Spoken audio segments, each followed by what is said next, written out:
mindset， 然后expect 很多，就是可以 at least go to top 6。Kita orang agak kecewa lah. M3 hari tu pun dia ibarat peluang untuk macam tim-tim lain nak masuk pun susah, tapi peluang tu kita orang gunakan sia-sia. They were such powerhouses during the MPL season, but all of a sudden, the moment they went to M3, everything dropped. And some insider news that I was able to get was they were basically overwhelmed because that was their first international experience and the team could not handle it. M3 的时候输了，整个人真的很不舒服，因为对自己要求很高的时候，真的可以拿到很好的成绩，但是一下子很现实，就最后一名出局。This year, Team SMG came back stronger, finishing second at MPL Season 12. 就是 M3 的时候，就每一个season都一直想去improve自己，觉得还可以去打过世界赛，就是至少拿个前4这样子赢了一下。They've come a long way to be back in the M Series, and now SMG is only one step away from the group stage. Their win could possibly bring back Malaysia to becoming a strong region again. MLBB Malaysia untuk season kali ni improve banyak. Untuk wildcard mestilah kita nak masuk M5. I think we really confident, but we will not underestimate the enemy. This time, the qualifiers is in our home soil, Malaysia. This is good for SMG because now the country is behind their back. I think not only will be SMG fans will be here, most of the Malaysia fans that love Mobile Legends, I think they'll be coming here to support the home team. SMG, vamos! Keep support Malaysia punya team. Keep supporting us, Homeboys and SMG. Kita akan buat yang terbaik di M5 dan kita akan cuba bawa balik M5 ke bumi Malaysia.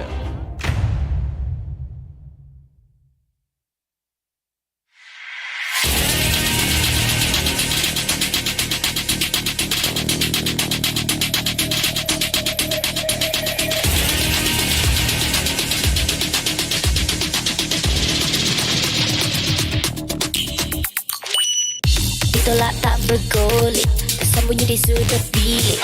Kau mampu melawan balik, is this round masih yang terbaik. Kuasa ada di bahuku, kau tahu aku soldier. Cuba buatku leka, tapi tak mampu rampas my honor. Na na na, panas sepanas lava, ku semakin bertenaga bila bersama. Ku tahu just what we got. Terbuka like unanana, kuasa di tangan kita. It's feeling I know, yeah. Kerja kuat lebih dari hebat, usahlah kau mendekat. Jangan gentar terus bertahan. We are better than great, cause we are better than great. Tak gentar mulai fake us. They are what they ain't gonna change. Great, we are better than great. Misi berat lebih dari hebat, jalankan amanah masih bersemangat. Transcend myself into this game, yeah. Jangan kuat satu genggam piala, mina juara kan tawannya lemah. Hasil dibalik usaha buktinya lebih dari hebat, itu yang ku rasa. Panas sepanas lava, ku semakin bertenaga bila bersama. Ku tahu just what we got. Terbuka like unanana, kuasa di tangan kita. It's feeling I know, yeah. Kerja kuat lebih dari hebat, usahlah kau mendekat. Jangan gentar terus bertahan. We are better than great, cause we are better than great. Tak gentar mulai fake us. They are what they ain't gonna change. Great, we are better than great. Terus yakinkan diri, gapai impian pasti. Usah berlengah lagi. Oh yeah, I'm better than great. Oh, better than great. Oh yeah, better than great.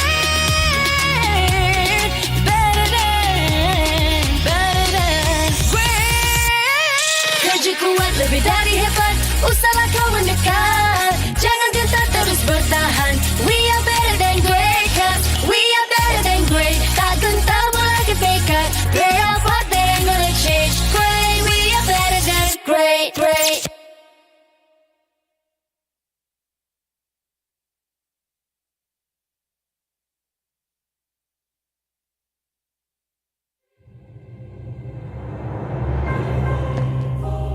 The Shadow Dragon was once my biggest weakness. but now it's my most potent weapon.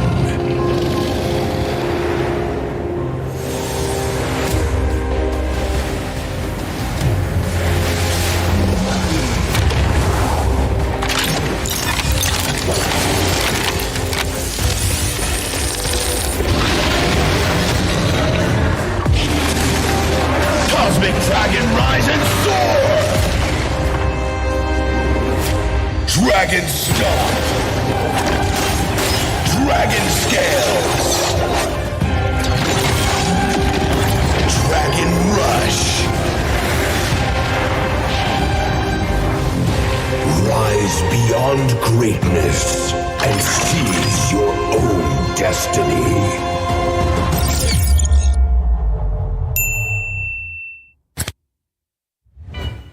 Tonight, we celebrate MLBB Esport.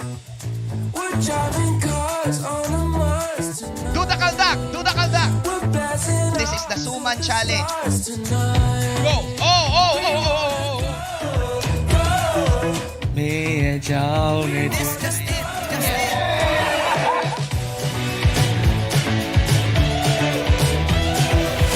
Welcome to M5 Gala.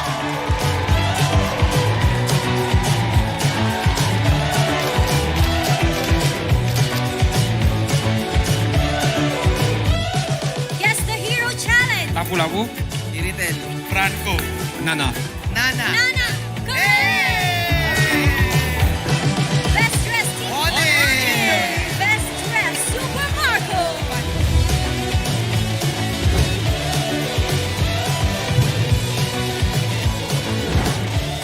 Thank you so much for joining us at the M5 Gala, and we'll see you at the M5 World Championship.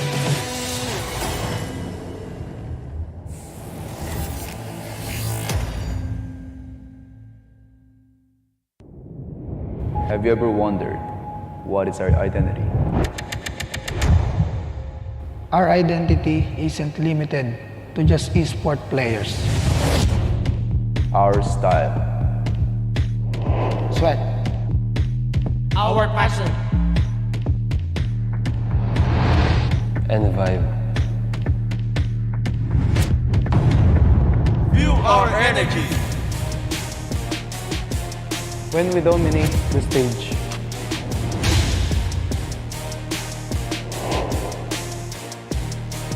The hours of sacrifice. shape who we are. So, what is our identity? We are legendary.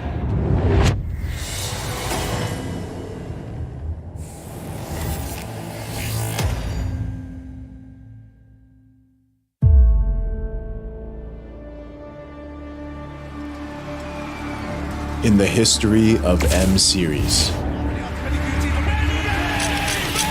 no host country has ever won the championship title. No other region has ever claimed the throne. No team has ever secured the championship twice. In this thrilling showdown, 16 teams across the world have gathered once more to seize the trophy. Which teams will prove themselves in their epic rivalry rematch? Will a new region unveil their strength and climb to the top? And who will leave an unforgettable mark with their skills? Behold, the old guards, seasoned titans returning to reclaim glory. Kau jangan.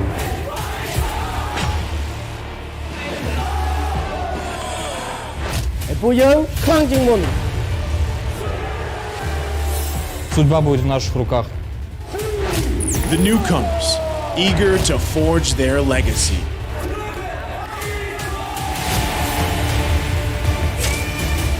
Kita di sini untuk lawan yang terbaik. Kami nggak takut tantangan apapun.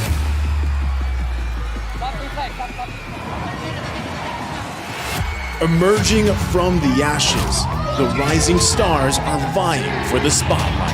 Kita orang dah tunggu lama untuk momen ni. This is our time. It's now or never.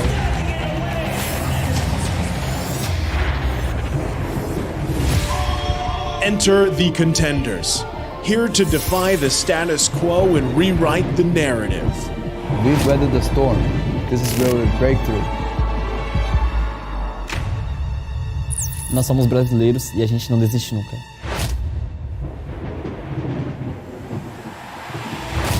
The Kings, legends in their own right, descend to defend their crown. Kita sudah merasai kemenangan. Ini saatnya kita menguasai dunia. Naitaas na namin ang kampyonato at itataas ulit namin ngayon. Babawiin namin ang corona para sa aming hari at reyna. Get ready as the stage is set for the most dynamic championship of the year. It all begins here.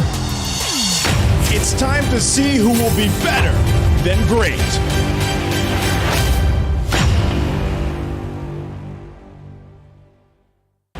Mabuhay to everyone in the EVM Convention Center and all our viewers around the world. Welcome back to day 3 of the Mobile Legends Bang Bang M5 World Championship! We just passed the midway point of the M5 group stage and definitely not short of impressive team fights and skirmishes. See You Soon of Cambodia did not hold back with their warm welcome for Triple E Sports' debut in the M Series. Tier 2 they go, they don't care about these turrets.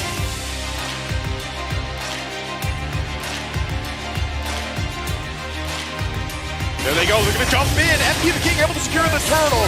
Scan blazing duo with Kose. And now they go in further, another final slash. The MENA representatives attempted to create havoc with some innovative draft in Game 2, but the Sooners had too much firepower. A clash between Team Flash and Team Lil Gun started with the Singaporean champs taking the first game. But it was all part of the plan for the Mongolian downloaders to adapt and learn.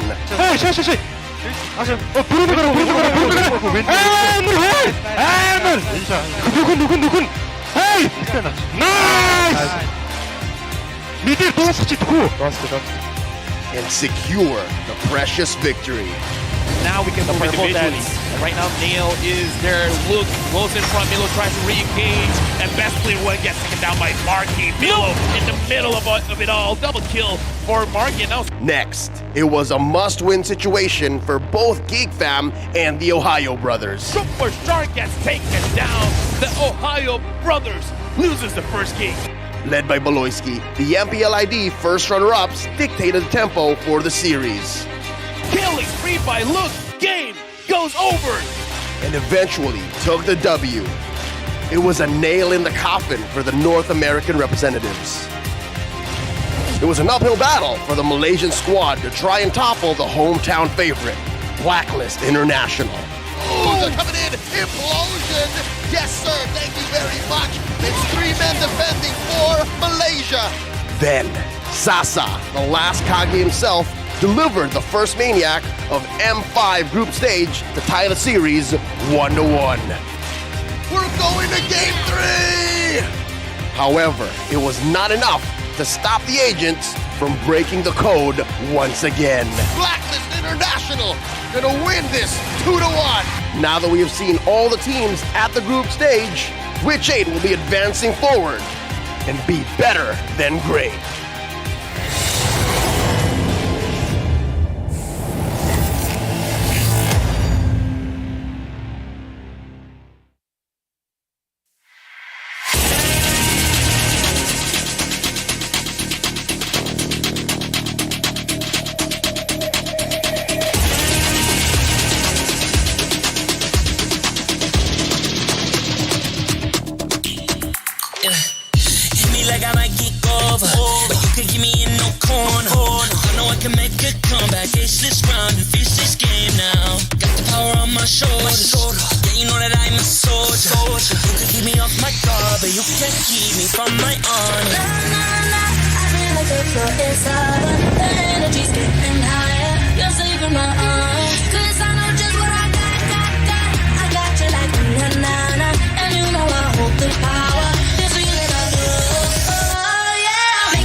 I play my own role, I've become the greatest. Transcend myself into this game, yeah. I build a power to dominate fate. Championship mind on top of the week. What's up to the game? Shine, reveal. Better than great, that's how we feel. I feel like the floor is lava. The energy's getting higher. You're saving my arms. Cause I know just what I got. I got you like na-na-na. And you know I hold the power. This feeling I love. Oh yeah. Making my grind good to great. So don't stand in my way. Standing tall and I won't fall over. We are better than great, girl. We are better than great. We stand tall, won't run away. Lay our burden, nothing gon' change. Great, we are better than great. If we stand tall and believe, we can make it, you and me. With a sense of urgency, you'll see I'm better than great. I'm better than great. Oh yeah, yeah. Oh, I'm better than. Making my grind good to great, so don't stand in my way. Standing tall and I won't fall over. We are better than great, girl. We are better than great. We stand tall, won't run away. Lay our burden, nothing gon' change. Great, we are better than great.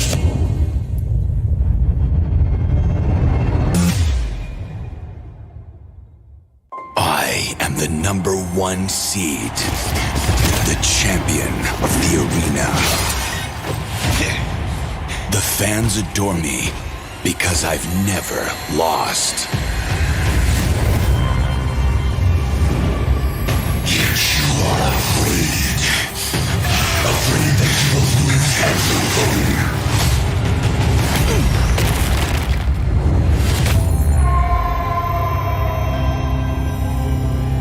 Do you ever get scared of losing, Kimmy? Well, big bro, I think we should cherish the joy and excitement of each game. Not who won or lost. That's right. I'll strive for victory, but I won't lose myself in its pursuit.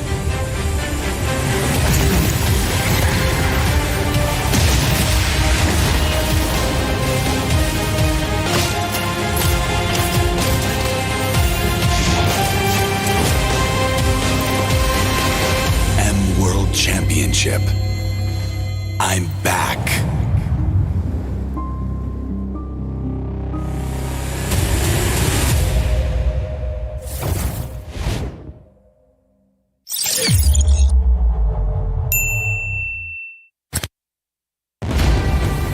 We are here at Gamers 8 to show that we are walking the walk.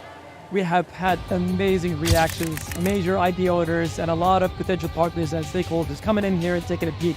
The biggest cube over here has been the nexus of this zone. What I saw it from the outside is very mysterious. You want to know what's happening inside. Felt like, this is an MMORPG, but R is not role-playing, it's real world.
Boing, boing, boing, boing, boing, boing, boing, boing, boing, boing, boing, boing, boing, boing, boing, boing. Grab only, savings and dami. Your wallet sings tonight. Lucky ng bawi, pag nag-grab only, save 244 alright. Boing, boing, boing, boing, boing, boing, boing, boing, boing, boing, boing, boing, boing, boing, boing.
I think we just tired before the championship. We play 10 games and then suddenly 2-0 become 3-1, right? And then suddenly we go to game 7. Our mind just like, we're here, just play the game like that. We got nothing to lose. 其实 playoff 对我们来讲，这次今年真的很难，压力很大，因为今年很多 living play 进来 ，gameplay improve 了很多。 Ever since M1 up until M3, Malaysia was one of the big 3 regions, including Philippines as well as Indonesia. SMG at M3, I would say, is definitely one of the saddest memory most Malaysians have of their performance. SMG, the first team to be eliminated. M3 tu memang tak boleh buat apa lah. Mungkin time M3 kita punya komunikasi nak bagi pendapat antara satu sama lain tak boleh diterima. Dan dekat situ mungkin macam ada pergaduhan kan. Ada beberapa player yang mental dia agak down sebabkan ni kita orang tak dapat nak buat aksi yang menarik lah dekat M3. 很 sad， 很 sad， 然后expect 很多，就是可以 at least go to top 6。 Kita orang agak kecewa lah. M3 hari tu pun dia ibarat peluang untuk macam tim-tim lain nak masuk pun susah, tapi peluang tu kita orang gunakan sia-sia. They were such powerhouses during the MPL season, but all of a sudden, the moment they went to M3, everything dropped. And some insider news that I was able to get was they were basically overwhelmed because that was their first international experience and the team could not handle it. M3 的时候输了，整个人真的很不舒服，因为对自己要求很高的时候，真的可以拿到很好的成绩，但是一下子很现实，就是最后一名出局。 This year, Team SMG came back stronger, finishing second at MPL Season 12. 就是 M3 之后，就每一个 season 都一直想去 improve 自己，觉得还可以去打过世界赛，就是至少拿个前4这样子赢了一下。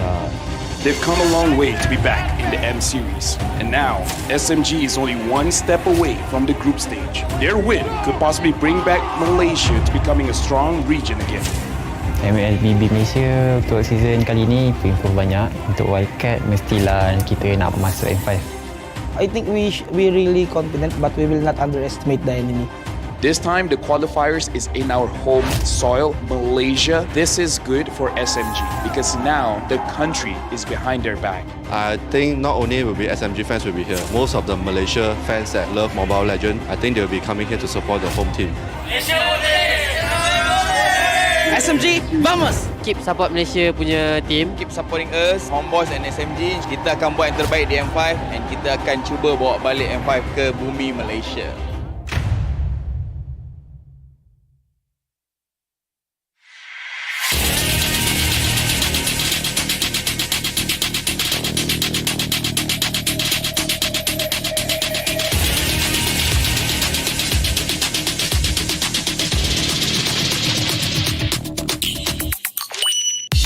Tolak tak bergolek, tersembunyi di sudut bilik. Kau mampu melawan balik, is this round masih yang terbaik. Kuasa ada di bahuku, kau tahu aku soldier. Cuba buatku leka, tapi tak mampu rampas my honor. Panas sepanas lava, ku semakin bertenaga. Bila bersama, ku tahu just what we got. Terbuka like unanana, kuasa di tangan kita. It's feeling I know, yeah. Kerja kuat lebih dari hebat, usahlah kau mendekat. Jangan gentar terus bertahan. We are better than great, cause we are better than great. Tak gentar mulakan tekad, pray about they ain't gonna change. Great, we are better than great. Misi berat lebih dari hebat, jalankan amanat masih bersemangat. Transcend myself into this game, yeah. Jangan kuasa tu genggam piala, mina juara kan tawanya lemah. Hasil dibalik usaha buktinya lebih dari hebat, itu yang ku rasa. Panas sepanas lava, ku semakin bertenaga. Bila bersama, ku tahu just what we got. Terbuka like unanana, kuasa di tangan kita. It's feeling I know, yeah. Kerja kuat lebih dari hebat, usahlah kau mendekat. Jangan gentar terus bertahan. We are better than great, cause we are better than great. Tak gentar mulakan tekad, pray out what they ain't gonna change. Great, we are better than great. Terus yakinkan diri, gapai impian pasti. Usah berlengah lagi. Oh yeah, I'm better than great. Oh, better than great. Oh yeah, better than great. Better than great. Kerja kuat lebih dari hebat, usahlah kau mendekat. Jangan gentar terus bertahan. We are better than great, cause we are better than great. Tak gentar mulakan tekad, pray out what they ain't gonna change. Great, we are better than great.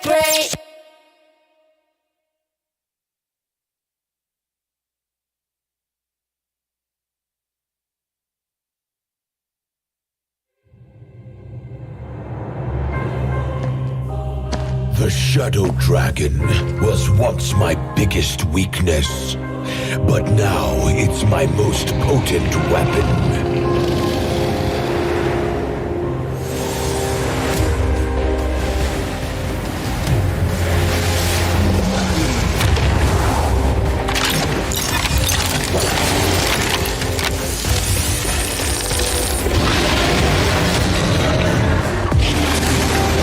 Cosmic Dragon, rise and soar! Dragon Stomp! Dragon Scales! Dragon Rush! Rise beyond greatness and seize your own destiny.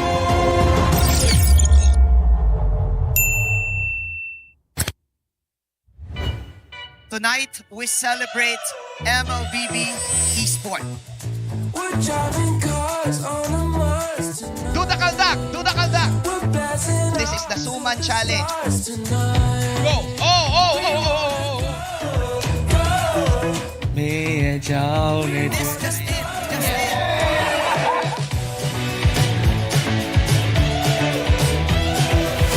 Welcome to M5 Gala!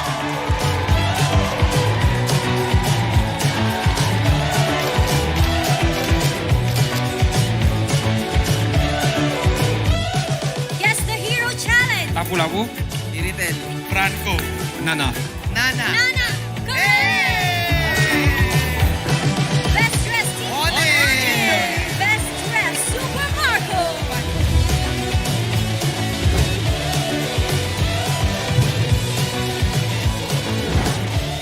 Thank you so much for joining us at the M5 Gala, and we'll see you at the M5 World Championship.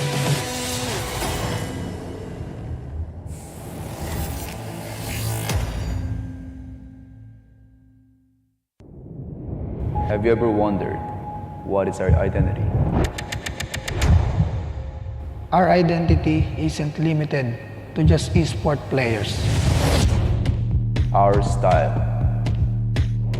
Sweat. Our passion. And vibe. Feel our energy. When we dominate the stage.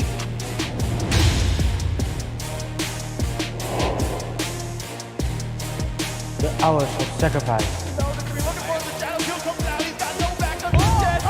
Shape who we are. So, what is our identity? We are legendary.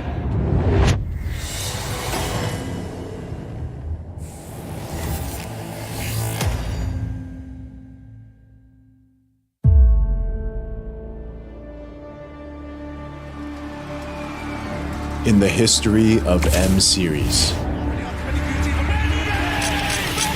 no host country has ever won the championship title. No other region has ever claimed the throne. No team has ever secured the championship twice. In this thrilling showdown, 16 teams across the world have gathered once more to seize the trophy. Which teams will prove themselves in their epic rivalry rematch? Will a new region unveil their strength and climb to the top? And who will leave an unforgettable mark with their skills? Behold, the old guards, seasoned titans returning to reclaim glory.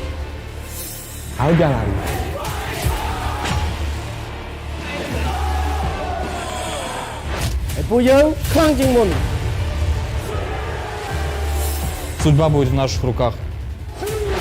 The newcomers, eager to forge their legacy.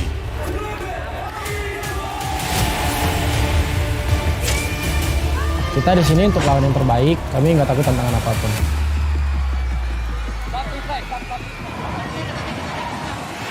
Emerging from the ashes, the rising stars are vying for the spotlight.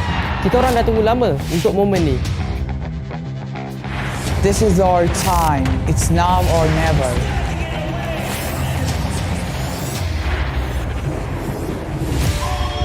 Enter the contenders, here to defy the status quo and rewrite the narrative. We've weathered the storm. This is where we break through. Nós somos brasileiros e a gente não desiste nunca.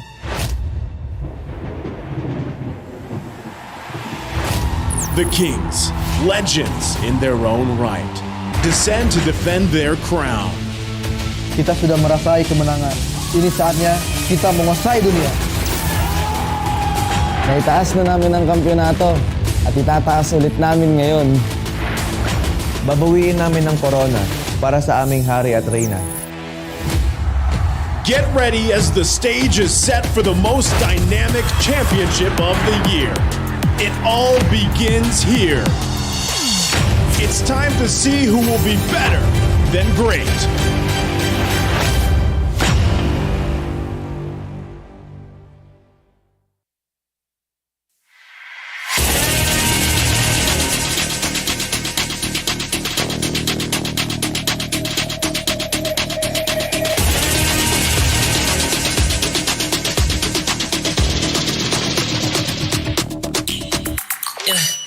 Hit me like I might kick over, but you can give me in no corner. I know I can make a comeback, ace this round and finish this game now. Got the power on my shoulders, yeah, you know that I'm a soldier. You can keep me off my guard, but you can't keep me from my honor. Nah, nah, nah, I feel like a floor inside, the energy's getting higher. You're saving my honor, 'cause I know just what I got.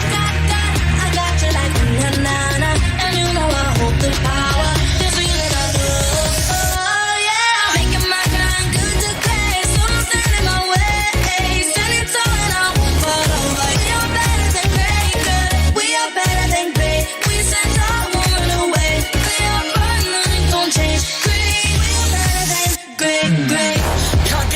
I'm better than great, I play my own role, I become the greatest.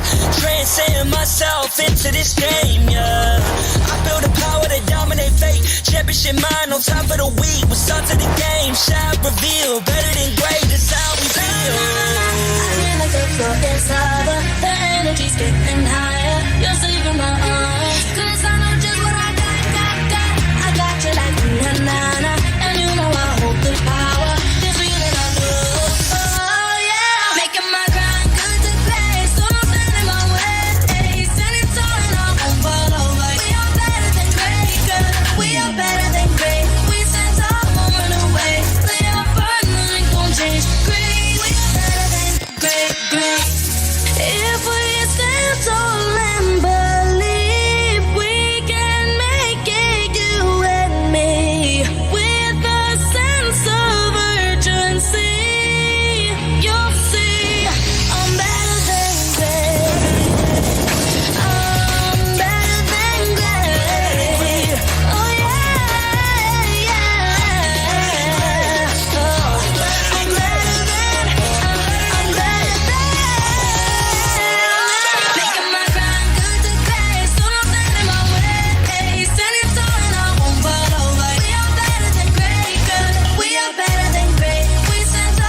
Number 1 seed, the champion of the arena. The fans adore me because I've never lost. Yet you are afraid that you will lose everything.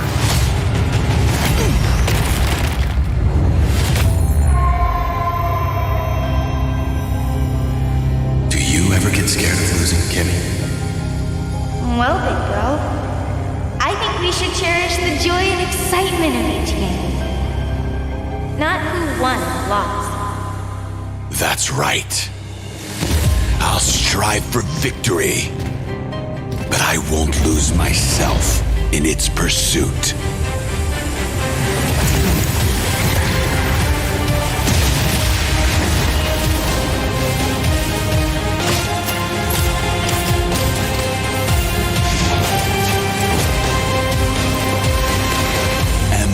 Championship.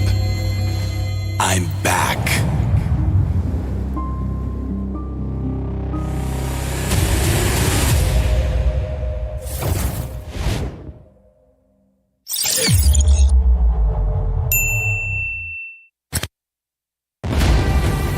We are here at Gamers 8 to show that we are walking the walk. We have had amazing reactions, major IP owners, and a lot of potential partners and stakeholders coming in here and taking a peek. Giddia's cube over here has been the nexus of this zone. When I saw it from the outside, it's very mysterious. You want to know what's happening inside. Felt like, this is an MMORPG, but R is not role-playing, it's real world.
Grab only. Boing, boing, boing, boing, boing, boing, boing, boing, boing, boing, boing, boing, boing, boing, boing, Pag grab only, savings ang dami. Your wallet sings tonight. Laki ng bawi pag nag-grab only. Save 2 4 4 alright. boing, boing, boing, boing, boing, boing, boing, boing, boing, boing, boing, boing, boing, boing, boing, boing.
Tolak tak bergolek, tersembunyi di sudut bilik. Kau mampu melawan balik, is this round masih yang terbaik. Kuasa ada di bahuku, kau tahu aku soldier. Cuba buatku leka, tapi tak mampu rampas my honor. Nah, panas sepanas lava, ku semakin bertenaga. Bila bersama, ku tahu just what we got. Terbuka like unanana, kuasa di tangan kita. This feeling I know, yeah. Kerja kuat lebih dari hebat, usahlah kau mendekat. Jangan gentar terus bertahan. We are better than great, cause we are better than great. Tak gentar mulai dekat, great or bad, they ain't gonna change. Great, we are better than great. Misi berat lebih dari hebat, jalan kanan mana masih bersemangat. Transcend myself into this game, yeah. Jangan kuat satu genggam piala, minda juara kan tawanya lemah. Hasil dibalik usaha buktinya lebih dari hebat, itu yang ku rasa. Nah, panas sepanas lava, ku semakin bertenaga. Bila bersama, Aku tahu just what we got. Terbuka like na-na-na. Kuasa di tangan kita. It's feeling I know, yeah. Kerja kuat lebih dari hebat. Usahlah kau mendekat. Jangan gentar terus bertahan. We are better than great, cause we are better than great. Tak gentar mulai kepekat. Play our part, they ain't gonna change. Great, we are better than great. Terus yakinkan diri, gapai impian pasti. Usah berlengah lagi. Oh yeah, I'm better than great. Oh, better than great. Oh yeah, better than great. Better than great. Kerja kuat lebih dari hebat. Usahlah kau mendekat. Jangan gentar terus bertahan. We are better than great, cause we are better than great. Tak gentar mulai kepekat. Play our part, they ain't gonna change. Great, we are better than great.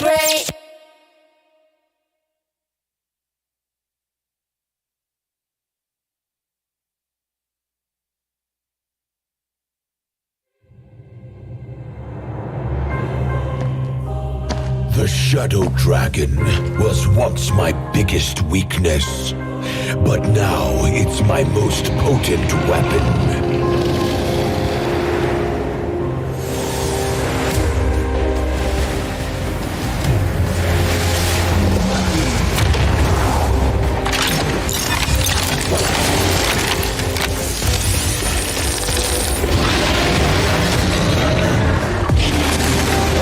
Cosmic Dragon, rise and soar!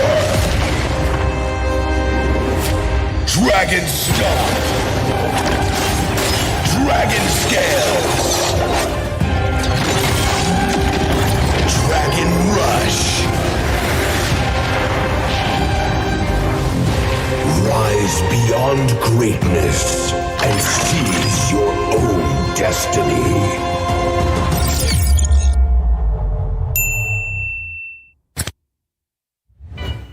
Tonight, we celebrate MLBB Esport. Do the kaldak! This is the Suman Challenge. Go! Oh! This just it.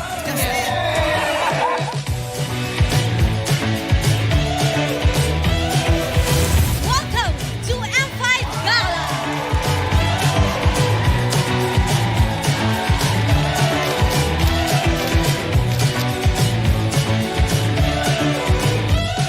Guess the hero challenge. Lapu-lapu, Iritel, Franco, Nana.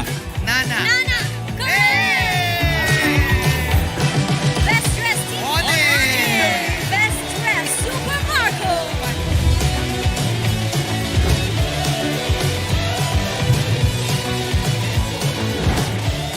Thank you so much for joining us at the M5 Gala, and we'll see you at the M5 World Championship.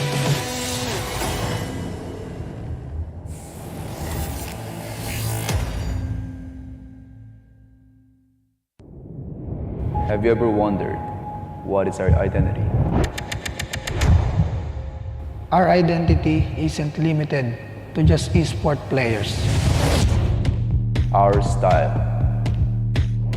Sweat. Our passion. And vibe. Feel our energy. When we dominate the stage,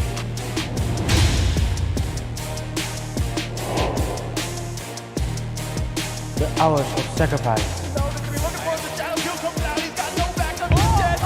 shape who we are. So, what is our identity? We are legendary.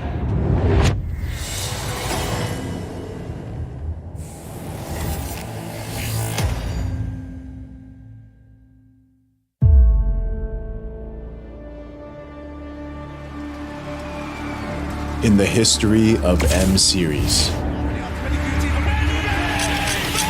No host country has ever won the championship title. No other region has ever claimed the throne.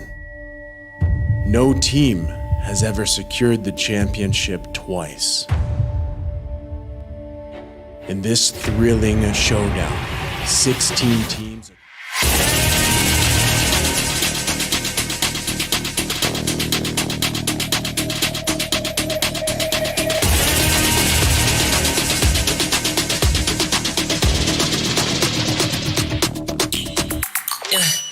Hit me like I might get over, but you can give me in no corner. I know I can make a comeback. Ace this round and finish this game now. Got the power on my shoulders. Yeah, you know that I'm a soldier. You can keep me off my guard, but you can't keep me from my army. I feel like the floor is lava. The energy's getting higher. You're saving my arms. 'Cause I know just what I got. I got you like na-na-na. And you know I hold the power. This feeling I love. Oh yeah. Making my grind good to great. So don't stand in my way. Standing tall and I won't fall over. We are better than great. We are better than great. We stand tall, won't run away. We are burning, nothing gon' change. Great. We are better than great. Can't get it great, I'm better than great. I play my own role, I become the greatest. Transcend myself into this game, yeah. I feel the power to dominate fate. Championship mind, no time for the weak. We start to the game, shot reveal. Better than great, that's how we feel. I feel like the floor is lava. The energy's getting higher. You're saving my arms. 'Cause I know just what I got. I got you like na-na-na. And you know I hold the power. This feeling I love. Oh yeah. Making my grind good to great. So don't stand in my way. Standing tall and I won't fall over. We are better than great, girl. We are better than great. We stand tall, won't run away. We are burning, nothing gon' change. Great. We are better than great. If we stand tall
Mabuhay Pilipinas, and to the people all around the world.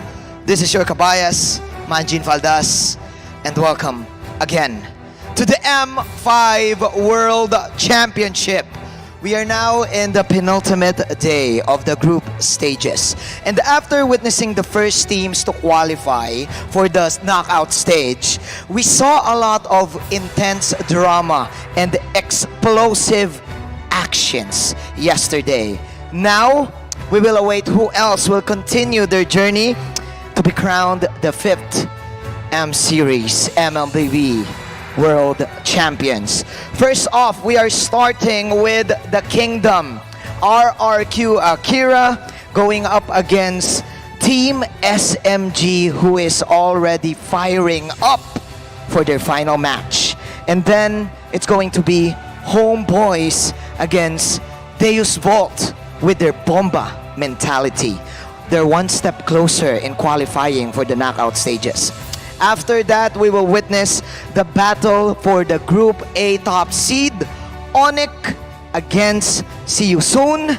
And finally, we're going to have the Filipino champions, AP Bren.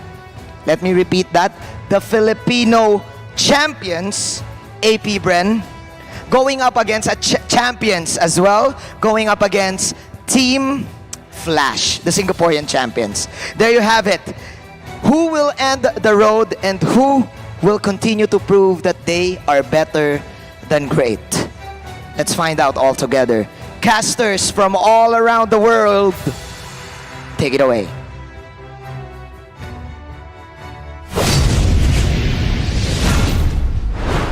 Thank you, Arcabias in arms. After securing a reverse sweep against the champions of Turkey, the Brazilian Kings of Kings are now looking to increase their chances of qualifying for the knockout stage. Welcome to the M5 World Championship group stage, getting here once again together with Miracle and as well as Wolf to bring you the first best of 3 series of the day between RRQ Akira and Team SMG. Now keep in mind that the M5 World Championship is powered by Munton, presented by Kadia, and supported by ROG, the official gaming phone, Grab, the official Super App partner, and Secret Lab, our official chair partner. Thank you to our lovely sponsors, M5, because it wouldn't be as awesome and possible without your support. Also, special shout-outs as well to our global presenting partner, Qiddiya. Qiddiya is a giga project, a city that is being built in Saudi Arabia. It is the future capital of entertainment, sports, and culture. Yeah, Qiddiya Gaming is actually giving away 5 sets of knockout stage 2 and grand finals tickets. To join us, follow Qiddiya Gaming on social media accounts, comment why you deserve to win, and tag 2 friends you want to bring in the comments. The campaign starts from the 2nd to the 7th of December. That's actually until tomorrow, so you gotta be fast. The winners will be announced on 8th December at Qiddiya Gaming Instagram story. And that's not all. The M5 Pass is now live. Unlock the Yuzong's M5 exclusive Dragon Shard skin and Prime Cosmic Dragon skin when you buy the M5 Pass. Now make sure accomplish all active tasks to reach level 75. That's the number, 75, for a ton of M5 exclusive rewards, and also waiting for you, get your gift for a friend as well. And keep in mind, if you keep going beyond that 75, the figurine is up on the table. There's a yearly tradition where Miracle breaks the statue, so can we at least break it for M5? I already did, but it was off cam. It was with Yasu yesterday. I was like, this is so cool, and then the wing fell off, and I was like, oh my god! But Alright, so the tradition is no one knew. No one knows. Look at it. Look at how beautiful it is. Don't stop it. Stop it. We can't go on without a daily recap. So let's check out what happened yesterday. Today, we witness world-class action, world-class entertainment from the best MLBB teams. Welcome to M5 World Championships. Day 4 of the M5 group stage was filled with plentiful surprises and nail-biting action. Led by Stitch, the undying Burmese ghouls refused to admit defeat. Stitch, flying high in the sky, gets Ethan as well. The Myanmar representatives pressed on to prevent the Mongolian downloaders from completing their comeback. Ethan gets another kill as well, and Bebek still survives. Stitch flickers forward.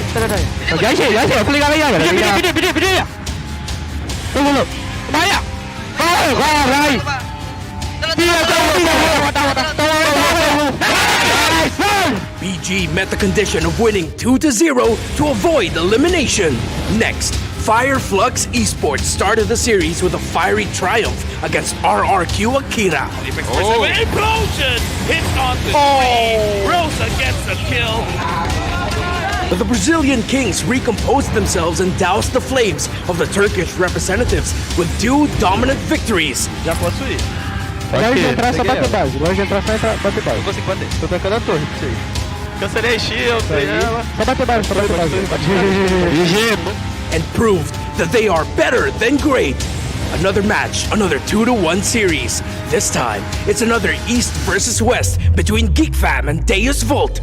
What the hell with the raging sandstorm to the back? It's gonna be the nature by Carby now on the side as well, but a boy. It was an intense back and forth. Wait, focus. Yeah. Focus, please. Front, kill front. And then! No, push. One more game after this.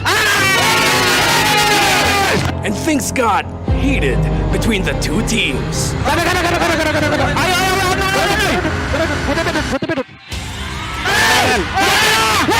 Eventually, it was the Geeks that came up on top. And for the last match of the day, Triple Esports gave Onic a hard time in Game 1, even when Kyrie got his signature fanny. Howdy, before he can even use that Razor's grab. Onic then unleashed the Gushian mid lane from Gilak Sans to close out the series. Gary, another! Finally, he gets punished. The group stage is now down to the last 2 days. Let's pray for more world-class gameplay and be better than great.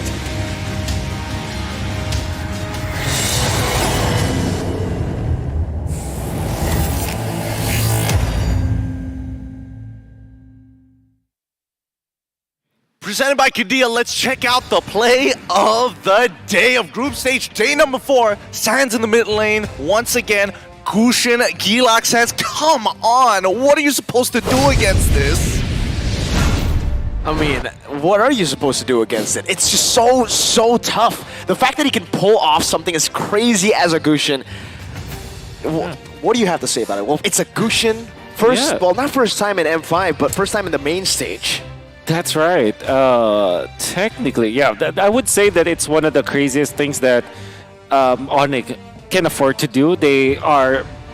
They're players, like particularly Sans. He was top jungler for quite some time, right? Yep. So he has the license to actually pick up assassins in the mid lane role. Feels like Coach Ep has been giving out these licenses to the rest of the team for the entire time, because look at where they are currently sitting, so close to the top of Group A. And honestly, for a majority of these teams, they are looking to qualify as well. We have a couple of teams that are already pretty much up for elimination here, but you gotta increase your odds to actually stand a chance against some of these big named teams. And it's super close all across the board for the teams who are still in it, right? I mean, we're going to take a look at today's schedule to see exactly who goes up against who, because especially in the first match, RRQ, Akira, they were able to pull off a reverse sweep. They're going to have to pull off a win here if they want to stay in knockout contention.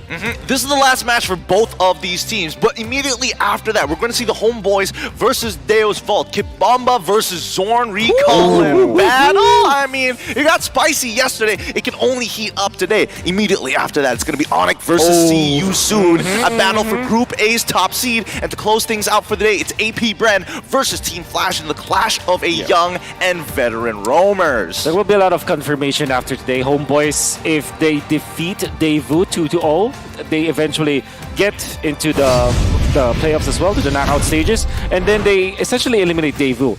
But if Daewoo wins, there's even a chance for a 3-way tie. I mean, I will not be confirming what the actual picture should be like if there will be a 3-way tie, but I think it's along the lines of Daewoo winning 2-1 or 2-0 actually. So that's one of those conditions.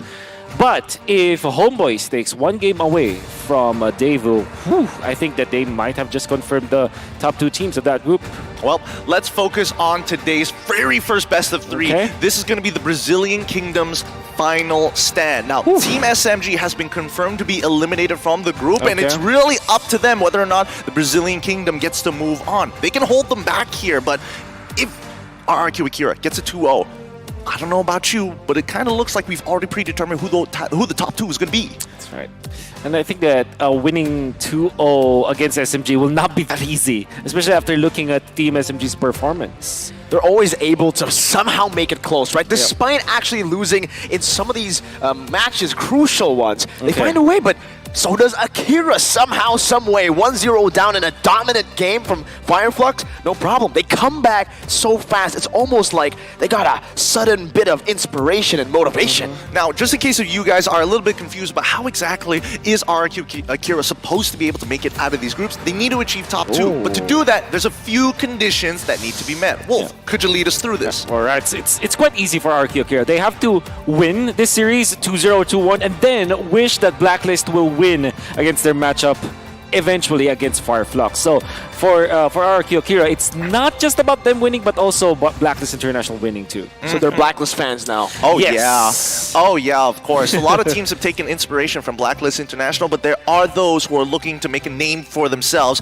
The Kings come back. The last time we saw King play, he was reigning champion. He was the jungler to go to in his own region of South America. Now looking to kind of make his name even more stapled across the entire globe. This might be the tournament for him. Yeah. I would say that you can see the stark differences of the performances coming out from King himself.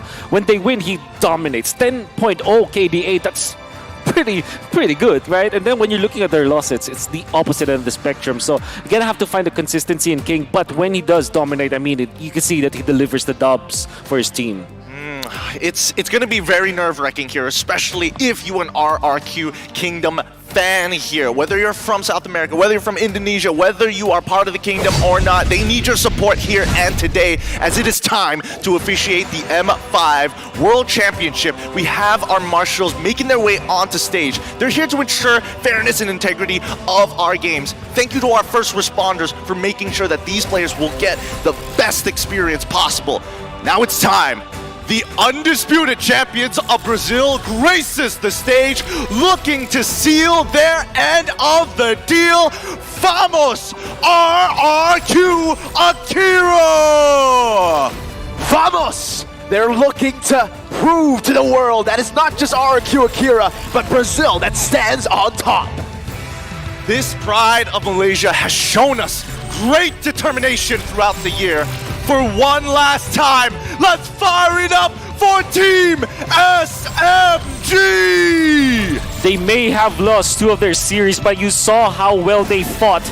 They almost won 2 of their games during the first bout. They almost won a series against Blacklist International, but almost will not be enough for Team SMG. All the credit goes down to the brains on their players. It's Coach Cabral, JC as our marshal, but let's not forget about Coach Paladin as well as Lung, who are arming these players with the best weapons possible as they head into the land of Dawn for one last time here in this group.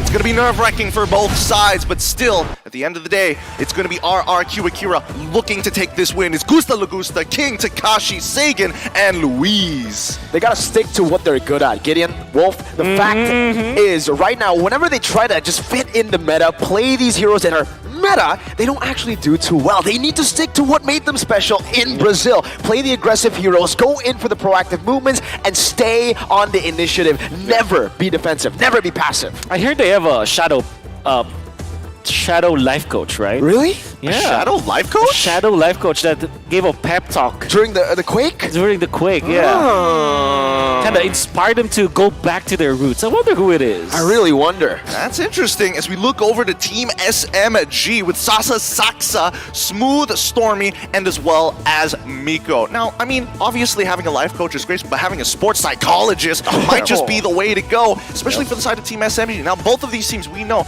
generally, they start kind of slow in the first series of the day. Yeah, and maybe it's because technically speaking, this lineup is not yet reached its peak, I would say, its prime. It's literally their first season together. So I think that, at least for Team SMG, it's good that they went through the wild card. They eventually got here in M5. Obviously, it doesn't feel good that they will not be able to make the knockout stages. But if you think about it, this is still the first stint of this lineup with 2 Filipinos, their coach, obviously.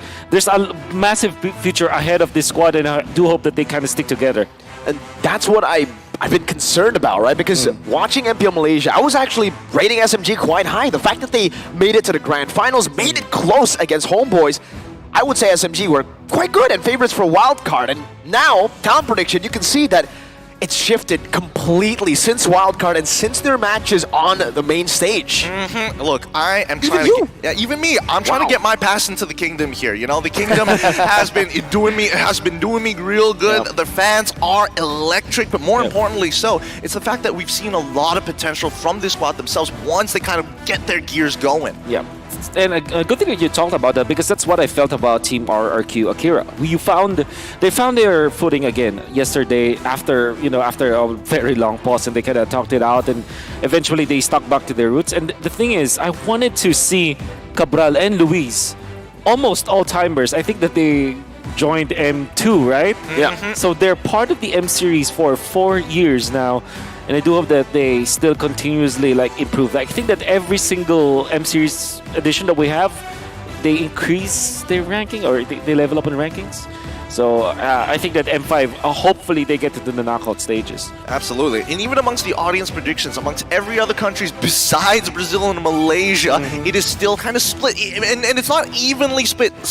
It's slightly in favor of one team or the other. It's a tough prediction to have, especially since if we're considering the overall style and matchup of both of these teams, it's pretty even, right? It's not like a clear, oh, this team is momentum-based, this team is terrible against momentum teams. It's actually quite similar, right? The fact that they play around neutral objectives and they look for these game-changing pickoffs early on towards big team fights later on. And the fact is, again, for both these teams, sometimes they go for these bombastic plays in a later stage that can, lose them the game, but also can win them the game. Sometimes it's better to just not have the lead in this game. We've seen that pattern. Okay. Ooh, that's a hot take. That's a hot take. Have the lead. If I were part of a team, I would not want to agree with you. If I'm part of a team.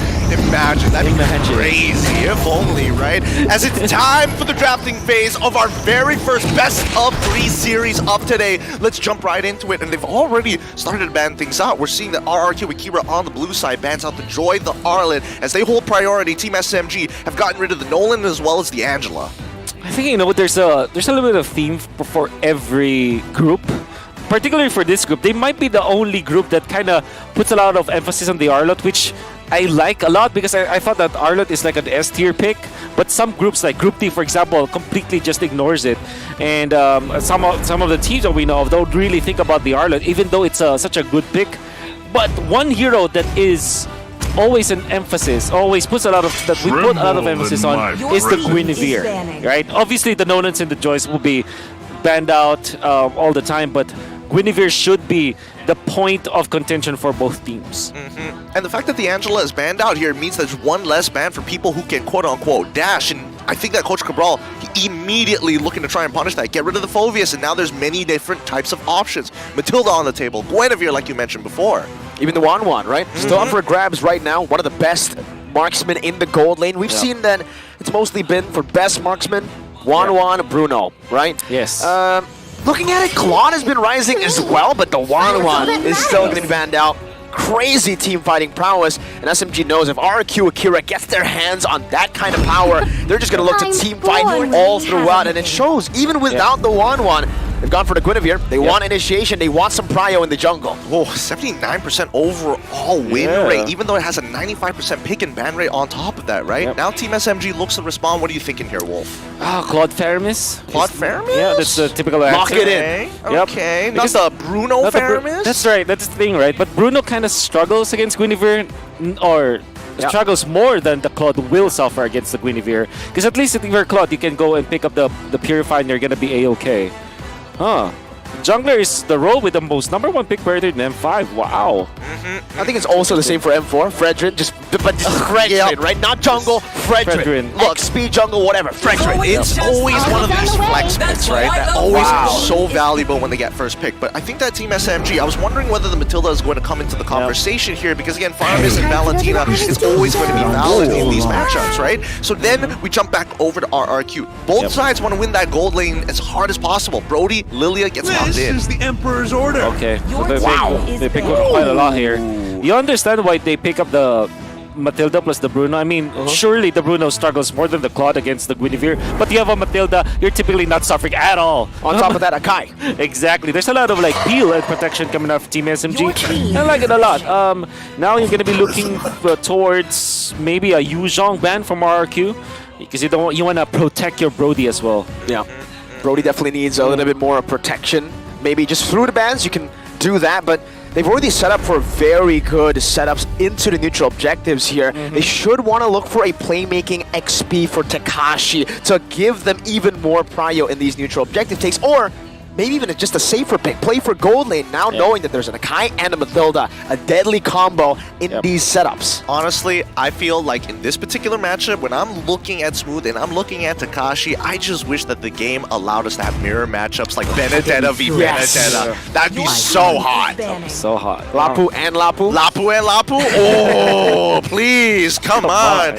Don't leave me on like that. Rizla already banned. Valentina going to be the follow-up ban for the side of RRQ Akira, which begs the question about mid laners. I mean, EXP is obviously going to be really important, but they get rid of the box here for the side of Team SMG. Good ban. That means Novaria might also be a ban for RQ. That's a good combo with the Bruno. They're not that concerned about the Farmis because of this Lilia, and also they have the Guinevere to kind of force some purifiers whatsoever. So I think Novaria should be the ban, or a Gord actually, on the side of RRQ, because you already have the protection.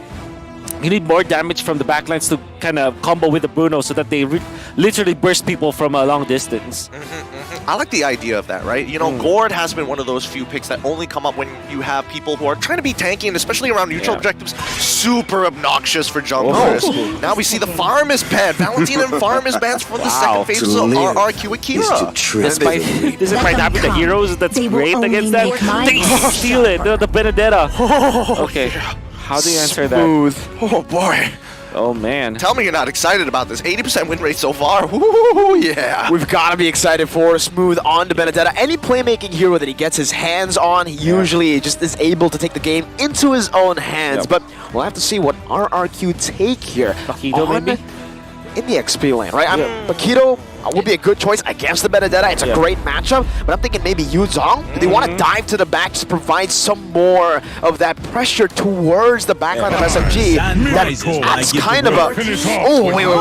Minotaur Dome. I spoke to Luis yesterday, and he did say that this isn't my pick. Minotaur. We also mentioned earlier, when they go for these quote-unquote meta picks, they don't do too well. They gotta stay on comfort. Yeah, I mean, this is one of the few situations, especially when Roamer is the most last pick role in pretty much the entirety of the group stage so far, that Luis finds these engages, but then there's that big disconnect, and it always happens in game number 1. Yeah. Okay, well, the Minotaur obviously is there to protect the team, and there's no legitimate like Minotaur killer from the side of Team SMG. That's why I kind of like that pick. The Khalid, though, I do understand why they pick it up, but agreed. They are so all in on the early game, at least for RQ. They may just make it up. They may just mess it up. By the way, RQ, their early game is very, very strong. Oh, yeah. Even the stats tell us that, 10 to 7.2. And that is their main win condition. For Team SMG, it's all about team fights. And I do like their odds in the late game more than RQ. Well, it's time to get our first best-of-3 match underway here at the M5 World Championship Group Stage. Give it up for both of these teams as they will be hitting the land of the dawn. It's going to be RRQ Akira on the blue side, looking for a sweep against Team SMG on the red side. Let the battle begin. Welcome to Right as we get in, a big question instantly for me, personally. Minotaur. The pick yesterday didn't quite work out for RQ Akira, mainly because there was a big hurdle in front of him. There was a Valentina that can steal away the Minion Fury and basically do the same thing. This time, Luis is a bit more free to do whatever he wants. Hey, even in the mid lane, Sagan's doing a lot. Doing a lot of damage with Novaria, and love the fact that they were able to clear that out. It's always difficult for Novaria to kind of survive the first actual wave, especially against a hero like Lilia. Lilia is a very strong laner, but now this means that there could be an invasion. Soxa already used the Retribution. King just walking up, secures the retreat. Louise might be sacrificed here, but the rest of the team follows it up smooth. Jumping with the Phantom Slash. It's going to be Soxo's taking low, Louise as well, but they decide to back away. And RQ just takes a big win. That's a spatial migration with a Violent Requiem to lock Stormy down, and they get out. Yeah. That's the early game that you want to see from the side of RRQ with Kira, and I think even for Stormy, he wasn't expecting King to actually hit level 4 so quickly after getting a kill as well as an assist. You know, the calculations in his head thrown off guard. No! They don't want to stop there. Soxa, he's died once now. Make it two as they try to dive in, but Smooth provides good cover. Miko with Smooth, looking to go for another kill. Louise is running for the hills. The Petrify is ready for Smooth, but he doesn't quite commit it just yet. He is saving it. Ooh. Good body block from King. Denies a kill. Great idea from RQ Akira to actually still invade. I'm surprised that Soxa survived. Well, that's because of his tankiness. King does have an ultimate. Does not commit it. Maybe they're saving it for the turtle fight. I mean, at this point of time, I feel like even for RRQ Akira, right, these neutral objectives, especially for these turtles, yes, it's a good way to kind of snowball out of control, but with the lead they've already achieved, might as well drag out this laning phase for as long as possible, right? I mean, we're looking at the emblems, we're seeing early cooldowns, we're seeing the fact that they can rotate quickly. Team SMG is the one who have to respond rather than RRQ Akira, who basically will start stealing resources all across the map. I'm gonna be looking at the early game again. Look at that! Look at what the decision was from RQ Akira. They chose to delay the first turtle fight because they know that they can still out-level this Akai. Akai is now level 4, but King is almost level 6. Oh, look at that damage coming in from Takashi. I mean, this early game could not go any worse for the side of Team SMG. I don't even know how Soxa is gonna walk up here. RQ can play the long game. They can continue to poke and utilize or bait out some skills. Astral Echo already committed down. Soxa poked down by the glooms from Sagan. They're looking to go for this, but Soxa has the help of the guiding wind. That's going to be King who jumps in with the spatial migration. A good heavy spin, but it's still going to be King with the help of the Minions Fury from Louise to secure it. Beautiful eye for an eye from Smooth, but it will not be enough for SMG to do much in this team fight. Brutal stuff. Whoa, Miko, let's calm down. Miko, you don't need to go even further than this. He should be okay, but overall, I think the big concern in the mid lane is the fact that Stormy, especially when you are on this Novaria, it's not like a Lilia where you can constantly spam spells. It's one of those things where you have to kind of play around the cooldowns. That's right. RQ Akira now leading with 1.6k. And this is what we expected. The early game coming up from RQ, it's pretty good. And they're utilizing it well. The fact that they are also taking away many levels from Soxa, they're just making sure that this Akai will be a non-factor. That means that in the first Lord fight, they will have absolute dominance over Team SMG. For how long though, right? What's the timing that we're looking for that Team SMG bounces back? Are we talking about First Lord or are we talking about Second Lord? I feel like it's First Lord for now, but if that 1.7k lead turns into maybe a 5k lead, it might even be Second Lord. Yes, and it's mainly dependent on whether or not Soxa will be able to tank up. So at least if he gets 2 items or 3 items, that will be a treat. Soxa just gets pinned down and shot down by Gusta Lagusta with the Purify. Doesn't even matter. Just like you said, Wolf, no BMI this time. It proves to be quite lethal. Yeah, worst yet, it's one of those few situations where you're looking at your support and you're like, hey, you got guiding winds? He goes like, yes, proceeds to circling eagle. It's like, buddy, help me out here. Come on, give me something. Well, he's flying around, right? I mean, trying to provide support, I guess, with a knock-up maybe to try to peel, but yeah, it was tough. Animation lock, man. That's the beauty of it. So far, Smooth has been doing okay against Takashi, right? He hasn't been giving any of the gold over to him or any of his teammates in the time being. And I think that at the very least, the playmaking capabilities of Smooth is great, but Takashi, he's holding it back. Takashi doesn't care. He's leaving a full wave, and that's going to be Sagan who just picks up the kill. Crisp, clean calculations. Smooth used everything except the Petrify and still couldn't get out. Now it's a circling eagle from Miko to maybe provide some sort of an opening, but Soxa says there's no way. I'm getting flashbacks. MPL MY Grand Finals, it looked almost like this, where an early game team known as the Homeboys really puts the stops onto Team SMG, forcing them to play hyper defensively, and worse yet, they can't seem to get on their tempo. Yep. And Saksa is not having a great time with the Sakai. He's 1,000 gold below, I would say, King a few minutes ago. So that means that lead might have inflated. So what is the implication of that? Come the first Lord fight, you're absolutely not going to be able to tank up the damage coming up from RQ Kira because you probably have only one full item for you. And then, come the second Lord fight, you will only have 2 items, which means that you will be bursted down by Gusta Lagusta, by Sagan. It will keep on ballooning. There has to be a way for them to come back. Oh my goodness, Sagan. Stop it. Let the man recall. Let him recall. No, Luis, don't do it. No. Okay, respect. Respect is given. Thank goodness. But they also proxy the wave to try and get this lane swap down really well. Like, Brody has already made it to the lane, and we can see that Takashi is making his way down to the bot side after he clears mid. Saksa might be forced to use the heavy spin here. He's going to be pinned down. Sandwich from both areas. Saksa moves in, goes in for a heavy spin aggressively. But that's going to be Vinny's Fury locking it down just for a bit. A good petrify. Gusta flickers out, and the coordination is perfect from RRQ Akira. Meanwhile, on the bottom side of the map, Miko dives in with a circling eagle. Takashi just heals back up. Oh! Another re-engage. Miko going to be slashed down. No wins everywhere on the map for SMG. It's a disaster.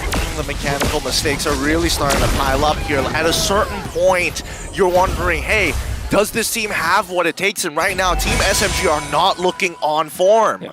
The first 6 minutes of the game was because of the draft and how RQ Akira decided to just pin down Team SMG with a draft advantage that they have in the early game. But the past minute, that is just literally just Team SMG losing all those team fights. He used Red Tree too. Basically, he had to just give up on the turtle take now. That's right.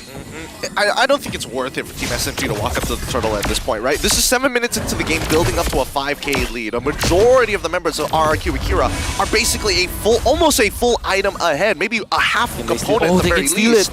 Oh, man. He didn't even use his Retri for the first initial turtle, so this is just gone. And what can... Not even for the steal. Nope. That gold disparity between the two junglers is building up. And Team SMG at this point, they can't even defend their tier 2 despite them having 4 members up in and around that top to mid side. They're just going to have to give it over to RRQ. They'll even take it as slow as they can to try to deny as many minions. They're really maximizing any sort of punishes towards SMG. You know, I was talking about this the other day about, you know, maximizing your leads and really making sure that there aren't any holes in your gameplay. But right now, RRQ Akira, right, they are warmed up. They're not playing as slow as they were in the previous matches of their group stage. But against Team SMG, it feels like this is it. They are warm. 1v3, Takashi taking everything. Finally, SMG are on the board, and that took 3 ultimates. So remember when I told you earlier that I'm just the biggest liar? It's just, it happens every single time. You just can't compliment the team without them immediately almost running it down. CC, caster curse. The caster curse. Takashi might have died there, but look at the macro coming out from RQ Akira. They're invading once again. They're taking away so much from Saksa and punching now. No heavy spin. It was used up earlier, and Saksa just gets locked out. A torn apart memory fadeaway picks him up all the way from downtown. And that's Saksa, who's out. Whoa, Miko, circling Eagle, trying to provide some support maybe to Smooth, who's in that bush, who's looking for perhaps a little bit of an ambush. Gusta Lagusta walks up now, gets caught in the Phantom Slash, but Gusta outtrades him. My god, just literally one attack coming up from the Brody. It's more than enough to kind of take away 30% of the HP of the Benedetta. We don't want that to happen because you need a frontliner. Typically, you're going to be looking for Miko as well as Saksa, but somebody has to stay in front and peel for the Bruno. That's their main win condition. Now at 9 minutes in, they deploy the orange buff to Sasa. So let's see if this makes some difference. Oh, Miko's opening up quite well. Saksa jumps in. Violent Red Ribbon steals it for SMG, but Louise with a flicker minion. Fury Takashi slashing Sasa in the back. SMG got the Lord, but at what cost? The Raging Sandstorm flicker is just... Oh, no! Miko also losing his Purify as well. I mean, all the battle spells are coming out from the side of Team SMG, and they just bought themselves time with a simple steal, but you can see that RRQ Akira are still very much in control. Man, you gotta give it to Saxa. Yeah, well played. Well played. He found the opening looking for King and found the best spot in that Lord pit. The wall around the Lord was able to pin him down. I think that if they haven't lost Sasa during that moment, it was the perfect timing for Team SMG, because if RQ here gets the Lord, surely one of their inhibitors would have gone down because of the lead that they had. Oh my goodness, the damage. Oh, one more hit! And the lethal ignition does its work. Oh my goodness. Yep. Whoa. Well, at the very least, we know that lethal ignition is, especially when you have an early lead like this, is so worthwhile compared to concussive blast. Oh god. No Purify this time. Nico just going and get taken down. A good heavy spin though from Saxa. Another response. Gusta Lagusta pinned down and taken out by Sasa. It picks up that shutdown, and just like that, Team SMG have found another chance to prolong the game. This is so Saxa. I mean, it was terrible. Whatever happened in the early stages was terrible. You see his last two moves, able to pin out Sasa, Gusta Lagusta, and then eventually steal the Lord. It could be perfect for Team SMG for their road to recovery. Still, very much of an uphill battle. But we were talking about the amount of items, right? So come the next Lord, it might be enough for Saxa to get his third defensive item. So that might be enough for him to kind of tank it. Okay, especially with the current economics that we're seeing right now. Let's look at the damage dealt, right? Stormy is actually catching up pretty quickly with Takashi and Sagan just behind him. I love this. The Twilight Armor for King. It's the anti-Nuvaria item. Even after the late stages of the game, that's going to be great for tanking the damage output coming from Stormy, but also against Sasa, especially when you kind of be lucky when you actually catch the critical coming out from the Bruno. You really nullify that damage output, so I really like this Twilight Armor pickup coming out from King. Okay, something that kind of kills two birds with one stone, some may say, because most people are going to be leaning into, you got to make sure that you have the right items to get away with this, but RRQ Akira looking to go for these flanks and Smooth hiding in the back. Oh no, Takashi found him. One auto attack, that's 30% HP. That's 3 another bars. trade back though. Yeah. I mean, the Khalij's damage right now is disgusting. Saxa opens up, finds Luis. Minions Fury can't be cancelled, and he's able to knock Saxa up, stopping any sort of full initiation, and also technically baiting in a massive resource. King jumps in and baits out the Purify as well. Oh no. Even though he committed the Requiem, I think it should be worth for a Purify. Yes, I definitely agree with you on that one. 81 seconds, and all they need to do is to wait for the ultimate to be back up once again. They can now take the Lord, maybe get the aggro for now, and Lord dance against Team SMG. Oh, Sagan, you just stop it. Come on, Saxa, he's holding on, and eventually the black shoes will come out. Is there a punish here, though? There should be the Purify. Oh no, a great petrify from Smooth, but now it's going to be Takashi in the back line. A good one in nature. Provides the sustain for Sasa. Now it's going to be Sasa who walks up, but King secures it now. The turnaround with the spatial migration. Gusta Lagusta has everything still up and ready. It's a 2-for-1, technically 2-for-2 if you count in the Lord. All right, Wolf, walk me through the economics before the Lord starts walking into SMG's base. Is this technically worthwhile for the side of Team SMG, or is it eventually going to bite them once the Lord is at their inhibitors? At this point, any port in the store for Team SMG, any single kill any single win that they are able to get, they have to take it. And honestly, I didn't think that Team SMG would have gotten more than what they had for that particular fight, because they allowed Sasa to be successful because of the win nature. He survived after the initiation coming out from Tekashi, which I thought was already pretty good, and then they punished Tekashi. They might not have gotten Lord, but the thing is, Saxa did not die as well. So I think there are many little wins for Team SMG for that. So to answer your question, I think it's worth it. Okay, let's see whether RQ Akira have anything to say about how worth it that was. They're looking to break open these inhibitors. A good charge from the Lord. RQ just hovering over, looking for a chance to engage. Saxa gets chunked. They're trying to bait out that heavy spin, but it will not work out for now. Kusta, one last shot, finds it onto the base turret in the bottom lane, taking it down Smooth. That's a beautiful final slash out to Gusta, but there's no follow-up. Torn apart memory, ooh! Flask of the Oasis and the Guiding Wind just providing him enough HP to survive. Now it's two waves coming down in the mid lane, and that's going to be a spatial migration, baiting out a heavy spin. King gets out for now. Saxa no longer able to provide the right amount of cover for the team, as that has been baited out. But I'm looking all across the map. I'm looking at the numbers here. I still see that 5.2k lead, and yet it felt like, Minions Fury with a flicker combo. That's a 4-man knockup. King gets a spatial migration. Saksa somehow still able to survive. Gusta went for a greedy last hit, and he gets last hit instead. Ooh. Wolf, walk me through. What is Team SMG doing right here? Like, it's clear that the economics are now not favoring RRQ any longer, but how did they pull this defense off? Dial back 45 seconds earlier, RRQ here made great baits, but Team SMG just found the better punish against RRQ Akira. They overheat, literally overheating against Team SMG. That jump onto Saksa was far too greedy. You have to take note of the guiding winds now. The saves coming up from Team SMG. That's what you need to respect if you're RRQ Akira. I mean, the favor coming up from Miko is actually providing so much value on top of the Flask of the Oasis. Multiple saves actually coming up in a very short period of time, but I think that at least, you know, we were worried about Team SMG not being able to get out of that early game, and here we are, 16 minutes of the game, 49,000 to 48,000 as the gap closes with one inhibitor missing. Whew. At this point, you're gonna have to respect the damage up of Stormy. Surely King will be prepared, well-equipped versus the Novaria, but everyone else will not be. Tekashi will be now scaling downwards, actually, as the Khalid. Yes, you still deal a lot of damage, but you get taken out very easily. And that's also true for Gusta Lagusta. You gotta be mindful of the Novaria, because the thing is, Saksa will just look for you and you pin you down. That's gonna be Astrospheres raining down on you for sure, that you cannot... You gotta take care of yourself, because the Wind of Nature or any other defensive item will not be enough for that. Getting outscaled might be a problem here, but okay, so now that the tables have kind of flipped, we're expecting at least that RRQ Akira is going to make a move across the map in terms of just the wave management, right? Oh, okay, this is getting kind of spicy here, as this dance is quite messy. Yeah. It's good coordination from both these teams, but I think SMG are winning out in the trade for now. They have more resources to play with. Sasa has just bought the Immortality. Miko gonna be chunked. So does Smooth in the mid lane by Tekashi, who now reads it out. Wow! One basic attack.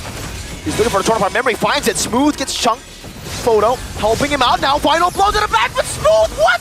He just gets taken down. Now he's gonna be king with the Requiem. He jumps in and finds the Rectree. RRQ, they still decide to fight. That's a flicker from Louise, but look at Sasa dealing some damage. Another re-engage from Saksa. Now it's RRQ and a Tornapart Memory in the Raging Sandstorm. Sasa thinking low. Immortality down. Does he buy a winner truncheon? No, he doesn't. Saksa now loses the Immortality, able to dash out. SMG survive. They get a 1-for-1, a 2-for-1. Oh man, I don't know. It's one of those situations where you're like, protect the president, but the president says, go, go, go, go, green light. Yeah. Stormy playing a very important role, dealing the damage and eventually taking out King, and then you can see Tekashi taken out. But obviously, we talked about the fact that Tekashi will not be as tanky as you would think he is, especially because he went in for damage build. I gotta say though, Saksa just really is playing this mid game so well, as well as the early portions of the late game. He protected his teammate. Definitely the Akai with a peel. There's a lot of future for Team SMG, especially because they will be able to clear out this Lord lane.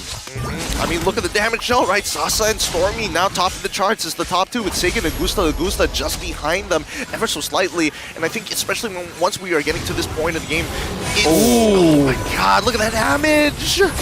Ouch. Ouch. Big oofs all across the board. And I mean, this has to be a little frustrating for RRQ Akira, right? Like, it kind of slipped through their fingers. Yeah. But they put themselves in this position, right? I mean, they decided to fight despite getting the Lord. Exactly. And also the mid lane overheat, that really will... Yeah, you'll be thinking about that. But they still have the important lead. They still have the way to end this game. Smooth. Oh, good eye for an eye. Phantom Slash again. Saksa with a heavy spin. Gusta is able to position himself very well. Now to Tornapart Memory with the help of the Glooms. Finds the kill back. Oh! Gets sniped from downtown. Stormy threads the needle. Now no inhibitors left for the side of Team SMG. They trade 2 for 1. They trade up for an inhibitor. And at the end of the day, this is just becoming more and more difficult, despite Team SMG actually outscaling RRQ Akira for these neutral objectives, which is the main end condition from either team. And especially now that teams have started to study managing the lanes. What you can do for RRQ Akira is to just macro it out, and Team SMG needs to force the fight. If you're smart as RRQ Akira, you would want to just, play it slowly. Just play the macro game. Wait for the next Lord. Set it as a trap. Win the macro battle so that you'll have eventually the better shot at the late game. And despite Team SMG having the better heroes for the late game. Speaking of economy as well, I was hoping to actually see, the juggling of items later on, especially if they want to kind of maximize their abilities. Because so far, based on what we have seen, they are looking for like the most micro of mistakes. Oh, you've used your guiding winds, we can immediately punish somebody as soon as they take it. So at the very least, there might be a potential outplay on that side of the map. Yep. Saxa's immortality should be up pretty soon because that was popped after the first Lord, well, not the first Lord, but the previous Lord fight. So they're gonna have to be waiting for that one. Fortunately for Akira, they still have the immortality onto King, so they can be aggressive this time. But Luis, he also needs his own immortality. So I think Team Akira does have the better resources in this Lord dance. Especially with 3 waves slow pushing, that'll give SMG a bit of a problem. They have to deal with all 3 waves consistently. Luckily, they have a Benedetta. Yeah, that is true. And the best part about sitting from this new... Oh, no. Okay, the best part for RRQ to sit on this Lord, especially with Luis and his motivational shout, he can actually kind of tank through the damage with his team a little bit. Black Shoes already being used by Sagan's side, but Stormy making sure he feels the pain. Yeah. This is beautiful by both these teams. Miko, though, he's going to go for the ball. Oh, final blow used up, Smooth. That's a big ultimate now. He has to find a very, very good angle with a dash or a phantom slash if he wants to get a good petrify in. No final blow for a few seconds. He needs to go bot. That's their CC in this team fight. One of their big resources burnt out. King, Spatial Migration, Violent Requiem, trying to force this heavy spin out from Saksa, but he saves it. Patient. Sasa gonna be caught in the torn apart memory. Oh, he pops him into nature, and Sagan follows it up all the way. Now another Spatial Migration. Saksa forced to use the heavy spin. Sasa buys the immortality. Saksa has the immortality. Raging Sandstorm. Takashi finds the back, and just like that, they've set up perfectly. Smooth. But look, it's Smooth. He finds a moment to look for a kill. It's Saksa versus King. Saksa's got it. SMG disengage, and they stay in this game. Oh my god. They are balancing this entire game on a knife's edge. Wow. What a Lord dance. Unbelievable in Akira. They have the better Lord dance. In fact, the timing on when they went for Saksa, that's actually pretty good. But Smooth turned it around. He's actually the MVP of that fight, at least for me, because what happened was when he went in, he stopped Akira from actually following up to King. They wanted to do that because already King got onto Saksa, popped the ultimate, and dealt a lot of damage onto Saksa. We're gonna see it through the instant replay. It's already a very good Lord and setup coming out from Akira. It's very smart, but then nobody was able to follow up, and Smooth just stopping the backlines, controlling 3 members, so that when the Lord Retribution battle was there, it will be at least a 50-50 in fact, and then Saksa wins it actually. The thing is, Akira did not reset the Lord when they went in for the fight. That was their mistake. Because the idea here is you whittle down the formation of the enemy and then reset the Lord. I mean, I think that Akira thought they reset the Lord. You could see that the Lord was walking back, and then immediately that's where you see Saksa actually dashing forward to try and stop it so it doesn't get the full regen. So it's like a lot of these factors happening at the same time. Exactly. Well done, Saksa, actually. And now it's an Evolved Lord that is in RRQ's base. Remember, with an Evolved Lord and a Novaria and a Bruno, the sieging prowess is impeccable, and you can see it instantly. 2 base turrets already out. One last one in the bottom lane, and it is 1 hit away. Saksa could tickle it, and it will fall. Luis is trying desperately to try to zone SMG away, but all they need is 1 hit. Saksa walks forward, gets a good hit in. Heck, it's not even them, it's the minions. King, Spatial Migration, baiting out the heavy spin once again. It's a resource traded in exchange. 2 ultimates from the junglers. Oh, now it's dead even again after everything that has happened. This 7K lead for the side of Team SMG sounds like it's a really good idea, but we're in the ultra late stages. It's only going to be used for juggling items, and even so, we haven't seen it happen that often in the match to begin with, because sometimes these Lord dances, there's just too many factors to consider. Exactly. We see a Winter Truncheon coming out from King. And when it comes to damage, yeah, surely you will have that from Gusta Lagusta. There's an argument that Lilia is also a late game mage, but compared to a Novaria, that's essentially not as good, right? Yep. So I'm thinking Team SMG4 now, they will be more comfortable, in fact. I think they're very comfortable now. They should be waiting for punishes. I think that they should also be waiting for the immortality to be up on Saxa once again. So this will be, again, another very long Lord Dance. But the difference is Team SMG's lane is going to be at par with the lane of RRQ Akira, naturally. And I think at least for the side of Team SMG, they're able to play these, Lord Dances and manage the waves a little bit better, because RRQ Akira tend to have this, well, I would say they wouldn't get distracted, but once they make a call, it's very difficult for them to kind of call off the shot as soon as it's been made. And now the minion waves are back to equal, right? There's no real advantage. Both sides have taken base turrets. That means both sides will have super minions to play with. They're both just playing around the Lord. It's a dance. Again. Yep. They're going to be waiting for the immortality to be up on Saxa.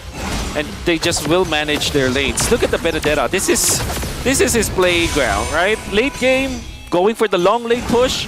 Definitely going to be Benedetta's gameplay. Very nice reset coming out from Team SMG, knowing full well that they also have their minions up top.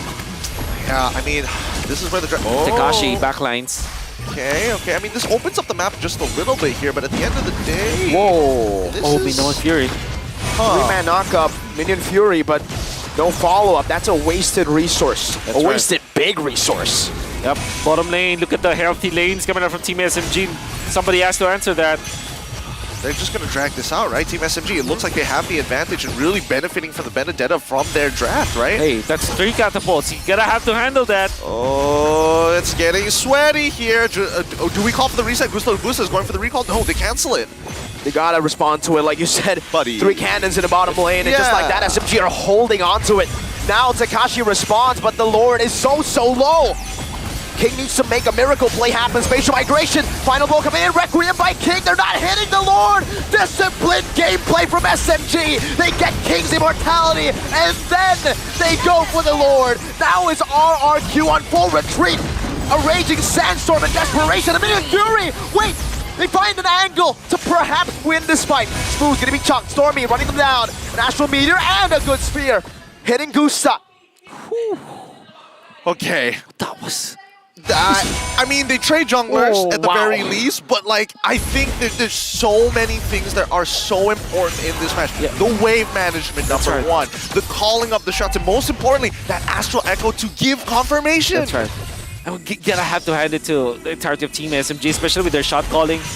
Smooth with a slow push down the bottom lane. He did not completely clear the wave, that's why there were 3 cannons in the bottom lane. And then it came to a point where it became poison to RRQ Akira that they had to now look the antidote for. And what they tried to do was to save that. That meant that they lost the Lord Dance. And by the way, gonna have to hand it to Saxa. They did not damage the Lord when King went in. Oh! Just like that, a Petrify as well from Smooth with that final blow. It's just over. Like that. Team SMG, they start slow, but they finish fast. Game number 1. Dang, what a game. What a game coming out from the side of Team SMG. What looked to be like an overwhelming avalanche coming up from RRQ Akira. Team SMG, they weather the storm. Great play in the mid-game. Saxa suffered in the first 8 minutes of the game, but afterwards, he made all of the right plays. He even stole the first Lord, which bought them a lot of time. They eventually got a lot of items onto Stormy, and then the punish in the middle where they got baited out surely, but the positioning that you saw coming out from Miko and the Matilda, always there to help his teammates or at least bait out eventually the members of RRQ Akira. We were talking about the fact that this early game composition from RRQ Akira is extremely strong in the early game, but it will be outscaled in the late game. And that's literally what happened in this game. And by the way, the macro gameplay coming out from Team SMG leveled up so much that in this particular game, they were completely in control. So many factors coming into play at the very end. I was already worried. Like, Team SMG, They usually like to start so, same as RRQ with Kira, but RRQ with Kira this time, they showed us a different side, how aggressive they could be, what really the South American playstyle generally starts to look like in their own leagues, and even then, that's when I thought, like, this could be over. No inhibitors, nothing. The defense coming up from the side of Team SMG, that's just experience. Yes. And the clutch red trees, man, we gotta give it over to Saksa. That really kept the game going and smooth.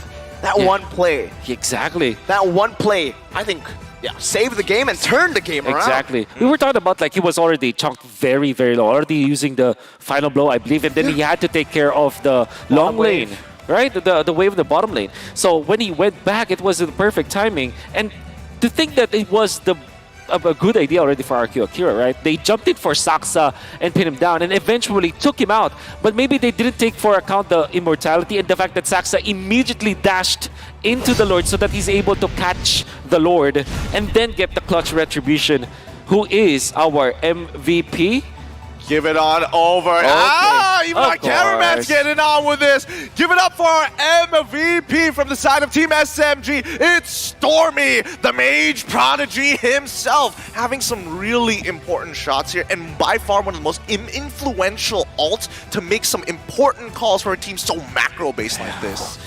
You'll understand. I mean, Novaria and Gord, they're the two heroes that we thought that will be banned out, but they still banned out the Famished despite them having access to the Guinevere as well as the Brody.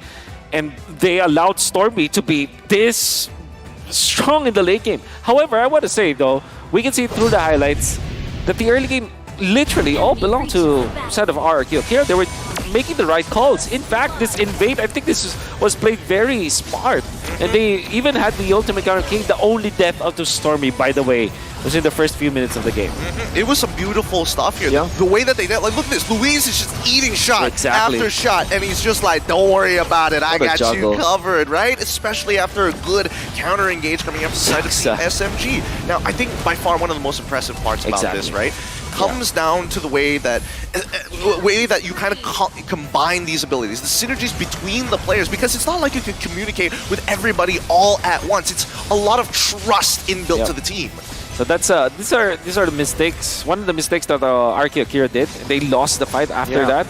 And then I believe that this will be King to take it because of that beautiful dash. And then they get out. And another defense coming out from Saksa. Look at the lane management. And by the way, Stormy will be hitting the shots into this particular sequence. And now it goes. Look at that. Saksa does have the immortality, dashes through, actually threading the needle and catching the Lord aggro while Smooth was taking care of business. King was far too late. I mean, it's not really literally far, but in that sense, he was far too late. Then eventually they run down Gusta La Gusta while taking out King. And the fact that the Lilia will be taken out during the Lord push, that was definitely the mistake. Sagan was min-maxing too much in that particular sequence. He's the only defender that can clear out the wave.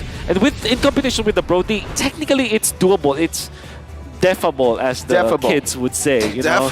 But man, unfortunately, Sagan min-maxed too much. Yeah, it feels like, well, as much as I would like to believe that Sagan might be at fault, especially in those later stages of the game, you could definitely see moments where he got a little overheated, even pushing a little bit too far, giving these opportunities for SMG to come back. Because again, it felt like once they had that 5k lead, 7 minutes into the game, we were waiting for that 2x moment, that checkmate moment of like 10k lead, it's basically over, especially with the emblems that they have. It's so early game oriented.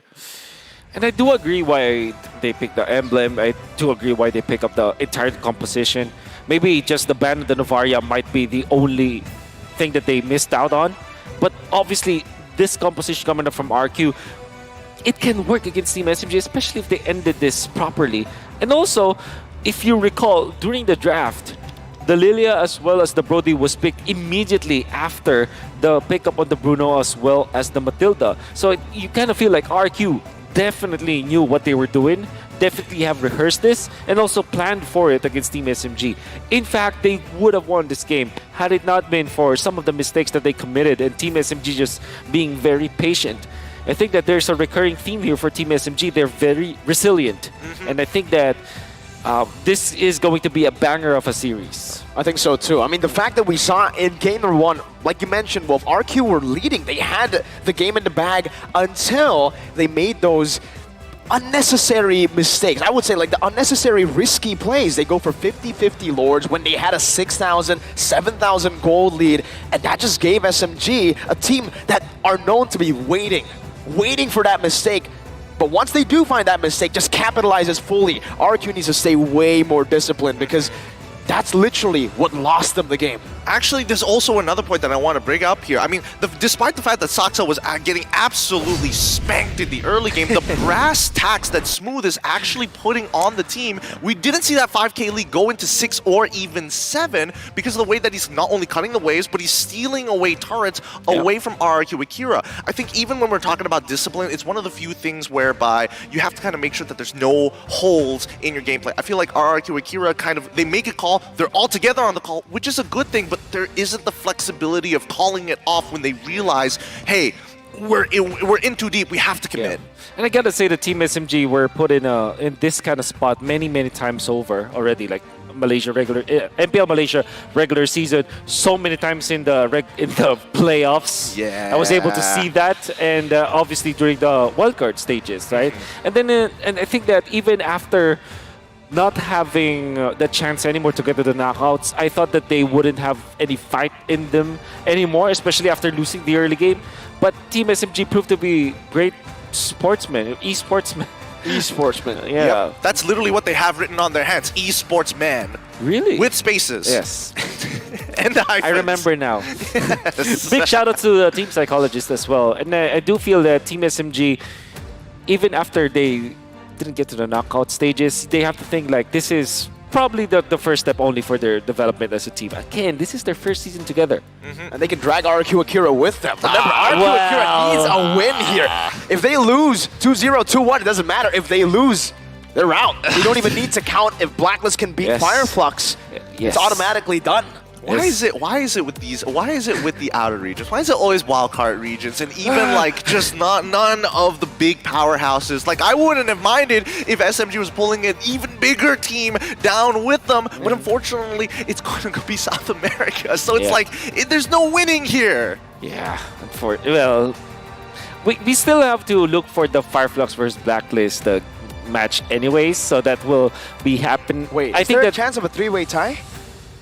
You know what? Go 3-0. You know what? I want to do the math. 1-2. We're gonna leave it to our producers and the backend to take care of that and inform us later on. But in the meantime, we got to focus on adaptations for the upcoming game, right? Because again, this is a bit of a different side of RRQ Akira that we haven't seen before in the group stage, but you know, more commonly in their own region. Do they devolve back into the playing what is quote unquote Mirko mentioned meta? A little uncomfortable, but at the very least, you have the tools to actually pull through in each phase of the game. Yeah. In my, I think at least when I think about that, particularly the draft from game number 1, I don't think that the draft was a problem. There's just one thing that Novaria might have been the better ban instead of the Faramis. I understand the Valentina ban, but the Faramis ban, they have the tools to deal with it, and then just the Novaria. So I guess they didn't really change.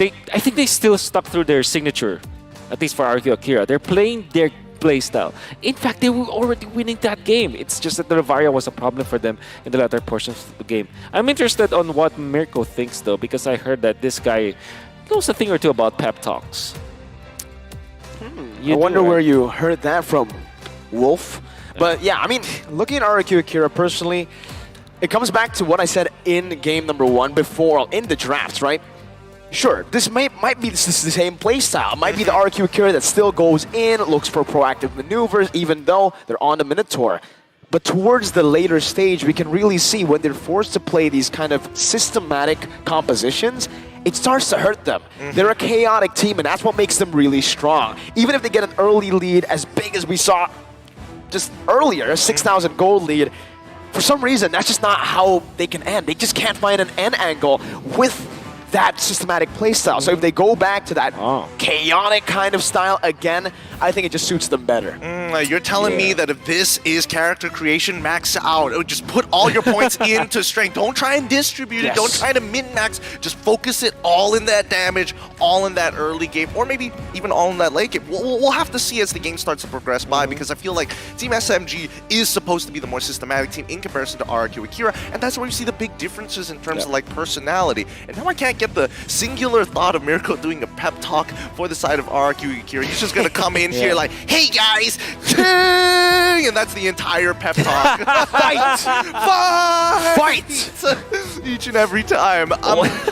I'm picturing it in my head. Right? It's so visual. It's so visual. It's so miracle, actually. It is. It is. I mean, just yesterday, we did a meme thing. Tatakai! Fight! Remember RQ Akira? And they also have merchandise, RQ with... It all comes full circle. So that's why there's bite marks on their hands instead of writing. It all adds up. I think that especially for RRQ Akira, if they are going to get into that mode, that mojo that we're hoping for, it's got to be, again, some of these bands that Wolf has mentioned. Number one, the Faramis, maybe you should kind of let that through, especially if you're prepared to play something like Benedenon as well as Khalid. You've already had that kind of pre-planned. And it felt even stranger that they banned it out because they had Lilia, which is already a very natural way to say, hey, clump up together, perfect. I'm just going to peel off your Netherrealm. That's not that big of a deal. And especially because they went in for Minotaur plus the Khalid.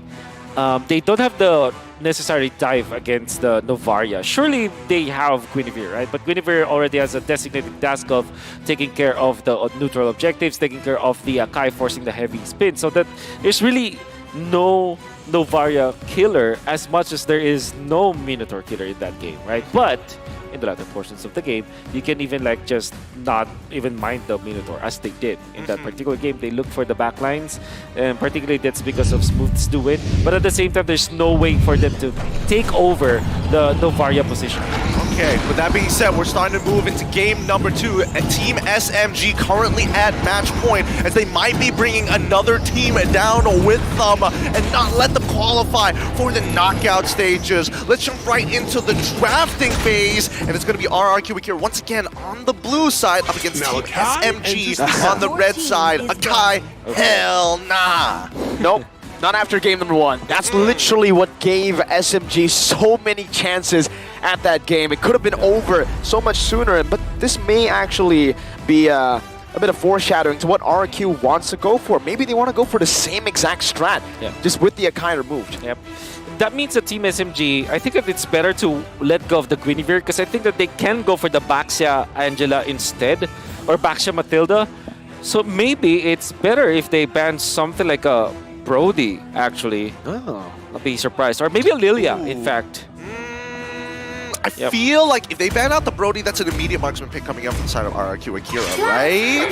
I'm just going to make the assumption there. The Angela is going to get banned out for the side of Team SMG. Okay, so one major change, which is the Akai ban from RRQ. So there's Guinevere, and then you go Baxia plus the... Bruno? Baxia Matilda, maybe? Or Baxia Bruno, actually, is pretty good. I think either or, both of which, I think they can hold off on the box here for now, only because, at least for the Guinevere, it's still pretty flexible. Yes, you're right. They have multiple options as well that could go into the jungle. So going for the Bruno just kind of makes sense. The Matilda also kind of makes sense as well. Let's see whether or not that's going to be the game plan coming in for Coach Pao and the rest of his team. Yeah, I agree with you. I think Matilda Bruno will be the best. On the way. But again, here, they still go Matilda back. Yeah, maybe they want RQ to pick the Bruno first, and then they can go for something like a Claude. Since they have the Matilda anyways, they have protection for the Claude, and they have a vehicle for the Claude as well. You're right. That'll be very, very interesting. Oh wait, we also totally forgot about Ixia as well, both of which would be really interesting to see, right? So we get the Bruno lock in here. Let's see what RRQ Akira is going to go for. Oh, they It's the preemptiveness, right? They're like, I want. You're gonna pick Faramis? I already have the Lilia. Now's the question: Faramis or Ixia? Do they want to go for a bold pick here? I think Ixia is better in a way because you have the Matilda and the Baxia. Exactly. I guess I don't know how expert Sasa is with the Ixia. So if they want to go like if they want to just secure the comfort, they might just go Claude. Yeah, you know? I think, man, I mean, you're already at this point of time, be bold. Yeah, I agree. Be brave. Be brave. BB. BB. Yeah, I do like the Ixia bit, but... okay. I'm telling you, Stormy, looking at Sasa is like, no, I'm the carry now. So wait. I think I now understand. I understand it. What's gonna happen is RQ will be forced to ban both Claude and Ixia. They will go carry instead. as their last pick. Do they really want to go carry in these types of situations? They will not have any choice after the ban on the if the Ixia and the Claude will be banned out. They will not have any other choice but the carry. So I think that they're more concerned about the Stormy hero than the Sasa hero. When the body suffers. Okay, what? Faith into Okay. Sasa and Bring it on, they never say. mind. They're like, nah. Never mind. No more of this. Get Benedetta out of here. No more brass tacks this time I around. agree, They're taking the playmaking out of SMG, man. It started with the Kai, now it's the Benedetta. They might just go for it. I mean, the gold lane ban seems inevitable, though. Yeah, Ixia maybe. I think that especially because Minotaur. oh, okay. So they really want to go Claude this time. Interesting. Team They have a SMG. Valentina this time. I would actually think that maybe they would let that open, but yeah, Claude had to get taken out here. That's very hard to get a pick off with when you play the Guinevere. Yeah, man, this second part of the drafting phase, especially when it comes to that match, is so responsive from both Coach Cabral as well as Coach Brown. They're both looking at each other, and it's like, it's a tic-tac-toe game. Eventually, you're going to get one of those corners to finish this game off. As first pick in the second phase going on to Team SMG, what's it gonna be? The Khalid is still open, so you might want to go Diroth for Team SMG. Something along the lines of a non-counterable XP. Surely there still is Uranus. The Paquito looks also very good. I don't know how good Smooth is with the Paquito. He's pretty decent. What about Arlet? Arlet, I mean, it's banned out, unfortunately, right? If it was up on the table, for sure, that's an early lock-in for him, right? 3 more seconds. Paquito. Good call there, Wolf. Good call. Now we know we have multiple options, and especially for gold lane that's already uncontested at this point, as RRQ have locked in the Bruno. What are they going to finish it off with? Lapo or Yuzhong, so that they know that whatever marksman there will be, it will be enough for the jump, right? And also, if the Ixia will be played, at least they have an access to the backlines. You might be tempted to go for Khalid again if you're RQ, because honestly, Tekashi played it well, and it kind of fits the profile of how Tekashi wants to play. That means that you need a way to also jump the backlines. What if they go... Yeah, well, never mind. Diroth into Kufra. Okay, so they're just playing their own style. They're like, okay, we have set tanks, we have ways to jump that backline, and we have an executioner just in case we peel them off. Oh, he's not feeling it. You called it. Yes, I understand it. Oh, okay. So why I'm very happy about this is, it is actually a hero. You know, Claude and Ixia, they don't necessarily win against the Bruno. Yeah. Like, they can even it out. Carry is a 50-50 though. It's a 50-50 call. If you're good enough, you can win against the Bruno. Really? In comparison to an Ixia? Ixia will not win against the Bruno per se. It will survive. It will the Bruno. survive. I mean, in our trades, okay. All right. We'll get a little bit more into the laning phase about this, because I think it's going to be quite the game changer for either side. Remember, this is all about, like, well, not necessarily early game, but at least they have a little bit more flexibility around that mid game, so they don't get that brass tacks against Team SMG as we start rolling into this match point for them. M5 World Championship group stage here. It's on the line. The knockout qualification for RRQ Akira comes down to this. They need to break this game open. They need to push it to a game number 3. As we walk in towards game number 2, it's going to be Team SMG on the red side once again to hold them back. RRQ Akira on the blue side. It's not just the last hope for RRQ, but it's the last hope for Brazil. Bigatron's Sons have been knocked out already. And now we'll see if SMG will deny that chance away from this region, from this team. The carry, although I say that it can win against the Bruno 1v1, it still is a risk. Like I said, Bruno will have the time of his life no matter what, right? Because it's the easier hero to execute in the gold lane. But the carry, if you're good enough, if you know your matchups, and if you outplay your opponent, the Bruno, you will be able to do so. Yeah, it's all going to come down to the usage of the light wheel, right? That's going to be the big game changer for a lot of these carry players in their counter matchups. But so far, Stormy and Miko doing a good job kind of trying to keep control over this mid lane. They're really fighting for it. Yeah. They're doing a good job. The moment they pick up the Valentina instead of the Claude, it kind of really told me that, yeah, they might be eyeing for the carry, but I didn't think that they would be bold enough to actually do that. Well, I guess to echo what Gideon have said, nothing else matters anymore with Team SMG, right? So they should be. I mean, if there's a time to be bold enough, this is the time. Yeah, no, it's great to see. I remember doing a daily recap on my YouTube channel that you can go find at Guinea and Q. Hey. With Renmar, he mentions that Sasa is actually quite a stable laner, so why not give faith to him, right? Have faith in him in his matchups, and then start investing in other players and arming them better. Yeah, and I think for SMG here, to talk a little bit about Wolf's statement there earlier about the laning phase, I think it's kind of irrelevant anyways because they have a Mathilda, right? It's an auto win for the lane. Healing, sustain, and also a bit of poke. Same thing goes for RRQ though, because they have better wave clear to mid lane. Lilia's just all over the place. Wait, I believe that's a spatial migration and an engage on the other side of the map. Sockside going to be poked down, and now with 1 HP, he's able to dodge for a bit, but the Gloops takes him out. It's going to be the Black Shoes popped in. Takashi looking for one last hit, a good knockout strike, but a spatial migration saves Takashi for a bit, delays his death, and is able to just get the right timing on that kill to Smooth. Tyler's Revenge by Louise, knocking Miko up. Stormy's looking for an angle. King finds a retreat now, a defensive spatial migration. Louise gonna be poked down, going to be stunned up. He does have the flicker, however, to escape.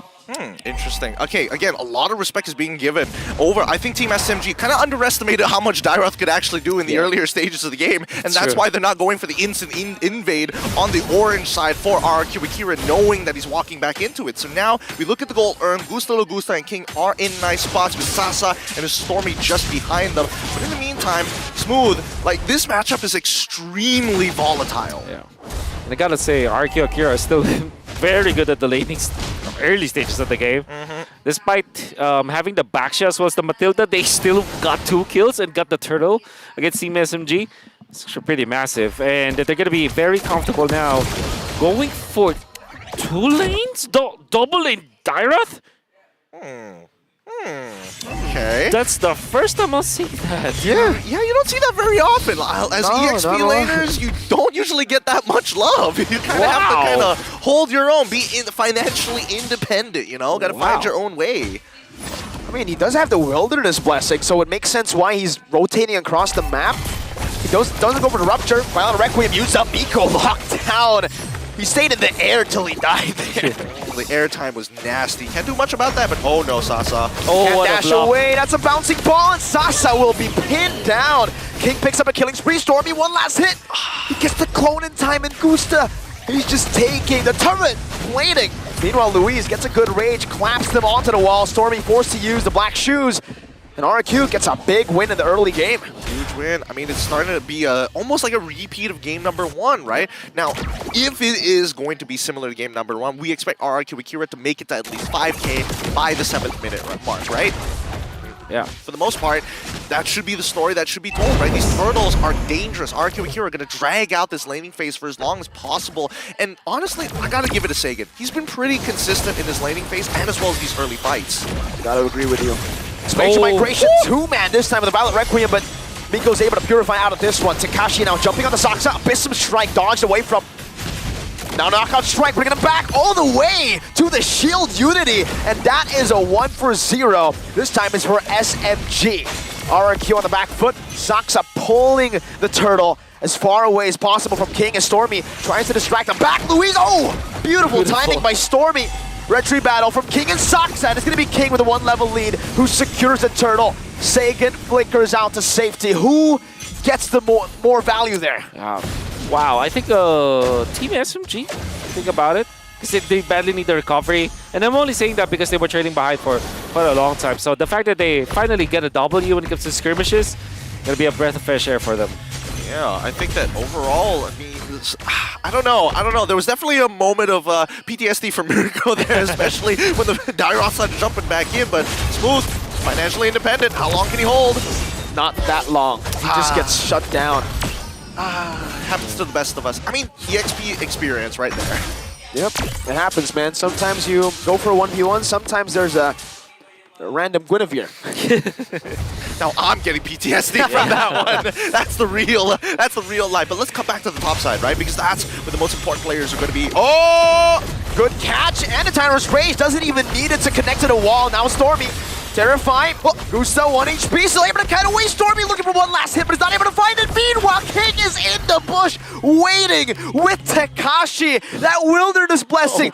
You saw Takashi bot, now you see him talk. God. God. Oh my goodness. And Argyo Akira knew that the shoes will be there eventually because Stormy copied the Lilia and they punished him duty.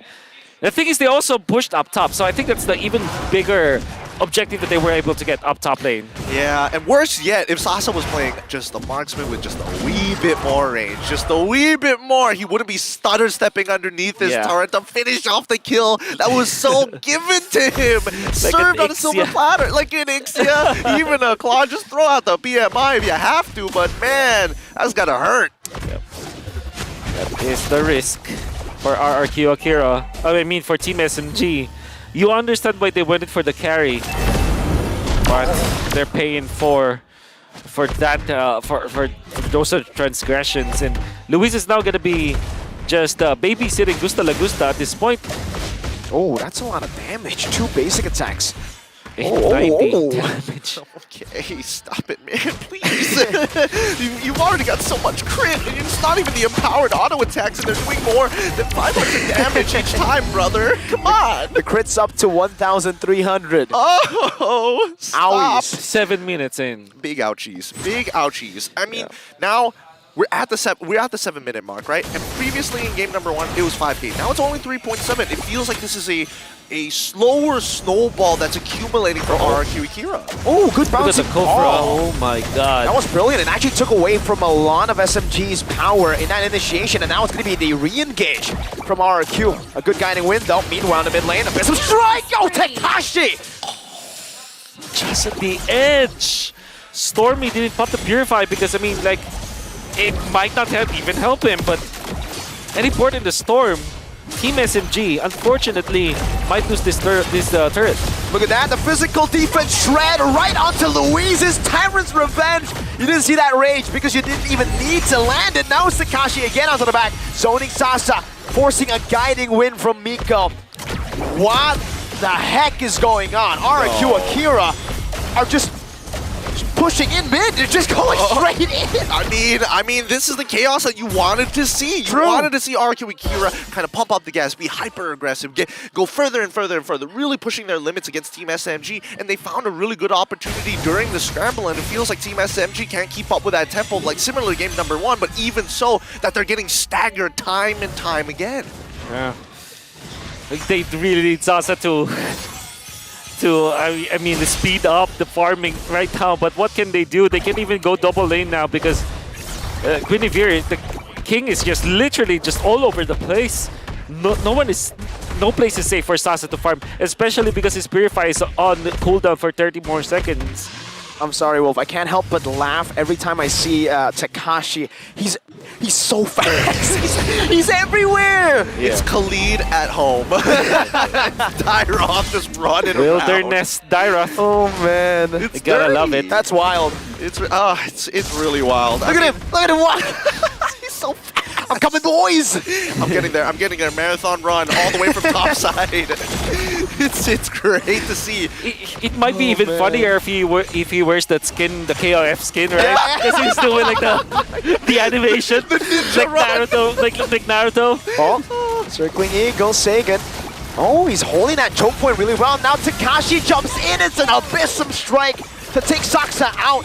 No red tree, just like that, and King just secures it for free. A good Terrify, a good chunk of damage, but Gusta Lagusta is untouchable. Smooth jumps in with a punch, but he's not able to find anything. SMG forced back, and RQ Kiro. Flicker! Flicker forward from Gusta Lagusta. Unable to find any more of those hits, but what a win. What a win. Gusta, you gotta have to be reminded of game number 1 where some of the careful, man. overspeeding from RRQ Akira might be detrimental for the team, but they can celebrate now. I think that was a well-played Lord Dance that you saw from RRQ Akira, and more importantly, Tekashi with the positioning as well as the entirety of RRQ Akira, honestly, punishing Saksa. Ooh. Wow, a good lockdown. Smooth gets knocked up. The airtime was wild. Saksa can only just watch it. Luis finds a rage. Brings them back. That's a kill over. Tekashi with the Abyssum strike. Sasa still surviving. King backing away. And of course, Tekashi survives as well. Stormy just very, very low. Few good shots, and that's a double picked up. Tekashi once again finds the back, and it is an equalizer. fast as the Dairoth, 11 minutes. Woo! The Kingdom strikes back 1-1, forcing a Game 3 onto Team SMG. I don't know about you, but the last Kage has got some competition, and Takashi, if only he had the correct skin, he may be changing his name to Kakashi real soon. Yes, 100%. I gotta have to hand it to the draft that we saw from RQ Akira, especially when they went in for the Dairoth. How do you actually pronounce it? Dairoth or Dairoth? I call it Dairoth. I call it Dairoth. Dairoth, alright. Dairoth sounds more epic, you know? Yeah. Especially when he's running like that. You know how fast he is? He's fast as heck, boy! he's hella fast. Ciao! Coming out from Takashi. He has speed. Yes, he's speed. And that Kufra, I really love that touch. I think along the way, we kind of predicted that a Paquito will be picked up, right? Yeah. We mentioned that. But at the same time, the first hero that came to my mind was the Dairoth. Because I think that Dairoth is a hero that doesn't have a necessary counter during that moment. Like we saw that the Teresa was already banned out. And if they pick that up, I mean, there's no actual quote-unquote counter.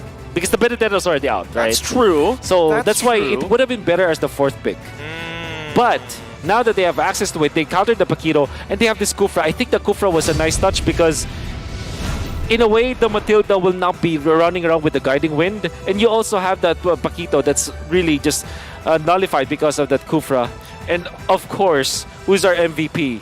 It's King. 4-0-9. Disgusting gameplay, right? Exactly. Because you're expecting Luis to be the one that's like, oh, I'm going to catch everybody. I'm going to go for those big engages. And King's like, no, step aside, brother. It's all me. I'm going to start it off, going to get that airtime. You guys just got to follow up. Yep. And there's also that knock-up, that free tech coming out from the Kufra to actually allow King to also land big ultimates. But you got to have to hand it to both King as well as Takashi. They relieved what normal roamers would do to roam around the map, right? And that meant that this Luis Kufra was able to just babysit the Bruno. By the way, great fight. Level of first turtle fight coming out from Team RRQ. Eventually, they have punished Takashi, but King, look at his positioning and he's very patient about it. And the trap. 5 people at 6 minutes up top just because of movement speed and Takashi.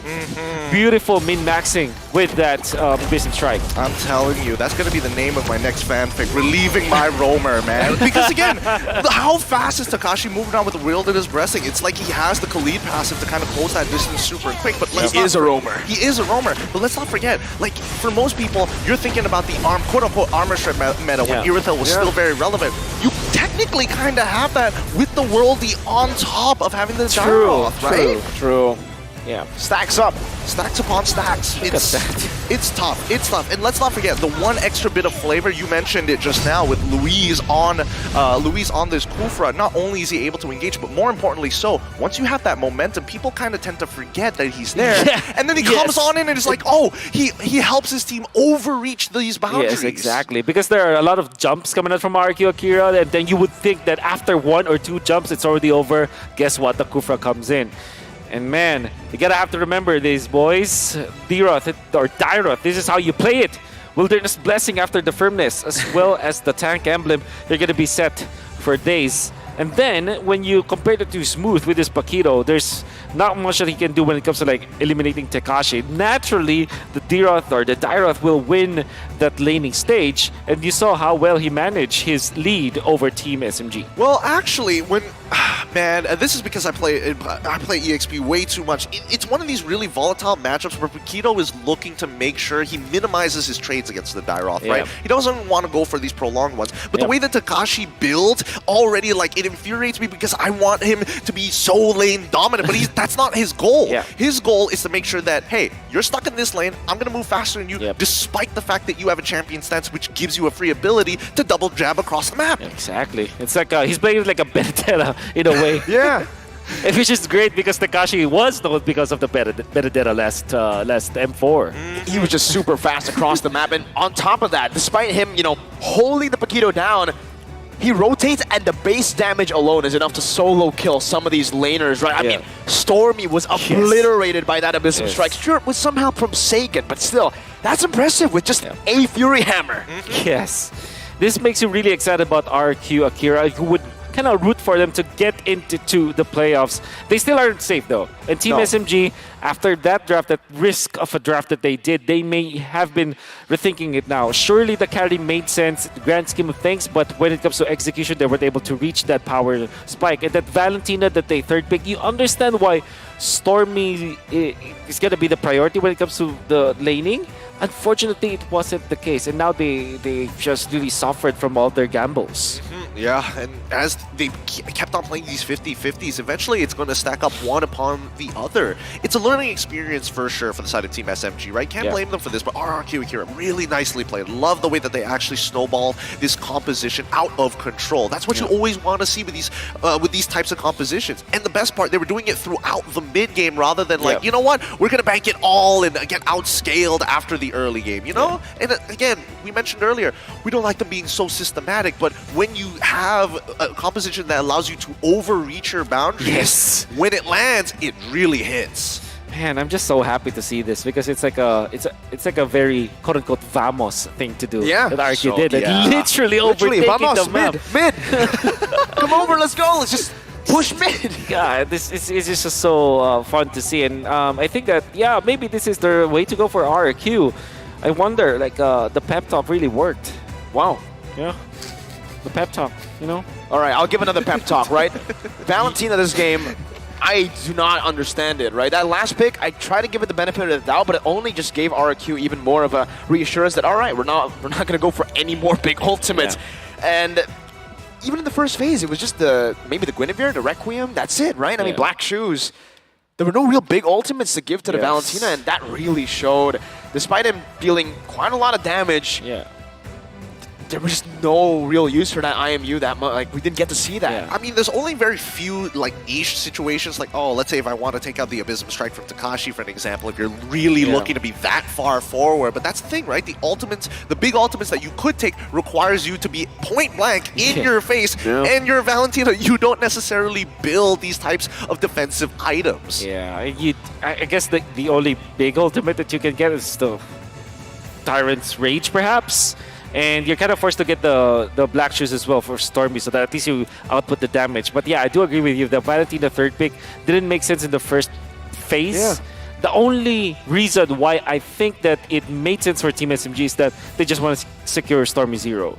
Unfortunately, that's not the way to go. Because if you dial back game number 1, Stormy was the MVP because he had a very nice pick that counters, or at least gives them a winning situation in the latter portions of the game.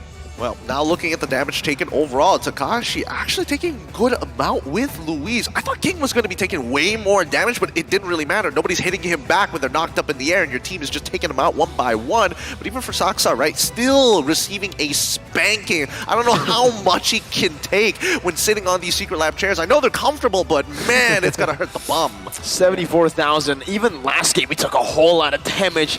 It's always, well, that's kind of the job of the utility jungler, though, right? That's true. Just gotta take it, man. Just gotta take it. Well, I mean, on top of the fact of the EXP experience with utility jungle experience, generally you're supposed to get shafted, right? And for the rest of the team, you're just hoping that they're able to get to that point where they can actually fight back. And I think that especially for Smooth, right? He was going for a build where he Hunter Strike into Bloodlust Axe, and eventually, I'm not sure what his third item was eventually going to be. Could have been the Malefic Roar, and even so, if he's looking for these big one-shots, there's just too many ways to actually outplay it. Like, Gusta was so far ahead. Once he had that Winsome Nature, it's like, what are you really going to necessarily do? Sagan had Purify as well. Even the knockup strike, K-Thanks by him to the Black Shoes away. It became very difficult for Team SMG because they lost the first turtle so badly. Had it been that maybe Smooth was at least surviving the K, Saksa gets the turtle, it will allow them to kind of rotate up top lane and maybe force some rotations in there as well. Like Nico with Sasa, that we talked about how the laning stage could be good for Sasa versus Bruno, but Bruno having the easier time at it no matter what happens. But if you put in the Matilda, that means that you will absolutely win that lane. Unfortunately, Nico had to think about many things in this particular game. Does he need to help Storm in the mid lane? Does he need to get into the turtle fight and actually aid Saksa? There's so many things that he has to take care of, and it kind of felt like Miko was just unfortunately not able to do anything because of the fact that he's trying to solve everything. Yeah, and then on top of that, I mean, like, looking at the lane, yeah, it could be a bit more 50-50 like you said, Wolf, but in this game, I really just couldn't see the way that Carry could deal damage. You need a proper front to back with everything that RRQ had. A proper front to back was never going to happen. Yeah, it was definitely not going to happen. But I think I definitely agree with Wolf here, where it's like, it's when you have that Matilda, you have the extra mobility. But at the end of the day, there's a lot of problems that need to be solved across the map, especially for those who are making mistakes in the lane. And now it's one of those situations where it's like, hey, Earth Miko, just could you top me up? Just real quick? Come on over real quick. And then that's when you see the movements, right? He moves up towards Sasa's lane, and then all of a sudden, Guinevere shows up on EXP. I think it's just the Matilda.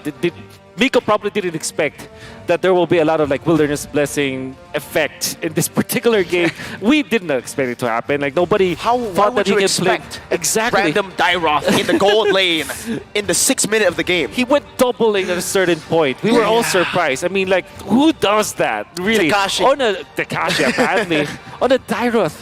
I mean, I would imagine if it was like something like a Pakira or a Benedetta that can actually traverse it, has a lot of dashes, but Dairoth with Wilderness Blessing. I swear, if I was playing the traditional roles, if I was Tekashi and Sagan was supposed to be LaFell like he usually plays in the mid lane, he'd tell me to bugger off, get out of my lane. What are you trying to double lane for?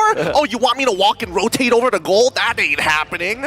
I mean, you got to give it to Sagan. He played a solid game, and I think that's what's keeping that, like, you know, that mid ground really consistent overall. But with that being said, it looks like we've got an interview with our host down by the stage. Let's go check it out.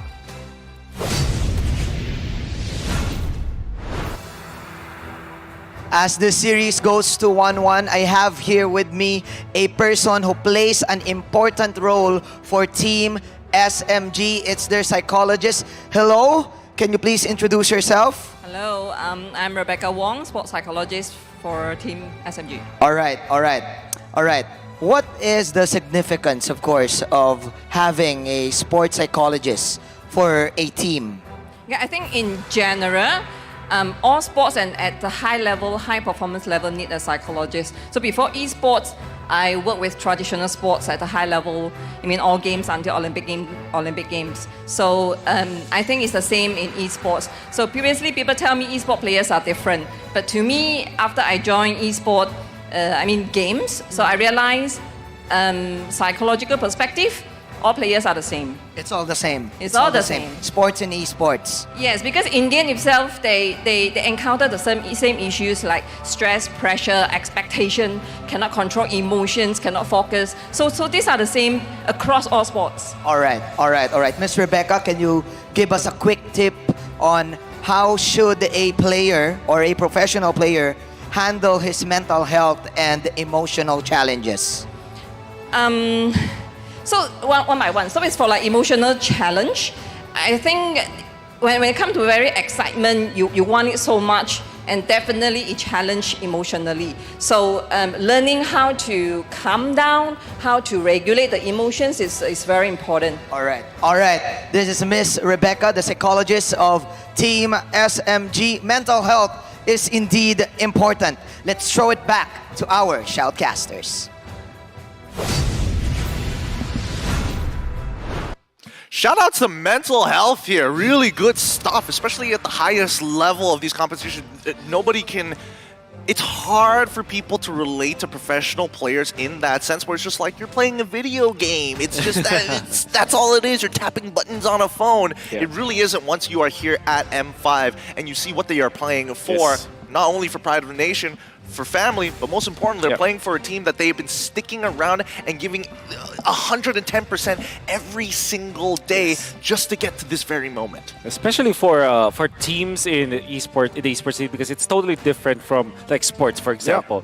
In esports, they go to boot camps. They stay there together for an entire month, especially for Team SMG. Imagine Miko and Saksa away from their families, right? They have to stay with foreigners, or they are the foreigners in that country, but they have to stay with people who don't necessarily understand their culture for months. If you take every day and you sum up whatever happens with the mental health of those people, you cannot really you cannot rely on yourself taking care of yourself. I mean, you really need someone to help you, and that's big W to Team SMG for actually providing that for all of their players. Yeah, I mean, real talk here. As the players are going to have their hands in together, one last hurrah here for their group stage matchups overall. They're going to be putting it all on the line, especially since they've sacrificed everything. Own personal lives put at cost, not touching grass a good majority of the time. This is it. This is their moment to shine. It's their choice now whether they want to go out with a bang or not. Will they drag RRQ Akira with them? We'll just try to do it themselves. I'm excited to see this. It's time to fire up one last time. It's now or never. It's now or never. I'm anticipating this. We're all waiting in anticipation as the draft is about to begin. What is going to be that final hurrah? What is that play style that is going to make the difference here for both Team SMG as well as RRQ Akira as they get on in? Oh boy. This is the moment. This is the moment that we've been waiting for. The height of competition, especially when elimination is just around the corner, so close to the very edge. Everything's going to be tested, man. You know, your life is on the line right now. Tournament lives for RRQ Akira, especially here. They need to get a win, and then they're going to have to hope for something to happen later on. Blacklist beating Fireflux. Whew. It's tough. It's tough. But the first step is to win. Yep. So they badly need to win this time. It's going to be for RRQ. I wonder what side they will choose. Or, I mean, Team SMG will choose. Because if I'm not mistaken, the team that loses the game prior chooses the side for the upcoming game. Actually, I do have a question. So far in M5, which side has the better win rate? Oh, that's a tough one because it actually alternates amongst the groups itself. I can pull up the stats in just a little bit, but in the meantime, it's time to jump into the drafting phase here for one last time in this best of three. The score is 1-1. SMG looking to drag down RRQ to the depths of elimination as RRQ hope to keep their heads above the water. Let's get down and dirty here in our best of three matchup. Team SMG on the blue side versus RRQ Akira on the red side. We're going to be thinking about the first pick for Team SMG, which they might be looking for the Baksha or the Guinevere. They might just steal the Guinevere actually because of how strong it is as a first pick, because it's such an open kind of pickup. There's the 1-1 ban. Maybe they even take the Bruno immediately against RRQ. Ooh. Some teams do that. But again, if Guinevere is open, Guinevere is the top choice. If not, Bruno is going to be at top of the list. Here's the thing. Some of the more consistent bans that we've seen from the side of Team SMG when they were on red side was this Angela, time and time again. And the fact that they are going to be on blue side this time, it begs the question whether RRQ are going to adapt, right? We see the Joy naturally banned, the Guinevere are getting banned out as well. There's a good opportunity for RRQ Akira to actually open up this draft because they are on red side and they have two picks. That's right. I'm actually surprised that RRQ banned it right at the get-go. Especially because there's a lot of like priorities first for Team SMG, the Baksha, for example, as well as the Bruno, like we talked about. Matilda even. And Matilda, that's also very true. That's why, especially after they are looking very comfortable with this Guinevere. It's interesting. Okay. All right, Valentina ban over to Sagan this time. All right. Farmis? Question mark? Could be. Basically, they want to take it away, right? And that's the Akai respect still. RRQ Akira do not want to give a play-making or very, very consistent retribution. Yeah, I think Bruno. Skirmisher. I think Bruno for Team SMG. First pick Bruno, let's see. Oh, it's going to be Lilia. They think that Sagan is too stable and they're looking to rock his world. The deny pick. The deny pick. But then you get literally, it's me, Lilia. All right, Lilia, sure. Thanks, Lilia. Lilia speaks in third person. Bruno Matilda, I think it should be the case, or Bruno Baksha for RQ. But signature pick for King, the Baksha. Yep. Okay. And, and even if they give up the Matilda, I think they're going to be okay. I don't think it would be that bad even if they give the Matilda up. I mean, we're expecting at the very least Bruno, right? They can go Arlen, first time it's been left open. That's right. Oh man, and this is a very good flex pick. Remember, both Takashi and Louise can play it out. So right now the question is over to SMG. What do you want to pick? Do you want to try to counter to Arlen where we can flex, or do you want to just pick up some of the prio heroes? Bruno, so far this series, Bruno is 100% win rate. Yeah. It has been a hot commodity. At the same time, they need to secure their jungler. What will Saxa be playing? Fredrin perhaps might be the only one that's left. Martis? Against this much CC, you might want to rely on that Mortal Coil. Might want to go for that. Martis or Fredrin. Then to go with the Bruno, I think you want to secure the Bruno now. You don't want to give Baksha Ardent Bruno to RRQ. That's just a death sentence. Yeah, there we go. All right. Martis and the Bruno. They need the anti-CC, and it's more so they need to deny that Bruno more than they need it for themselves. But now RRQ can just go for more dive, right? Claude? Pick it up now? Brody, okay, they want to go for damage. They want an ego challenge, and I don't mind this so much, right? Because again, when you have Arlet, you're already looking at the squishier targets of people who are not so good against that CC. It's forcing people to take Purifies very often, and more often than not, Arlet consistently breaks open battle spells time and time again. As we move into the second phase, we're seeing the Benedetta ban almost instantaneously. Yeah. Are you considering banning out the Tyrant now for Team SMG? Minotaur. Oh, but the Minotaur is actually a pretty good ban. That means that they will be keeping themselves safe. Even when they do have the Lilia for Team SMG, they're just making sure that it's going to be safe. Yeah. Maybe they ban the Novaria this time. I think they might. The Novaria is a great ban here, but the layering of CC that RRQ can do with this composition is going to be disgusting, right? Despite them having Purifies, it won't really matter. Mortal Coil as well. They might have to take away maybe something like a Kufra. These are going to be massive setters. Light me up and watch Export. Obviously, one of the SMG special. They utilized it also yesterday. And they're making sure that they're all covered. Okay. Faramis. Okay. I'm going to make... Well... This might be dangerous here. They could go for Charizla and then throw Arliv to Louise, and therefore the EXP, they've got nothing left, right? Yeah. They've already taken out the X-Borg as well as the Benedetta. This is going to force, it's going to force SMG to go, not even just Lapu, even the Khalid as well. And then it's just a full early game comp. I wonder if RQ can play something like a Kadira. So I don't know if they play that kind of hero. Otherwise, it will be just Gord or Novaria as their pick. Now, I do want to agree with you, Gideon. There's also that benefit that if they keep their X-Blade last, it should That's be... a signature. But it is a signature. So what I'm trying to say is that if they pick up the mid laner for 4th pick, at least they keep the flexibility for the Arlot. But they want to remain honest this time. They're just going to be picking up the Cho. I love an honest draft, and more so, this time around when we looked over to Luis, the last time we picked the Cho, he was looking at Cabral, was like, this is my time, this is me, give me the Cho. Yeah. This time around, you can definitely see that he's a little more nervous about this one because there's a lot of ways that things could go wrong for him. I think Uranus could be a good that's a good thing. No, and the Charizla. Okay. These are some solid responses. These are some good answers to RRQ Akira. Whatever they have right now, it's got to be a big pick. It's a Gord. This is not the most 50-50. This one is tough. This one is tough here. I don't know which side you're leaning towards, Wolf, but give me your thoughts on this one now that we've seen the full compositions. Yeah. Like I said, I like the Gord. I think that it should have been the ban. That or the Novaria should have been the ban instead of the Faramis. But what I don't like is like they went in for the Cho plus the Brody and the Arlot. It's very skill-based in a way that they might lose their steam again, especially because they're rocking the Brody. You understand the way the Dragon into the damage up of the Brody. That's gonna work a lot. But because of the Kufra last pick, together with this Tarizla, the Team SMG lineup looked to be a very rigid and very strong, intact lineup that RQ might not be able to overcome eventually.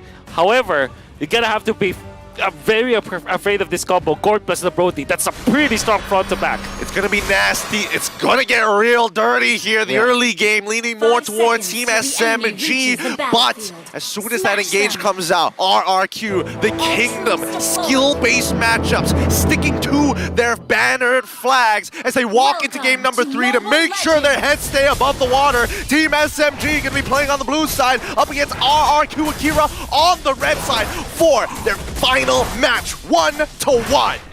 And in this game number 3, we're seeing SMG leaning towards that chaotic style. We can do it too if we want to, and we'll see if they can prevail with this style. RQ, we spoke about chaotic. They want to go in very early, spot smooth, just chunks him a bit. I'm already mad as an EXP laner. It's like, come on, it hasn't been a minute yet. Chill out, bro. That's a benefit of having the Cho. in the mid lane because it clears the waves so fast. And they might even give Luis access to level 4 as it happens, or not, maybe. But typically that happens with like Gord. They kind of switch and they put the roamer in the mid lane to get the way of the dragon. Well, it could be dangerous here. I mean, it is a very good idea to get Luis to level 4. It just makes that, like, it really just helps stall Team SMG's early game. And, ooh, Takashi losing out on his flicker. As soon as he hits level 4 in this early turtle fight, it might be punishable. Use the mortal coil, and the freeze will be broken. That's initially what started it all, but now with it's going to turn around to Takashi. He can be the one who freezes it now. That's going to be so annoying. That is honestly annoying, and if you are Smooth, you're gonna be very angry. No, not the wave. He's the mortal literally on the. He worked hard for that. Oh, but it's okay. He finds another. Hey, he'll take that for sure. Takashi's like, all right, if we can't get that kill, we'll just utilize this. Stormy's like, no, I will not let you do it. I'll clear it out. No freeze. If I was in Smooth's position, that's where you start the recalls immediately. Both 1 HP. Just looking for one last hit. Luis has a flicker and flickers forward. Sasa goes for the Purify, but it's not going to be enough. A trade on the other side of the map. Oh, Takashi brings Smooth back. That's a flicker burnt as well. Team SMG, they got the small lead with the turtle tank. Dude, this is one of the few games where the side laners are just... It's so obnoxious. Every little thing to annoy a laner is coming out right now. Even here, Miko's like, no, I'm going to freeze it. I'm going to freeze it. What you going to do? Oh my god. Oh boy. The mechanics have evolved so much. This is probably the most sweaty laning stage that we've ever seen across all lanes. That's so true. And the mid lane is like unintended for the most part. It comes together, okay, we clear it out, let's go annoy the side laners again. But if you look at the goal earned, so far Saksa with a little bit of a lead. It looks like he was able to win out on a couple of the smaller POIs on the map, like the Little Wanderer, for example. Let's see, Miko not exactly able to get in on the fights just yet, but this is where we start to expect once level 4 onwards that teams are going to be playing towards their identities, more importantly, their win conditions. We'll see how RQ will be tackling again. Okay. I'm done with it. If we're gonna freeze my lane, I'm gonna freeze the game. Man, you're right. It's the sweatiest. It's the sweatiest laning phase ever. The fact that even Sasa, right, when his freeze was broken, he was like, no, I'm gonna take the lane as slow as possible, get as much damage on the gold crab before this lane goes towards your side, so I get the advantage. Man. Dude, it's a lot of science behind it. It is. There's a lot of good moments here, like good small mechanical moments that will build up. These are small wins that the pro players utilize to get the game. Yeah, and again, we don't get to see these types of things in the laning phase very often because usually it's big macro movements across the map. And it's great that me and Miracle are on the table. One playing very much in the gold lane, me very much in the EXP lane, and we're both getting triggered at what's going on. You broke my freeze, now the junglers are here to do it all over again. It's so annoying. The only people who might be having fun are the junglers and as well as the mid laners. I think they're having the most fun. Especially the roamers too. They're like, oh, perfect, a gang. That's potential. But I still can't get over the fact that Saksa, of all of the places that he will use the mortal coil, he chose to land it onto the wave. It's like, oh, cannon. You could definitely you can visualize Smooth's expression, right? He's just like, bro. You know, the best positioning for freezing. It's just little pixels barely out of the turret range, because that's like the part where the enemy explain literally cannot go through and get the basic attack. He just can't, and then it just ushers it, pushes it. I gotta get out, bro. I gotta get out, man. Would you prefer me giving first blood, huh? Smooth, dead silent. No. My lane. I am in an XP lane is an island. Yeah. No one touches this sacred land. Yeah. And then he shoves it in front of the turret. And he's like, whatever, Stormy, clear it out for me, please. Just get me out of this. Get me out of this lane. Yeah. I swear to God, I just want a proxy, man. I just want to be part of something. I just want to be part of something that isn't this lane anymore. Meanwhile, the goal laners were like, bro lane? Yeah.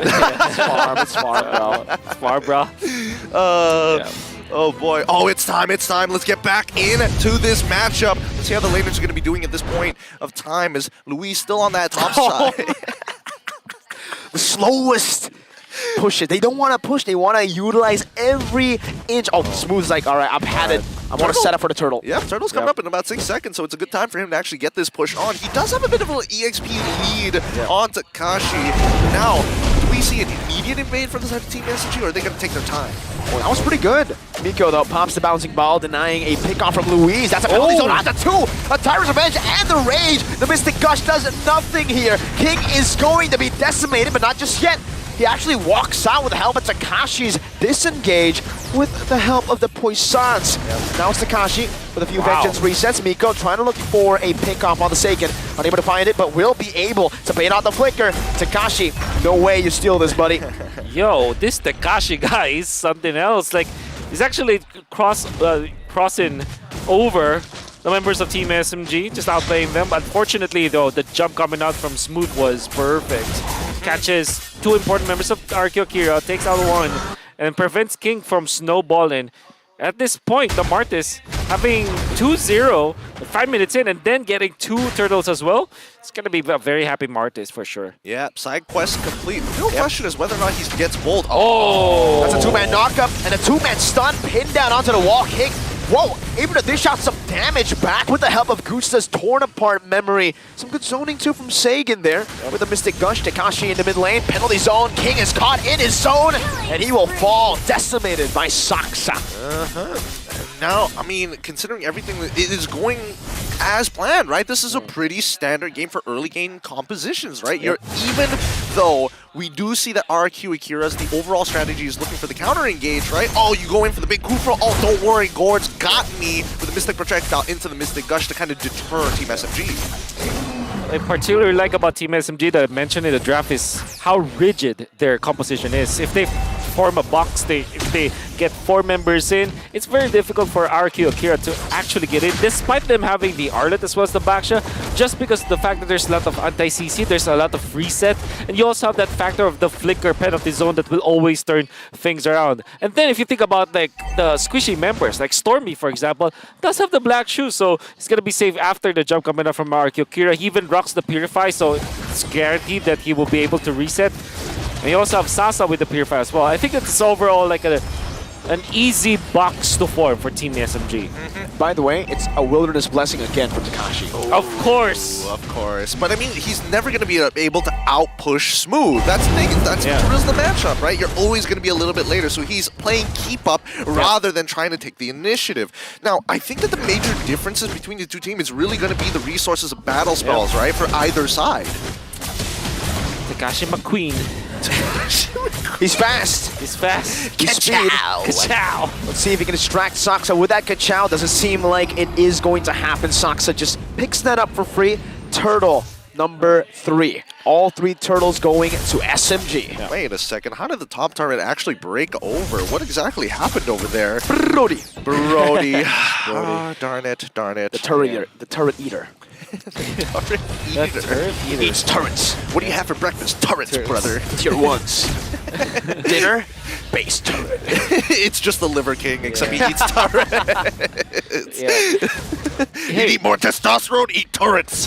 The good thing about this is even when Akira is struggling when it comes to the overall economy, Gusta La Gusta is at par with the Bruno, which is generally good for the early game. So I think that they have to use this. I think they have to work around the Brody and utilize this early spike. So what they're going to do is to push bottom lane.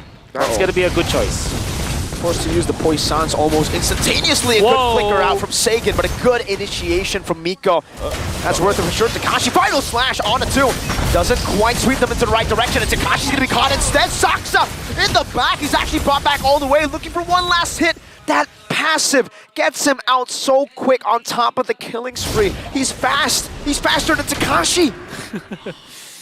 Well, it's too quick. And I mean, the trades are going into the favor of Team SMG, and this is what I was waiting for, right? Oh, Miko. Oh! Miko with a Tyrant's Rage flicker that actually might be able to play a good part. Sasa with a Purify. Oh, he's looking for one last hit. Gusta gets out, and now it's actually Sasa who falls in that bottom side river. Akira. Whoa! They can play to look for more fights. Smooth going to be stunned up, and the Mystic Gush will tear him apart with the help of Louise kicking him, forcing him into DBZ. Takashi vengeance one more time. Final splash on a Stormy, who doesn't have the black shoes. He will fall to Takashi. And Akira, this is proper setup for the next neutral objective. All right, it's time to point fingers. Who made the mistake there, right? What exactly happened? What was the call? What was the call? Oh, the callers go in this time onto the jungler, Saksa. You have anti-CC, but it's not anti-damage. Sagan melts you down, takes a shutdown. The goal lead, everything that has led up to this moment disappeared. What happened? It was just a Miko, you know. He was trying to get out, but then he went for the play. Wait, Smooth jumped out to Luis? Yes, he did. Yes, he did. Oh no. I don't know. I mean, right now, the best way that I can explain it is that after the tech issue, it looks like RRQ Akira now not playing on like 5 MS. The ping is all good, and now they're back in shape. Maybe. By the way, so what happened was, we were talking about the fact that Gusta Lagusta's farm is at least at par with the Bruno. That means that naturally at 8 minutes, the Brody is actually pretty strong, right? Because it's the natural timing of the Brody. You saw how he survived against the fadeaway play coming out from Miko, or the fade, literally the fadeaway Kufra ultimate that he did, and then eventually punished Sasa of all people by surviving with a sliver of health. That gave them enough momentum to kind of bring back the game to their favor. And the thing is, they flourish in this kind of situation. The mid game is RRQ Akira's playing field. Oh, Smooth. This is so far out. Penalty zone. Just instantly, Luis is able to walk out of that one, but it's a good defense. SMG rotates all their members up top to keep that tier 2 from being eaten by the Turret Eater. This time for lunch. It's about to be 12 minutes. His diet is looking really good right now. He's even got river crabs in that diet as well. Matured river crabs, as a matter of fact. But at this time, and when we're looking at the damage, no, Dormy and Smooth are doing a pretty good job. But Sagan and Gusta Lagusta are catching up so very quickly, and especially when they're comboing together with a strong heal and CC from Takashi, Louise, as well as King. This is starting to become quite a problem, right? Both sides unable to get a decent lead thus far. It's 4-4, barely a goal lead for the side of RRQ Akira. Even if they have the Brody, I think I would put RQ Akira to the point where they have the better late game. Right? Really? But it's a slim margin. It's mainly because of Takashi and the Gord, I guess. But mostly because it's the Brody is like it's a very interesting hero because he's technically weak at the late game, but he find enough amount of stacks. He does his job in the late game anyways. It's not like he's descaling. Okay, Miko's getting chunked. Sasa, oh my goodness, what happened there? What was that? No Purify? Didn't get to use it, but yeah, I believe he feels even if he uses it, he will die to the Vengeance there, but I would say it's just more of a weird position than not using the Purify. You know? King wants to just capitalize, shield Unity to the front, and you can see Saxa's all the way on the other side of the map. This should be a free invade onto the orange buff. Luis is zoning Saxa away. If he wants to get this, he might have to commit the retreat. No, he doesn't. Just walks in with a Mortal Coil. An absolute Chad. Wow. Raw confidence. I'm liking it, right? I think that in situations like this, especially for the side of Team SMG, if Salsa knows that he's going to die, you might as well not use your battle spells. But it doesn't change the fact that he shouldn't have been there in the first place, right? But at the very least, he's going to be up for this upcoming Lord fight, and that's the most important one of this game, right? And it's also level 15, one level ahead of King. Exactly. So they really got to maximize the time. Intense. It's gonna be one of the most important ones because this means that RQ Akira will really stay true to their power spike, and Team SMG, if they take this Lord, they're gonna bring back the favor to their side. Whoa. Takashi just going in there, trying to zone Stormy. Gets a good chunk of damage. This will help. If you continue to poke the Lilia and he pops that Black Shoes early in the fight, that's it. Lilia loses a lot of power. But they're going to be patient with this, right? They've got to Lord Dance this as best as they can. They've got a set wave on that top side. I'm not sure whether it's set properly, but they're going to reset this, and now it's back to housekeeping. I think that especially for the side of Team SMG, they really need the waves to be working in their favor to be able to sit on this Lord for this long. So intense. Luis looking for an angle. Stormy gets caught in the stun. The Mystic Gush actually takes Smooth so low. DPC. Takashi gets rid of Stormy. Doesn't even let him use the black shoes. It's an all-out fight, and it's a fight that RRQ are winning hard. Sasa in the back, getting knocked out, kicked in the face by Luis on the Cho. Oh my goodness, again Takashi being a big problem for Team SMG. It's not about killing someone from the backlines, it's just about taking away the members of Team SMG from Miko. And Miko, when he went for the jump, there wasn't any follow-up. He caught 3 members of RQ Akira. But then again, Sagan just going for the heads-up play, activating the ultimate onto Smooth, and Smooth didn't have vision on where the RQ Akira members are, so he didn't know where to jump, even after having the flicker. And he took so much damage despite having the radiant armor.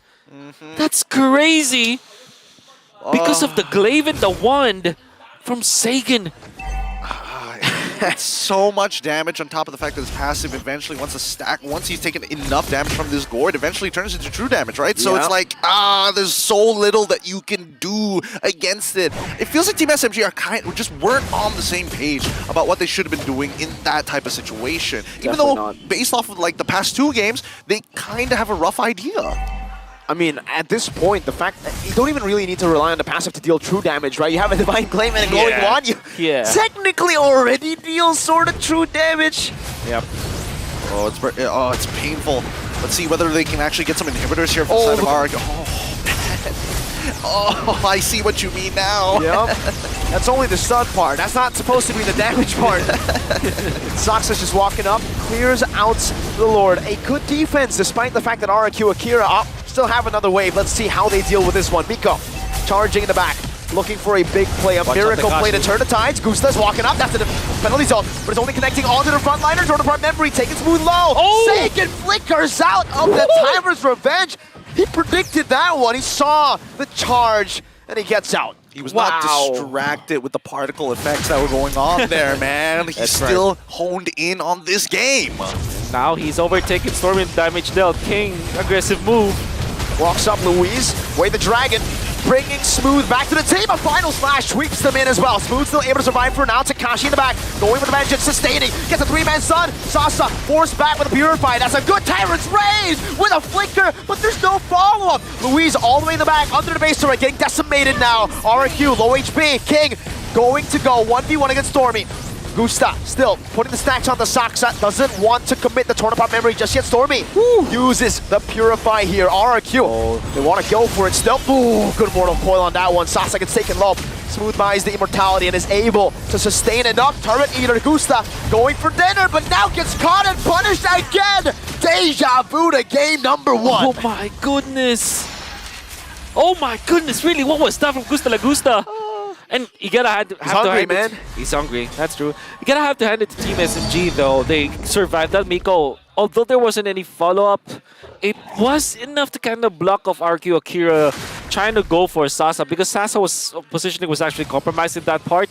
So even after Miko waited for the flicker, he caught everyone, but there wasn't any follow-up. It's more of a defensive Tyrant's Rage than it is an offensive one. Sasa survives. They punish Gusta La Gusta in the end. Now the Lord is respawning, and RQ Akira don't have their gold laner. Conceal. Oh, good penalty zone to lock Takashi. That's a Tyrant's Revenge as well to lock them down, but Sagan's still going to be free hitting unless now Soxa brings him back. A decimation finds another. That's 2 on the board for SMG. Unbelievable if they lose the third Lord again. It's Deja Vu. Deja Vu. Again, the Brody from Gusta La Gusta with the... It's also the mid lane turret.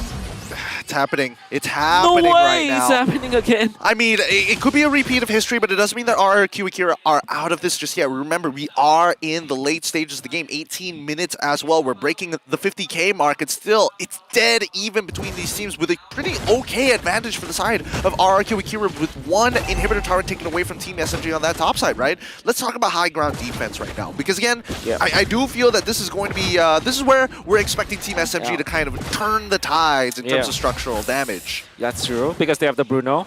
They have enough range.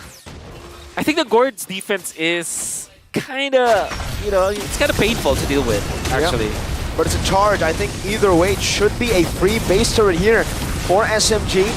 Smooth is able to zone them quite enough. The penalty zone as well, going in, but Smooth's the one who takes more damage there. Turn apart memory, taking Smooth low, but not the immortality just yet. SMG rotating over to that bottom lane, looking for another base turret right now, but Akira denies it.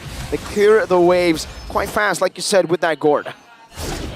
Okay, pretty decent. I mean, they've got the second wave starting to crash on in, but like, I don't know if Team SMG actually want to commit on this. It feels like they're just going to wait for the next upcoming Lord, right? They've got the inhibitor turret in the mid lane. Obviously, not the most ideal one. They probably would have wanted that top side, but at the end of it all, there's no point risking it, right? Yep. Team SMG going back to the same old ways. That's right. At this point, RQ Akira, they're going to be relying on their quote-unquote mechanics, because it's going to be a skills matchup now. You're going to have to land a good final slash. Even the projectiles coming from Sagan will now play a very important role. And for Gusta La Gusta, just make sure you don't quote-unquote throw the game. Yeah. Don't walk into It's don't walk into happened the penalty once. zone. Don't do it again. Yeah, just don't do it again. Just don't go for last hit on the turret, man. Yeah, because the torn apart memory is just the finishing touch for their composition, right? You only have to lock down on one person, maybe get 2 to 3 stacks, and then pop your torn apart memory, let Sagan do the damage, and let Tekashi do the damage as well. I mean, it's a show of force from the side of Team SMG, but I think it comes down to how close the carries stand next to each other, right? If the closer they are, there's a very high likelihood that the execution is going to come out from like people like Tekashi, people like Miko, or even Smooth in these cases to try and make that happen. But what is going to force them in these types of situations is what I'm curious about, right?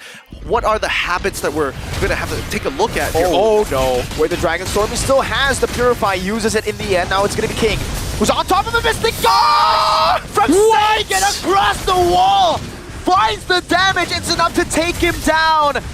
And now they've lost their mid laner, Louise with another Jeet Kune Do. They do not want to fight, they want the Lord! And that was a worth it flicker usage coming up from Sagan.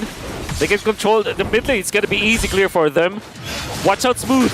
Going for the backlines, but he might be too late! Swept with the final slash, now connecting onto the Mystic Projectile, only onto Miko. Saksa is still alive. Sasa has bought the immortality, but look at how low he is. SMG, a miracle is what they need. Wait, the Dragon, blocking Miko. The rest of the team follows it up. The Mystic Gush dealing true damage. Another final slash from Tekashi. They choose to fight. They do not want to contest. They do not want a 50-50. They want 100-0. Sasa knocked up. A penalty zone on the 3. Smooth dealing the damage. It's Saksa who goes into the back. A decimation. Gusta with the nature.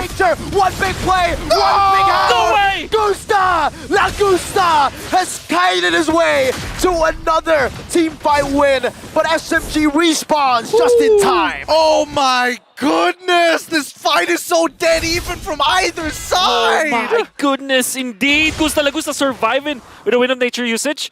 And the fact that he went for Electro, for Quantum Charge, I mean, he got out with just literally walking through the river. Then eventually survives RQ Akira. I thought that they could have gotten already the win because they zoned out Saksa.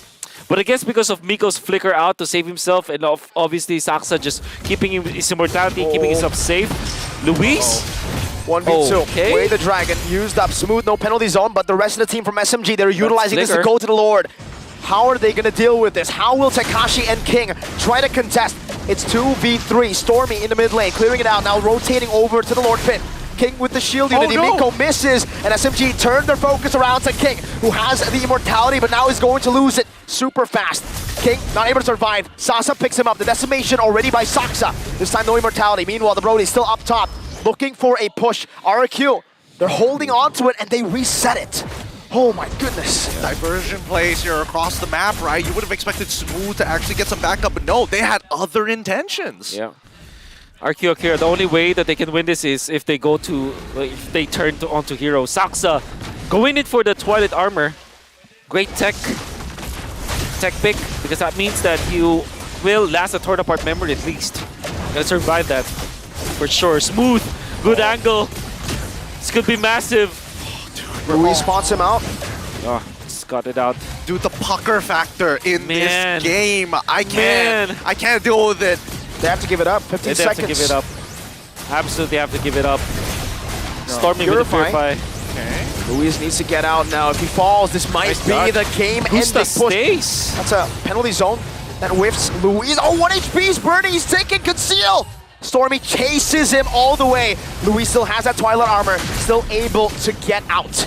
I don't know. I haven't seen one of these games so dead even, so close together. I'm forgetting that I'm supposed to be doing a job here, but I am just so engaged in this battle. At any moment, any one of these teams, any one of these players could have gone for a big flicker play, right? But again, you're trying to anticipate where is it going to be coming from. And unfortunately, with RRQ Akira, this might be the last stop. They need to hold on. They need a high ground.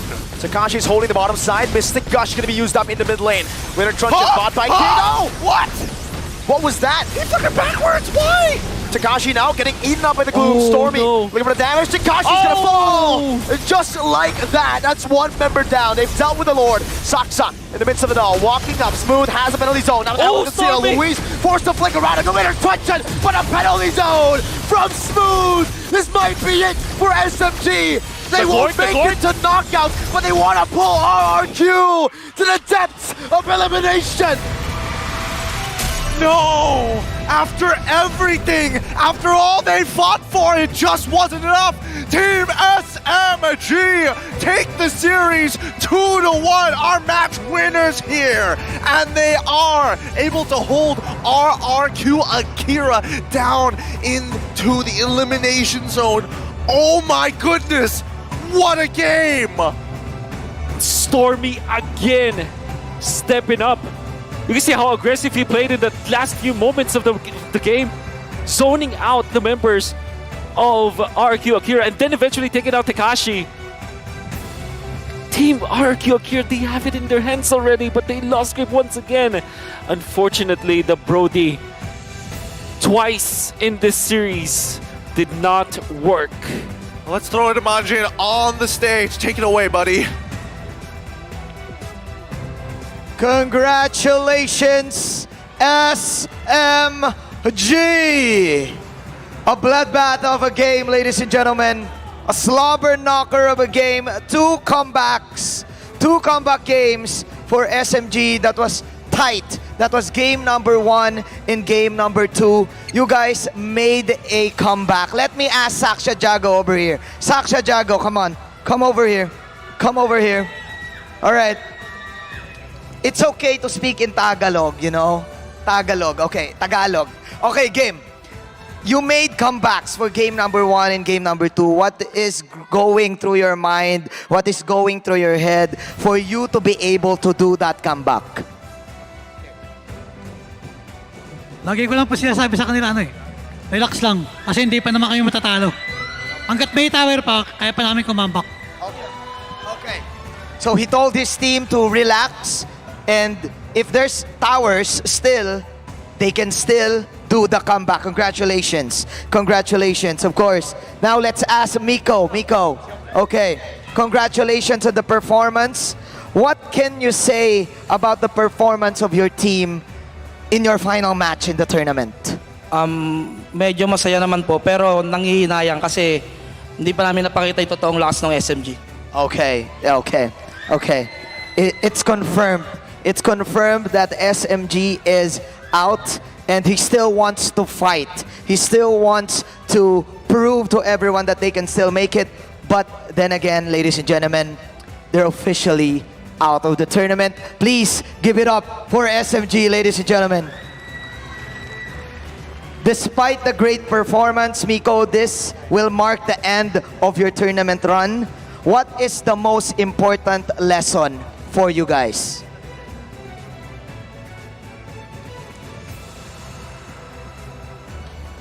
Wala. Nakakalungkot lang kasi basta malalaman nyo na lang. Pero thank you sa SMG. Ayun, thank you. Sir Benny, Ma'am Rebecca, sa mga coaches, thank you. See you soon. See you again. Okay, okay. He is sad, but then again, he's proud of his teammates. Guys, any message to your fans? Please give them a shout out.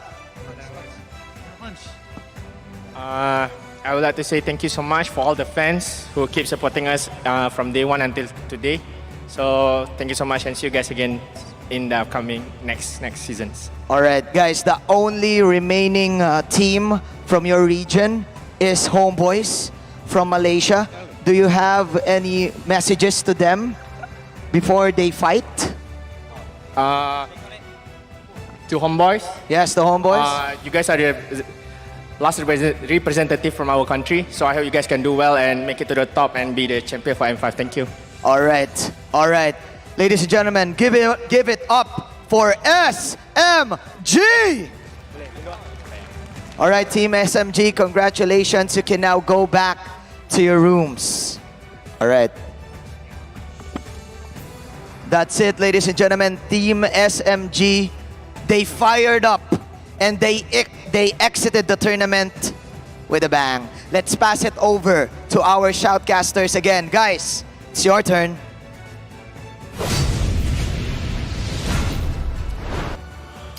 And that is going to be the end of an epic series. Both teams playing their hearts out. It is confirmed that RRQ Akira as well as Team SMG are going to be eliminated from this tournament. It's sad to see these competitors go in this manner, but that's just the nature of the competition. It's bittersweet for sure, right? I mean, on one hand, that was an amazing series to witness, to watch, an entertaining one all the way to the end, but at the end of the day, competition is this way, right? There's going to be the thrill and the agony.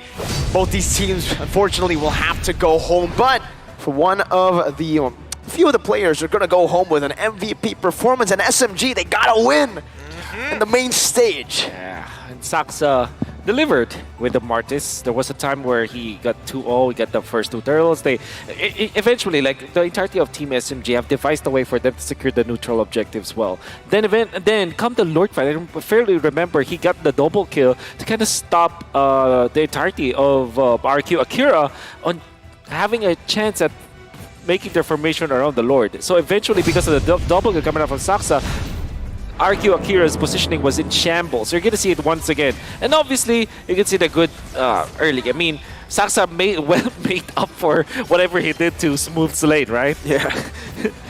I mean, the more that I think about it, it's just one of the most elongated laning phases and the most tilting for most who will really take into account every little aspect that happens into it. But we definitely saw as the early game started to progress, as we jump into the late game, a lot of reflections of early too late, same motions being made. You look for those big engages, and RQ Akira are looking for the counter engages. You stick too close together, you get punished. And most importantly, because Saxa is not dying during these, fake Lord dances. And look at this, Miko stopped the entirety of RQ Akira from converging onto Saxa, so that still is a very good play. And eventually you can see Saxa just dialing in. He will get eventually a kill onto Tekashi, and then immediately going for Seigen, landing the Ashura. Together with Stormy, they dealt enough damage. And look at him go once again. Look at Saxa just focusing on the right targets and always landing the Ashura's R. He's not panicking. He's not like in that specific occasion going to the Lord, like in front of that Lord. Instead, he goes for heroes because he knows that the only way for them to win the Lord dances is to turn onto heroes. And fortunately, that was the last defense. Did not work. I don't know if you guys noticed that final play, King Winner Truncheon, right? And any other situation, I think that would have been a great play, but that led to the back line getting CC'd. I think that might have been, I don't want to say like a defendable position, but I think they would have had a bigger chance if King tanked that up, you know? I think it was an unintentional consequence of it, unfortunately, right? I mean, there was a couple of those that we saw in that last defense. The fact that Tekashi was flickering backwards, losing out on such a key battle spell for an Arlet as well. That was... And like we said, like the composition of Team SMG, together as 5, it's very rigid. And there's no hero from RQ to kind of break it apart from Tekashi. He plays a very important role because he literally has the ultimate to break up the formation of Team SMG. Surely you can count the Cho ultimate, the Way of the Dragon. Unfortunately, it's very difficult to land that because his flicker is always forced out. Remember, before the last third fight, they forced the flicker to Luis just to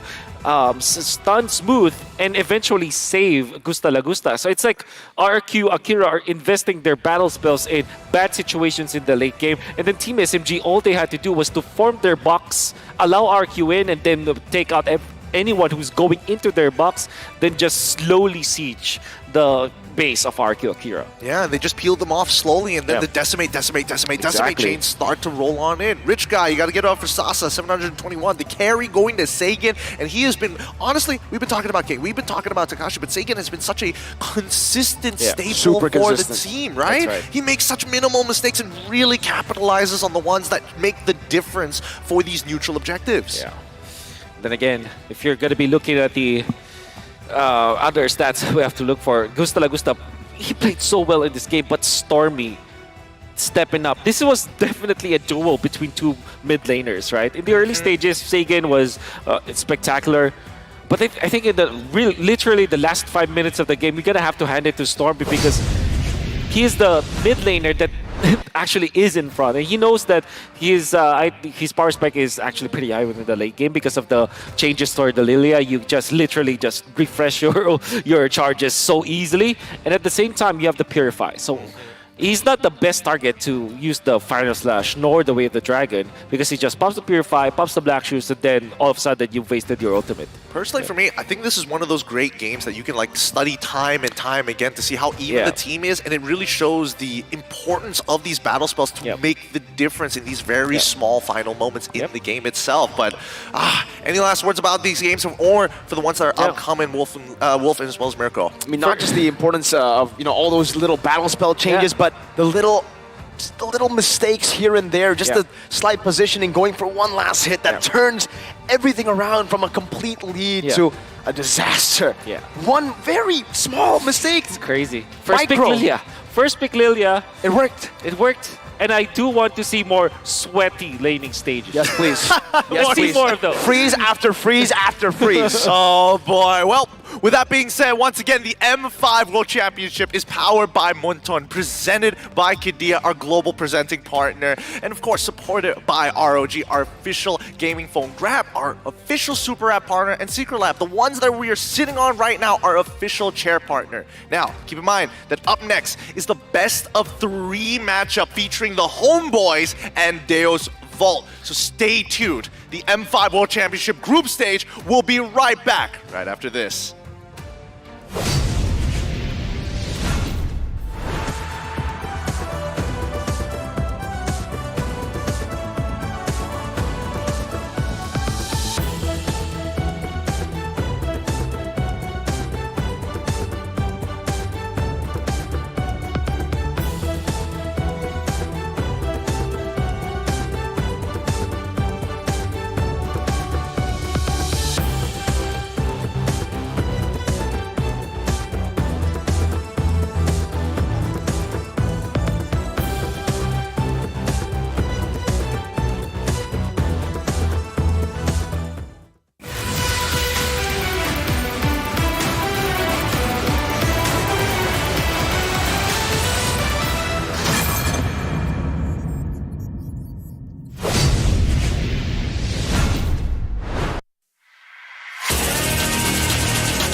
Hit me like I might get over, but you can give me in no corner. I know I can make a comeback. Ace this round and finish this game now. Got the power on my shoulders.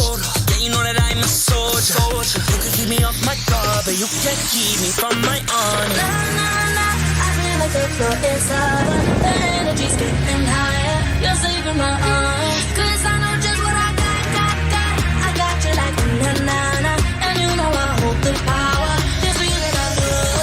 Oh yeah, making my grind good to great. So don't stand in my way. Standing tall and I won't fall over. We are better than great, girl. We are better than great. We stand tall, won't run away. We are fun, nothing gon' change. Great, we are better than great.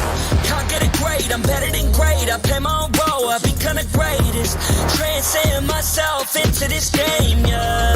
I build a power to dominate fate. Championship mind, no time for the weak. We start to the game, shout, reveal. Better than great, that's how we feel.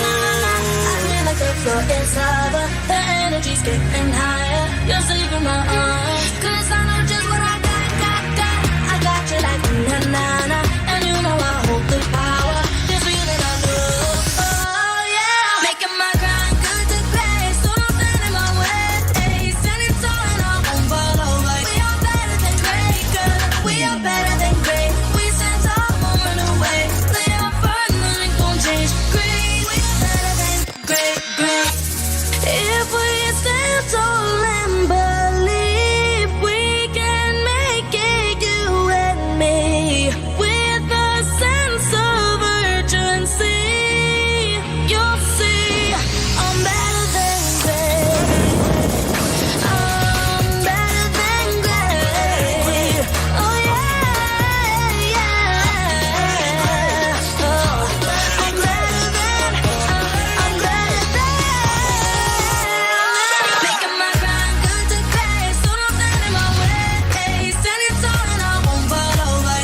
number 1 seed, the champion of the arena.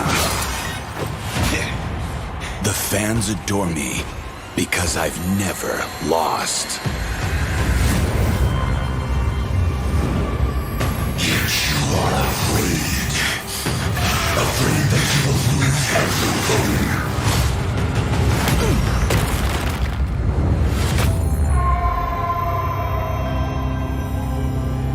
Do you ever get scared of losing, Kimmy? Well, big bro, I think we should cherish the joy and excitement of each game. Not who won or lost. That's right. I'll strive for victory, but I won't lose myself in its pursuit.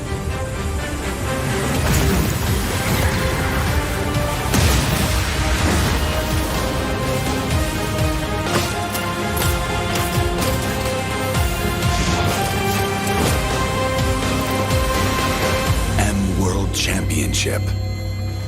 I'm back.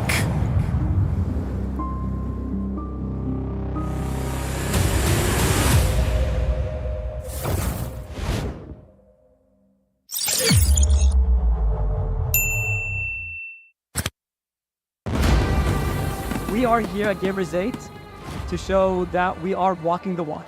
We have had amazing reactions, major IP owners, and a lot of potential partners and stakeholders coming in here and taking a peek. Kidia's cube over here has been the nexus of this zone. What I saw from the outside is very mysterious. You want to know what's happening inside. Felt like, this is an MMORPG, but R is not role-playing, it's real world.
Grab only, savings and dami. Your wallet sings tonight.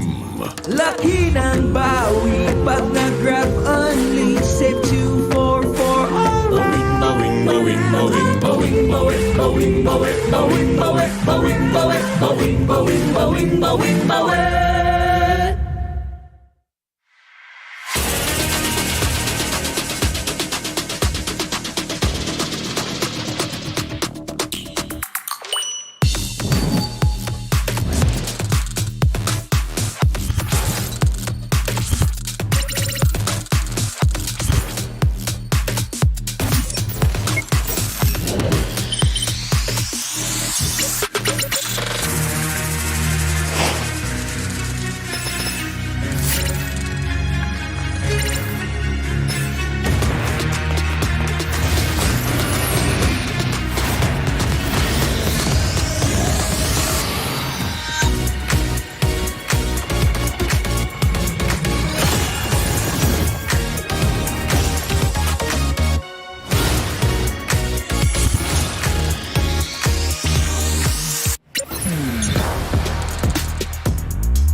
камбэк.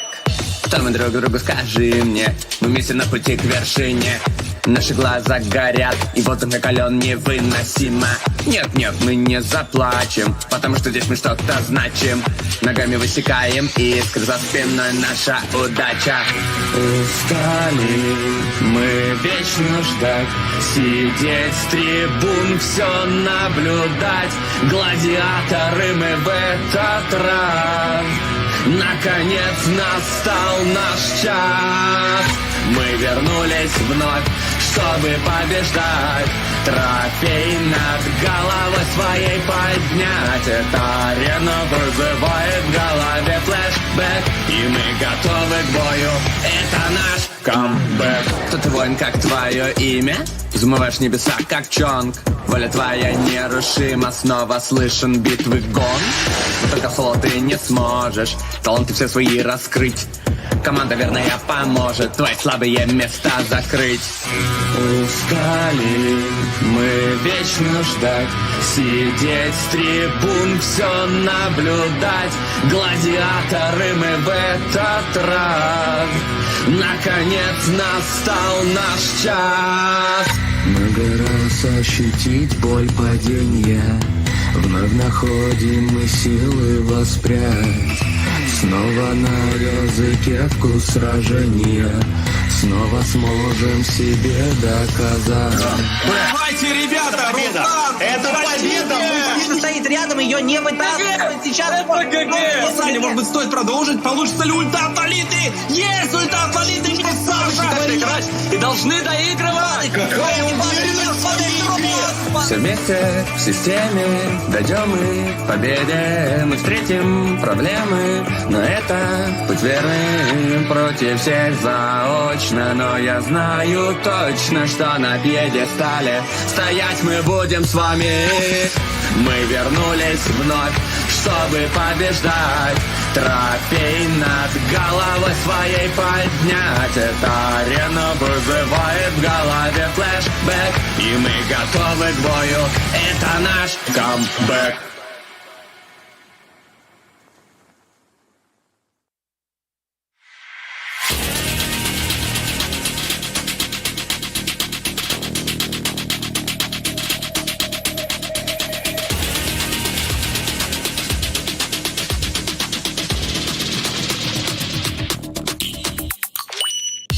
Tolak tak bergolek, tersembunyi di sudut bilik. Ku mampu melawan balik, is this round masih yang terbaik. Kuasa ada di bahuku, kau tahu aku soldier. Cuba buatku leka, tapi tak mampu rampas my honor. Na na na, panas sepanas lara, ku semakin bertenaga bila bersama. Ku tahu just what we got. Terbuka like unanana, kuasa di tangan kita. This feeling I know, yeah. Kerja kuat lebih dari hebat, usahlah kau mendekat. Jangan gentar terus bertahan. We are better than great, cause we are better than great. Tak gentar mulai ketekad, they are but they ain't gonna change. Great, we are better than great. Misi berat lebih dari hebat, jalankan amanat masih bersemangat. Transcend myself into this game, yeah. Jangan kuasa tu genggam piala, mina juara kan tawanya lemah. Hasil dibalik usaha buktinya lebih dari hebat, itu yang ku rasa. Panas sepanas lara, ku semakin bertenaga bila bersama. Ku tahu just what we got. Terbuka like unanana, kuasa di tangan kita.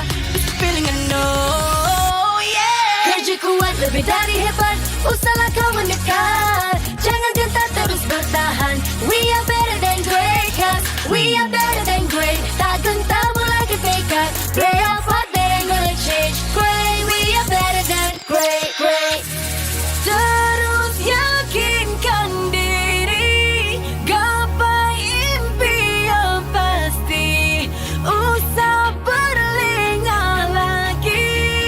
Oh yeah, I'm better than great.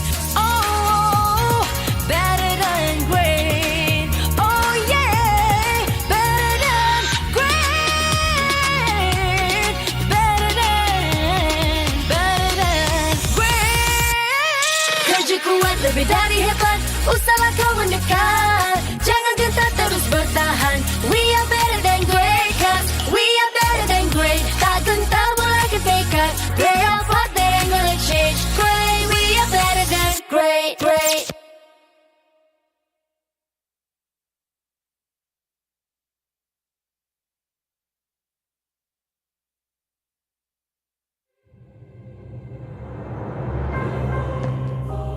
The Shadow Dragon was once my biggest weakness, but now it's my most potent weapon.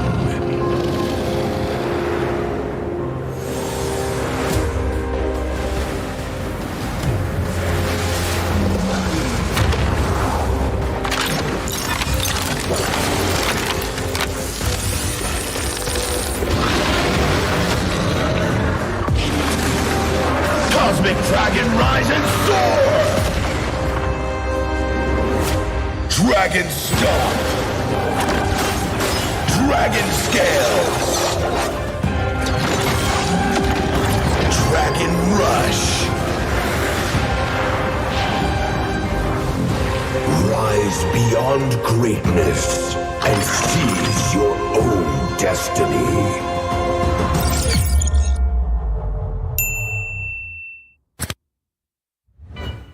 Tonight, we celebrate MLBB Esport. Do the kaldak! Do the kaldak! This is the Suman Challenge. Go!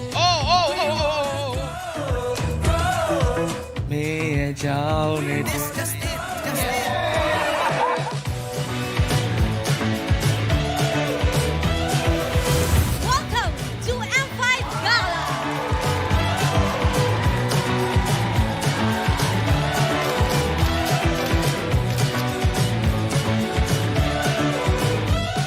Guess the Hero Challenge! Lapu-Lapu, Iritel, Franco, Nana. Nana! Nana! Best dressed team! Best dressed Super Marco!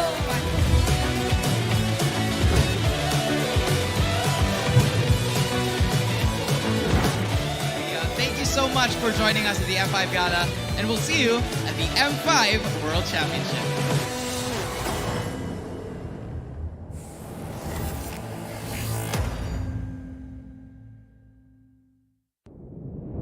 Have you ever wondered what is our identity? Our identity isn't limited to just esport players. Our style. Sweat. Our passion. And vibe. Feel our energy. When we dominate the stage.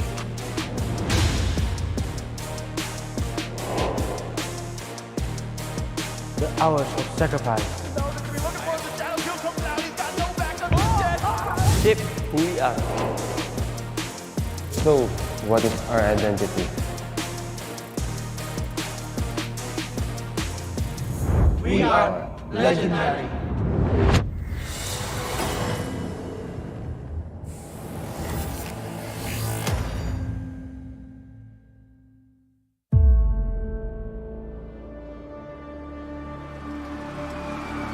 In the history of M Series,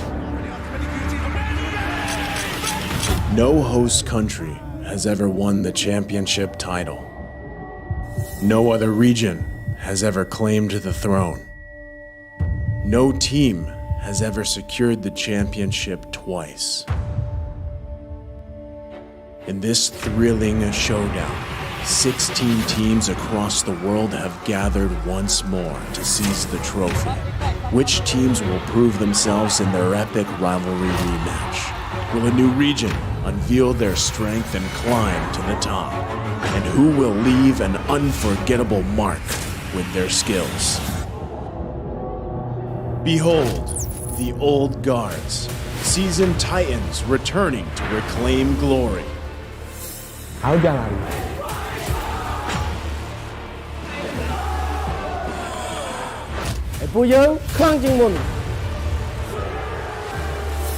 Судьба будет в наших руках.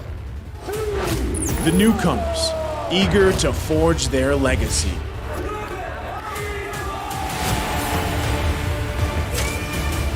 Kita di sini untuk lawan yang terbaik. Kami nggak takut tantangan apapun.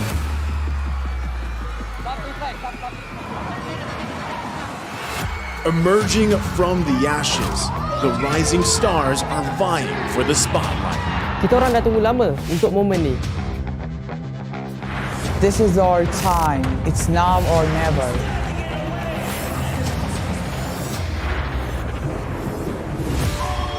Enter the contenders, here to defy the status quo and rewrite the narrative. We've weathered the storm. This is where we break through. Nós somos brasileiros e a gente não desiste nunca.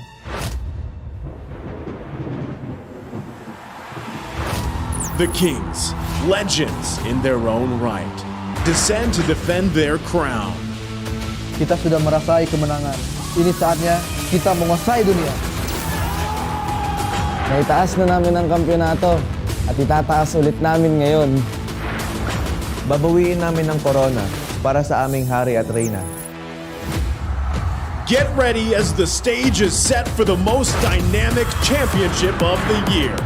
It all begins here. It's time to see who will be better than great.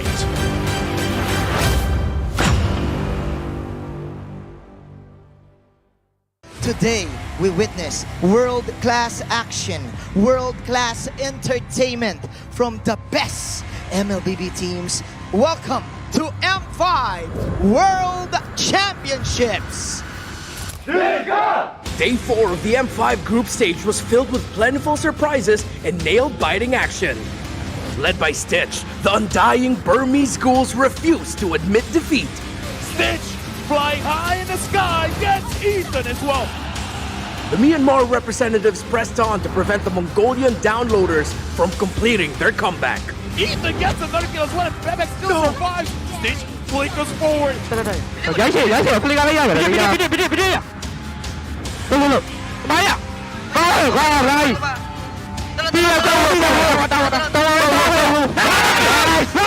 BG met the condition of winning 2-0 to avoid elimination. Next, Fire Flux Esports started the series with a fiery triumph against RRQ Akira. Implosion hits on the screen. Rosa gets a kill. But the Brazilian Kings recomposed themselves and doused the flames of the Turkish representatives with 2 dominant victories. Já posso ir? Pode entrar, só bate base. Pode entrar, só entrar, bate base. Eu consigo bater. Tô tancando a torre, isso aí. Cancelei a shield, ela. Só bate base, só bate base.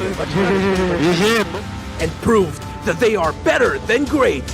Another match, another 2-1 series. This time, it's another East versus West between Geek Fam and Deus Volt. What the hell with the raging sandstorm to the back? It's gonna be the nature.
Hit me like I might get over, but you can get me in no corner. I know I can make a comeback, ace this round and finish this game now. Got the power on my shoulders, yeah, you know that I'm a soldier. You can keep me off my guard, but you can't keep me from my honor. Nah, nah, nah, I feel like the floor is lava, the energy's getting higher. You're saving my arms, 'cause I know just what I got.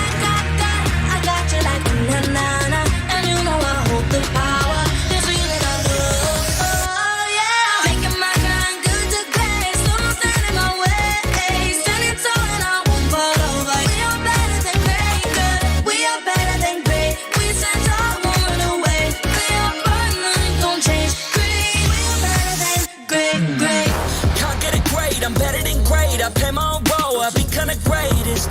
Transcend myself into this game, yeah.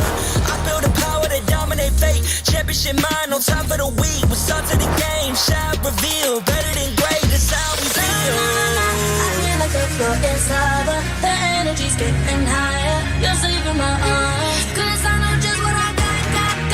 I got you like na-na-na, and you know I hold the power. This feeling I love, oh yeah. Making my grind good to great, so don't stand in my way. Standing tall and I won't fall over. We are better than great, good. We are better than great. We stand tall, won't run away. We are fun, nothing gon' change. Great, we are better than great. If we stand tall and believe, we can make it, you and me. With a sense of urgency, you'll see I'm better than great. I'm better than great. Oh yeah, yeah. Oh, I'm better than. Making my grind good to great, so don't stand in my way. Standing tall and I won't fall over. We are better than great, good. We are better than great. We stand tall, won't run away. We are fun, nothing gon' change. Great, we are better than great.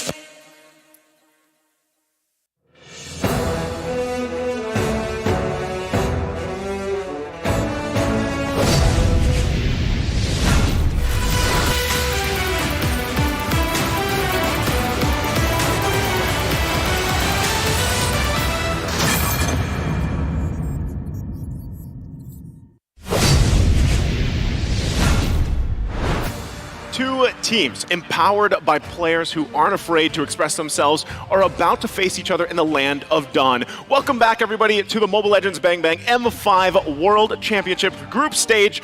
Nice here, joined with Gideon Wolf, and we're here to bring you the action between the Malaysian champions, Homeboys, and the unwavering Deus Vault. The M5 World Championship is powered by Monton, presented by Kadia, supported by ROG, the official gaming phone, Grab, the official Super App partner, and Secret Lab, our official chair partner. So thank you to all of our lovely sponsors. M5 wouldn't be as awesome and great and possible without your support. How we feeling, Wolf? How you doing over there? Hey, I'm quite scared because I'm casting a Malaysian team again. That's why they put me on side the by desk. side, a Malaysian. I'm quite scared, actually. Now we're only missing LaFell, right? Now, aside from Where that... is he anyways? Hey, LaFell needs a break. Oh, he... Right? So, before we get to that, of course, if you guys don't already know, the ROG Phone 6 is the M5's official gaming phone. You're going to get a look at it here because it packs the game-winning power of Snapdragon 8 Plus Gen 1 chipset with the class-leading GameCool 6 thermal system that lets you break every limit. I'm telling you, if you're looking to convince your kids that you're the better parent, I'm telling you, it comes with a spectacular 165 Hz AMOLED display and a monster 6,000 mega amp battery life to power through your gaming needs. Check out Deus Vault of ECA doing their ping checks with the ROG Phone 6, and I wonder if they're training their recall skills with this too. Oh, I It was hope so. Very, very spicy last night. I think that's, let's be honest, this matchup here, so far, from the past couple days, everything we've seen on the group stage, this is going to be a spicy matchup with, of course, certain things on the line with that. Now, as you know, the players get situated here, look at this on the screen as well. Kid Bomba ready to do that again on the ROG6. We have seen some amazing things from them alone, and I feel like, you know, in a way, you guys might have been as surprised as I have.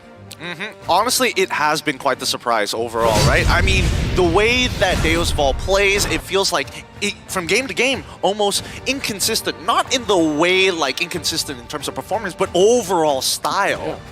Yeah, it's like they create the chaos in specific parts of the game, but their early game is quite polished. That's how I would say. First 8 minutes of the game, they have a plan, they have their own rotation, but they adjust on the fly. That's why it kind of felt like chaotic and inconsistent, because there are certain points in the game there where they kind of play it by ear, basically. Yeah, well, to talk more about the matchup, we're going to be here with some special guests.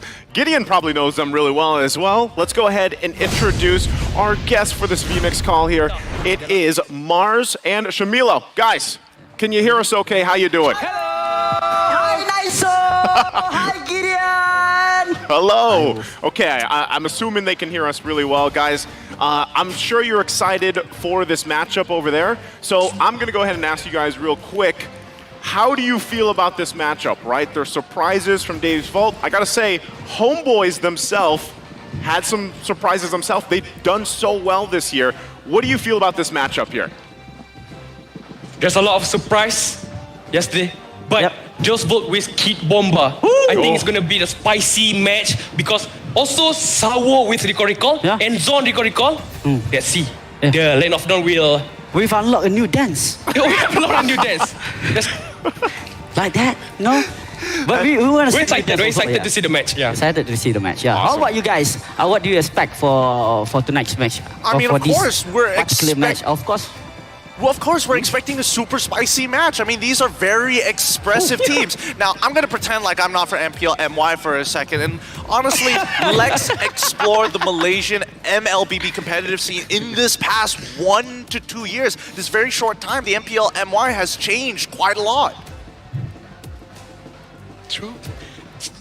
Because like Gideon was standing in the middle. In the center. So with Naisu, the Philippine, and Wolf also in the Philippine. Because Wolf, you'll be viral in Malaysia. You're public number one, enemy public number one. Even with the Homeboys jacket. Your posters is everywhere here. Your poster is everywhere. You're wanted, man. On the wall. So you must be careful here. Yeah. Hey. Luckily, you are not here. Hey. Don't worry, guys.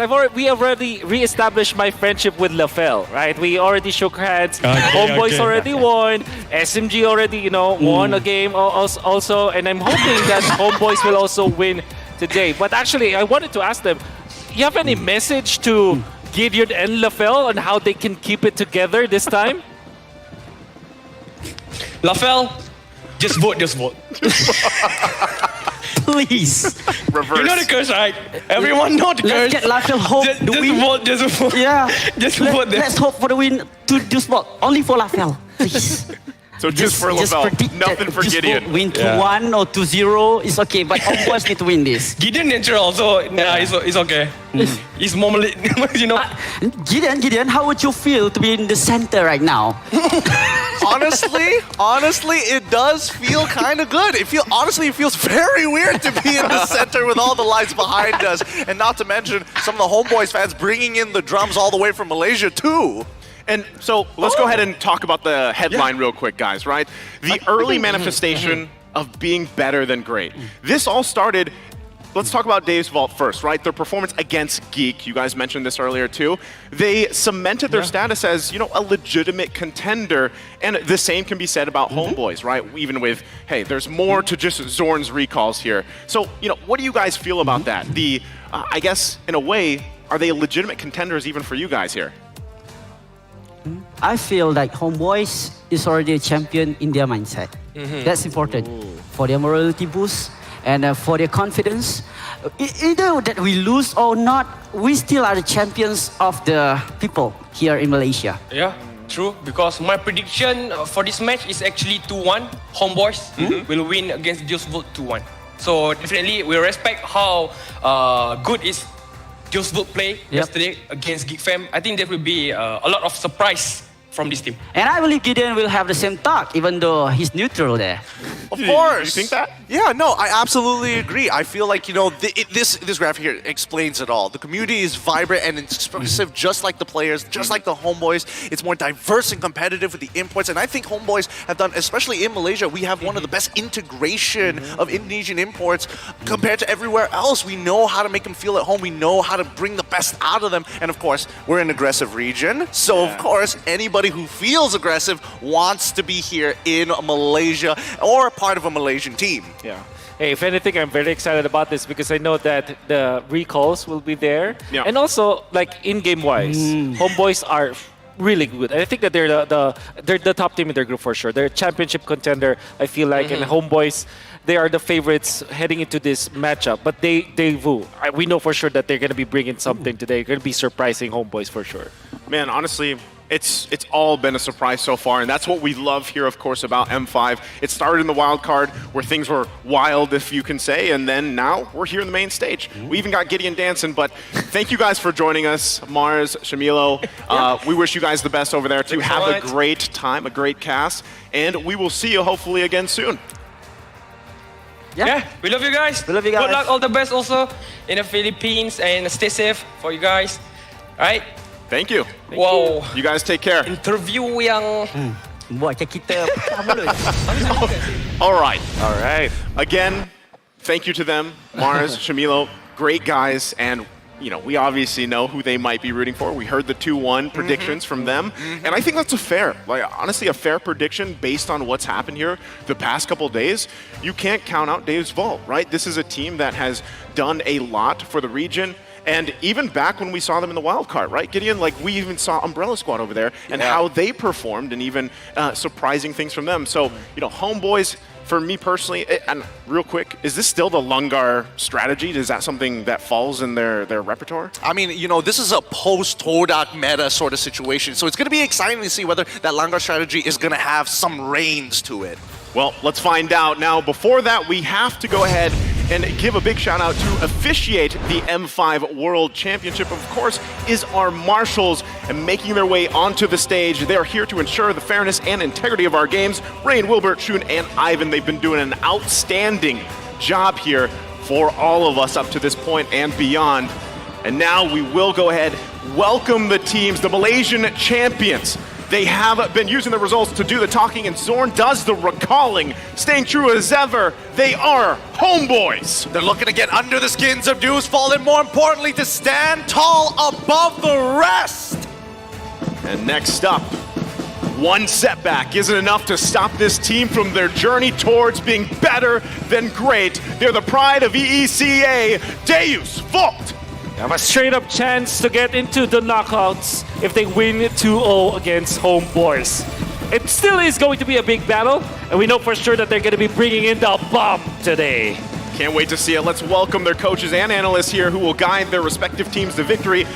For Homeboys, Coach Pabs and Seifel, and for Dave's Vault, Fly Solo and Worono. Now, again, as they get prepped up here, the handshakes, the hand bumps coming out. These guys are ready to play. We know that we're here at this point, guys. There's not much time left for these teams. We're seeing teams go home just like we did previously. Now, taking a look at Homeboys, if you guys aren't familiar, it's Rizel, Chibi, Sepat, Warlord, and Zorn here. A lot of questions have been asked here about what is the next team after Todak. What are they? What sort of a standard are they going to set? With SMG, it was cool, calm, collected. But with Homeboys, one of the most aggressive early games we've seen, one of the highest secure rates in all of MPL MY, with Chibi at that helm with his retributions. The Homeboys as a whole, neutral objectives, usually the Turtles, is theirs. Then you have Days Vault from EECA, that's Garvey, Magistor, Kid Bomba, Sunset Lover, as well as Sawo. Many M-Series veterans as well. You can see Sunset Lover and Sawo have always been performing in the M-Series. And then you also have Carvey. Recently read about this guy. He's actually a Filipino that quote-unquote has been discriminated because of his... he is getting bullied because of his MLBB skills, apparently. But now, he's showing up in M5. So that's crazy, right? From a year ago, he's not touted as a good MLBB player. Even getting bullied because of that. Now, he's in the M5 World Stage. Now he's here. If I recall this, he was actually in one of the interviews that we played here back on the early days of the group stage. So, you know, it's amazing to think how everything kind of gets started for these players, where they end up, of course. And let's also take a look at our predictions. Whoa. Very similar to what we, well, for you guys, for me, maybe not you guys. I went with the 2-1 here for Homeboys. Of course, you guys are thinking that it's going to be the sweep here. Any particular reason? Maybe I should ask Wolf. Give me an I already know. Okay, my prediction today is entirely based off of me wanting to survive. You better. Yep. But kidding aside, I think the Homeboys, when it comes to how polished they are, I think it was their win against Geek Fam earlier in the group stages just proved how good they are already. And I think I'm very much impressed about their drafting as well. Don't get me wrong though, Daewoo, I think that they have a very good drafter with Fly Solo. Right.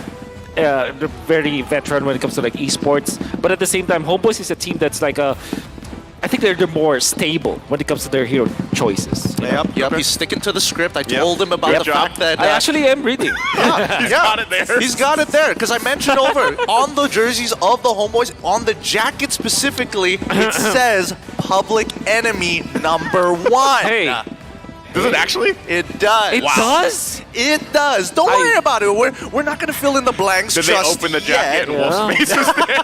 So, I need that jacket. Hey, I feel like we all want that jacket. But aside from that, too, what's at stake here, right? Homeboys, they still have 2 matches remaining. Yep. This is also crucial, though, for them to basically make or break the potential for a 3-way tiebreaker. Right. You know, as we take a look at what the predictions are around the world here, this is always the time, even for the group stage, and really with what's at stake, the 8 teams that are going to be knocked out eventually.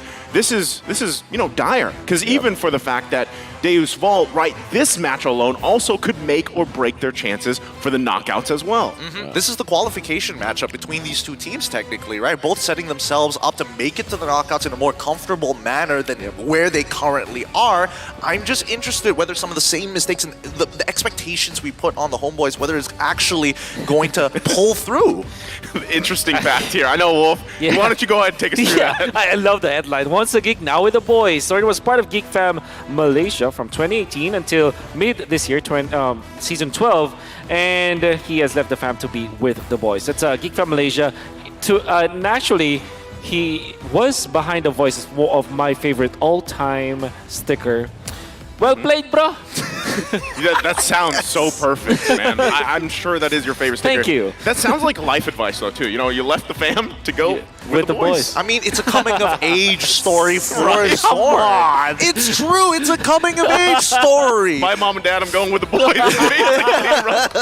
Tonight's for the boys. I don't know about you guys, but, you know, coming from my part of the world, that started at 18, right? I know it's a little bit different here in, Southeast Asia. But now, with that, we wait for the draft here. You know, you guys already mentioned some of these things. Speaking of, let's go ahead and load up into a game #1 draft. Wolf, I love to pick your brain, man, because you're usually on point. I would say you're pretty good. Oh, right? thank so, you. What are you thinking here so far from what we've seen to this? I know we have to wait for the bands to come out, but priority-wise, is this like, prio the Bruno, the Guinevere? We don't see any of those banned out just yet. When it comes to priority, I'm thinking Homeboys will go for Joy and Baksha. What is that man? I think that's Jello? That's Guinevere. Yep, Guinevere. Right. Okay, so I'm thinking like Baksha as well as Joy as priority for Homeboys, 100%, because that's the power hero, quote unquote, for Mr. Chibi himself. And I'm very much impressed about his Joy gameplay. So I'm curious if Daewoo actually wants to give that. I think it'll be interesting, right? Especially considering how the meta has kind of like shifted from where it used to be from the regular season of pretty much every MPL around the world. Everybody was playing the traditional Fredrin into Martis matchup, and then that's where we really got to see Homeboys kind of find their stride of like, we like to play the early game, we want to be aggressive, and I've heard comments from some of his team members that sometimes Chibi is so quick on the draw that they can't keep up with him. Yeah, I think that's, important to point out here. But also, you have to take note as well for Coach Fly Solo. He likes to kind of deviate towards more unorthodox picks, right? That is something that he's pulled out before. We're talking about Phoveus mid, Matilda the Guinevere plus Terizla combinations, things that necessarily we might not be used to seeing here. There is strength in that, Wolf. Yeah, for sure. That means that you can expect like Minotaur or Lilia. So they leave Baksha as well as Joy open. Joy might be the priority for Homeboys. And I think that's still a fair trade for Daewoo, just because of the fact that they still can secure this utility jungler that they also like to play. I mean, if you're looking at Daewoo, if you look back at their matches, the more successful ones are under like utility junglers instead of like those assassins. Except the Nolan, because I think that the justification is like everybody can play Nolan anyways. Yeah. So you gotta learn how to use it. Of course. I think that's only natural, right? And I think you know why Joy is going to be a little bit more of a priority here for the side of the Homeboys at the very least, because they're one of the few teams that aren't scared of throwing it to Subbot in the EXP lane, right? That's right. And there are a couple of benefits with that. It's usually to jump into that back line, and more importantly, to have that vengeance. But here we go, Baxia to kick things off on the blue side.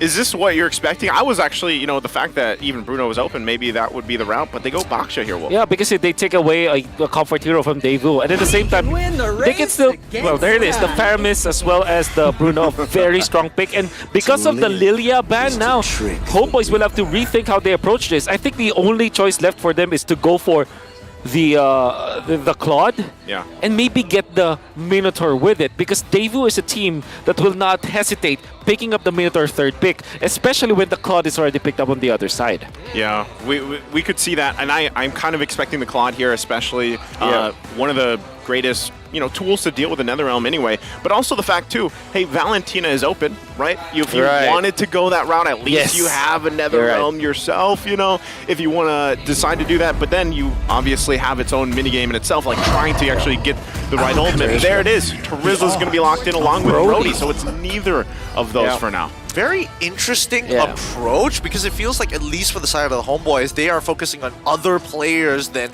just the gold lane as well as the mid lane, while Daewoo are like, okay, Warlord, let's calm down for a second. Ryzel, who's been very consistent, they're targeting the Indonesians on the side from the Homeboys lineup. Yeah, which means that Daewoo are going to put in a spot where do they pick up the Minotaur now, or they secure a hero for their jungler? Do you go for the Fredrin now that you know that the Brody is there as well as Terizla, or do you go Martis instead, right? So this will be the things that they will be talking about. So it's going to be the Martis, and then now they can ban the Edith. Oh no, not really the Edith, but more like mages, like Novaria, Valentina. Most importantly, Valentina. Yeah. That's what still, you know, if that's left open, it could just be a safe choice. Go to Valentina. We see that often against the Faramis. Even with that, though, you know, what's left on the table, at least for Rome, let's say for Homeboys here? Yeah. Oh, there's a lot. I think the Zorn can probably play the Cho, although it's not the best versus Faramis. There still is that Kufra. And maybe... Actually, they can pick up something like a Rafaela or any kind of hero that kind of gives them that healing, that additional support. Even a Diggy might be good for Homeboys. Okay. They decided to ban it out. Okay. As our good friend LaFell say, there was so much damage when that Diggy was there, man. Look, I'm tired of this. I'm tired of everybody getting Sawo pilled right now. We need to be more based in this draft, right? Bring it down to earth, because I think that at the very least, when we're looking at Deo's Vault, the way that they kind of want to draft has expected the bans that we were looking for gets taken away. At least for Zorn, let's not forget about suppressions, right? Let's talk about the fact that neutral objectives are going to be quite interesting to be maintained around, because both teams have done some great homework on each other. Yep. Okay, so now they can go for, maybe Daewoo can pick up the Edith now, as those are or Benedetta actually might work well with their team. But yeah, you're going to be looking for a frontliner here for Daewoo. Either you go maybe steal the Cho this time to go with this Faramis. You still have that option of the Benedetta, as we mentioned. Heroes that will be, or Edith most specifically, because it is a hero that they also pick up against something like a Terizla. Yeah, I think if they go with the Edith, that'd be great. Like you mentioned, check that box. You have this front line. Your Martis doesn't have to be, you know, so concerned with running into the front, running into the fray. You have that Netherrealm available. You definitely want to have a little more tankiness to this lineup so far. And then you can play around the utility, right? That is going to be the name of the game for this one. And there, this actually kind of works too, right? Get the Lapu Lapu, serves both that purposes. You have durability, you have good damage. You can actually pull off some flashy plays as well. Yep. I think you're just left with Ward now, right? Oh, Phoveus mid. Interesting. Interesting. Wow. What's the call on this? I get the Arla, but then when you see the Phoveus and you look at the 4 heroes on the side from Daewoo, it's like, okay, it makes sense. One slide tackle, you have the Mortal Coils that's considered a dash, the natural dash coming out from Lapu. Is there an expectation for another dash from the side of Daewoo for their last pick? But what will be what will be other dash choices? Like, I don't know, like Kufra. Yeah, honestly, I don't like the Phobius. Maybe because of, if you think about it, Phobius actually deals a lot of like ramp damage, you know? I was gonna say, this doesn't seem very damage. burst. You know, there's not it's a like... burst, yeah. Yeah. But maybe the burst will come now from the Brody. So I'm thinking, like, if you are Davu, you want someone in the front lines, like maybe Tigreal actually. Oh, man! Speaking of, you just might as well bring the Tig out. Okay. I personally, I am glad Tigreal is being picked again. He was the first hero I ever played, so I have, you know, it's sentimental value. Sentimental, yeah. Oh my goodness, just deep-rooted feelings for this one. Break down the comps for me. Like, what are we expecting in terms of timings? Like, what's the game plan? Okay, the game plan for Davu is just to group up. That's what they wanted to do. All right, they want to just stay in their bubble, stay in their box, have Magister end the eliminations with that. For Homeboys, the problem I have with this is they don't have wave clear that's like long range and can actually prolong the game for them. So they're kind of all in. They want to go in like Avengers this time, actually, with a superhero landing. One hero goes in, another follows. Trizap goes in, Brody goes for the damage from long distance. Phobius comes in, and then eventually it's a give and take. Like it's like a tag team, you know? Well, we'll find out here as we load up into the land of Dawn. Game number 1 here, second series of the day. We know what's at stake. It's Homeboys versus Deus Volt. Now, you've already given your thoughts here, Wolf, as we get adjusted, seeing the rotations early on. Real quick, though, where do things fall into place? Like, is this something, are the lineups here where we're expecting an early first blood into that first turtle? I'm not sure if Homeboys is actually fit for that, but thinking about it, if this is a mid lane Phobius, yeah, maybe they have an additional ultimate to go with that. So I think, yeah, maybe there's a little bit of hope for that for Homeboys, but at the same time, you have the Faramis. I think that's the more solid option when it comes to like killing in the first turtle fight. Okay, we'll see if they pull it off again. You know, also taking a look just in a second here at the emblems, but so far, really how this kind of all falls into place is the amount, I feel like, of the CC going to be thrown from Davu here against Homeboys. Anything that sticks out emblem-wise real quick? Well, there's a lot where there's not much Wilderness Blessing on Homeboys, which kind of weirds me. It's weird to me because they're typically the team that's very aggressive, you know? Yeah. I mean, look at that. Even with the Brody build, like we've been seeing tenacity as well as agility the entire day, and now it's like, okay, give me some penetration, give me Weapon Master as well. I think that, you know, going back to it when we were talking about the draft, and I was like, well, they're not going to have a ton of this burst damage early on. Maybe that's the way to do it with these emblems here. So already focused, but I don't expect any go signal just yet. They're going to go ahead and just poke things down before, you know, we're 10 seconds away from the first objective. You can see as well the other members of Davu kind of gathering up here. We know how important these level 4s are leading into these first objectives, so we'll see how they all play a part. But, you know, right now this is relatively, you know, slow and steady as both junglers get ready here. But Chibi is level 5 for some reason.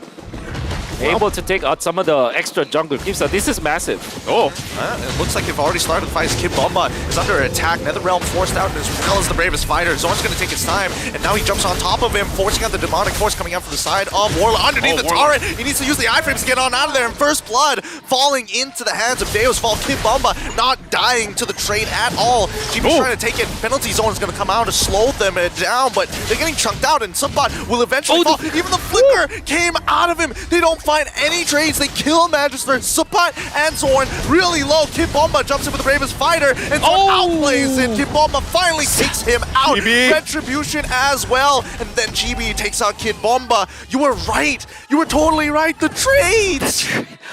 This probably will be the game with the longest skirmishes because there's no burst. There's none. There's none. I think that if we don't have Ryzel as well as Carvey, there will not be any kind of burst. And it will be a long drawn fights where there's not much happening, and then the Faramis ultimate just makes it even worse. Yeah, it's just a bunch of tanky dudes swinging at each other and then looking flashy, right? Because you got the bravest fighter jumping around, and you know, you got the final slashes and everything, but really, yes, as long as the gold laners are in their gold lane, expect these long drawn fights, which hey, it could work for either of these teams right now, the way things are falling into place. But even itemization-wise, anything sticking out here early on? Well, not yet. I think if Sword will continue with this, is he actually building for damage?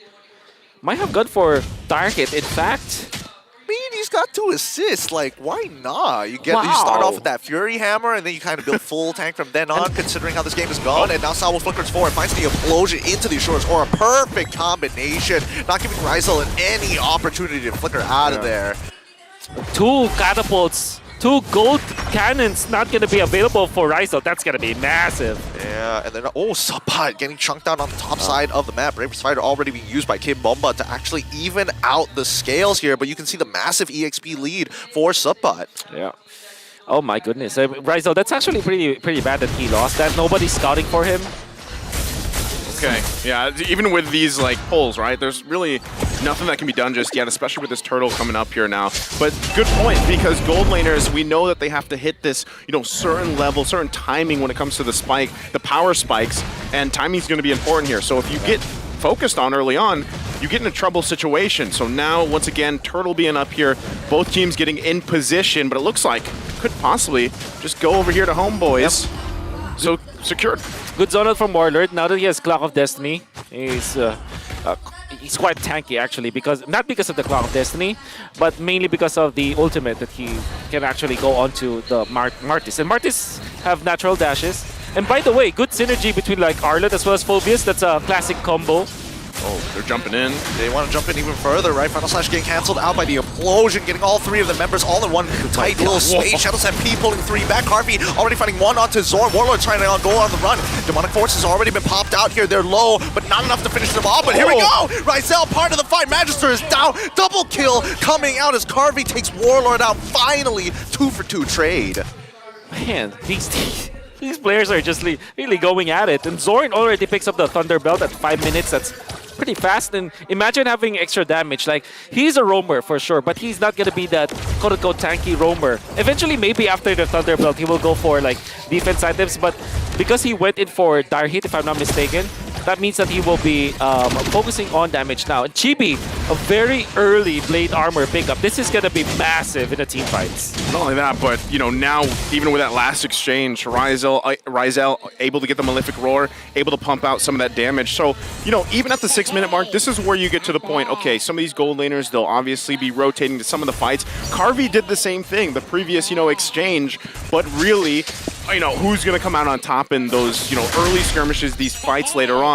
That's kind of what has to be witnessed as we see them duke it out. But right now, the fact that you have some of these defensive items being built up too will all play a part into this. Now, as we wait for this third turtle to come up here, it really is down to how do they decide to approach these objectives, right? The 4-man is going to be the 4-on-4, or will these be full-on fights?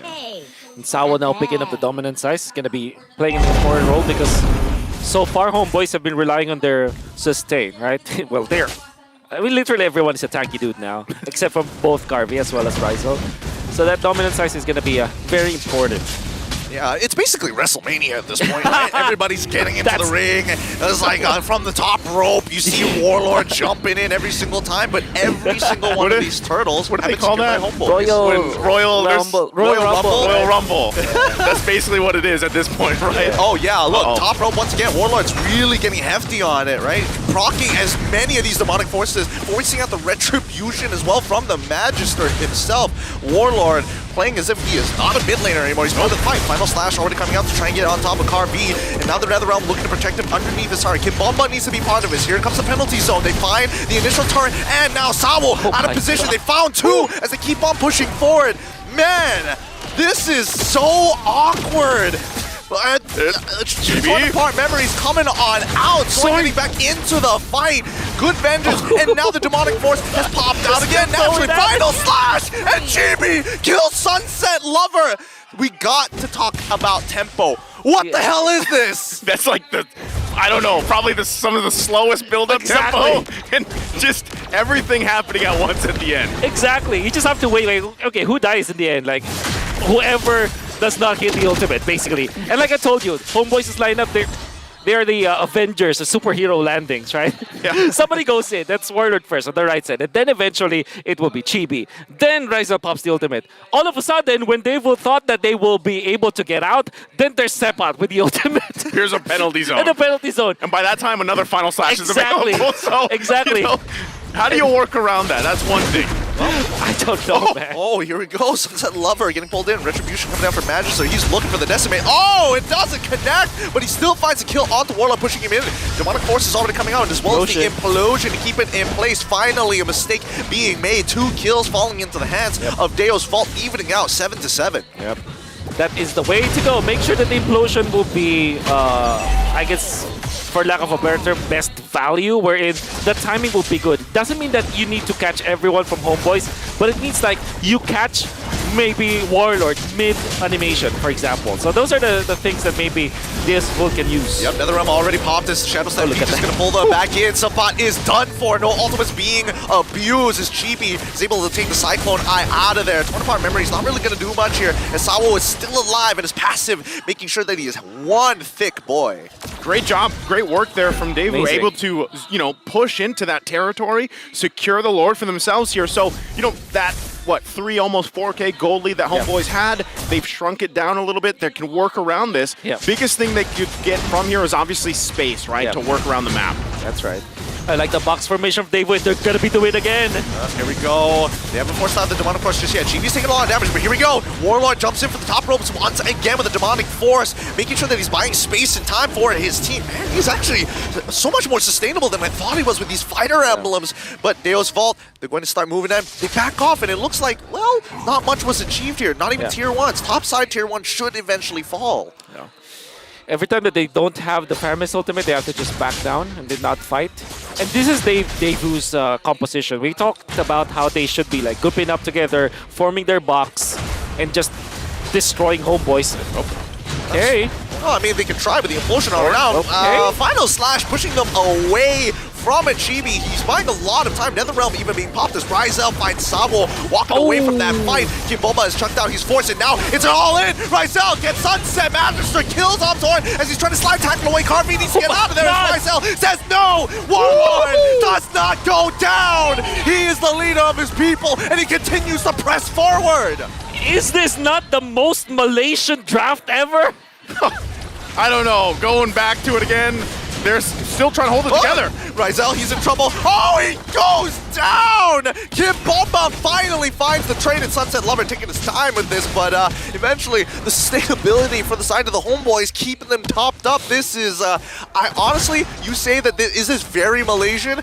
You know what? Sure, yeah, we'll take it. I don't usually get to see Warlord play Phoveus in the mid lane, but when he does, in the way that he's playing, why not? Yeah, it's okay. It's not the Malaysian draft hero per hero, but when it comes to like composition and the raw idea of going in, just literally chasing everyone, you're gonna see a very long chase. It's the entirety of the half of the map, basically. Entirety of the mid lane. It's a marathon. It's a marathon. You saw how well they played aggressively, and then all of a sudden, you can see Ryzel being punished. What the hell is this game? The funny thing, going back to the Royal Rumble, you know, metaphor here is like you have all these guys just in the ring, and then all of a sudden it's that one guy that runs into the ring, picks up, you know, a chair or something, gets a couple and runs out. That's what Ryzel did there. But, you know, that's kind of what Carvey has to do. He is the same person in this situation, right? You have to be able to get there. And right now he's double buffed up. He's trying to push down some of this space in the mid lane. All this before that Lord comes up. Yep, GB is going to stun up Kimbomba for the time being. Seppat not finding the right targets to jump in just yet. But let me tell you, it feels like at least for the side of the Homeboys, it's great that if Deo's Vault backs down from the fight, the chases, their dashing backward, it's actually counterintuitive. As Homeboys will keep on going, right? Look at Warlord. He's procced the Demonic Force so many times, and they should be able to take this away free. Oh, that's done! No! Unlucky! Carvey. Kid Bomba nails it. Final Slash doesn't connect as the implosion locks him down. It's a mistake. Warlord finds Kid Bomba, and now with a penalty zone, it ain't enough to stop them as Chibi is trying to slow them down. NetherRealm is already down as we see Warlord trying to clean this up. It's not easy. Ryzel's already dead. Carvey's still alive. He's still making the plays. Warlord Carvey is able to find one. Stop dashing. Just walk away from him. He won't let you run away at all. Warlord, he's done for. And now that's a 4-for-2 trade as Magister breaks open tier 2. Are you not entertained? Homeboys, specifically Warlord, did a great job zoning out Magister already. Nobody was in that area, but the Lord was with Daewoo. I just gotta say, that is a Warlord if I've seen one. Oh, what a player. God! The Lord knocked up Chibi. The right moment, and Kid Bomba is CC immune. This is so painful. Goodness. Look, it's so painful, especially once I'm like gassing up my boy. He doesn't misses the red tree unless the Lord says no, not this time. Unless Sorry, it's sir. Kid Bomba, right? Like again, in amidst everything, Daewoo pulls something out like that, but still, you can see there is still going to be a struggle, right? With some of these fights, they have to be able to handle, of course, even Warlord alone, and keeping the whole time Carvey alive. Once that NetherRealm is gone, you guys saw it, right? So let's take a look really quickly. How is the items coming into place? Okay, when it comes to items, okay, naturally Zorn will go and pick up the defensive items after the Thunder Belt, but he seems like he wants to consider another damage item after the Kiras, which is understandable. Now, however, for a Homeboys, you're gonna be worried now at 15 minutes in, because Ryzel and his he will eventually reach critical mass to the point where Daewoo might outscale him. Speaking of critical mass, wow, Carvey Chibi getting chunked out by Chibi, even committing to the retribution in case he continues to go out of position. Even Magister trying to slow them down, right? These fights, I mean, this is one of the few games where we see some of the highest kill counts 15 minutes into the game. That's 28 kills in total so far. Yeah, it's crazy to even think that it's been 15 minutes, right? It seems like it's a little bit longer at this point. But really, talking about critical mass here is it's up to both the gold laners for the most part, but maybe also that's why Zorn is going and opting for some of that damage, right? To be able to provide some of that pressure onto Daewoo, and we'll see if they actually have a response to that. Yeah, because eventually Warlord will just be still a problem, but at the same time not the biggest of problems, right? Because this is not like a 1-1. This is a Bruno that can dash once, and then eventually what you're going to do is to pop the Purify, then punish Warlord.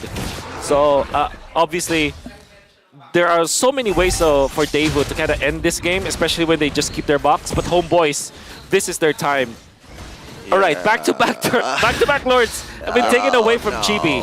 We'll see. They're going to get in position here once again. They're just blitzing the Lord, though. Yep. Kid Bomba again, don't do it. Don't do it. Don't do it again. He tries, but Chibi is able to secure it, no problem. Warlord already using the Demonic Force. He's got to reset, but he doesn't want to commit to it any longer. Whoever backs out here, it might be a problem. Conceal already being used. Chibi's draining out of the way as Sabat uses the penalty zone to call for a disengage. Zorn, wait, hold on. The NetherRealm, it's already outside. Implosion on 4! Pushes them back! They can't get out! Final Slash to try and disengage, and here we go. Ryzel is already dead. Majority of their damage is gone, but they still finds a trade onto Magister themselves. Call it off! The Lord is already spawned and walking. With only that? There's only one? Chibi wants Garvey! Chibi wants Garvey! Okay, he's swerving, but again, they have to deal with the Lord here. What a setup! Are you not entertained? Oh my god, Sao! Very patient, lands the big ultimate, and that meant that the Lord might not be used by Homeboys as you would want to. That means the defense will be there, especially because Ryzel was taken out. So, I mean, Daewoo, they might have lost that battle, but because of the implosion, it was now enough for them to kind of prolong the game again. Yeah, I mean, especially in combination with the motor coils, when they're all so close together, how much time was wasted? How little frames do Homeboys have to work with? Especially Ryzel, right? He wants the flicker, he can't. Yeah. He's been trying so many times. I wonder if Ryzel might rethink his battle spell. Maybe if you had Purify, those would be different. But then again, you're a Brody, you want to be on the aggressive. So, but there were so many times in this game that he wished He had Purify. Oh, for sure. You can see that in those exchanges, right? And you know, we've all seen it before, especially when the Tigreal's locked in. You sometimes feel like, okay, I just want to play, right? You're either in air or suspended or being dragged either way. But even with that exchange that we saw, okay, GB's going to be the focus here.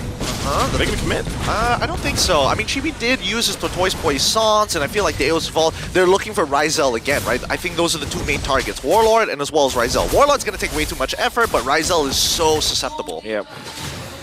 It's going to be the Halberd picked up by the Brody. Man, they still want to go. Yeah, oh, it looks nice. like they're going to commit to the chase here. Chibi is getting pushed back. Step Penalty on. zone.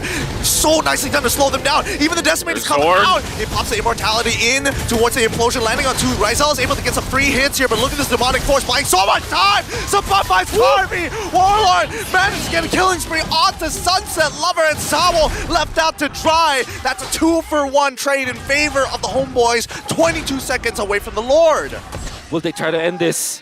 There's a lot of defense. This is Faramis, this is Lapu Lapu. Wait, no. Homeboys, this is not the best shot. Hey, buddy, let's calm down here. Calm down. Proxy as many waves as possible. Go They for won the it. Lord. They won it. They're going for it. Kimbomba is looking to close. He's trying to clear up those waves. Final slash onto Magister. They're trying to protect that last cannon minion. It's gone, and now they jump on in with the Demonic Force. They committed too much about. No more immortality for him as another inhibitor drops down. Warlord is on the run, and now they're done. Out of gas. Finally. We do get to take a breather from this, but the Lord's going to be up here, Yep. and you see them make a straight line for it. So they're going to start it up.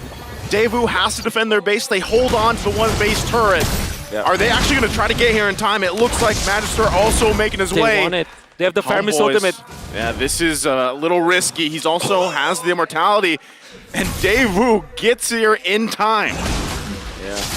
They can play the Lord Dance now, Homeboys. It's what they need to do now. They're so separated from each other. It's Sawo already looking for an angle. Doesn't have the flicker though. Oh, they're instigating the fight. Warlord's right on top of Carvey as much as they can. They're trying to peel him off, but here we go. That's the implosion already going down. Ryzel's walking up forward. Netherrealm is gone. Kimbomba tries to make a dash, but it makes Warlord deeper into the enemy lines. The Mortal Coils is doing some great peel, but finally Sunset Lover finds but it takes him out instantly. Carvey finds Warlord as well, but they take out Sunset Lover in trade. It's 2-for-1 this time in favor of Deo's Fault. And it's also just a Faramis, so he's actually now alive. Back up. It's all of the stacks that you got there. Homeboys down the two numbers here for this fight, and Chibi also does not have that immortality anymore, so they're gonna have to just give this up, possibly, unless they can pull something off. But this looks like a Daewoo Lord. Yes, absolutely, and the minion wave for Homeboys are pretty bad as well. Woo. I mean, that's what happens. You lose these timings of your waves just because of how hectic and how long these drag down fights are going to be. And with that, again, Lord here secured for Daewoo. They're going to make their way down the mid while they wait. Lord going up to the top side. Tier 2 now falling. And just this is their time to go ahead and knock on the base here of Homeboys. Defensively, though, you know, still so far from what we've seen just from this game alone, now almost 22 minutes in. Some of these team fights, they're so orchestrated, it really does depend on which gold laner is able to withstand all of the things being thrown at them. Exactly. Whoever gets caught, is gonna have a bad time. And the thing is, during that fight, there are so many resources that Daewoo didn't have, like the flicker onto Sawo, some of the immortalities, for example, onto Kid Bomba. It wasn't available in that fight. Now, it will soon be cooling down. In fact, you have the flicker on Sawo again. So now, it's a much better team fight for Daewoo. Yeah, it looks like Homeboys are just letting them take the inhibitors here. Their high ground defense may not necessarily be as strong. Remember, it's all about protecting the king, and the king is Ryzel, and the same can be said about Deus Vault. Harvey, he's got to be careful as the Lord is going to crash down. That's 2 inhibitors so far. Looking for a third, but I think that's where Deus Vault is going to call it quits unless we see a mistake from the side of the Homeboys. Yeah, so basically what we have is just both bases holding on to one turret, unless Sawo wants to press the situation. He's gonna go in. He flickers in, gets the implosion. Kid Bomba jumps in to follow up, and here comes the Netherrealm. Now Warlord getting chucked down hard. Carvey, he's gonna be brought back with the help of the Netherrealm. Penalty zone instantly, as now the waves are crashing in. They're running out of time as Ryzel is able to chuck them down one by one. Sword takes out Carvey and Ryzel into Magister. 3-0 so far, and that just might be a full wipeout. Sawo, Sunset, all gone. That's it. Homeboys now make a beeline through the mid lane. Sunset's coming back in 10 seconds. The Faramis, can you do so much about this?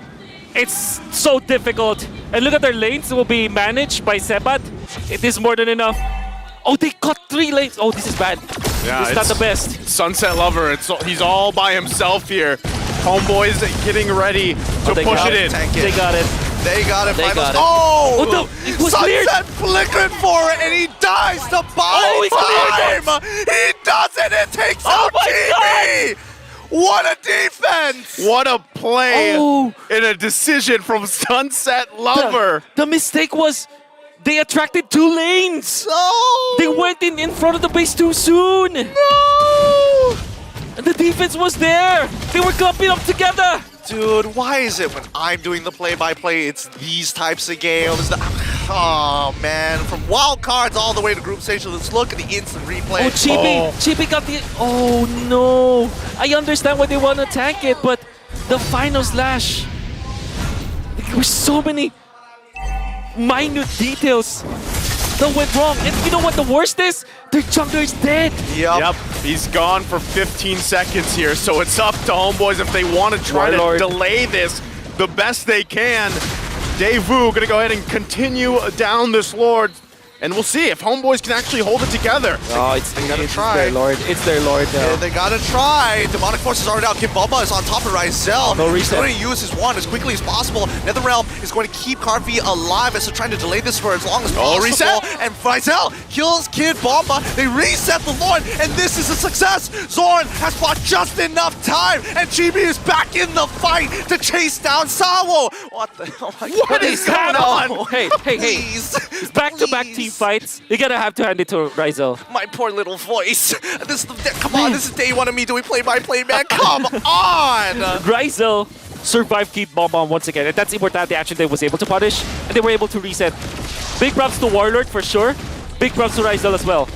And they have bought enough time to be Chibi to come back. Magistor is still alive though. So, Homeboys, this is not a guaranteed Lord. Oh, Sawo, he's going to be pushing Warlord in. Penalty zone lands onto 2, but not onto Carvey. Carvey takes out Warlord instantaneously before he gets off. Gets it off in time. Oh, the cut, the final slash from Zorn. Doesn't let Magister get into the pit. They secure another Lord, but Warlord is out for 60 seconds. Oh my god, this game. This is game number 1 of this series. The back and forth here. So yes, Warlord is down. Daewoo trying to keep the Lord holding here the best they can. And Carvey's still going to be up. Of course, both teams of full force can actually still fight if they want to, but this is a beefy Lord here. Oh, my lungs are in pain as Daewoo's Vault is continuing to push forward. Sabat getting pulled behind the Shadow Stampede. I mean, Chibi, he can tank some damage, but Sawo is the big problem here. He's been catching out Ryzel too many times, and now with this Luminous Lord just getting chunked down like it's absolutely nothing, they're allowing the waves to kind of build up on either side. They know that without Warlord, there's not much that Homeboys can do because he's the main problem. They will try to push this. They might go for the Megas. They do get it. Okay, What? I mean, it's not going to result in a game-end play just yet, but at least another advantage being built up. 1 inhibitor for the side of Deal's Vault, none for the side of the Homeboys, and I don't think they're going to chase this, but for the time being, at least, like Ryzel, he needs some breathing space. Imagine like winning the Lord fight, only losing 1 hero, which is Warlord, and then all of a sudden the enemy has the better turrets. Yeah. What is this game? We got a preview of it, 2-3 minutes in. That's kind of what we expected. And at this point, this is where the itemization juggling goes around, and that kind of falls into place.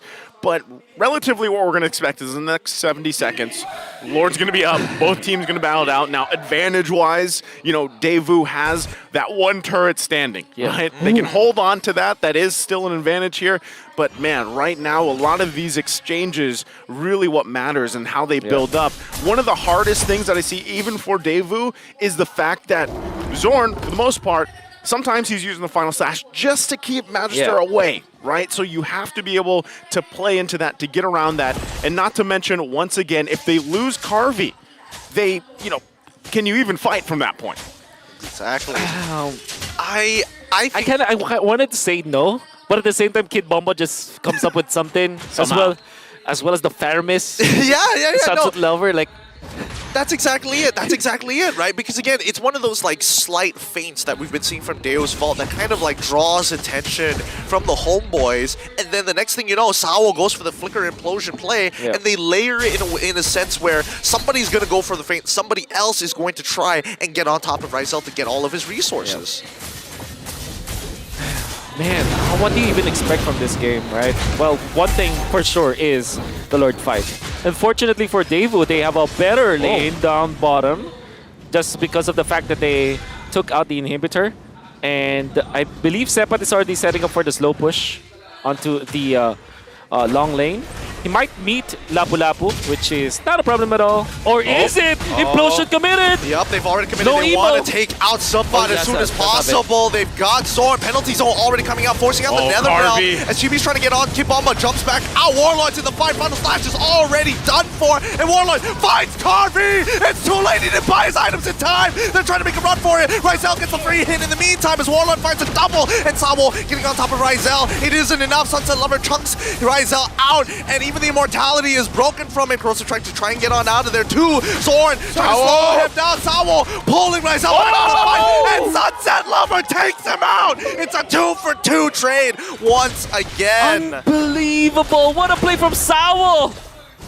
He pushed Rizel to the loving arms of Carvey. Obviously, the Tiger will not have enough, right, against the Brody. This is a tank. But what he did was to bring the opponent to his teammate. And honestly, Daewoo got the better end of the deal because now Rizel is responding for 11 more seconds slower than Carvey. Oh man, we'll see again if either of these teams can actually go ahead and get this advantage for this Lord Dance, but what a play, and also... no Zorn. No immortality. Again, Sawo. He's sucked on in. Straight away, Warlord is forced to jump into it. Three-man implosion once again. Netherrealm comes out. It's Zorn. He's done for it. The stacks built up by Sunset Lover. It's starting to outscale the entire composition. The Toys Boy Sauce is going to reduce a little bit of healing, but it's not going to do much at the end of the day as Warlord can't necessarily peel the entire team off of Chibi in the meantime. Someone has to clear down that bot side. Rizel isn't coming back up anytime soon. Finally, Sunset Lover finds the kill, and Warlord, he's done as much as he can, but the waves are so messed up. Yes, they want to make the belay towards the mid. They have so much minions, and they don't have the mage to kind of deal with this. They got to be careful, though. Rizel is up. Oh, my word. Do they actually just commit to this base? It looks like they're going to plant themselves there, though. Lord is up. I think they want to trap Homeboys because they know that the only way for Homeboys to kind of contest the Lord is to turn onto heroes. And Daewoo wants to set up traps. Or they're looking to end this. They can end it. They've got the man advantage. Oh, Here we go. Carvey gets hit. But straight away we see the play being made by Kimball and Sawo. Pulled in another realm to end it all. GG, well played. Deo's Vault take game one. What a battle here between these two teams. Finally ending there with decisive action from Daewoo. What a disgusting game this was. Absolutely nasty from both teams. At the end of the day, as Rizel, you would wish you had Purify.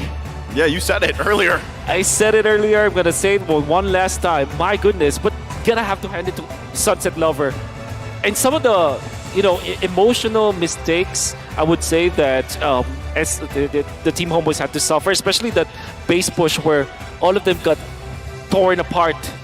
Literally by Sunset Lover. I'm out of words. I mean, how do you even analyze that? There are some games where it's so one-sided that there's not much that you can analyze. This game, it cannot be summed up in just, 8 minutes of analysis. Impossible. I'm at a loss for words. I really am, because there are definitely moments where Homeboys were like, this composition might actually work out. They found the linchpin, and then, oh no, I got knocked up by the Lord. Oh no, I stand too close together, and I final slash Sunset Lover into us, which causes our minion to die. It's all these tiny little details that honestly made the difference for Daewoo. And even with that, I'm not sure who you guys' MVP is, but Sunset Lover to save the game there. Yeah. Hey, man, again, a performance time and time again. There it is. He knows it. And even Kim Bomba, the fact that he was able to get that Lord earlier, but sends Sunset Lover here, man, I can't even speak because the plays that he was able to pull off to stay in the game was just simply amazing. And like you guys mentioned, even the damage, you have to respect it, even though it's just a fair miss here. Yeah. We're going to see through the highlights, thankfully. And there will be so much this game. I wonder if they are going to give us skirmishes because the skirmishes are quite long, right? It was honestly painfully long, right? I mean, even at the start of the game, you would have imagined that like this is a kind of interesting comp from the side of Homeboys. You know that they planned for it. I mean, there is some merit to taking this Phobius, and you see that how good it is against Faramis when it comes to like windling down the shields because you deal AoE damage anyways, and you just jump into the backlines and then allow your teammates to just get back. But at the end of the day, the Sunset Lover, the Faramis, is a problem. That was a maniac that was just spoiled by Rizal. Look at this. It was just knocked out. Basically, that's it. That's the story of the game. It was just literally knocked out, and then eventually they lose this fight. And it'll be wonderful implosions that you're going to see through this game. But even better, Sawo with his... there were so many alley-oop plays that we're going to see. Right? For example, this one, Sunset Lover pulling back Chibi, and then there's already the follow-up. Sunset Lover was very on point with the Shadow Stampede, and everybody was. Rizal actually managed to outplay Kid Bomba in many occasions in this game, but there will be so many times where he would wish that he had the Purify. And then another team fight, for whatever reason, everybody was just dropping. And look at Magister. It's being very difficult to deal with because he wants to go to the backlines. Now, you would think that they win this, right? Honestly, if they leave Sunset Lover here, they might have had a better shot because of the passive. But man, they got destroyed. And even after all of those winter truncheons wasn't enough. Look at this. I think this will be the alley-oop play. Rizal will be able to run away from this, I believe, for now. Then Sawa will just stay in front of Rizal. And then the communication between Sunset Lover. Nobody's stopping Sunset Lover there. Look at that alley-oop. Beautifully done. My goodness. Yeah. Personally, I think it just shows great chemistry, great communication from the 100%. side of Daewoo, and to a point where even the Homeboys like trying to get creative with their composition, it started to really narrow down in comparison to like the mobility options that we see from the draft of Daewoo. 31 minutes, man. This I don't know about you guys, but for me, watching those highlights, watching those team fights unfold, that definitely had to be some of the longer ones, you know, that we've seen just kind of unfold here in place. And really, I like these lineups that they decided to both draft for this situation. Yeah. My goodness. And you would think that this will be a game where it's like already one-sided towards Homeboys because of the start that they got. And then eventually, late game, you would think that, okay, Daewoo has a better scaling. But then again, Homeboys are fighting well to the point where you think, okay, they can actually do this. But after some of the, just not even mistakes, right? But it's just like emotions just raging, lack of control. And you would think that hindsight for us, for casters, it is far too easy for us. Just don't fight there. But from the perspective of the players, with everything that's at stake, right? They would wish that they ended the game and they will not have the best judgment possible. Still, I would say Daewoo is such a big contender as well as Homeboys. I know for sure that this will be a very tight series, but with 31-minute game 1, what do we expect from game 2 and game 3? What, another 40-minute match? I don't know, man. Just pain. Just pain for me. Just agony. Because even those team fights, right? When you're spitting the fire, the play-by-play there, you're like, man, they're still going. They're still going. And the crazy thing is, like, you would imagine that these fights would eventually come to a pause at some point of time. Even when you have death timers that are going above a minute, like, come on. They still hold on to every little inch of space. But I think that's, again, you know, when you have a lineup like this, both sides here, and you're trying to, we were talking so much about the gold lane, those being the priority of the damage, but then eventually it evolves, right? It evolves, especially with Sunset Lover again, being able to pop off with the damage, provide a ton of it. And the same thing could be said even on the other side for the Homeboys, but still, it all came down to those momentary fights, right? The decisions that they made, the placements, again, the communication, and we always talk about this too. The synergy between these teams, these players, is really what stands out here, right? Now, of course, Homeboys has it. I mean, all of the teams here in the world stage have it, but this specifically comes down to, hey, Daewoo just pulled it off better this time. So if we are going to think about the game ahead of us, game number 2, and what we saw unfold here in game 1,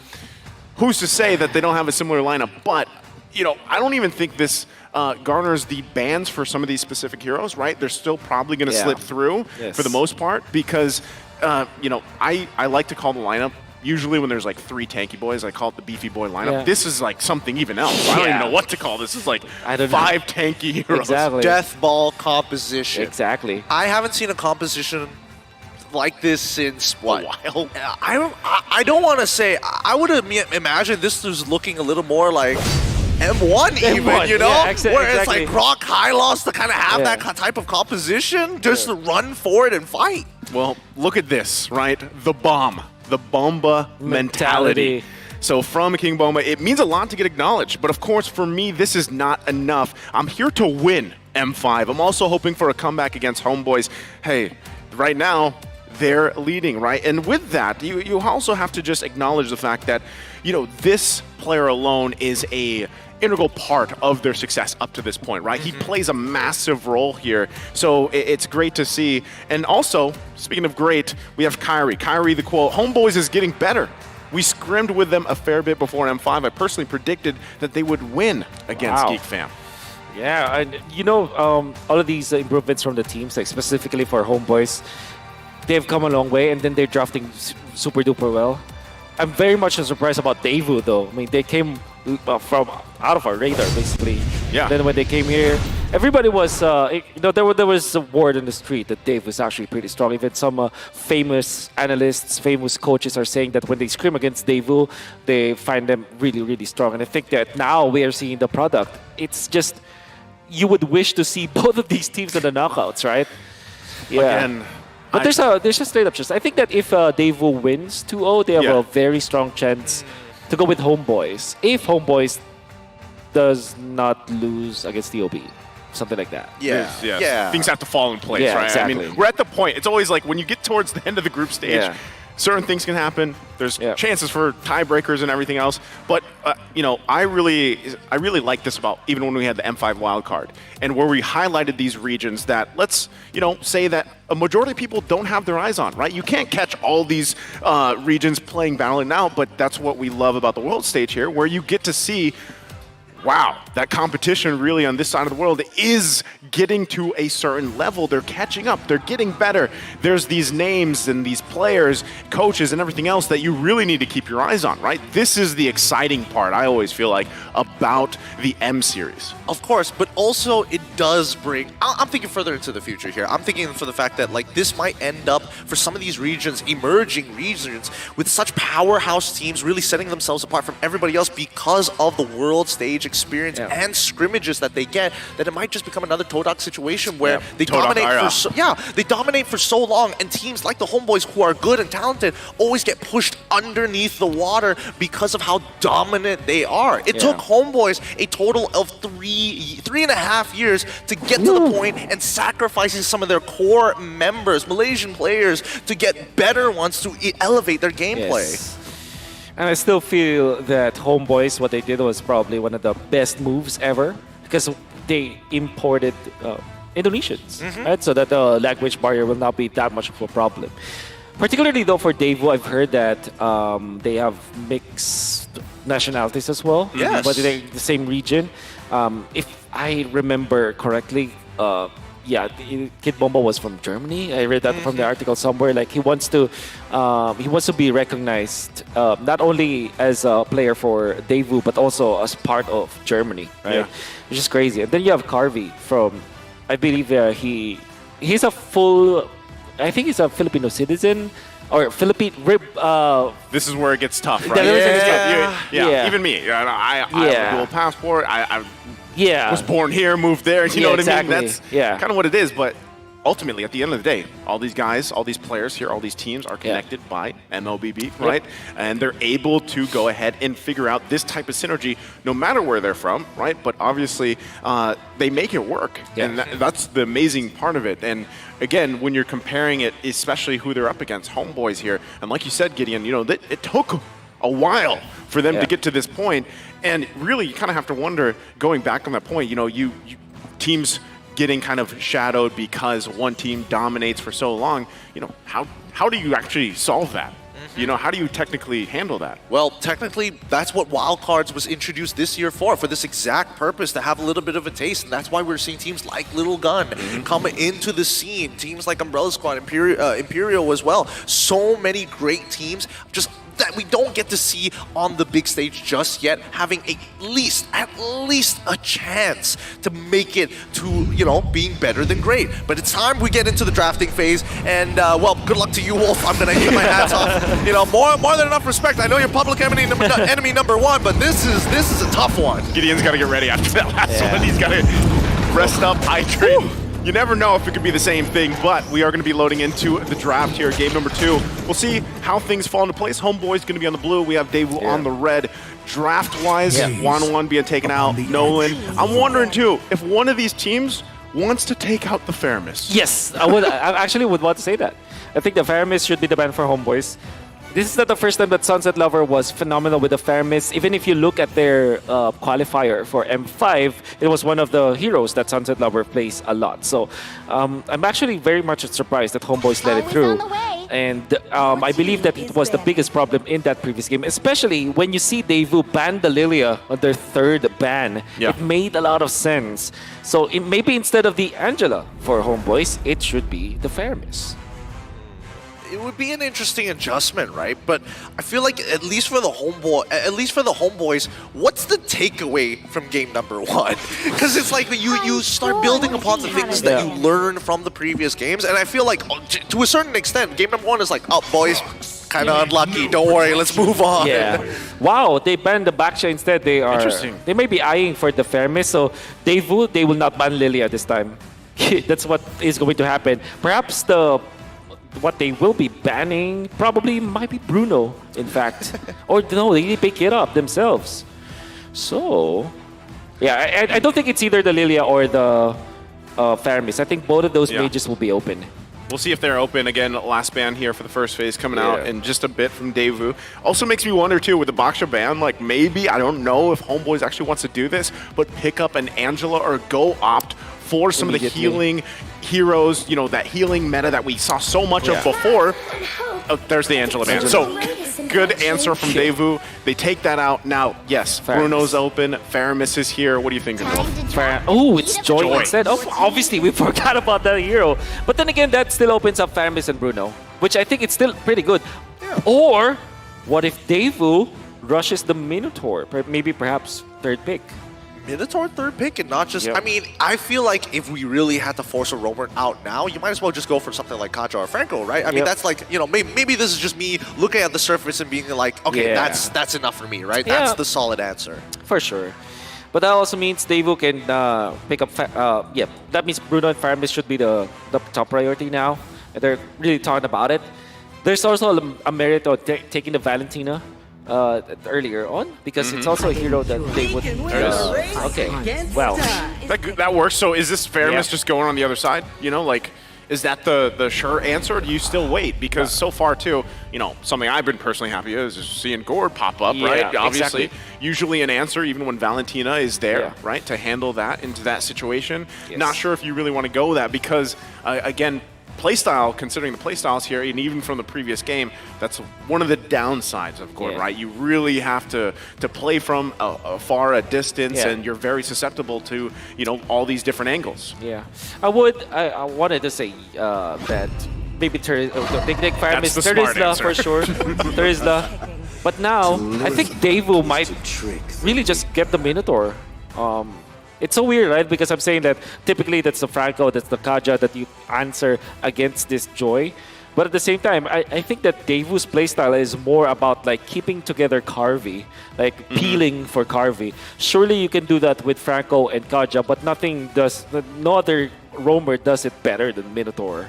And at the same time, Fight for the okay. ultimate. Ooh, Hilda to counter the Joy, but this might be too early. I was gonna say, is that a little too early, or is that? I don't mind it because both Joy and Terizla have already been shown for the side of Homeboys, right? So in terms of quote-unquote flexibility here, I don't see Terizla going into the jungle anytime soon, right? Yeah. Or being flexed into any other role. So at least you know it's like, okay, we're gonna harass you. Let's see what the response is in the bans. Yeah. They might ban Tigreal eventually, maybe second ban. The first one might be just Cho, because it's a Zorn special. Understandably, because they don't have the best dive. As soon as Gideon said that, I was like, did I recall in the wild card there was a Roam Terizla? You know, I'm so...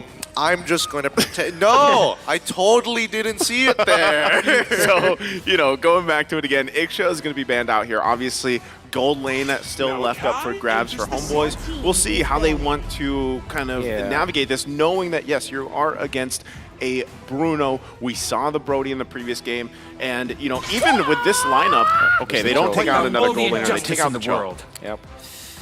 Okay, what do you ban? You ban maybe Martis for Homeboys. And if you're doing your research, you would see that Daewoo actually has one assassin jungler, which is the Lancelot. Whether or not that will be the ban, will be, you know, I think it's just between Martis as well as the Lancelot when it comes to the bans, because you want to limit Magister heroes. And to be fair, I think he played the Martis really well the previous game, despite them like losing so much. But I think the general idea of how they wanted to play it just makes sense with that hero. I think that if they really have to decide between these two types of heroes, it's one, do you have the confidence to kind of like make the Lancelot work? And if not, let's just keep to our philosophy on the Martis in general, right? Homeboys, they deny the option. Now it's like, you better be confident now, or you go back to utility junglers. Yeah. Okay, there's an option for Daewoo to go back to the Arlot or Lapu-Lapu for Kid Bomba. Both works well. But there's also the benefit of getting the Edith so that you have additional peel for the for this Bruno. At the same time, you have Shred for the shields of the Fermis. But I think that picking up the Lapu-Lapu is just A-okay for Daewoo. Especially because you can use it to kind of deal with the Fermis ultimate. I wonder though if... Do they pick up something like a Tyroth actually? In this particular game. That'd be very bold. Exactly. But it's a massive burst that Joy might not be able to stand. Thorns remain. Oh, there it is. The Lancelot. Yeah.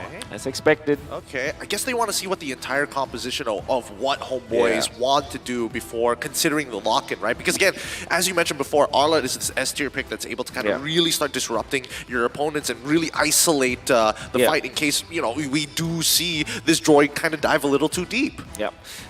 I want to see Tigreal for Homeboys. Hopefully not carry, but carry makes sense. I think if you want to win this, you want to pick up the Claude, but it might be countered easily afterwards. But that is kind of the safest pickup coming from Homeboys. It gives you late game, it gives you a way to end the game. If you are concerned about the Hilda, however, you might want to consider picking up the carry. They go Irithel. There's the Minotaur you guys were talking about earlier, but this time it's going to be for Homeboys. That's right. Irithel, again, gets picked up, and for a while, you know, Irithel was constantly picked up, right, for the most part. And it works also if you think about, you know, you're going to be possibly dealing with Nether Realms from Daewoo. When it's stolen, you could work, you know, with a heavy crossbow into that. But still, placement-wise and everything else, you know, things still have to fall in place for them. So, answer-wise is going to be the Lapu-Lapu. Makes total sense. It still is good versus the Irithel. Obviously massive against the Famous Nether Realm because of the additional damage that you get out of that. I wanted to also take note that Irithel is a hero that kind of works with the Minotaur because he kind of slowly siege. It's like a moving box. It's very much alike what the opponents about like a Daewoo wanted to do in game number 1. Yeah. So it's like a flip of the switch here. Whereas Daewoo, they are going to be relying on their early game invades. How good is Sawa with a Hilda? Because Sawa is phenomenal with setup heroes, but with a different category. It's like it's a pocket strategy. It's a invasion kind of hero. Is he actually good at it? Yeah, I think we have to see if he's able to actually put the pressure on, where he needs to, and also at the same time peel, or is he going to be more aggressive? That's always the question with this Hilda, but now we'll see it all unfold once again. Heading into the Land of Dawn, game number 2 here. It's up to the match point for Daewoo. Can Homeboys turn it around? We'll see how it all unfolds once again as both teams get it situated. All right, Homeboy's going to be starting on their purple buff side of the map, and Daewoo going to be on the same top side as they start orange. Now, in these types of situations, I'm just hoping, at the very least, the early game is going to somewhat look a lot better at least for Daewoo's fault, right? Because once we start getting into the later stages, that's where I start to get concerned for them, because let's talk about scaling for an example, right? Yeah. If it does go into that 30-minute level game, then okay, at least Farmers will have value. Homeboys will have, actually both of them will have scaling from their junglers. I would say Joy is much stronger in the latter portions of the game compared to a Lancelot, just because of the AoE damage and the fact that it's magic based. When it comes to gold laners though, we gotta give to Carvey. The last auto attack. Why was the projectile so slow? He already flickered. He thought he was out, but still, first blood falling into the hands of Daewoo's Vault, and now Sawo gets to get on top of GB for free. Retribution used this time. So was there? I knew it. So he went for CDR for this for Chibi because he definitely needs that. Okay, who wins this? Who won it? It's Magister. Yep, Magister now having a pretty significant EXP lead over Chibi and is winning a majority of the neutral POIs, right? He's already got the Lethal Wander. He made sure that no invades were actually happening from Chibi's side. And as we start looking at the items here, again, most starts, it's about getting boots quick, right? Nobody's greeting out in their lanes. Nobody's like, I'm going to force out the House Claw as soon as possible, even for the gold laners. And you know what's interesting about it too is Sunset Lover this time around, being on this Valentina, you actually can choose, I feel like, relatively from 3 ultimates here, right, from Homeboys. You can work around, depending on the situation. Right now, he's holding on to the penalty zone for this first turtle take.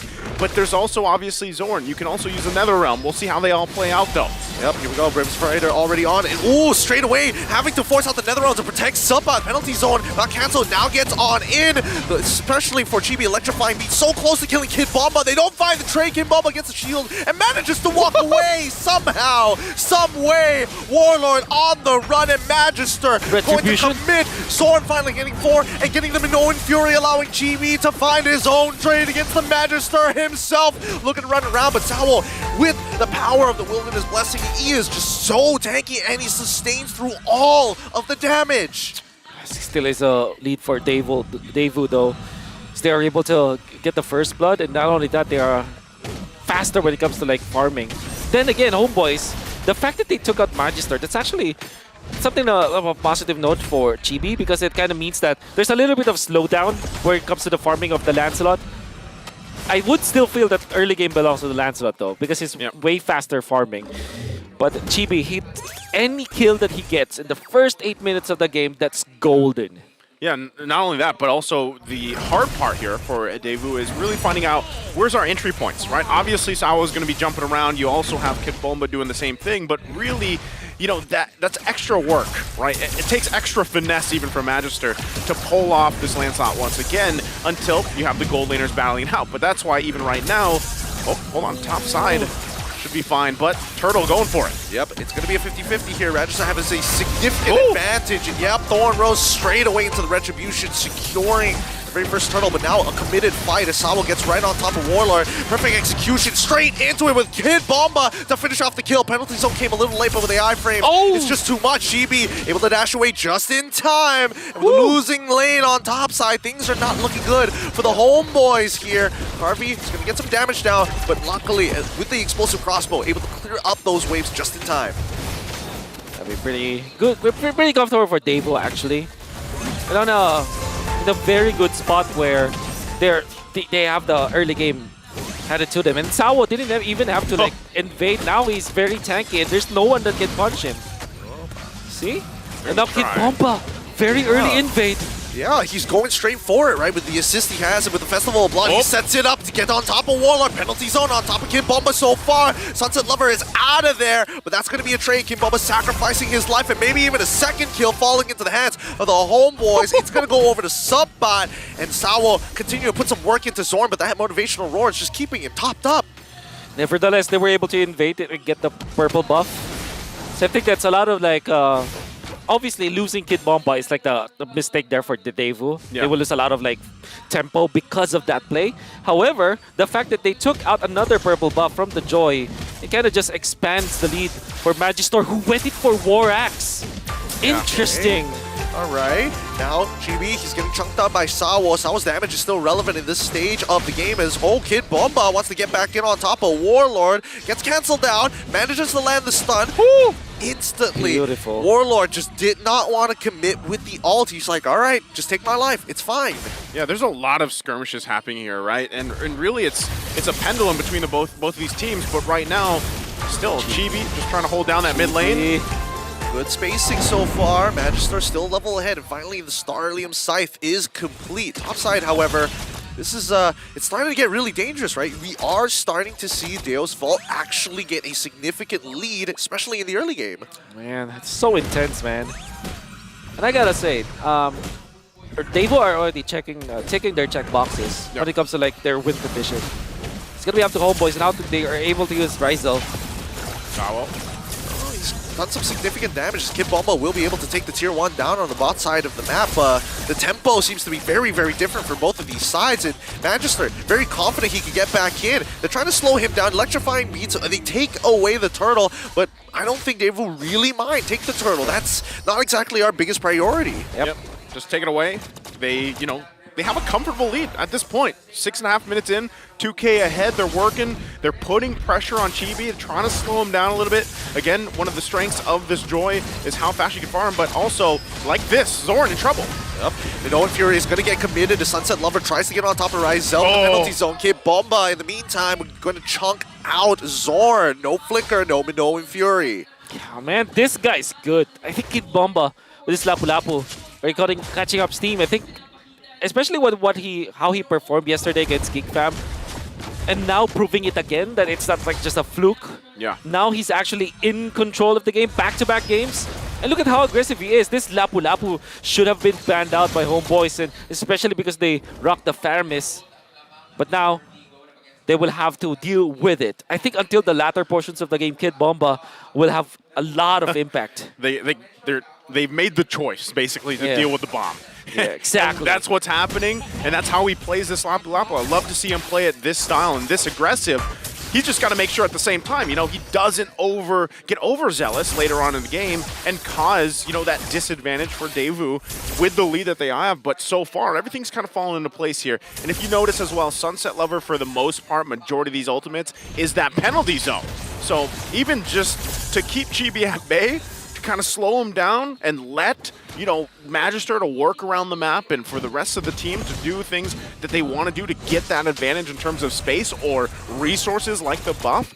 This is all part of the plan here for Daewoo. Yeah, it is a little part and parcel for them, right? I feel like, especially for Daewoo, there's no point taking unnecessary risks. The people who you want to get ahead are getting ahead. People like Carvey, for an example. Magister, even though he's died 2 times, at the very least, Kid Bomba is making a name for himself on the opposite side of the map. Now, Magister is going to go for the split push as the Lord has already spawned, and it's really not going to result to much as he still maintains his lead over Chibi. Very smart base. Now, I think Lord 1 is still Daewoo-sided. Let's just say that there's no lead whatsoever. It's just natural. I think that overall, Homeboys don't necessarily have enough tools to deal with it, especially because they're rocking the Joy anyways. They're going to have to wait for level 2 Lord, where both of the junglers are already maxed out when it comes to EXP. And obviously, you have 3 items up on Chibi, which kind of hurts a lot. Like, nobody can stay in front of the Joy anymore. So that's gonna be the timing that they will be waiting for. We'll see how they all play out. Again, first Lord here. We'll see if Daewoo is able to secure it. But Zorn could be the starter of this fight. Kid Bomba going to jump in. Oh, Flicker on Flicker. Yeah, it's looking good. He gets on top of Warlord. He should be able to secure this kill, no problem. No, jumps in, doesn't get the kill at all. Netherrealm already been slowed away by the IMU. Zorn goes in for the Minoan Fury. As Subba comes in with the penalty zone to slow them down. They don't find any trades, but Zorn is already dead. No Flicker as well. They get one more into Subbat as well. And Deo's Fall just punishing the Homeboys tit for tat every single time. Sunset Lover, can he survive? No. Okay. no, Chibi runs him down with electrifying beats, and they will be able to secure this Lord with no issues, no contest whatsoever. Reisel's not going to die here, is he? Yeah, I don't think so. That's the turret. I think they're fishing for Chibi. Speaking of tit for tat, Gideon, I like what Daewoo is doing.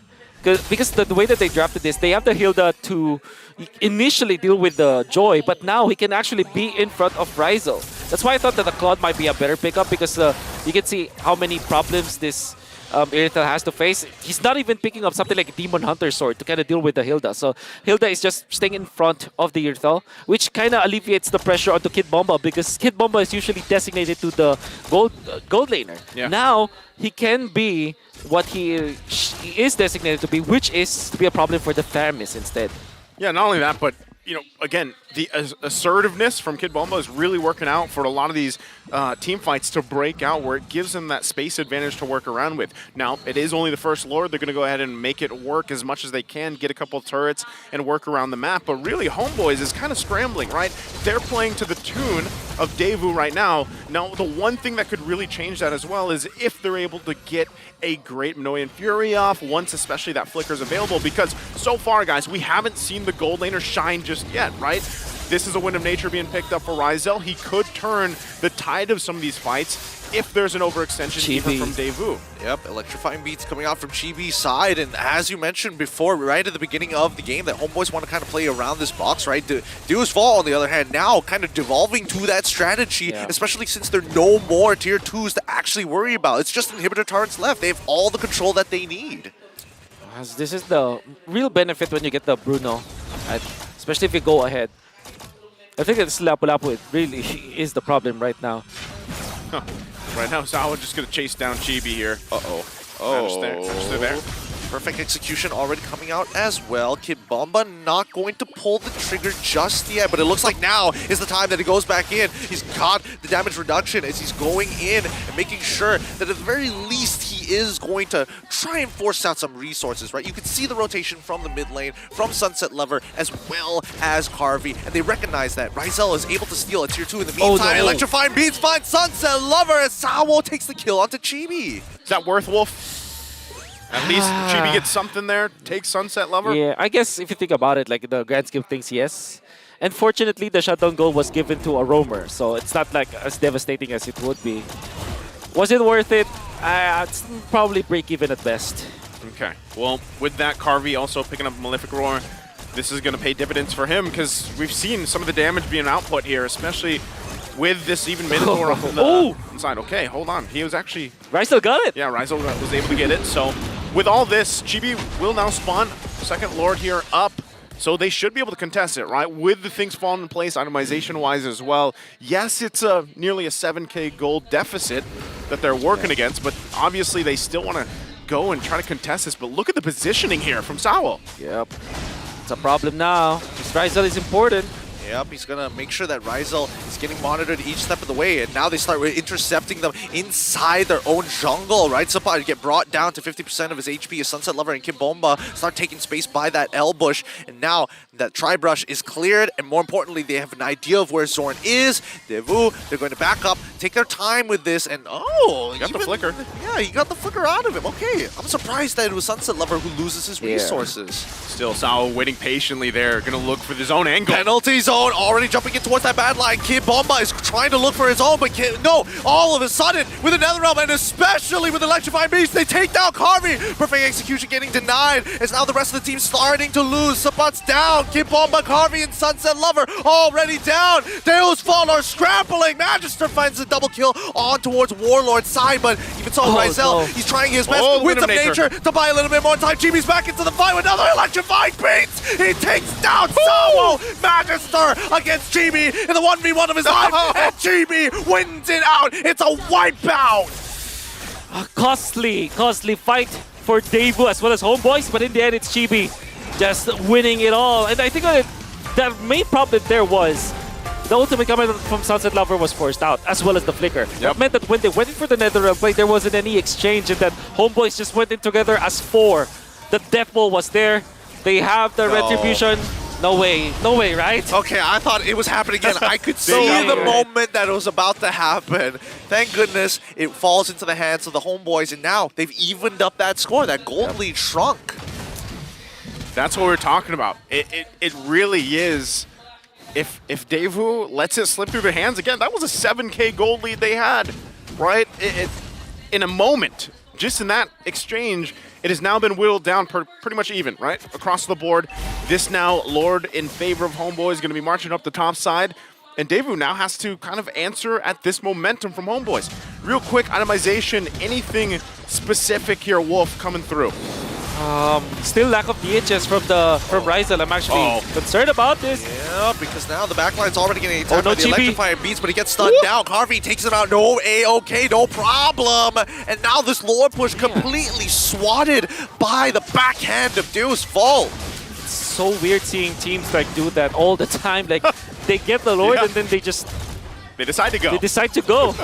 In between turrets. Yep, in between turrets as well. I mean, it's just... Oh, there it is. DHS finally. Okay, he's doing some good damage onto Sawo's side, but it's still becoming a problem here, right? Because as much as Ryzel wants the free hit, there's just a lot of ways for Deus Vult to get on top of him. And now that Carvey actually has that Winds of Nature, taking on Ryzel in this 1v1 is very much possible. That's right. But that is not what Homeboys is looking for. They want the Joy to take care of Ryzel. And as long as there is no Faramis ultimate, they're gonna be, copied NetherRealm. It's gonna be A-OK. Yeah, I think this is where, again, as they battle Sword. out here. Oh, Bomba gonna jump in again. Yeah, he's jumping on towards Warlord's side. He's handling him as much as he can. The Zorn is taking as much damage as he can. Ryzel is taking out Kid Bomba, but Minoan Fury does not connect on anybody, even with the committed Flicker 2. So technically, I don't know how worth it that really was. Well done, Warlord, actually. Yeah. He gets out. Good thing that he got out. Again, this is going back to what I said earlier. It's great when Kim Bomba does that type of stuff, but at one point, it might be at a disadvantage, right? Because you jump in, you expose yourself, you get taken out, and now you're down a member. Yes, Lord is still a little bit of ways. He should be back up for that and everything, but, the longer the game goes, you gotta kind of be disciplined, put that in check, or at least if you obviously do jump in, the rest of the team is there to follow up with you, and really Homeboys just kind of played around that really well. Well, I think the real question is how long can Homeboys kind of keep this up for, right? Last time it was 30 minutes, and eventually Deus Vult was able to edge them out to the very end when it came down to the ultra late stages of the game. So now that with 10 seconds left and the Lord about to spawn, Sunset Lover. What's the preparation, right? What is the key that's going to make the difference? Well, Sunset Lover is going to play a crucial part. What ultimate does he take? Yep. I think the Faramis might be better. NetherRealm. NetherRealm.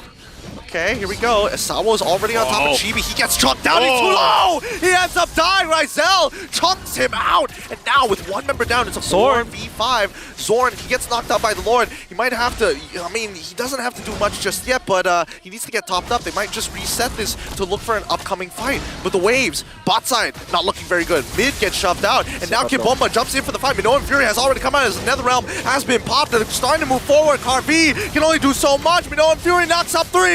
Now the Winds of Nature comes out. Chibi is already taken out. Kid Bomba. Ryzel ends up dying. What a crit. What a fight. What a fight even. I would think that, I already mentioned like Sunset Lover should copy Faramis ultimate, but it's not the case. They didn't need it. And I think that the problem there was Sepat was already poked down very, very low. And that's a massive, massive hero to have in those team fights, because the penalty zone is going to be very important to lock down Carvey, so that now Chibi will be able to take out that Bruno. This kind of knocks him down. Yeah, they're going to push Zorn back here. He has immortality. All right. I mean, they might just break it here. Electrifying beats have already come out, and that just might be the green light for Deus Vult to start this. Sunset Lover just walking casually. Right, Sawo is dead, and now Magister and as well as Carvey are going to try and rush this down. They're running towards it. Sunset Lover, keep in mind, he's got them in Minoan Fury. He's trying to zone out 3 people at once, while Supan is keeping an eye on the health bar of the Lord. Ryzel's back. Ryzel's back. Yeah, Kid Bomba, he jumps on in, Zorn flickers forward, and jumps on forward, and now, with the committed Minoan and Fury, another round pops out, Kid Bomba still looking at Warlord, sorry, Carvy's chucked out low! They turn things around, Sunset Lover knocks them up for the re-engage, but Chibi doesn't let the Lord reset and takes it under the noses of Deo's Vault. What a play there from Homeboys, able to stall that out. Again, Rizel was gone for a while. They keep from Daewoo from actually initiating, and again, that we're in a position to do that. They had their gold laner, but it would have to come down to the Retribution battle. They can't pull it off, and what is the result? Homeboys gets the Lord. Yeah. And also you will have to mind the lanes that Homeboys already set up. The bottom lane naturally pushed, so that's a lot of macro advantage that they were able to get, and then the mid lane will be also taken out. Apart from the things that you've said, Naisu, these are the things that Homeboys did perfectly well, and now you're feeling the scaling of their composition. This Joy is going to be a problem. And if you think about it, since they went in for the Hilda stops the Joy in the early game, but in the latter portions, there's no lockdown that can actually take out this Joy. It's going to be rough. Now we're starting to push into the Luminous Lord, crashes into the inhibitor side. Kid Bomba can try his best to clear and hold back these waves, but look, it's staggered. Supply comes on forward with penalty zone onto Kid Bomba, and now the Netherrealm was out. GB tries his best to get on top of Carvey. He manages to survive. They're looking for crystals. No more minions. No one Fury to disengage the entirety of that team here. Sawwall getting chucked down, and now Rizel, he's popped out the ball. He's cropped up the explosive crossbows as much as he can as Carvey tops back up. The crits are actually relevant in these fights. They've taken out 2 for 2 so far, and they back up. Successful defense coming up from Deo's Vault. Homeboys just, there's no stopping them, right? There's no leash good enough or no chain strong enough to hold the Malaysians down. Yeah, they're still going to be playing for forcing this mid turret in.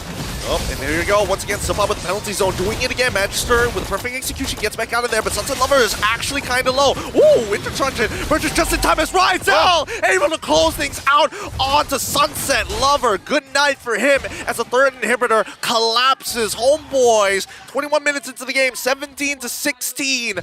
Now, no inhibitors for Deo's Vault. Magister wanted badly to get that orange buff, but is denied of it. Chibi will now be respawning. Good buy time going up from Homeboys, especially because they took out Sunset Lover, and it's 22 minutes into this game now. So death timers, they're quite massive. Magister doesn't have the immortality as well. And here they go, 3 lanes crashing in. Again, no chain strong enough to hold the Malaysians down. Look, their discipline is fighting. Why are you telling us to hold back?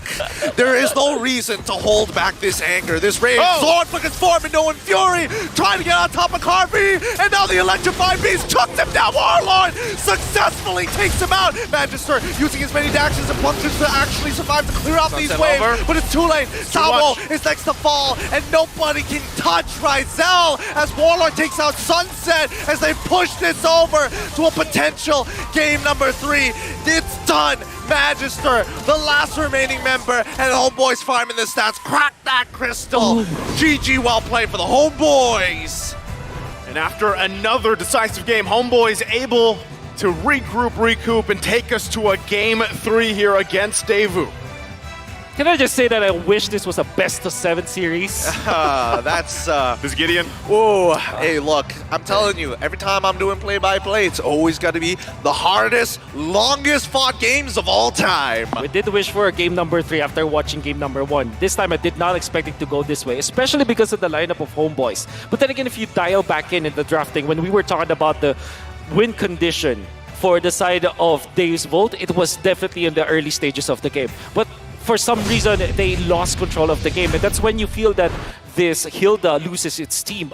I would say, though, that they were playing so well. I think that their distribution of tasks was good, like Hilda going in for Rizel, while you see the Lapu-Lapu Kid Bomba was just on point controlling Warlord.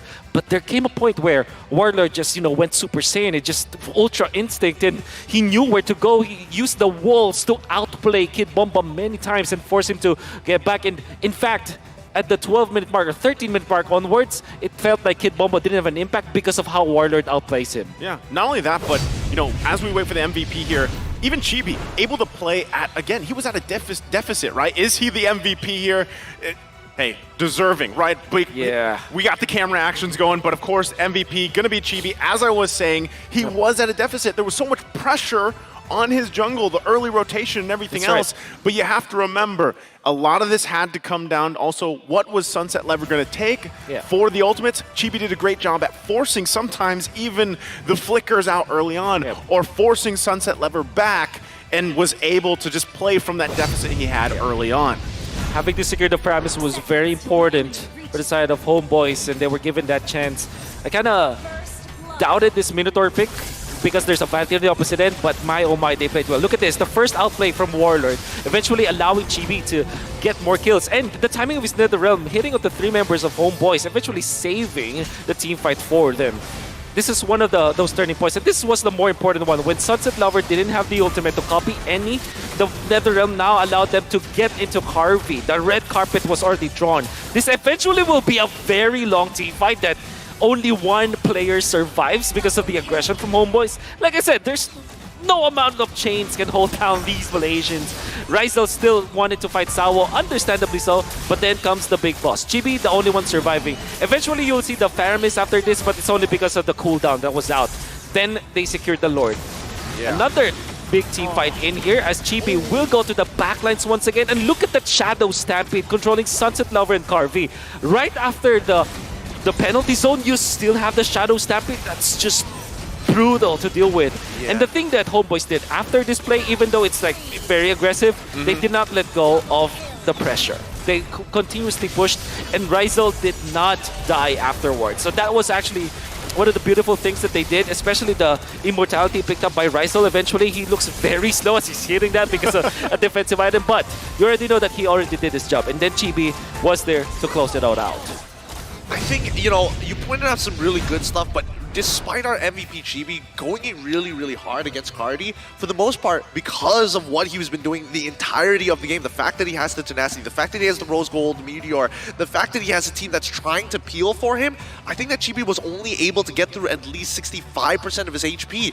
The last 35% comes down to both Warlord and Rizal, sometimes even Subbot, to kind of break that shield early on to look for the finisher.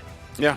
Again, things really fell into place for them because at one point they were, what, nearly 7,000 gold behind. They kept things disciplined. They punished some of the early aggression and the mistakes or mispositioning, even if you will, from Daewoo, and they were able to get back into this game, of course, and turn things around, and that's where really things fell into place. Even with Rizal, some of those decisive positions that he took early on was able to get key people down, whether it be Carvey or whichever here. But, you know, those things all play a part, and that's why, yes, it was still relatively a longer game than what maybe our average time is, but not as long as the previous one, but still, they got the job done, right? Did relatively well with how far they were behind here. There's so many things that we have to really address in this game, and I think that, you know, if you're a content creator, and probably I would do it, just these 2 games would give you what? Maybe 4 hours worth of analysis, right? Yeah. Just the 2 games alone. Yeah, or even like for Clippers out there, like there's so many good moments in this game that if you really like kind of zoom in with a microscope, like at any moment it could have turned for one side or the other if somebody missed an ability or whiffed an ability. Yeah, and just watching these 2 teams, I just completely forgot that there's like the likes of like veterans like Onyx, AP Brand, Blacklist, right? You just forget about them because this is like peak MLBB that you're seeing. Yeah, like with a different, it's like a different flavor of peak. Yeah. Oh yeah. That's what I would call it. Actually, it does kind of remind me of the last time a Malaysian team has fought against an EECA team, which, if I remember correctly, was Todak versus Na'Vi back in M3. Right, that was a 5-game series. That was a 5-game series. Almost I'm not gonna lie, it was kind of similar to this to a certain degree. I gotta say, Sunset Lover and Sawa was there. Yes, they were. By the way, I saw you and LaFell hyperventilating all throughout. Yes, it was not an easy game to watch. It really wasn't, because this EEC as a region, they have quality players. They have quality teams like Daewoo, and it's hard to see them come against, you know, our local favorites at the same time. You want both of these teams to rise up and succeed. I just wish there will be like constant like West, like MSC version of the West, you know. Although MSC has evolved to I a was point gonna say, where it's starting to global, get to a point, yeah. But where- what I'm trying to say is, like, I hope that they also have their own thing, like where all of the like NA going up against ECA, all of those teams out there. Fireflux eventually, you know, from Turkey, like all of those. Oh, I think it's So actually. you're talking I about might be like wrong. MSC 2.0, but different part of the world or Yeah, something? something Guess like it would that. have to be a different Something like name or that. something. Or like MWC, Mobile Legends West Cup. I don't know. Yeah, it's We can all MWI hope. with all dudes, right? Yeah. You know, Mobile Legends, Western I would International. Clearly, that's what it was made for, right? You never know what can happen at this point, right? But again, I like this. I like that we're heading into a Game 3. Because before all I this, agree. we talked about what's at stake here for both these teams. But before we head to Game 3, we are going to have to go throw it over to Manjin, I believe, out there for an interview. He's got something to say. Manjin, take it away.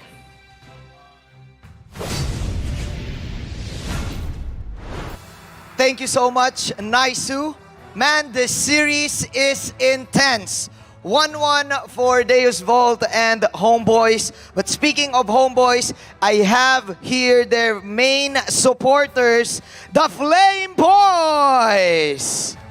From Malaysia, fresh from Malaysia. Can you please introduce yourselves to everyone?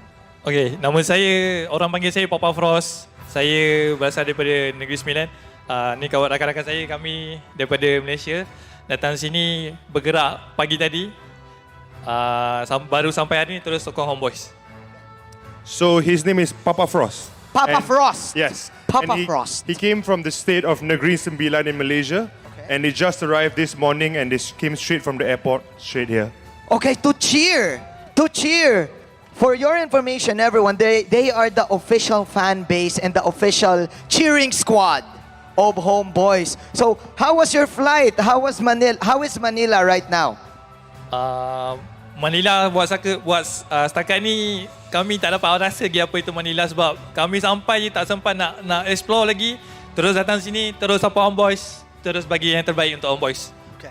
So at this point, they haven't had the chance to explore Manila yet.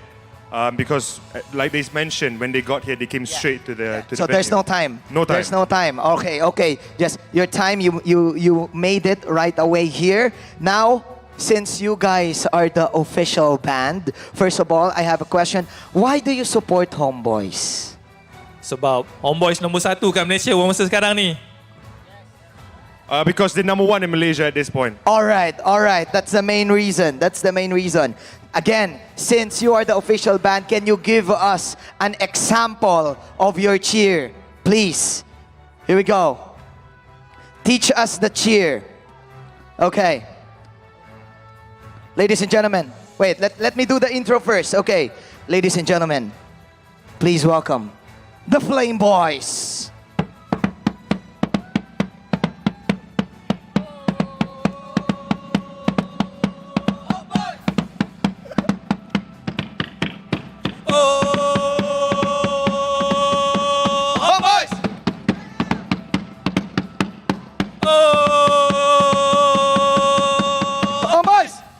Okay, it's easy. Three homeboys. Who made the cheer? We make it simple because we want to attract the crowd. Sorry, what? They made it simple because they want to attract the crowd. All right, can we do that again with the crowd? All right, okay, let's do it again. This time with the crowd. All right, you know how to do it, right? You cheer 3 times, right? And then you say, oh, homeboys. Okay, that's it. All right, let's do it once again. Ladies and gentlemen, the Flame Boys! Oh! Everyone, let's go! Homeboys! Oh! Homeboys! Come on, energy!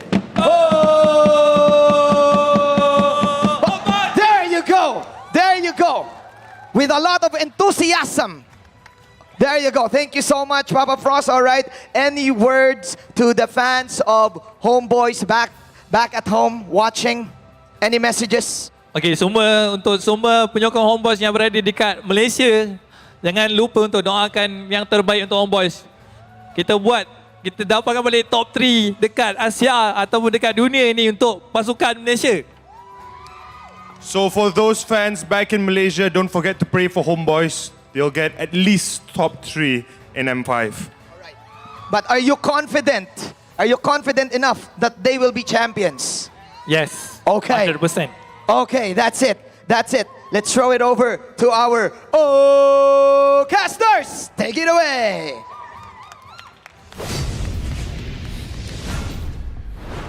Thanks so much, Manjin, and also to the Flame boys there. Great to hear you guys chanting. I don't know if this is the first day that, by the way, we've had drums. Yes, it is. But I love it, right? We're getting to that point where I feel like more and more drums and instruments are going to pop in here for M5. But again, what is at stake here? We're at game number 3. Game number 1, if you guys missed it, that was like a 30-plus minute game. Game 2 has now been secured for Homeboys. They've evened it out. That was a 22-minute game. 2 games with actually very different strategies, right? But nonetheless, a great showing. Yeah, especially because of the way that they adjusted the draft. I think that right now the Faramis should be like the, that child that everybody was like to. Right, the favorite child. The favorite child, like. They're going to be having a tug of war within that because I think it's the prime commodity right now, the 2 teams. It's not because of the nature of the hero, but mainly because of the nature of the teams. Yes. You're going to be looking, I think that now we have established both Daewoo as well as Homeboys, they just love long skirmishes. They just love long fights. And who is the king of long team fights? Definitely the Faramis, because the longer the fight goes, obviously your ultimate allows for that to happen, but at the same time you stack up so much on those Ghost Bursters damage. Yeah. It's just a big ramp. It's deadly. Yeah, no, the stacks are always going to be good, but instead of the golden child of Faramis, I'm feeling like it's more of a dead horse. It needs to be banned. It needs to go. People are milking it for too long, and it needs to stop. Hey, I'm in the same boat as Gideon right now because even there was a point, even back, when I don't even know how many seasons ago this was, but when it was all Faramis Valentina, Valentina. Yeah, I remember that. I feel like we're going back here. We took 2 steps forward, we're taking now 3 back, right? We're going back to that point. Yeah. I get why it's such a sought-after hero, but and that's the thing is when you only have so many bans, right? And you have these heroes that have been performing so well up to this point. Really, what are you willing to let go? What are you willing to let the other team have? Especially when you go into the blue side priority and then you have the red side, and that has all its statistics that I know you guys as analysts love. But really, that's the question: is if we actually ban out the Faramis, what are we leaving open? And how does that evolve into the draft? And really, when it's come down to now, the best of 1 for this series. Given how both these lineups have changed from game 1 to game 2, is that possible? Is it take out the Faramis, get rid of that, and then build this lineup, build this strategy around something else? Gideon, I know you're very familiar, especially with Homeboys and their playstyle and everything. Yep. Is this the time to pull some type of surprise out? Well, I mean, considering how they've been playing so far, this has been the surprise since game 1 to game number 2, right? Because very much... I get it. They have a very different personality. Yeah. They like to play early game strategies. They like to kind of snowball out of control as quickly as possible, and they are known back locally as the team to do so. One of the most abusive early games as possible, arguably toxic to some teams who like to play slow, like Team SMG, who had to kind of figure out a way to slow them down. Yeah. But now when you're up against the EECA, who also, they love to fight. They're ready to ego challenge you. They're just as eager to take you on. Now comes the real question, how much confidence do you have to get ahead, right? Because now we're at the world stage where these are mechanically talented players, and it's not about outplaying your opponent. It's beyond that. It's can you outplay your opponent? Can you outplay your opponent? Can your endurance help you out? Yeah, game 1 was endurance. Game 1 was pure endurance. Exactly. Not only for them, but Gideon as well, but just overall, right? When you're watching team fights like that, that's, really, you only have an answer for that, and that's really just going toe-to-toe and duking it out, right? Whoever comes out on top. And again, that's why I think that whole conversation of Faramis being one of those heroes that allows that to happen, you take it out of the picture, then you lead into a different, kind of draft and strategy here for that. So even going back to what we talked about in Draft 1 with what Coach Fly Solo has done before, and Wolf, do you think this is the time where maybe for Daewoo here? Is this something that they want to go with, or is it just really, all right, we know our play style. Hey, Homeboys, we know how you guys like to play. Let's just go for it. Potential idea. We haven't seen it the entire tournament. It has been building up to this point, and especially towards the end of most regular seasons around multiple MPLs across the world. What happened to Kadena? Is it time to come to a point where it's like, hey, even if you do get the farmers, if I just one-shot you before the animation is able to go through with the Netherrealm, it won't really matter, right? Or is this just too inefficient of a strategy? I would say that it's too... There's so many conditions for Kadena to work. And I think if it takes specialization to kind of merit a pickup. For example, if you're looking at Echo, Backrooms CFPLI, they will not think twice taking up the Kirita because they know that it's a hero that is played not only by the player but also by the team. So they know exactly what it does, right? For now, I think teams will just go back to what works as a team. They probably did not scrim with the Kadena.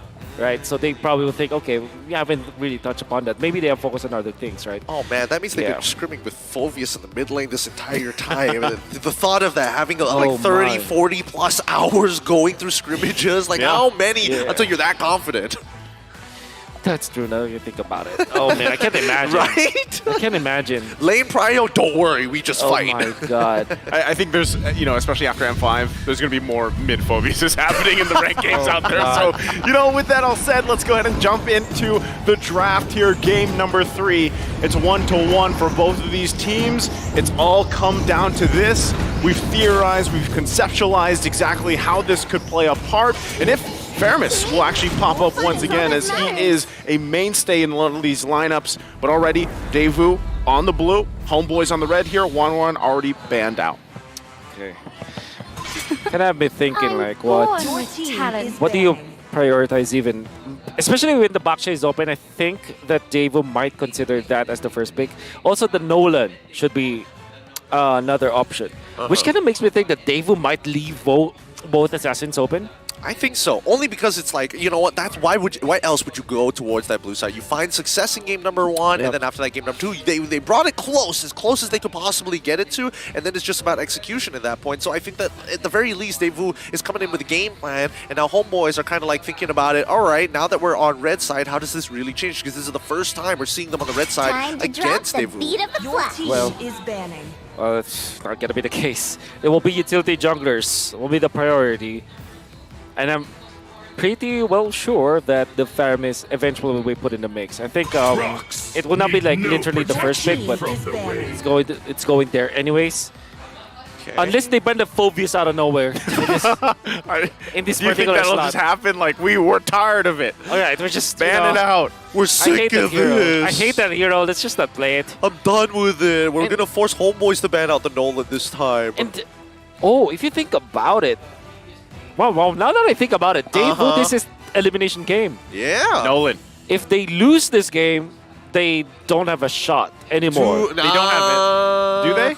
No, because they will go 1 and 2.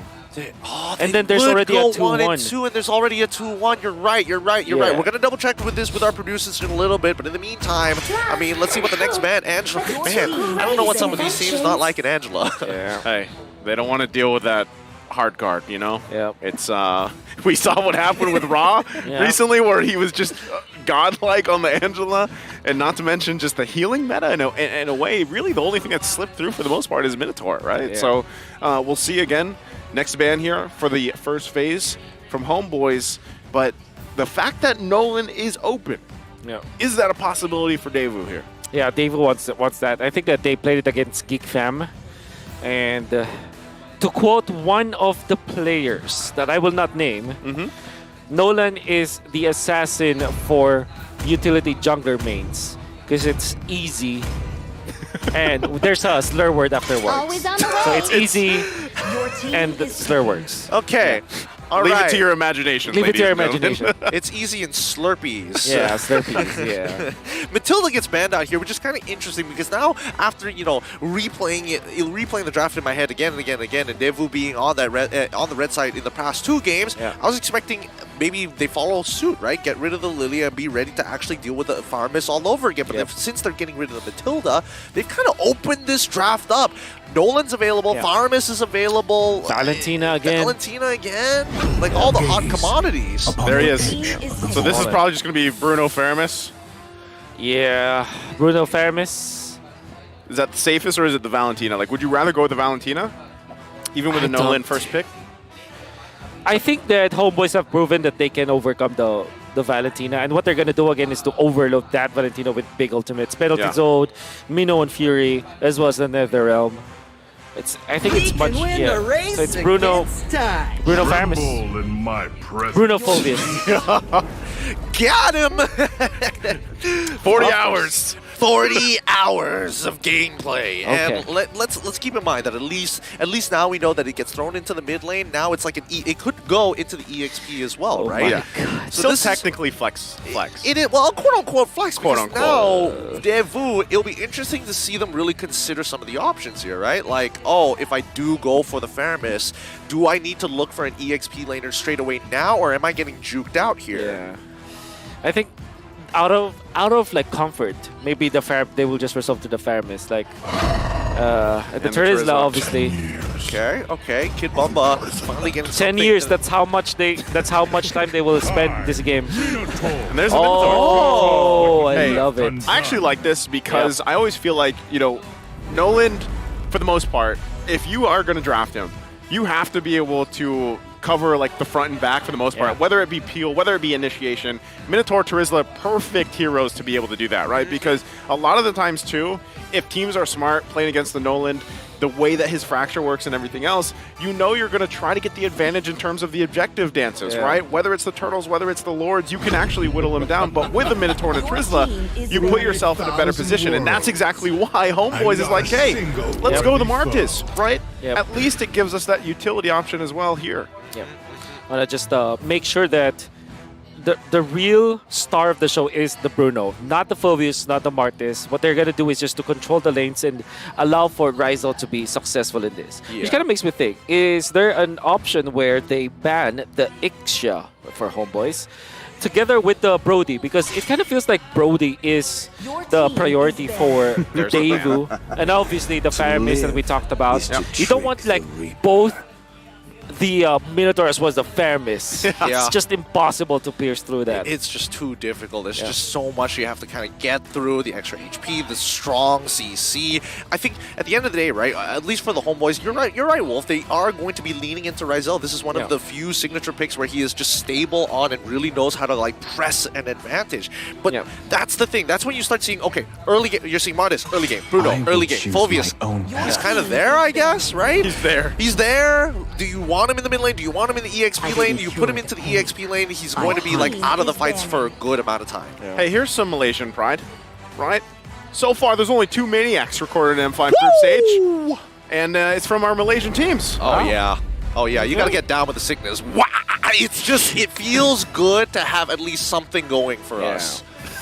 Well, there's more than that, Hey, man, I don't know. The last couple of M series did us dirty. I'm going to tell you that, man. Even MSC wasn't that great. MPLI, woo, not great. Hey, you're in a new era now, according to what's happening over there, right? And even from Mars and Shamilo earlier, we're in a new era. We'll see if they can continue onward and you can have more to be proud of. Yeah. I'm just gonna, write off the C game pills. I'm just C game pilled. That's it. That's all I'm going for. But let's look at the second half of the bans, right? Farmis, the Valentina. Oh, they also get rid of the Lithia and the Arlet for the side of Devu. There's a massive chance they pick up something like along the lines of a Minotaur or Tigreal or Hilda actually for Homeboys. Just be into the front lines because that's what they need. To go with the Martis, you want someone aggressive. Maybe Cho actually. Yeah. Well, wipe out all the injustice in the world. I don't know if you called that before I heard the wah, or you're just that smart. I needed to say the word maybe. That's my weakness right there. I'm learning how to be an analyst over here. I'm observing very well. Yep. Trying to get the timings right. I think you want to go Claude instead because you're well protected. Anyways, look at the protection that you have from Devu. Yeah. At the same time, the easier option is Ixia because it's great versus the Bruno. Yeah, you just lay down the full barrage at that point with a Terizla and a Minotaur. Right, especially, and then you can increase hitbox sizes. You can start peeling really well. Yeah, Brody. By the way, I forgot about the Brody because they use that actually a lot in these situations. But what's that? Beatrix. Oh, Bayanova. Okay. Huh. Nova Trix combo. That's what they want. Yeah, Novatrix. And there's the response. Paquito. Oh, yes. Yes. It's good to see that at least for Sapad. Wait, I don't know if he's going to get. Wait, which one is he going to get? Okay. Sapad is going to be getting the Paquito in the EXP lane. Is one of his own signature picks. But again, this is one of those few matchups where it's like there's no real winning against the Terizla. It's same like Terizla versus Benedetta. You don't expect to die in it. It's just wave clear and then rotate. Whenever it's that matchup, I'm always like, yeah, Paquito's literally just punching a wall. Like he's training for the wall, and then It's the eventually, training arc, yeah. he's basically gonna split off, and then you'll see if he's able to pop off from there. But again, real quick, Wolf, take us through this breakdown for these lineups. The Paquito will be the counter to the Beatrix. It's very traditional. If you dial back M3, that was the pick to get good with the Beatrix. It still is. And you have that additional the tech that you can actually split push. Because looking at Terizla and Minotaur, the Var, all these stuff that you combine together, there's no actual split push apart from the Nolan, which in a way is counterproductive. You don't want the Nolan to be visible in the lanes, actually, particularly the long lane. Once the Nolan appears there, you can take the objectives. Well, so that's the tech pick. We'll find out if they're able to pull it off here. It's come down to this, the best of one between Homeboys and Deus Volt.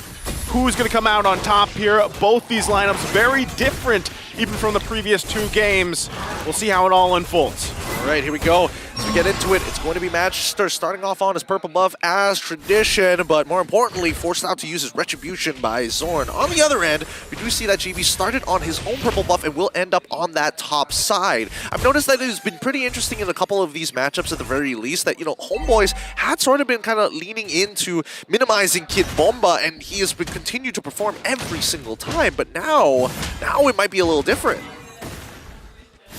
If they're able to establish, let's say, early game, right, in terms of having a Nolan, and you can start building that up, start building the momentum early on, I feel like that is going to be troublesome for Homeboys, but that's why I like the fact that you have a Paquito locked in, right? Usually, when we talk about this Bruno pick, it takes a while to build up. You can already see Magister.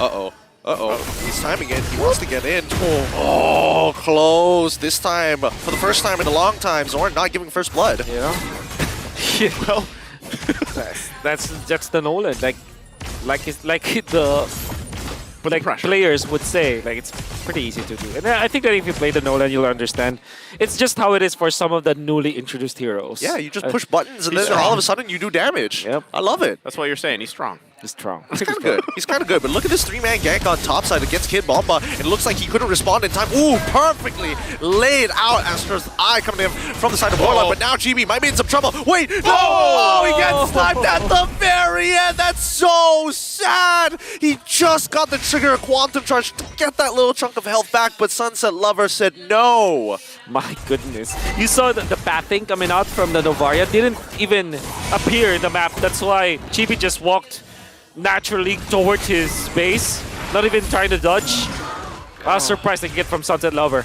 Yeah, and now they're going to be starting... Oh, they're going to be starting the Turtle. Chibi is a level down on Magister, but the problem is that Magister is kind of chunked. He recently got his purple, and now they're going back and forth here, but Chibi, he's like, yeah, whatever. I'm just going to clear my entire jungle side on the bot and quickly make my way over to this Turtle. Great reset. Yep. We've seen... I'm not sure... Oh, yeah, Magister's level 6, so that's a great reset coming out from Kid Bomba. Yeah, we'll see again who is able to claim this first objective. Both teams kind of getting in position where they can, but yeah, Magister is kind of low. I'm not sure if he actually wants to get in. Oh, hold on. Oh, interesting. Magister, he's already chunked out thanks to the help of Warlord. And now, wait, GB, he's also low. Oh, the kick coming in from Zorn to save his life. Kid Bomba, unfortunately, all his efforts were paid off with the help of Sunset Lover once again finding the kill. This is not turning out well for either one of these junglers, but still, nobody seems to be able to take this first turtle of the game successfully. Here comes Magister. He should be able to get it. Kid Bomba secures it, and now they back off into their lanes. Yeah. That's because Magister didn't have the Retribution. But I mean, Kid Bomba, this is one of his signature heroes. I mean, as good as Lapu Lapu was, his Teresa is even better. You see the timing, and obviously Sawo just committing the flicker to pave the way for the penalty zone. It seems like typically, the Minoan Fury is like the big ticket ultimate, but this time it's just a setup for the even bigger ultimate, which was the penalty zone. Yeah, you follow that through, and again, the fact that you have a Novaria on top of it to provide you with a vision, you know, the hitboxes like you mentioned earlier, Gideon, you know, the whole kit itself really complements this whole lineup. And that's not even to talk about later on, right, when Carvey is where he needs to be. So really, for Homeboys, you've got to be in a position to withstand some of this early aggression. Speaking of which, way the Dragon committed onto Sawo, Minoan Fury, but again, they're able to dodge it. Sawo ends up falling down, and now Warlord is committing pretty hard onto Magister's Stein, but he's not going to keep going underneath the Tier 2. Dryzel walking past the Tier 1. He doesn't care about the plates no more. He's going to quickly take care and proxy these minions and quickly hop on over to clear up that lane. Oh, this is a good invade if they will eventually get it. No retribution for Chibi. Magister is here with his own retribution, so they just give up the fight and just get out. Yeah, especially with Kim Bomba nearby. Zorn continuing to just give that information time and time again. Beatrix going to go for the recall for the time being, and back to the lanes they go. Well, that's what I was saying, right? Like, at some point, with the momentum being built on early on, as long as Homeboys has a response, so far it seems like they do for the most part, and that's also keeping tabs on Ryzel, right? Keeping him alive, letting it farm up the way that he needs to match up later on. Sunset Lover already having these 2 kills on this Novaria will help him scale up pretty quickly here, right? So you got to play around that. Next turtle is coming up in just a couple seconds here, so the positioning is going to be crucial here for Homeboys. Look at Subot as he's trying to be annoying against Magister. If he can force the retribution, that'd be great, but here comes the penalty zone. Subot forced the flicker out, and now Magister is going to go for the chase. He uses his ultra. Oh my goodness! Just another one. Sunset Lover does not miss, but Homeboys will take full advantage and take away the turtle in the meantime. They did get the big objective, the neutral objective, the second turtle, but they are losing on like EXP. Magister's level 9, might get the level 10 if he gets a kill at the Warlord, which Kid Bomba is just managing so well. No dash is given at all. He dashes right at the last second. He needs to maintain this. No! The animation is too slow. Sunset Lover continue to be a nuisance in the mid lane falls. And now down by bot side, Ryzel keeps getting chunked out. Zorn managing to get the kill onto Magister's side, even with the penalty zone being committed by Kid Bomba. Man, okay. Massive play coming out from Warlord, he dodged and eventually dies, but he spent so much of the time of Daewoo. While that happens, Chibi able to push the mid lane. I like that play coming out from Chibi. They're winning the macro this time, and in fact, because of those little things adding up together, now Chibi is strong enough to kind of be pressuring Kid Bomba. Yeah, oh, here we go. Zorn getting on top of Carvey, but he doesn't have the... No, wait, actually, he does have the Way of the Dragon, just didn't want to commit to it just yet. Rather interesting, but now we see that Subot continuing to be a nuisance for this team, just proxying the waves constantly. Yeah, and with that, so that's already the 2 turrets down for Homeboys. The macro level is really what they're after for. Even if they have to give up, you know, some of their bodies here and there to, you know, allow them to get that advantage, that's where they start to choke out some of these resources and lead into that next turtle, right? Because they know also, hey, Magister needs some of these buffs, right, to really be competitive, and that's what they're going for. Yep, and here we go. Warlord already starting things off pretty strong. I mean, the demonic force is really starting to hurt here. Even Kid Bomba having to commit to the penalty zone was kind of nice, but at the end of the day... Oh, wait, hold on. Sawo getting into the middle fight. Warlord now in some trouble. Demonic force comes out, but the Minoan Fury is going to slow them down.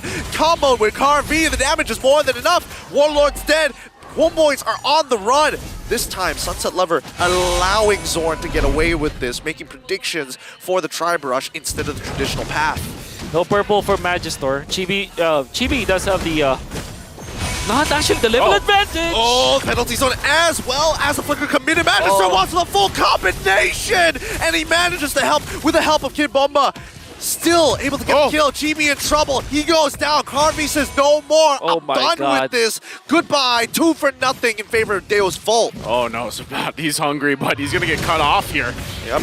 Way of the Dragon being committed on towards Magister's side. Subot looks for the kill. Good comms so far. But that means that Carvey just has to sit back and watch his jungler die. Yeah, I think honestly, Daewoo are going to be very happy about that. Oh, with all due fairness, Magister got the kill and a lot of levels to go with that. So that's not too bad at all. But now the problem is the turtle transformed into a Lord. You're seeing the struggle of Nolan, right? Like, this is the thing, and why a lot of these teams that decide to draft him, hold on. Oh, Rizal, God. Midon Fury already out there, getting on top of my Rizal. God. They're so close. Kid Bomba manages to pull through. Good comms as Chibi takes out Kid Bomba, as well as Sawo, decimating each and every one of them. Kid Bomba and Sawo have just been on it, man. But dang. They're playing like a fighting game where they juggle like airborne, air combo. Air combo. Eventually, Rizal taken out, and big props to Sunset Lover as well, landing the ultimate. Because the thing is, you're slowed so much, about 80% when you get hit first by the Astral Echo. And that means that no matter what happens, the Terizla as well as the Minotaur will be able to catch up. So that's also a very important tech that you have to think about when you're playing against Daewoo. Interesting fact, M Series. This game 1 of this series tied M1 Grand Finals, RQ versus Evos. 54 total kills. Wow. Talk about a bloodbath. Yep. And right now, the fight for this Lord, you know, we'll see exactly how it's executed. Once again, the struggle here for Magister is to get in positioning and deal with Zorn. Here we go, and Warlord jumps on. Instantly, 2 members die straight away. Nicely played by Sawo. They committed 4 ultimates to make that call. But in the meantime, the Homeboys were able to take the Lord away. Talk me economics here. Was that worth it? Was it not really worth it here? Not worth it for Homeboys. They will lose their mid lane turret. Fortunately, there is the split push for Sepat.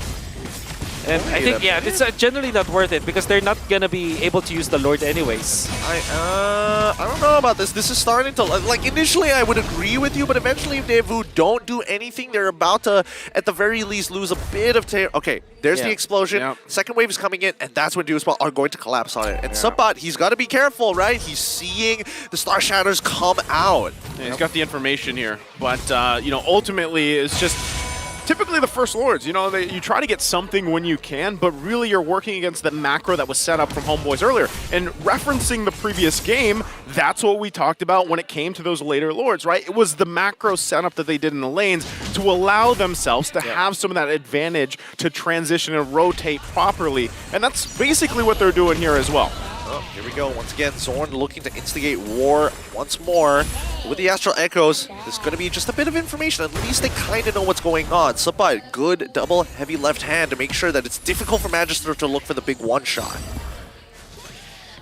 We're gonna be close. I think that at this point we cannot even think about the gold lane advantage, right? I think it's between levels. So Chibi is level 14, Magister is still level 14. This is one thing about Nolan. No matter what happens, you are able to farm. The thing is, he's farming some of the lanes, which means that he takes away some farm from Carvey. However, Carvey's usage of the Bennett's range is actually pretty good. Yep. Oh, Chibi! Huh? Coil, second half of it. Oh, he uses it. Now he's gone. Sunset Lover finds the kill.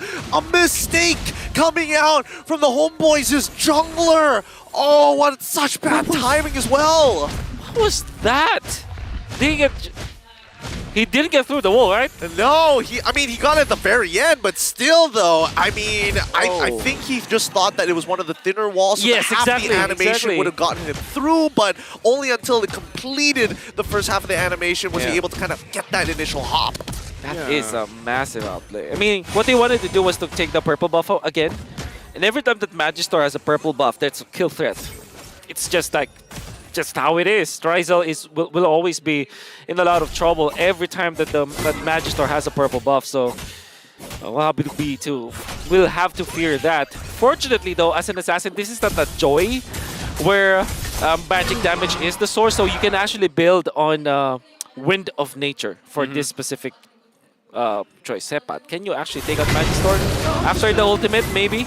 Yeah. Nah, don't even try. I don't think so. Yeah, he just has to be a threat, right? He just has to constantly just be there while the rest of the Homeboys are going to drag and pull this Lord time and time again because they always have to deal with him on the bottom side, especially if he has a wave, right? Yeah, that's great though because he puts the pressure there. So you're forced to either just let him go, do we commit to this Lord? Someone's got to do diligence to handle that, right? And for now, you can see them already rotating down. Sepat, though, he'll just patiently wait. He'll continue to do that as this Lord fight, as this Lord dance ensues, but it is going to reset for now, so both teams trying to just kind of feel out the situation, right? Now, one thing that is difficult here is who's going to start it. Which one? Zorn is Oh, actually no. looking for his own. I mean, the way of the dragon just got committed earlier on towards Kid Bomba's side, starting Warlord to actually jump with the demonic force. And now it's going to be asked for Echoes to give the confirmation. Penalty zone comes on in the combination. This nice Sawa flickers forward. Hits it. CB is gone. No jungler for the homeboys once again. And they just back off. No need to commit any further. 2 flickers already down. And Magister walks up. He wants this. He wants it bad. And now they're taking their time. Fracture is already out. Harvey's trying his best to maintain space away from Zumba. That's Zorn down. Ryzel gets a kick onto Kid Bomba. Magister is able to score this Lord, and now they're on the run. 2 for 2 trade. But the Lord... Oh! I spoke too soon. Make it a 3 for 2 trade with the Lord in the hands of Deo's Vault. I think that Daewoo really happy with that trade. They only lost their XP lane as well as their roamer. Maybe the only thing that will bite them in the end is them losing the mid lane turret, but overall, man, they got that Lord and they burst out Chibi. I gotta say, man, Carvey, usage of this grenade launcher, this Ben's Rage, it's just so good. I think there was only one time where he missed, but I think 3 out of 4 was able to kill off people. Yep, Sabat should be able to get out of this, no problem. Oh, some smooth moves coming out of him. But in the meantime, it's still going to be the advance coming in from Deo's Vault. They've got the Lord empowered minions. They got Lord pushing on that top side, but it kind of looks a little staggered here. Deo's Vault are not walking with this Lord. Itemization-wise, though, where's it fall into place? It's pretty much even across the board, though. Yeah, it's oh my god, even. wait, Ryzel, what's going on here? He just got shut down. He needs to heal with a House's Claw. Alright, he's finally good. Chibi has been taking so much damage, but here comes Sunset Lover, right? He wants to get Chibi. Warlord's going to try and block it, but he can't stand too close to him. If not, the splash damage is going to be too much. Tier 2 is going to break on the top side and probably even the mid side here. And Sabat just being an absolute nuisance on the bot side of the map. And all of the things that Sepat was able to do, it was just erased by one Lord fight. Because now they're leading. Sepat does have the immortality. And 4 members converging on him. Help. Oh my god. Shot, gonna miss.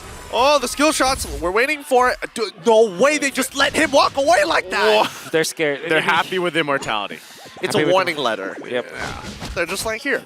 Yep. Don't do it again. You know when you purposely, I don't know if this is what they were doing, but when you purposely missing the shots, the warning shots, right? Ooh. But here's the thing. At this point in the game, and as you got a glimpse of the items and even the damage dealt here, this is what we talked about. That what is it called? The Novatrix combination? Novatrix, yeah. At one point, it is going to be, instead of the Bennett's Rages, if those setups aren't like we've seen before, then he's just going to be going for the, the snipe shots alongside Sunset Lover, who has been on point for the most part. That's right. Honestly, Carvey just plays this differently. He relies on the Bennett more than the Renner. Because usually the Novatrix combo is like Astral Sphere into the Sniper from the Renner's Apathy in combination with each other. With the increased hitbox, you kind of also rely on that too. But this time what they're doing is actually utilize Kid Bomba. Like I said, the penalty zone is the bigger ticket ultimate here because it literally locks down people. And it's enough for the Bennett's Rages. It's kind of for them to be taken out. And I don't know if Homeboys are well equipped around it. Yeah, I mean, let's not forget about the placement of it, right? It kind of forces specifically Chibi around these neutral objectives to decide, do I have to keep pressing forward with the Mortal Coils and then be caught out in the open without anti-CC, or pull back and just eat the entire ultimate? Here we go. Penalty zone as well as Sawa coming in huge with the Minoan Fury. Zorn, the next to fall. That's 2 boys already down with 2 flickers, 4 ultimates from the side of Deo's Vault. That's well worth it because now, right, they cannot fight. Homeboys cannot fight this. Well, Daewoo, they can just even like zone out Chibi here. There's no chance for them to contest this Lord. A well worth it investment from Daewoo. They gotta defend. Again, decisive here from Daewoo. What a series this has been already, back and forth. We've seen Homeboys defend against this situation before, even be down even further than this. We'll see if they can pull it off once again, but the placement is something they have to watch out for. The positioning, taking care of Ryzel as well. A lot of the times, again, Sabat is just, he's got a split push. That's the most part. He's trying to put pressure there. There could be a pinch onto they're going to go for the sandwich. Carvey is showing up first. He's used the tactical roll. He flickers out. He gets knocked up, and even the retribution as well as the Minoan Fury being committed here. Zorn emotes, knowing that, man, that's a lot of resources for one of my boys. In the meantime, Ryzel is going to be chunking down the Lord on that top Oh, side. look at them. The death ball. The bandage rage. And Oh, they Wind even of come Nature. into the windows of nature. Oh my god. Everything being thrown at the homeboys. First inhibitor is going to fall. Second one, next GB is so low. Magister goes for the fracture on towards Zorn's side, but now Kid Bomba really disrespecting with a penalty zone. How far can he actually go? His two inhibitors will fall, and the third one is about to be committed to as well, as Deo's Vault are finding their win conditions. They take everything away from the homeboys. Massive high ground siege. You can see the Daewoo Death Ball literally just grouping up together. You can see it coming from a mile away, but the homeboys can't do anything about it. Even Ryzel had to use the Wind of Nature just to dodge the bandage rage because it's used in a way that you trap people in. Daewoo are just so well equipped with this Death Ball strategy. Oh, it's been brutal. It's been so brutal, right? Like, specifically Sunset Lover. He's coming out with an almost perfect game here. 7-0 and 8. Hasn't died a single time. Doesn't miss a shot that he doesn't want to miss on purpose. Yeah, this all lining up properly and perfectly here for Daewoo. And at the same time, you got to ask yourself, homeboys, what do we do?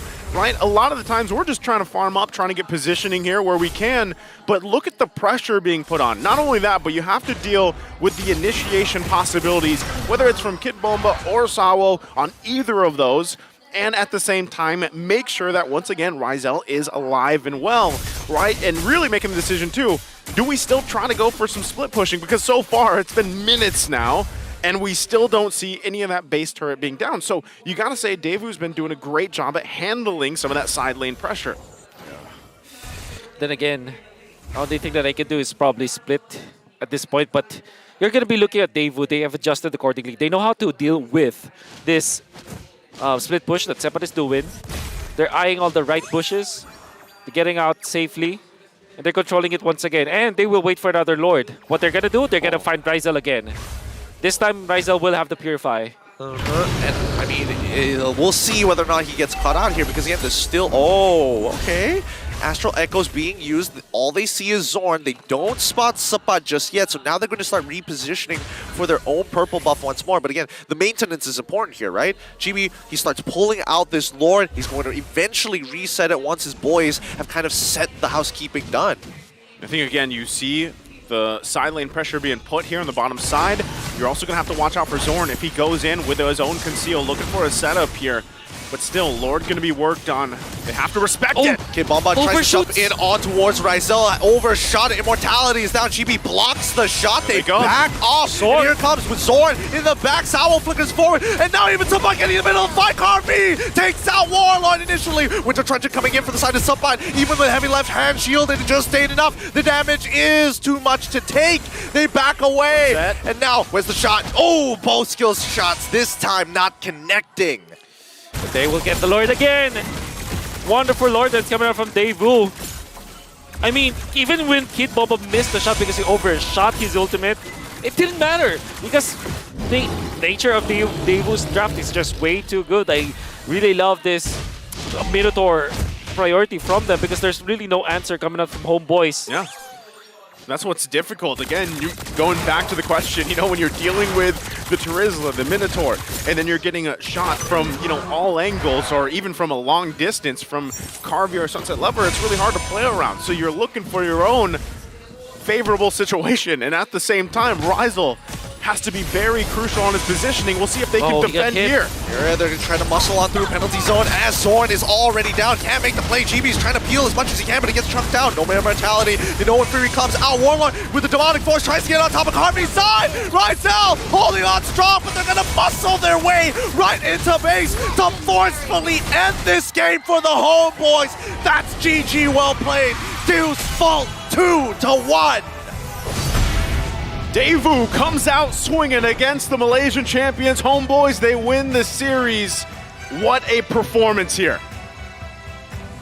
And they have revived their chances of getting to the knockout stages. They went 2-1, same with Geek Fam. And for homeboys, it's tricky because after winning their first series, now they're 1-1. They now will have another fight against TOB. If they lose that, they're out. But if they win, it's a three-way tie. Yeah, they have still, what, 2 games ahead of them? Homeboys, I believe, they still have 2 games. One last series that will be against TOP. TOP, okay. So they've got to play against TOP. But my oh my, Daewoo, if there's now a dark horse that I would like to put my bet on, this is definitely Daewoo. Well, the way that they're drafting is just so good, and big props to their coach. At the same time, the way that they're playing, Kid Bomba out of nowhere just becoming one of the sensations. The Bomba mentality is just way too good. The way that we play the Terizla is so selfless, you know? The way that they combine with Sawo, I think both Sawo and Kid Bomba understood Mobile Legends to a very high level that they're willing to really sacrifice and pave the way for their big ticket players. You see Carvey as well as Magister and even Sunset Lover. With the two playmakers for the team, they're just very comfortable playing the game. Yeah, I know we're waiting for the MVP here, but Sunset Lover, insane KDA there on the Novaria, able to provide a lot of that vision, and just kind of whittling down the members. And yeah, I love that you said that, Wolf, because when you just look at this whole series, it was an amazing series. Love this one going the distance here. Kid Bomba is very selfless the way he plays the Lapu Lapu, the Terizla. You mentioned, even this Terizla pick for him. He loves it's a signature, and you saw it here unfold. Performances all around were on point. Who is our MVP for this game? It's going to be Sunset Lover on that Novaria, 8-0-11. Wow, what a nuisance here, really, to try to find positioning even here. A disgusting show of force, I'm going to be honest, right? This man literally foreshadowing the artillery being fired at his opponents continuously, and more importantly so, it's one of the few times you see Novaria not have like a whole bunch of assists and no kills. Nah, he secured the kills by himself, no problem, thank you very much. 8-0-11, diabolical GPM for Sunset Lover in this particular game, and his performance all throughout this series, right? There was even just maybe in game number 2, you can say that there was just one fight that they lost because he didn't have the ultimate. But game 1, game 2, and game 3, very consistent performance. This one right here, that started it all right there. And then there was multiple of those. Yeah, there's another one. So it's actually the Sunset Lover highlight reel. So. Oh, the dodge, but it will not be enough. Fortunately, Chibi was able to macro it out. But then again, we are going to see like the combination of both Sawo as well as Kid Bomba just taking out Chibi. Look at them go. They're just literally all over the place. And that allowed Carvey to be very confident. Another connection. Look at what they're doing this time. They're just layering their spells every time that they see Rizel or Chibi because they know that they have to be selfless about it. What they know is that if they can take out the important damage dealers coming out from the side of Homeboys, they're A-okay. Big props to Carvey as well. I think the usage of the Bennett's Rage in this game was smart as well as efficient. Yeah, and let's not also forget the fact that it's also making sure that the only one win condition once we get into the ultra late games is, hey Zorn, don't get a good kick. We're going to make sure that it's a really awkward position for you to actually find that angle. And when you start pairing, because if you're targeting Zorn, you're also targeting whoever is paired up with him to find the initial pick and to secure the kill. Yeah, and I think that's why you saw it there through the highlights and just the game in general. Zorn had a very difficult time at trying to find any efficient way of the Dragon usage, because usually, yes, he's going to get in the pretty much rain of fire, and whoever he's trying to kick to is also going to be in that situation there. So it was just very difficult for them to execute that pick, and even just, again, really trying to play around the map. Yes, they were trying to set things up on the macro level, but time and time again, Daewoo found exactly what they wanted here from, the beginning of the game even.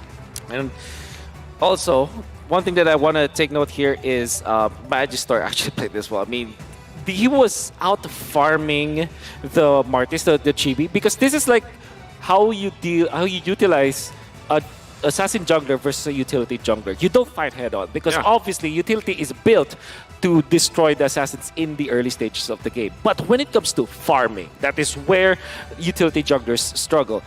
Martis is quite in between, because it still is farming quickly. But versus a Nolan, that will never be the case. So there were even times where Daewoo, even when Magister had the same levels with Chibi, they're not really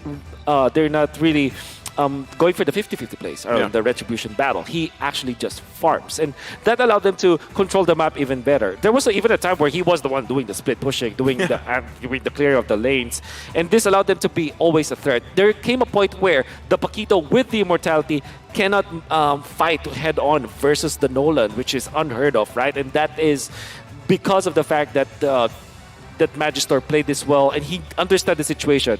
I have to be the carry in this game, right? He has to be the one making sure and taking full advantage of the OP-ness of a Nolan. The strong, yeah. Right? I almost find it like when I see Nolan, I'm almost thinking like most of these guys, they have to almost play like a hide and seek in a way, right? Yeah. They have to be away from most of the danger because of these roams from the other side of the team are going to be hunting them down. They rely on, you know, their own setups from their own team, from the XP lane, the roam themselves, and then they pop out, right? So that seemed to be the play here, and it worked for them. Yeah, I mean, even Warlord, we saw in the first couple of interactions around the neutral objective, like Warlord was looking out to chunk him out as soon as he possibly can, and yeah, that resulted at least one of the turtles, but then immediately after that, we do see the big shift, right? They force out the mid lane, they make sure that at least with this Phoveus, oh, use your first Demonic Force, then you're too deep in, we don't dash, we look for the punish, and then we go back in for the neutral. Yeah, I love the fact that they utilize the Minnow and Fury as well. The way that they utilize Minnow and Fury in the penalty zone, because I think it's very unique in a way that I'm sure that Homeboys did not see that coming. And the thing that they had the Luvaria to go with it. There was one time when Ryzel was trying to run away from the big AoE of the Minnow and Fury, able to get out, but because of the additional hitbox, there's just, you know, he was just taken out afterwards. And the slow, obviously, coming out from the Astral Echo is just annoying to deal with. Yeah, there was just a lot of things that fell into place with the lineup. And again, you look from game one to that very Wrestling Rumble Royale start, you know, fight to this, what we ended up in game three. Everything was executed well, and hopefully for either of these teams, we don't exactly know where everything is going to fall into place just yet because there's so many variables, but congratulations once again to Daewoo here for Deus Vault. Amazing performance in this great series, obviously one of my favorites here, but again, ahead of us, M5 is powered by Moontunt, presented by Kadia, our global presenting partner, supported by ROG, our official gaming phone, Grab, our official super app partner, and of course, Secret Lab, our official chair partner. Coming up next, there is more. It is the battle for Group A's top seed between Onic and CU soon, so don't go anywhere. We will be back for the M5 World Championship group stage after this.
I'm better than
1 seed, the champion of the arena.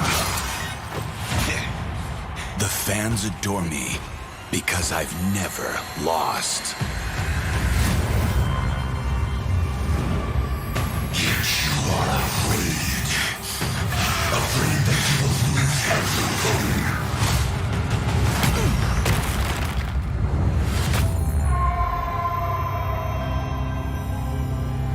Do you ever get scared of losing, Kimmy? Well, big bro, I think we should cherish the joy and excitement of each game. Not who won or lost. That's right. I'll strive for victory, but I won't lose myself in its pursuit.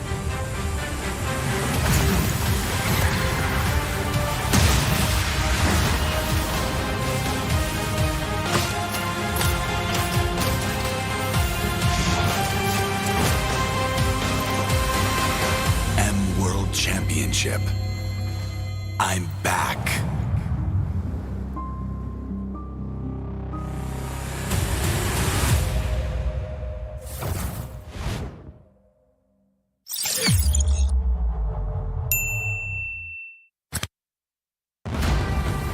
We are here at Gamers 8 to show that we are walking the walk. We have had amazing reactions, major IP owners, and a lot of potential partners and stakeholders coming in here and taking a peek. Gidea's Cube over here has been the nexus of this zone. What I saw from the outside is very mysterious. You want to know what's happening inside. Felt like, this is an MMORPG, but R is not role-playing, it's real world.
Grab only, savings ang dami, your wallet sings tonight.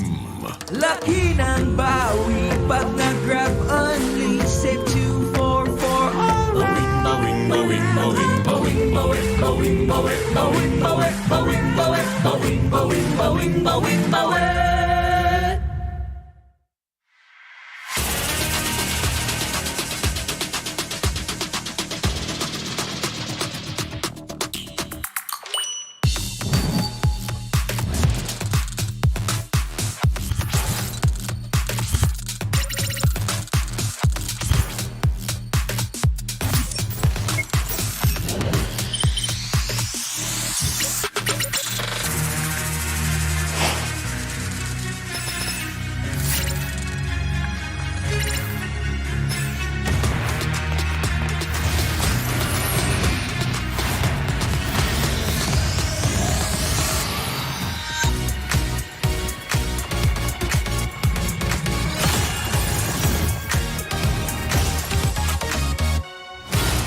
sa surut ko tahu kita akan bangkit as this round versus game now.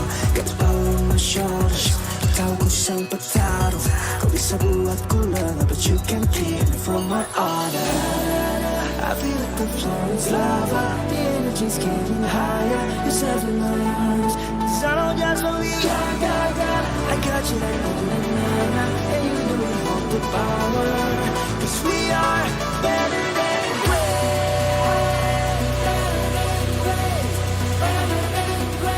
'Cause we are better than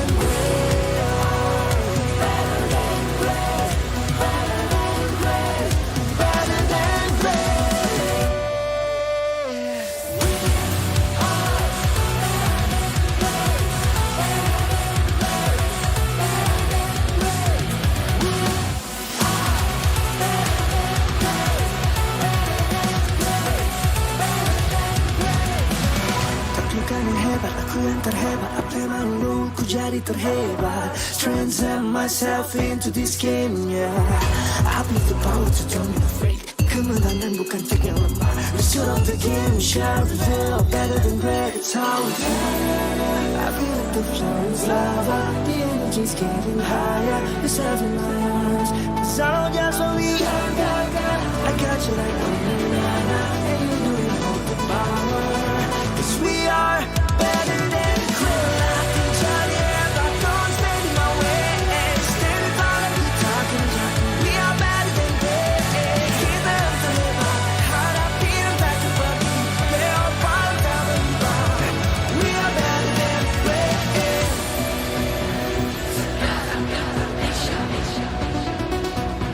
'Cause we are better than great.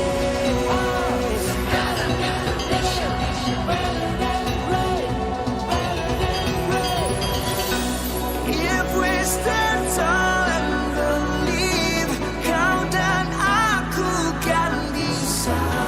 Dengan tekad membara, you'll see I'm better than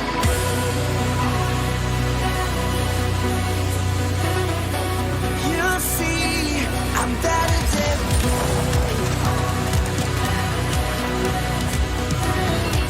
you'll see I'm better than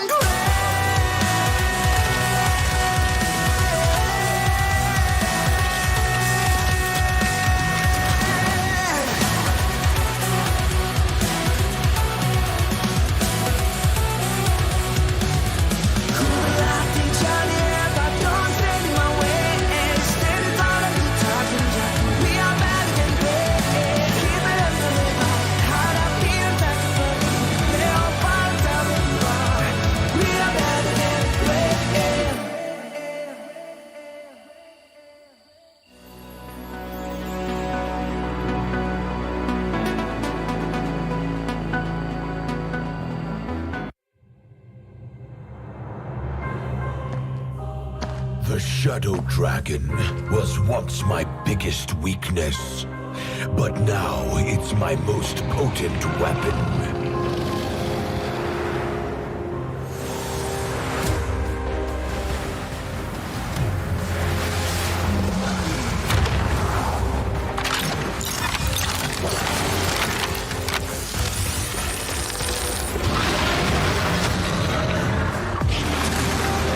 Cosmic Dragon, rise and soar!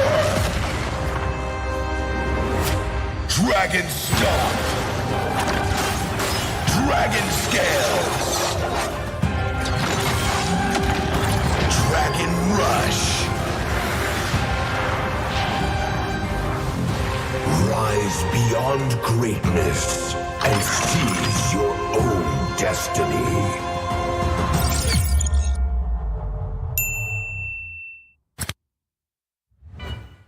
Tonight, we celebrate MLBB Esport. Do the kaldak! Do the kaldak! This is the Suman Challenge. Go! Oh, oh, oh, oh, oh, oh. This, just it, just it.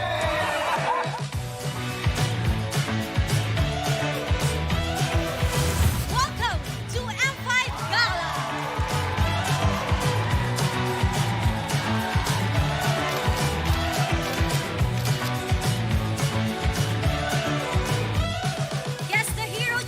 Lapu-Lapu, Iritel, Franco, Nana. Nana. Nana, correct! Best dressed team, One. Best dressed, Super Marco.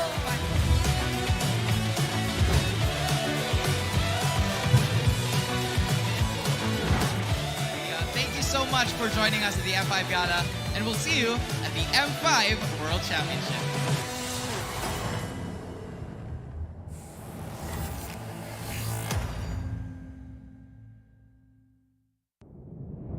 Have you ever wondered what is our identity? Our identity isn't limited to just esport players. Our style. Sweat. Our passion.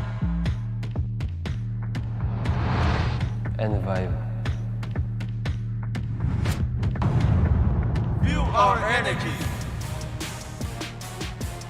When we dominate the stage.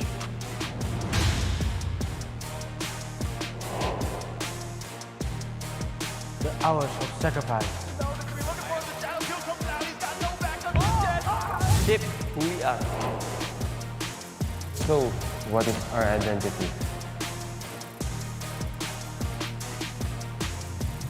We are legendary.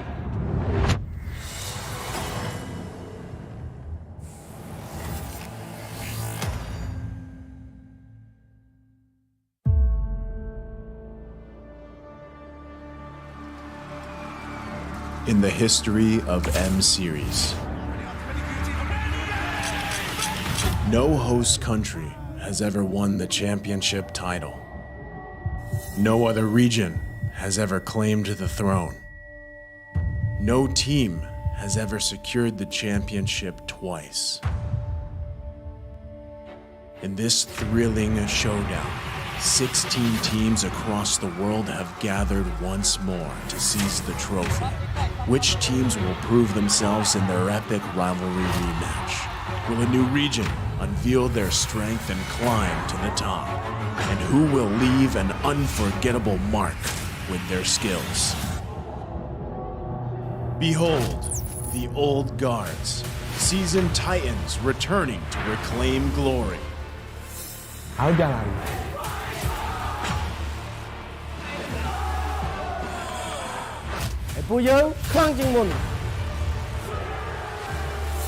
Судьба будет в наших руках. The newcomers, eager to forge their legacy.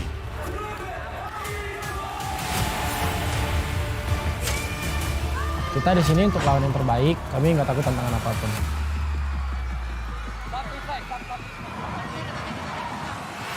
Emerging from the ashes, the rising stars are vying for the spotlight. Kita orang dah tunggu lama untuk momen ni. This is our time. It's now or never.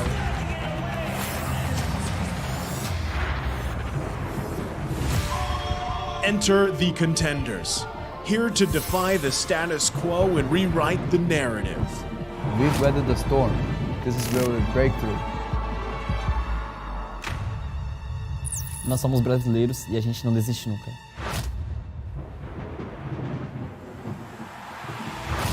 The Kings, legends in their own right, descend to defend their crown. Kita sudah merasai kemenangan. Ini saatnya kita menguasai dunia.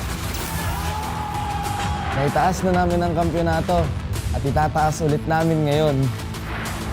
Babawiin namin ang corona para sa aming hari at reyna. Get ready as the stage is set for the most dynamic championship of the year. It all begins here.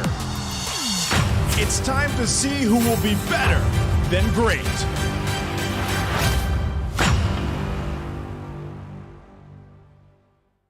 Today, we witness world-class action, world-class entertainment from the best MLBB teams. Welcome to M5 World Championships. Day 4 of the M5 group stage was filled with plentiful surprises and nail-biting action. Led by Stitch, the undying Burmese ghouls refused to admit defeat. Stitch, flying high in the sky, gets Ethan as well. The Myanmar representatives pressed on to prevent the Mongolian downloaders from completing their comeback. Ethan gets another kill as well, and Bebek still survives. Stitch flickers forward.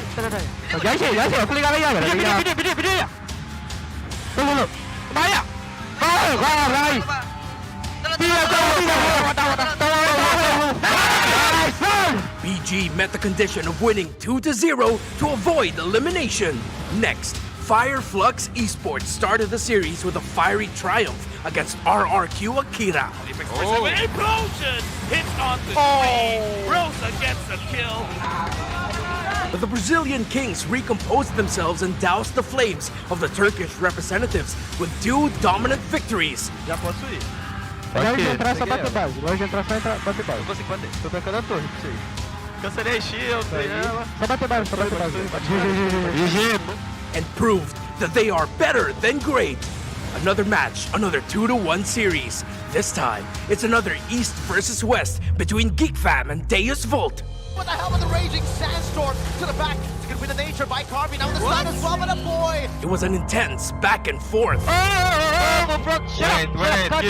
Focus, please. From, kill from. Engage! No. Push. One more game after this. And things got heated between the two teams.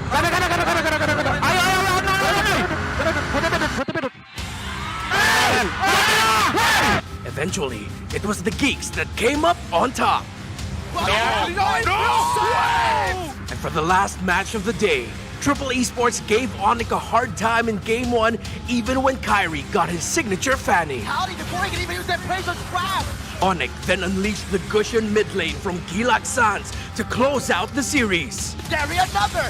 Finally, he gets punished. The group stage is now down to the last 2 days. Let's pray for more world-class gameplay and be better than great.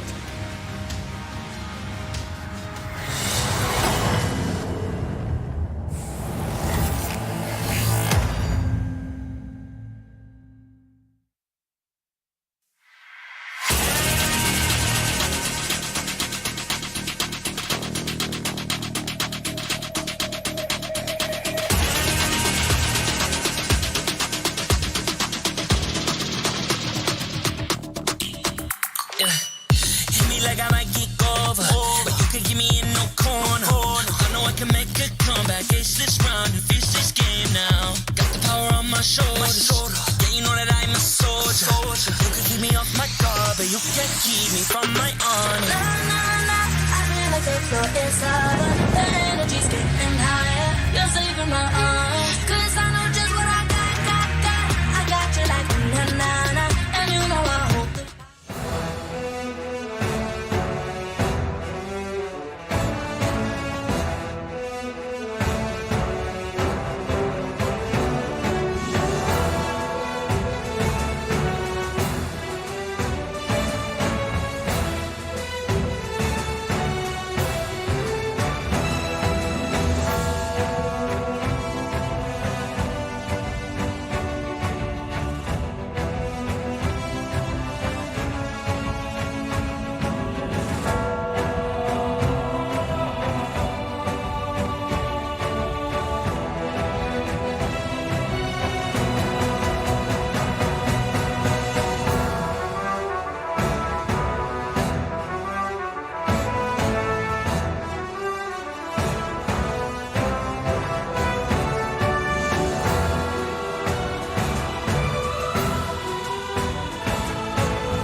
shoulders. Yeah, you know that I'm a soldier. You can keep me off my guard, but you can't keep me from my honor. Nah, nah, nah, I feel like the floor is lava. The energy's getting higher. You're saving my arms. 'Cause I know just what I got. I got you like na-na-na. And you know I hold the power. This feeling I love. Oh, yeah. Making my grind good to great. So don't stand in my way. Standing tall and I won't fall over. We are better than great, good. We are better than great. We stand tall, won't run away. We are burn, nothing gon' change. Great, we are better than great. Can't get it great, I'm better than great. I play my own role, I become the greatest. Transcend myself into this game, yeah. I build a power to dominate fate. Championship mind, no time for the weak. We start to the game, shine, reveal. Better than great, that's how we feel. I feel like the floor is lava. The energy's getting higher. You're saving my arms. 'Cause I know just what I got. I got you like na-na-na. And you know I hold the power. This feeling I love. Oh, yeah. Making my grind good to great. So don't stand in my way. Standing tall and I won't fall over. We are better than great, good. We are better than great. We stand tall, won't run away. Lay our firm, nothing gon' change. Great, we are better than great.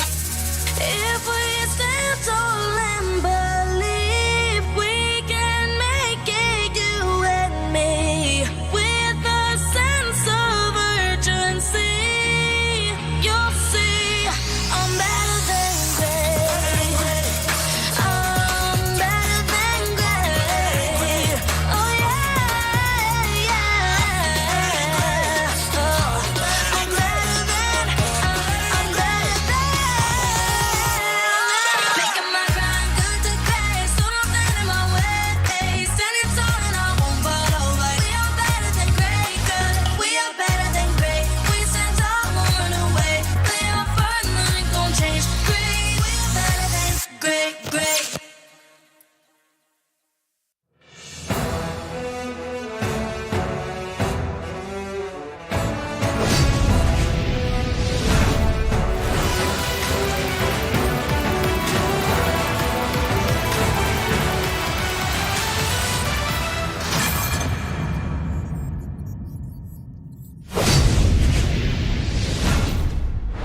It is going to be an intense confrontation to decide who will be the king of the hill in Group A. Welcome back, everybody, to the M5 World Championship Group Stage. I'm Naisu, joined here with Gideon and Yasu, and we are here to bring you the third best-of-3 series of the day between Indonesia's Onyx Esports and, of course, Cambodia's Siasoon. Guys, how are we feeling? Feeling really good about this one. After the previous matchup, come on, this is gonna be a mechanical battle. Yeah, especially after seeing how much they will have advanced, I want to see will Siasoon be up to the challenge against Onyx. I know a lot of people can't wait for that, but before that, we do have to thank our sponsors, of course. The M5 World Championship is powered by Moonton, presented by Kadia, and supported by ROG, the official gaming phone grab, the official super app partner, and Secret Lab, the official chair partner. Thank you to our lovely sponsors. M5 would not be possible without you all. Now, if you guys haven't heard about it, we have a special shout out as well to our global presenting partner, Kadia. Kadia is a giga project, a city that is being built in Saudi Arabia. It is the future capital of entertainment, sports, and culture. Kadia Gaming is also giving away 5 sets. Listen carefully. 5 sets of Knockout Stage 2 and Grand Final tickets. To join, just follow Kadia Gaming on social media accounts. Comment why you deserve to win and tag 2 of your friends to bring in the comments. Comment section. Now, the campaign starts from the 2nd to the 7th of December. The winners will be announced on the 8th at Kadia Gaming Instagram story. Yeah, and also don't just stop at the best hero builds and combos. Get ahead of the competition and reach Mythic or Mythic Glory with the Secret Lab Titan Evo Gaming Chair, outfitted with pro-grade ergonomic features engineered for maximum performance. Shop, match, winning, comfort, and keep yourself at the top of your game. Again, thank you to all our sponsors. Now, the match at hand. What is the headlines here for this one? There's a lot you could say, but we have to start it off with the homecoming of the Filipino imports, right? There are 4 specifically that we're talking about here, especially because, we have Coach Yeb, we have Kyrie, we have MP the King, we have Kusei. They'll all face each other in this match. So, that's something that a lot of people have been looking to basically see. How do you feel about this matchup? How do you feel about the homecoming here, Gideon? Honestly, if Malaysia is the one that's going to be integrating the best with imports from Indonesia, I would say that Cambodia as well as Indonesia as well have done a great job with the Filipinos. I mean, they're doing such a good job already. And, speaking of good job, you really have to kind of break it down this way. This is, once again, the homecoming here. Can MP the King and Siasoon usurp the Sky Kings, right? Coach Yeb, Kyrie. I'm sure if you follow the game, the esport, those names you're already aware of. MP the King and Kusei on the other hand, these are rising stars, I would feel like, in their own right?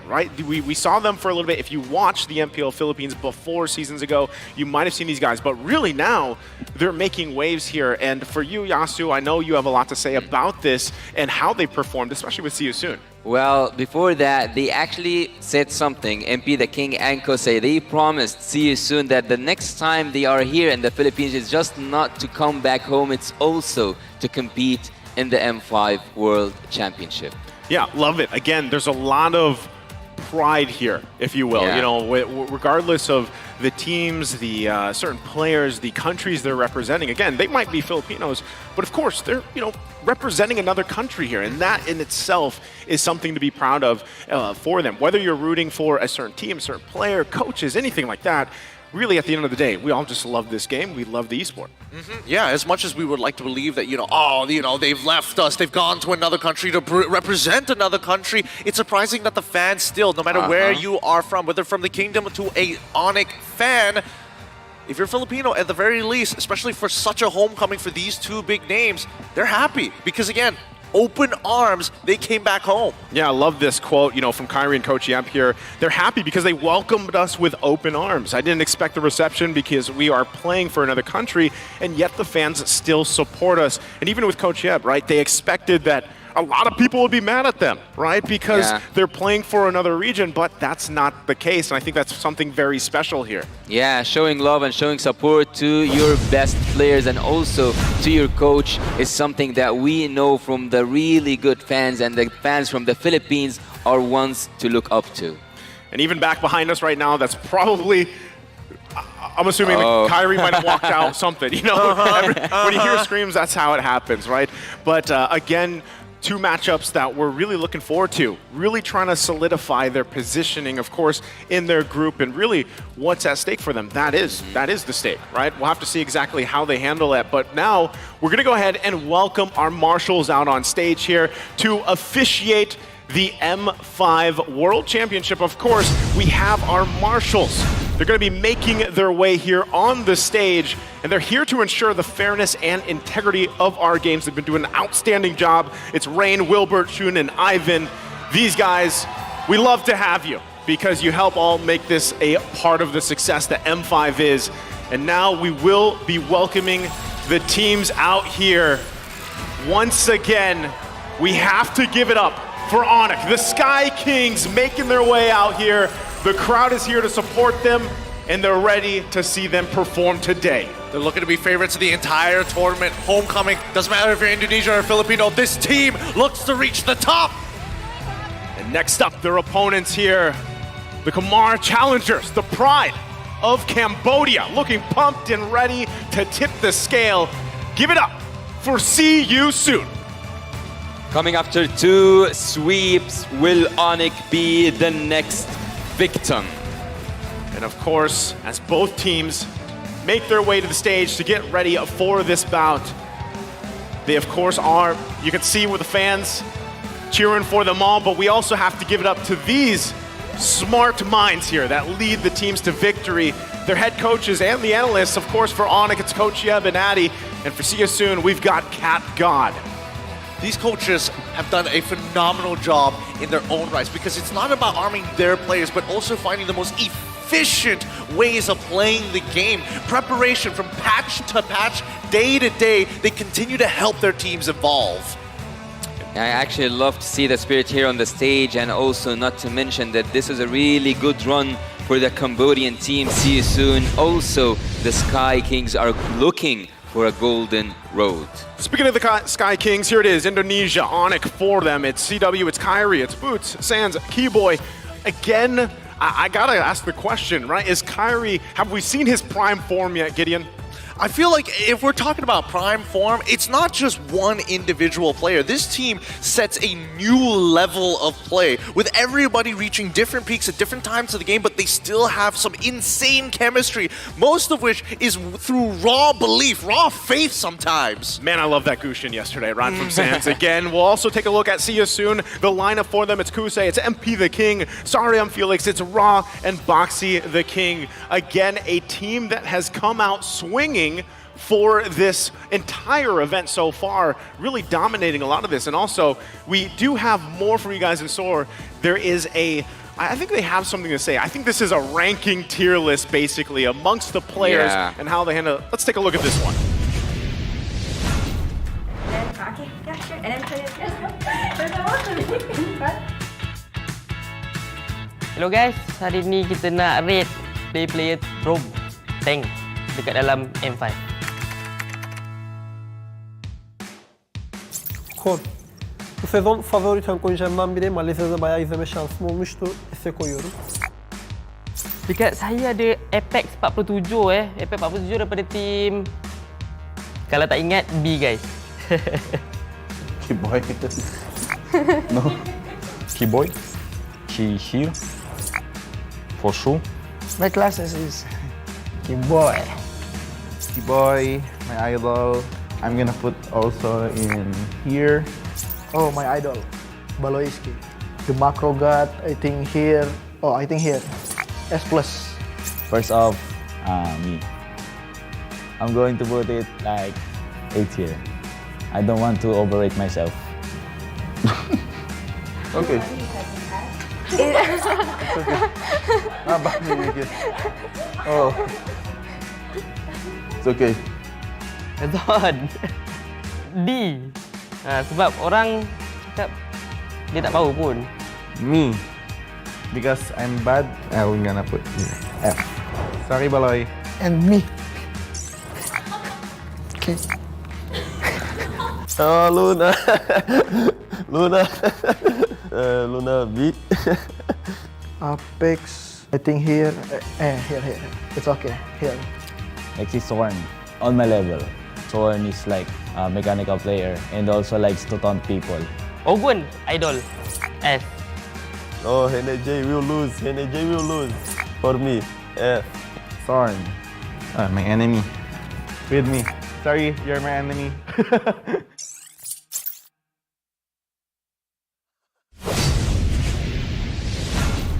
And there we have it again. A fun tier list there from the roamers competing here on the M5 group stage. I gotta ask you, Yasu, do you agree? Do you agree with the tiers that were set there? Well, some of them, yes. But apparently everyone agreed that Keyboy is the standard for an S tier. Sometimes there wasn't an S plus, but some of the boys managed to have an S plus up on the board. They wanted to get there, right? But then something else I noticed too is the amount of roamers that are just like, yeah, I'm F tier, right? So either that's humble or they're just, I don't know, maybe they're not confident. But yeah, I love that. And you kind of see how things fall into place. And really, if you just look at the past 5 days, right, so much has happened here. And Rome, again, these players who are integral parts of a lot of the team's success here. Absolutely, right? Again, Rome players play a very vital role in the current meta as we speak. Preferably not in the hospital meta, but more so to kind of set up the rest of the team, whether it be information or more so whether it would be the big fight that we've all been waiting for. Man, the audience prediction, even our predictions leaning towards Onyx side. But of course, Cambodia, see you soon. I love seeing that even the country themselves are giving support to their home ground heroes. I think they definitely deserve it here, you know, and again, Yasu, you have been very adamant and vocal about CSU's performance. You know, what do you love about this squad so much? Actually, when I saw CSUN play for the first time, I thought of Onyx. I think that CSUN are taking the approach that Onyx takes, and that's having a gold laner that scales for the late game, and the other resources are utilized towards the other side of the map, mainly the jungle, also the XP. So I'm looking forward to see what does See You Soon have to bring up here, because they are playing against their mirror, at least in my opinion. Well, personally for me, I feel like, yeah, they do follow the same approach as Onyx, but not through their goal lane. The fact that they're just better sometimes, you know? Come on. Gushin picks in the last time. See You Soon also kind of smurfing on Arlets as well. This is going to be one heck of a battle. Can't wait for it. We're going to be loading up in here into game number 1, the draft between Onyx and See You Soon.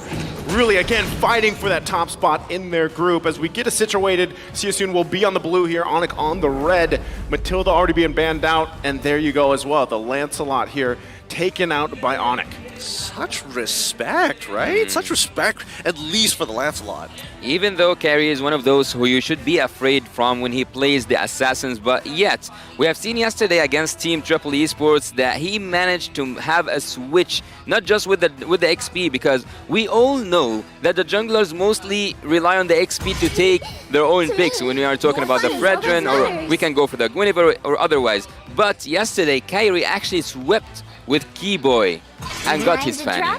Yeah, and again, you know, when you're talking about these two regions in itself, right? Really, if you focus especially on what's happening over in Cambodia, their MPL, what season they just had was, they're, what, how many seasons in? Like 5, I think it is? Yeah, somewhere around there. 4 or 5 seasons. Yep. So when you're comparing that, again, you got to kind of consider what is maybe the gap, right, between MPL Indonesia, that's been around a little bit longer, and then you have Cambodia. But really, when you watch them play so far, I think this is going to be a telling sign for us as we get through this series, right, especially game number 1, because like Yasu mentioned, he feels like this is a team that really tries to emulate that play style of Onyx. And it's funny because at one point, you know, you have these teams really trying to adapt, if you will, the play styles of Indonesia, Philippines, but then they sprinkle in their own version of it. And that's even what we saw from the previous series, right? With even EECA, how they have adapted that.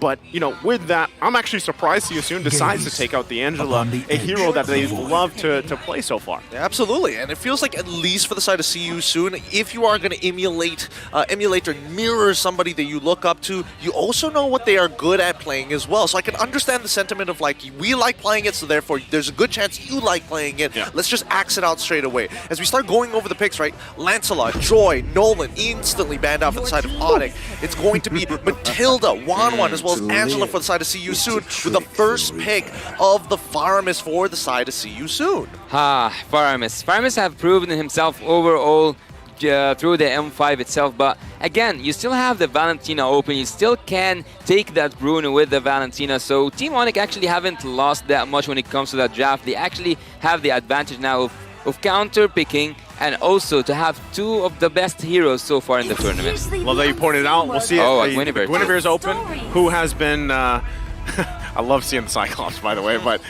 Guinevere's picked up here. I'm expecting maybe this is already going to be, if they want to go with the Valentina, they know that the Faramis is across from them. You could save it a little bit if you want to, but they go the Novaria. So they opt for the Vision. They opt for the Vision, the increased hitboxes and everything else to pair up here with that Guinevere. Okay, it just seems that at least when you are locking in this Novaria super early on, right? Yeah. That Onyx is planning on, I'm going to hurt you, I'm going to harass you as much as I can prior to the build-up to that neutral objective, whether it be Lord, whether it be Turtle. Speaking of the Lords. Interesting. See You Soon, wow. Lord-mination.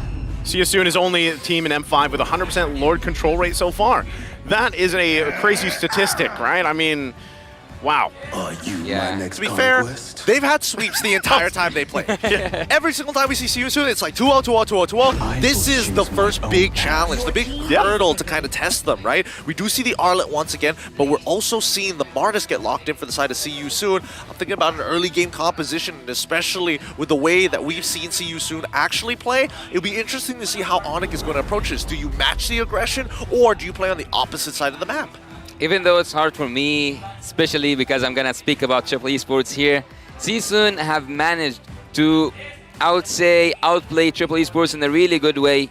Again, with the Lord zoning and everything, but yet, again, they have this way of playing where they can neglect a lane and focus on another place in the map. I can remember that the Arlet was having a really hard time against the Tamus from the side of Team See You Soon, yet he said like, okay, I'm gonna just leave the XP lane. I'm gonna Yeah. go for the gold. I'm gonna use my crowd control. And over there, he found his spot. And over there, Team C soon dominated. I can see the R-Root once again. I kinda have the same imagination once again. Yeah, as our good friend LaFell would like to say, imagine. Anytime the R-Lot pops up, he always decides to tell us to imagine exactly what a 4 or 5 man final slash could do to a game, right? Yeah. Now, aside from that, you have to take note the Claude was being locked in here. That is typically an answer, usually when you got the Nether Realm across from you, right? If you're not going to be locking in the Valentina, at least, hey, we've got a Blazing Duet. We could work and whittle down those health bars from the Nether Realm and hope to follow up from it. Already, though, if you look at the first 3 picks for both teams, it's pretty good. It's pretty even, at least at what they want to do and go through the game with. But having the carry ban here, does that kind of make you feel, guys, that you will see more tanky heroes upcoming from Team Onyx, or they are just afraid of a carry pick from C soon? No, absolutely. I think that Onyx kind of design what they want to approach. They're being very, very honest in the draft here, especially with the types of bans that they're coming out with, right? Again, the fact that they are locking in the Claude, yes, it's great against the farmers, but it's also a pretty decent counter to Novaria as well to have that backline access. So therefore, killing 2 birds with 1 stone. You want to find these overlaps, which Coach Yeb in particular is really good at doing. He's got that type of foresight. Okay, again, next up ban coming out here. We'll see exactly how they want to tackle this. And with that too, my question is really gold lane for Sia soon. What do they want to park there, Yasu? What are you feeling like they want to pick up? In the gold lane, I would actually choose... Oh, no. I would go for an Aerothil. Why are we feeling like, oh no? I'm feeling like there is a possibility that someone may have missed their ban here, and Coach Yeb is looking over like, hey, yo, did someone miss a ban, or did something? Did we disconnect? What's going on? All right, well, you know what that means. Let's get comfy for a second here. Yeah. As they get us situated. We gotta chill like Sans, man. Look at Yeah. this man. He's on an ergonomic chair. He's pulled it. He's doing the "Can you do this" on his chair moment. That's exactly what I'm doing right now, man. Let's the break. secret lab chair. Oh, Yeah, it's still going. The Titan. The Titan. How far can you go? How far can you go? Yasu, don't tempt me. All right? I'm right. here for 3 series in a row. Okay. And The 2 last one was to quite us. long. The last one was quite long, and you're tempting Naisu with a good time. That chair is going to be able to hold him. Like the width of that chair is the size of his shoulders, and I'll tell you what, even fitting the building on a chair like this, it's an impressive feat alone. Hey, I would say, guys, if you're wondering about the sizing, right, for these amazing secret lab chairs, there's the Omega and there's Titan. If you're my size, you probably want a Titan. Oh, yeah. Don't try to get the Omega. Don't skip out. The Omega for guys like me. Yes. I can fit in like anywhere. Absolutely, absolutely. Even for me, I would much rather. I made the mistake once of going for the Omega, and you know why it was a mistake? So because wait, did you refund it? Obviously not. You think I'm just going to refund a chair just like that? I put it together, and I am not going to dismantle it anytime soon. My big mistake was I didn't get a Titan, and I also didn't get the nice reskin that they have. The premium leather works well, okay? But let's jump back into this particular game, because based on what we are seeing specifically from what Coach Yeb wants to do, right? 2 birds with 1 stone, gets rid of the carry, which brings the idea of, hey, at least Guinevere, we kind of know it's leaning in towards the jungle at the very least. Well, look, let's break this draft down. Let's break it down. As I told you, Team Onyx, they do love their scaling heroes. They give CW the Claude, if I'm not, Claude. So they will, and this is surprising for me, because whenever I see a scaling hero, I see that players give their best so that it's supported as much as possible. But when we see Team Onyx, especially, they leave CW on his own to manage his own business in the gold lane. Yeah. Having that said, you asked me a question before we pop into this quick pause here, Naisu. You said, what do you expect to see from Team C soon when it comes to the gold lane? I would actually say that why not have a Bruno? A Bruno is still so far open, and also why not have an Airthel? I think an Airthel can suit their own composition. I agree. At the same time, you know, really when you're looking at the gold lane, let's think. You have a Claude across from you. All right. You at least have the Nether Realm on your side, right? You already saw 2. The carry was banned out. That's why I'm really wondering, too, what is those last 2 picks for Onyx? Because that is a big part of the equation to this. And that, you know, when I threw that question at you, Yasu, I wasn't expecting what we're going through right here. But, you know, there's a couple options left on the table for that.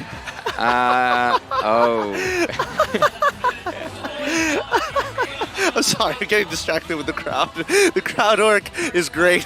Cameramans are on point and they are quick. But honestly, to answer both of your questions, here's what I'm expecting it's going to be. Yes, Bruno should probably be a very big consideration for Code GM to actually ban out because you want to actually have a lane that's manageable, right? Very manageable, in a matter of fact. Are you recognized? Oh, come on. Yep. You better. Oh, denied? Okay, there we go. Oh, denied! Stop right there! Ooh, that's painful. Hey, that's the he's known for the call dog. He's yeah, yeah. You know, I don't even know if he's the one that maybe he inspired Mirko to do it when Mirko did the call dog. I think this is like, I don't know if there was an actual video or something about it, but oh, hold on, there's a guessing game. The backup crews. How many support heroes are there at MLBB? Oh, that's not fair. Do you guys know? So let's like have it. Let's go in a circle here. Everyone mention a support, and it hasn't been mentioned before. I'll start with Angela. Wait, are they gonna guess in the crowd? Are they gonna like write it down? I mean, if they go for it. Is this our first guessing game? I don't mind if the crowd goes for it. Come on, crowd. If the crowd is down to guess alongside with us, that would be great here because if we're talking about a number of supports, that's a little tough. I mean, Angela's already a good one. I'm guessing, you know.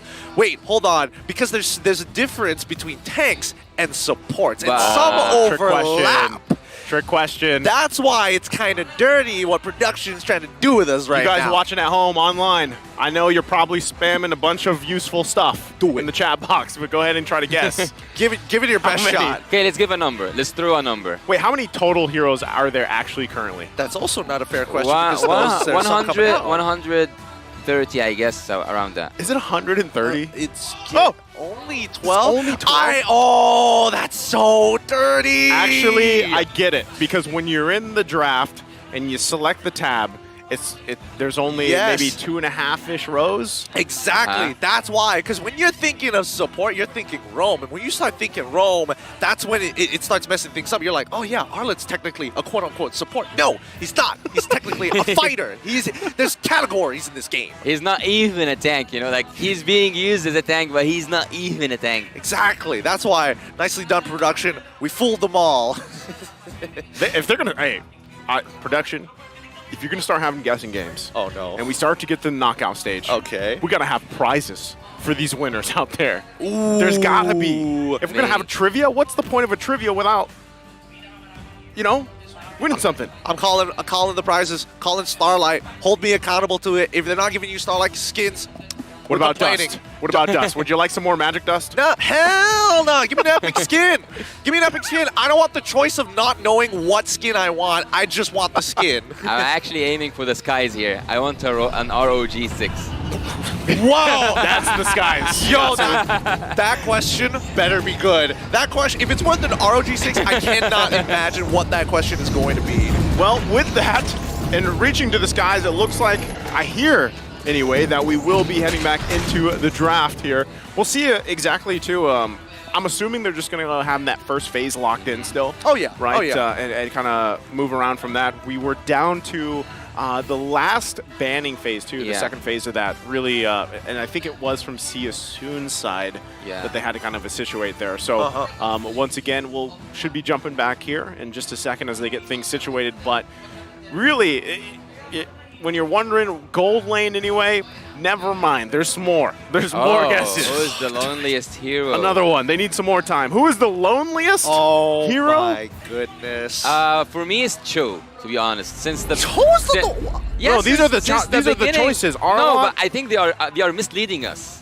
No. The Lone Star. I don't trust them anymore. Why? Okay, give me lore. Give me reasons. Give me reasons here. Because since the beginning, like I've been seeing people go and couple up in this game, but Cho has been here since the start, and so far he doesn't have a girlfriend. I mean, he doesn't. He's married to the way of the dragon, man. He doesn't need it.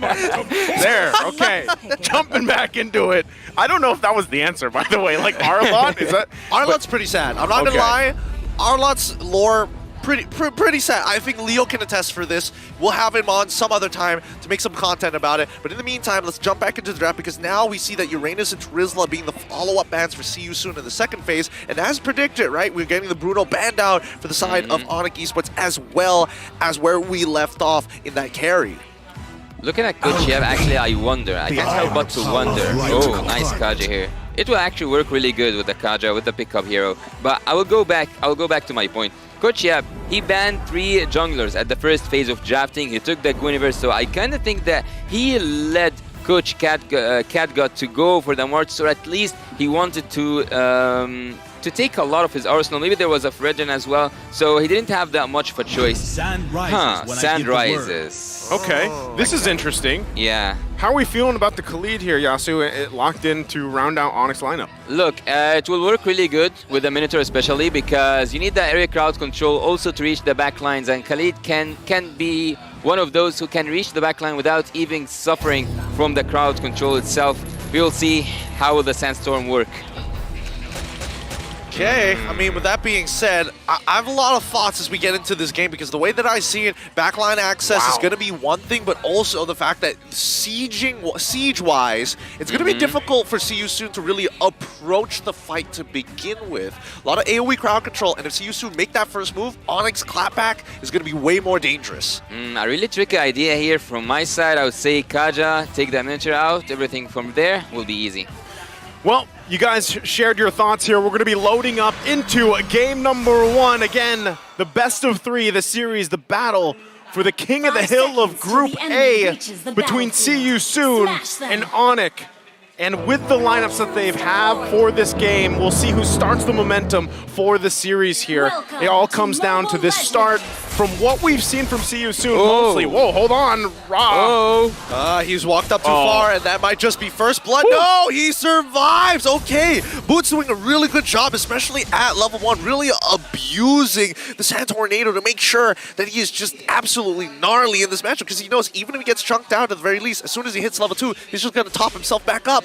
Okay, as I was doing all that, I was getting a little worried, because I'm like, CU Soon has started off momentum usually. And then they almost got taken out, but even Kosei, he's going to have to be careful here. He has Boxy with him, but, you know, relatively well when you look at the lineups here. And I want to take us through the emblems here. Yasu, can you, anything particular out here? Well, the thing is, we have seen Khalid during the whole M5 series going for a full, I would say a full. This time he have this one part of a tank emblem, but he goes always for a full damage with the assassin emblem. So far, this is what I expected from after seeing Boots pick up this Khalid, but I didn't definitely expect him to go aggressive at the first minute at the mid lane, not even on the top lane side. I mean, that's what you need to expect when you have a Khalid on your side, right? It's about map influence in the earlier stages of the game, where he is one of the strongest level 1s in the game thus far. I mean, then there's also Thamas, but then we have to start comparing the meta, and that's a little too much work to actually do right now. But let's focus on the simple facts, right? First, Hussein has Master Assassin as a Brody. That is not normal whatsoever. He is expecting CW to kind of be left on his own island. Yeah, and with I mean, look at what's happening already, right? The focus here, trying to at least get anything if they can, but first turtle being up, they're going to get it situated. Felix, though. I mean, Felix is playing this well, right? It's important for Felix to actually trade against this Khalid alongside the wave so he can get multiple vengeances down to top off that health. But now, here we go. Astral Echo has been laid out. They spot all 4 members, and it's huge! They get a great knockup. NetherRealm keeps them alive. Now it's going to be the final slash to actually turn things around. First blood onto Kyrie's side, and even Keyboy trying his best gets pulled back by the Shadow Stampede. Zaz finds the kill onto the MP, the King. The Minoan Fear was not able to turn enough, but it's still a 2-for-1 trade. Wow, this is the chaos that you can expect the Khalid to do when he have that flicker ult. Not to mention he also have Keyboy, but laning phase here. Kosei is having a good time playing against CW. For me, that was like a preview, right, of what that layering can look like when you have Keyboy with this Minotaur, you have the Minoan Fury, and then you have those Raging Sandstorms set up. So really, when you look at that, see you soon. They got a preview of it. They have enough time to kind of adjust from that. And nice dodge there, nice reflex, the thumbs up as well. But really, when that happens, if they can avoid from that setup, right? Whether that's utilizing the final slash from Sarion Felix and then play around that, disengage, or maybe it's even just utilizing the Nether Realm. That timing is going to be so important for Seosun. So still battling it out here once again for this turtle. Oh. Now we see the Divine Judgment landing on towards Kyrie and instantly punishing him for walking up to the turtle side. I thought it was going to be an issue, but it looks like Onyx forgot about one simple factor. On the top lane side, all the action is happening. We have just seen Boxy the King. Oh, that was almost a steal.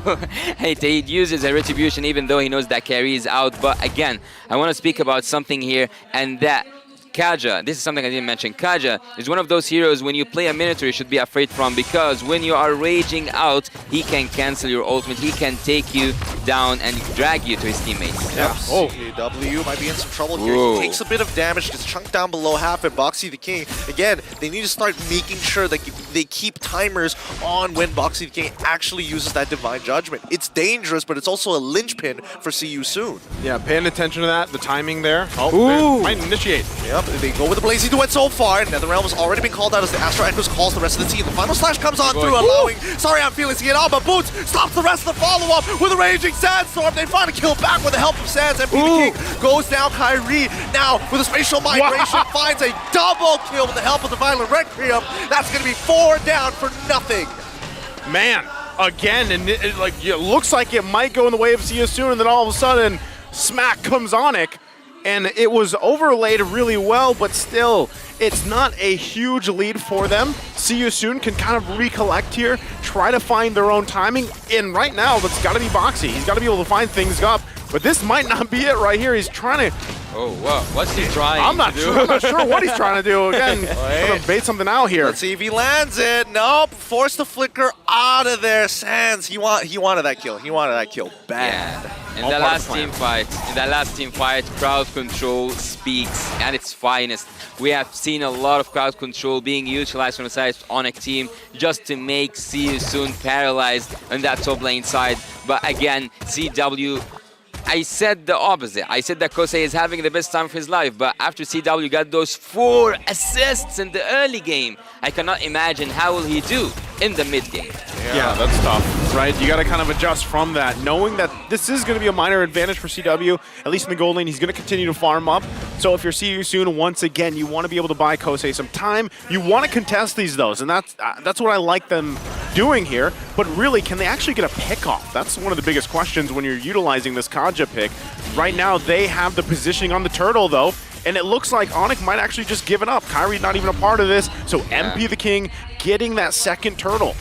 It's just too much effort, too much time, too much resources when Kyrie needs to start building up to his first and second items. I mean, at the end of the day, CW got a free tier 1 down bot side, and for what? For Seosun to get a turtle, just a bit of EXP and a bonus turtle dragon buff? Like, it doesn't really do too much for them overall compared to Onyx, who's getting influence over the map. Well, seeing that bot lane turret has been destroyed right now by Team Onyx, I can imagine seeing Kerry in really good bushes. Well, they've already started things off. The final slash comes out towards Kyrie's side. I don't think Felix now getting punched, but here comes the NetherRealm for the counter engage retribution already being used, but Sarion Felix still trying to get out. Sands almost getting it, but here comes the Raging Sandstorm flickering on towards Big's side. It's too much damage. They pull back. Luckily, no members of Onyx go down. I could be wrong, but Sands finds another one, and Boxy the King, he doesn't miss a shot. Man, the polling back and forth and just kind of whittling things down against Seosun was really well orchestrated there from Onyx, and now they're just continuing to put the pressure. Yeah, after are they taking it? Who took it? Who took it? Who took it? Oh, it's MB the King. Well, after seeing the Divine Judgment from the side of Team Seosun there, I told you about it before it happens. Keyboy, once he triggers his ultimate, he's gonna be dragged down by Boxy the King. Oh, there's some recalls here. He's so confident right now. But I want to speak about something. Whenever Keyboy misses his ult, he have always boots to cover his back, and that's what we saw with this Raging Sandstorm coming in with a flicker from the side of Team Onyx team.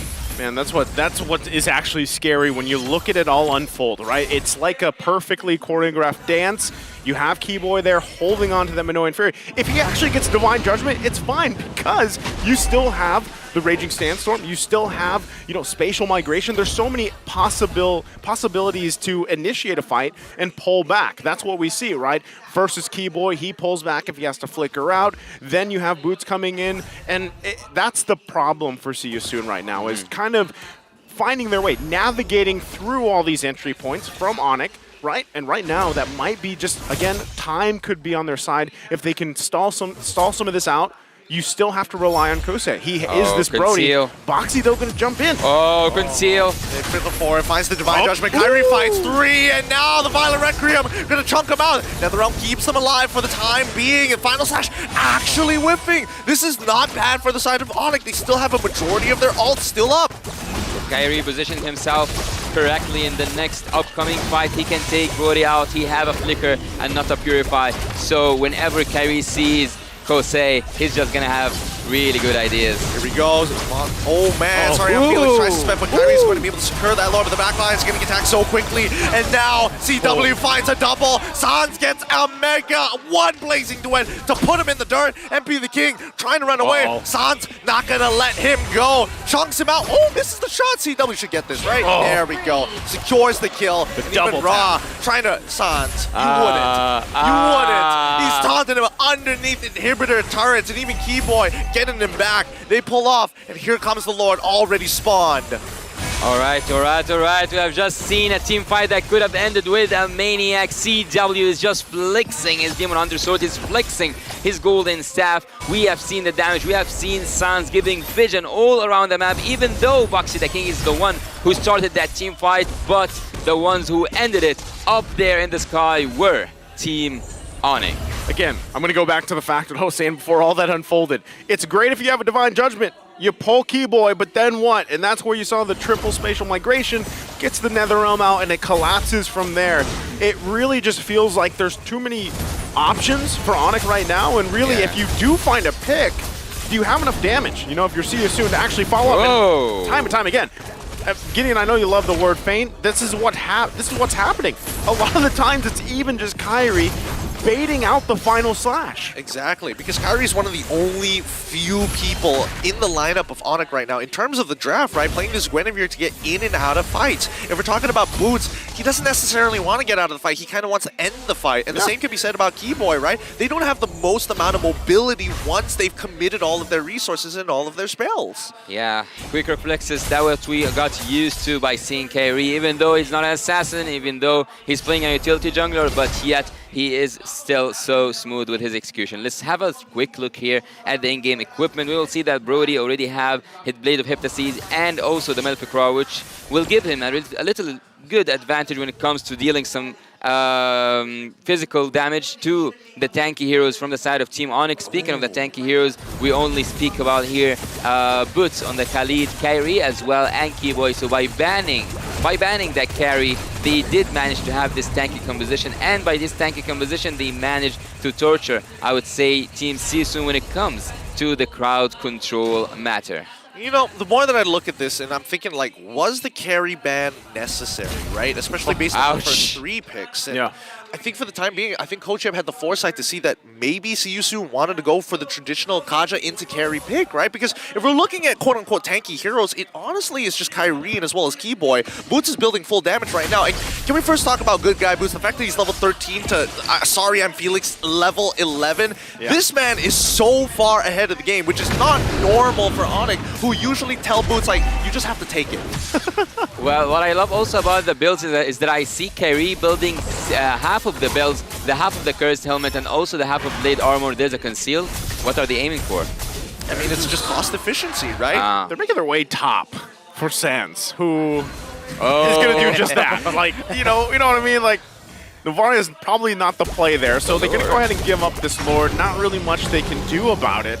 So you're kind of wondering, like, is See You Soon, do they feel like they're in this position now where they're 9K behind and they just have to find anything they can, you know, at this point in the game? It's only 13 minutes in here, Yasu. The defense is possible, theoretically speaking, because you have the Paramis, you also have the Final Slash that can flip things around, but yet you don't have that wave clearance for Team Soon. Depending on just having a Brody to clear and to deal some damage to the minions, the Paramis, I wouldn't agree that much when it comes to clearance. So it's going to be a little bit hard to defend in a minute, 13 or 14 minutes in, and having 10k gold, or being 10k gold behind from Team Onyx. The next engage, I would actually say chaos happening in the Land of Dawn. You have the Minotaur, you have also Khalid, and you have that Guinevere. Everyone will be just flying in the air at some point. Sans was looking for that, right? But not going to be able to get it. Here's the Lord, though, bottom side. Oh. Still shots being fired from afar. That's the hard thing for Soon to deal with right now in this siege on the base. So, bottom turret going to be taken out. Onyx still putting the pressure here. They might actually force a situation knowing that they have this kind of lead unless they take the discipline route and they just get the base fully exposed with this first push in. Yeah, I mean, just look at what they're doing right now. Like Onyx, they could have synchronized the waves, but they've decided the Luminous Lord is going to crack open the very first inhibitor turret, right? So the next thing we're going to do is start sieging you down. Like Sans, get as many shots as you want. Make them feel punished for sitting in their base. Really hurt them, and we don't have to commit anything. Just sweep through their jungle.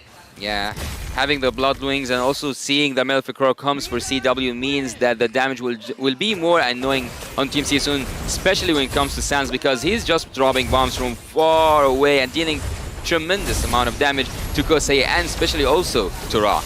Okay, so far so good though for Soon. They're holding it together despite getting siege from afar. Shot after shot from Sans, but ultimately they only lose the one turret, right? Given the fact that they're down 10,000 gold, that's not too bad. Soon though, look at the damage dealt, right? I mean, at one point, where is that point for them to crawl back into this game? If they can stay in the base, defend as much as they can, ultimately it's going to lead to Onyx just taking another Lord, doing the same things until they are ready to actually force an initiation here. So that didn't happen with the first one that they went in with the Lord, but still, that's what's the future of Soon, unless somehow, some way, they are actually able to pull something off. This is where I would like to say once again, and why I feel like LaFell likes to say this. Imagine if the Arlot, if Felix can actually get a final slash off that's going to help them win a fight. Now you're LaFell pilled. He is. I'm missing him. I'm missing LaFell. Look, we got to keep it based here. We got to keep it based here on the desk, right? The important thing is that Onyx, at the end of the day, even if they try to force a fight onto Soon, it can be very awkward, especially when it's underneath their crystal, right? That's why Onyx is purposely dragging this out. Hey, come on out. We're gonna call a technical pause, but come on out towards that Lord pit so that now you have nowhere to run. At the very least, we can commit to this fight. Let's look at this game from all the aspects, since now we are giving the time. The last team fight, I would actually say that it was so easy to take the inhibitor turrets at least. You had an enhanced Lord, you have the gold lead, 10k ahead. You shouldn't be that much afraid from the final slash, because yes, it can make your position doesn't sound as solid as you wanted, but you have the items to defend whatever sort of damage that can be dealt upon you. Minotaur, also having Khalid, not just that, the damage from CW haven't been touched so far. Team Onyx could have went for inhibitor turrets at least, and this is something I'm not quite sure why they weren't as aggressive as I expected. Well, I think a lot of it boils down to, one, majority of the gold that's coming from this 9k gold lead is, one, Kyrie, and two, coming in from Boots as well. I mean, let's not forget, sorry, the big one, Sans, of course, and he's the one that's harassing, right? Sure. But Novaria is one of those heroes that plays in intervals. It's not as good as a Lilia that can kind of walk up, dish out all that damage, and as long as you hit the abilities, get those resets, and really push that advantage. Novaria doesn't work like that, unfortunately. And that's why they're trying to pull back, right? And let's not forget, Khalid is one of those heroes that, hey, if you have CC, Quicksand Guard ain't going to save you anymore, right? And Arlet is pretty good at canceling it. That's why I'm wondering, again, you know, when it comes down to it, when you're... And this isn't just these two teams, but generally, let's say you're down 10,000 gold. Oh, yeah. All right. And you are pretty much turtled up in your base, right? Oh, yeah. You're just defending as much as you can here. What is, and we've seen this actually happen, but I'm just hypothetically throwing out there. How do you turn it around? You know, like, is it just a Hail Mary defense play that's going to only be the answer here in this situation with this lineup here across from them for Soon? Well, you need to accurately activate Paramis's ult, because this is the only way Team Season can buy more time, because when it comes to defending the base, yes, the final slash can make everyone in a really bad position, etc, etc. But when it comes to Faramis, if he triggered his ultimate in a bad timing, if it's not on sharp, perfect timing, he's gonna lose the defense 100% for sure. But going ahead into the game, I cannot help but to remember seeing Sans having triple the damage dealt. Ooh. Here we go. The chase has already started. The Lord falls into the hands of Onyx, and they find a pick on the Sorry I'm Felix. And that's where See You Soon call it quits. They're like, okay, we're only willing to sacrifice Felix. That's about it, because he's the most expendable, and he's the only one who's going to be able to kind of set this big play up for the rest of us. That 5-man dream not going to be there just yet. Yeah, I mean, even in that case, it's like, should we have even been in that side of the jungle for the Lord, right? Like, what would we do? What would we accomplish? Even if we had the vision there, would it have been better if See You Soon just waited in the base? Yeah, you know, Sorry I'm Felix is going to be up by the time the Lord makes it here. But, you know, things like that are just going to further set you back in what you're trying to do, crawl back into this game. At this point, now 12,000 gold behind at the 17-minute mark. This is where Onyx is going to force it, punch it in, and possibly end it here as the Lord makes its way into the base. Yep, they've lost all their inhibitor turrets here. This might be an endgame scenario, as now we see that CW, he's got to be careful, right? Even though he does have the BMI in a safe spot, he is nervous about Boxy the King. He could really turn this around for them. They can harass for as long as they want, but as long as there's that counter-engage ability from the side of See You Soon, there's always the possibility. Kyrie is going to make it the attempt. Keyboy starts things off, flickers in hard. The NetherRealm is going to protect him. Keyboy ends up losing his immortality, and now they're letting everything throw the kitchen sink as well. It's going to be the Sand Storm God that keeps Boots alive immediately after the after the ult. It's too nasty. They can't do much about it, and Sands has done enough to put them in the dirt. See You Soon. Drop the game. A decisive win, game number 1 here for Onyx, under the 18-minute mark with a massive lead here. Very well executed. Very well executed indeed, and that's what we are talking about. Just a matter of a millisecond can make the difference. Team Onyx are now flying, and now they are the Sky Kings soaring beyond their limits. We just saw a perfect execution coming from the Minotaur, coming with the flicker ult. Keyboy does deserve that S and S+ tier given by his teammates, and also given by his enemies. And again, the way I'll look at it here is with the lead that they had, leading into even that first push into the base, they took the discipline route, right? They didn't put the pressure in, because at the end of the day, they're still trying to go through those steps, you know, make sure the boxes are checked. Even if we have a 10,000 gold lead, we're still going to make sure we go through the motions properly and execute it the way they want to, right? And that's exactly what happened. At one point, See You Soon, I feel like they were just down so much that, you know, they tried to get vision on their Lord, that last one, but really, what could you do there, even given that disparity? Yeah, they were going to get stat checked either way with such a large disparity as well. And not to mention, you know, it's interesting to see that at least for the side of Onyx, they want to maintain a certain level of polish throughout the group stages, right? Previously, in some of their previous games where they were more, I wouldn't even say hesitant, but more sort of ballsy to make some crazier plays, I think now is the time that they're realizing that the knockout stage is getting closer and closer and closer. We might as well start now to get into that peak performance and finally find our stride once we start eliminating teams. Well, I haven't seen Team Season play as passive at this game. I actually, yes, there was that moment when they approached the Lord, even though they were behind in gold and everything. But I have seen Team Season play more aggressive earlier on in the group stage. So I would just wait to see, are they relaxed because they secured that top 2 or not? Well, again, keeping things together here on how they executed. The MVP for this game is also Sands. Once again, amazing performances so far throughout this entire group stage from him. And this is why I'm saying, you know, when you look at Onyx, yeah, you know, you might want to point this person out, but really what's happened here is this entire lineup just pops off in different ways throughout the course of their game. The matches they go through, they all shine in their own way. And as you look at the highlights here from this game, yes, it was very dominant, right? And they started early on. A lot of these skirmishes could have gone in favor of See You Soon, but once again, it was all choreographed very well. The timing of everything, just like you see here from Kyrie, jump in, follow through. That's what, you know, this is where that expertise really starts to shine on this squad here. Absolutely. I think the best part about Onyx is that whoever has the lead, they change their style of play according to the person who has the money to back them up. And that's the fun part about it, right? That's why you're seeing that. Imagine if CW had a whopping lead. I think they would have been way more aggressive with a lot of the engagement. But since Sans is the one who has the cash, he gets to predetermine the way these fights actually go. You gotta wait for my Astral Echoes before you go in,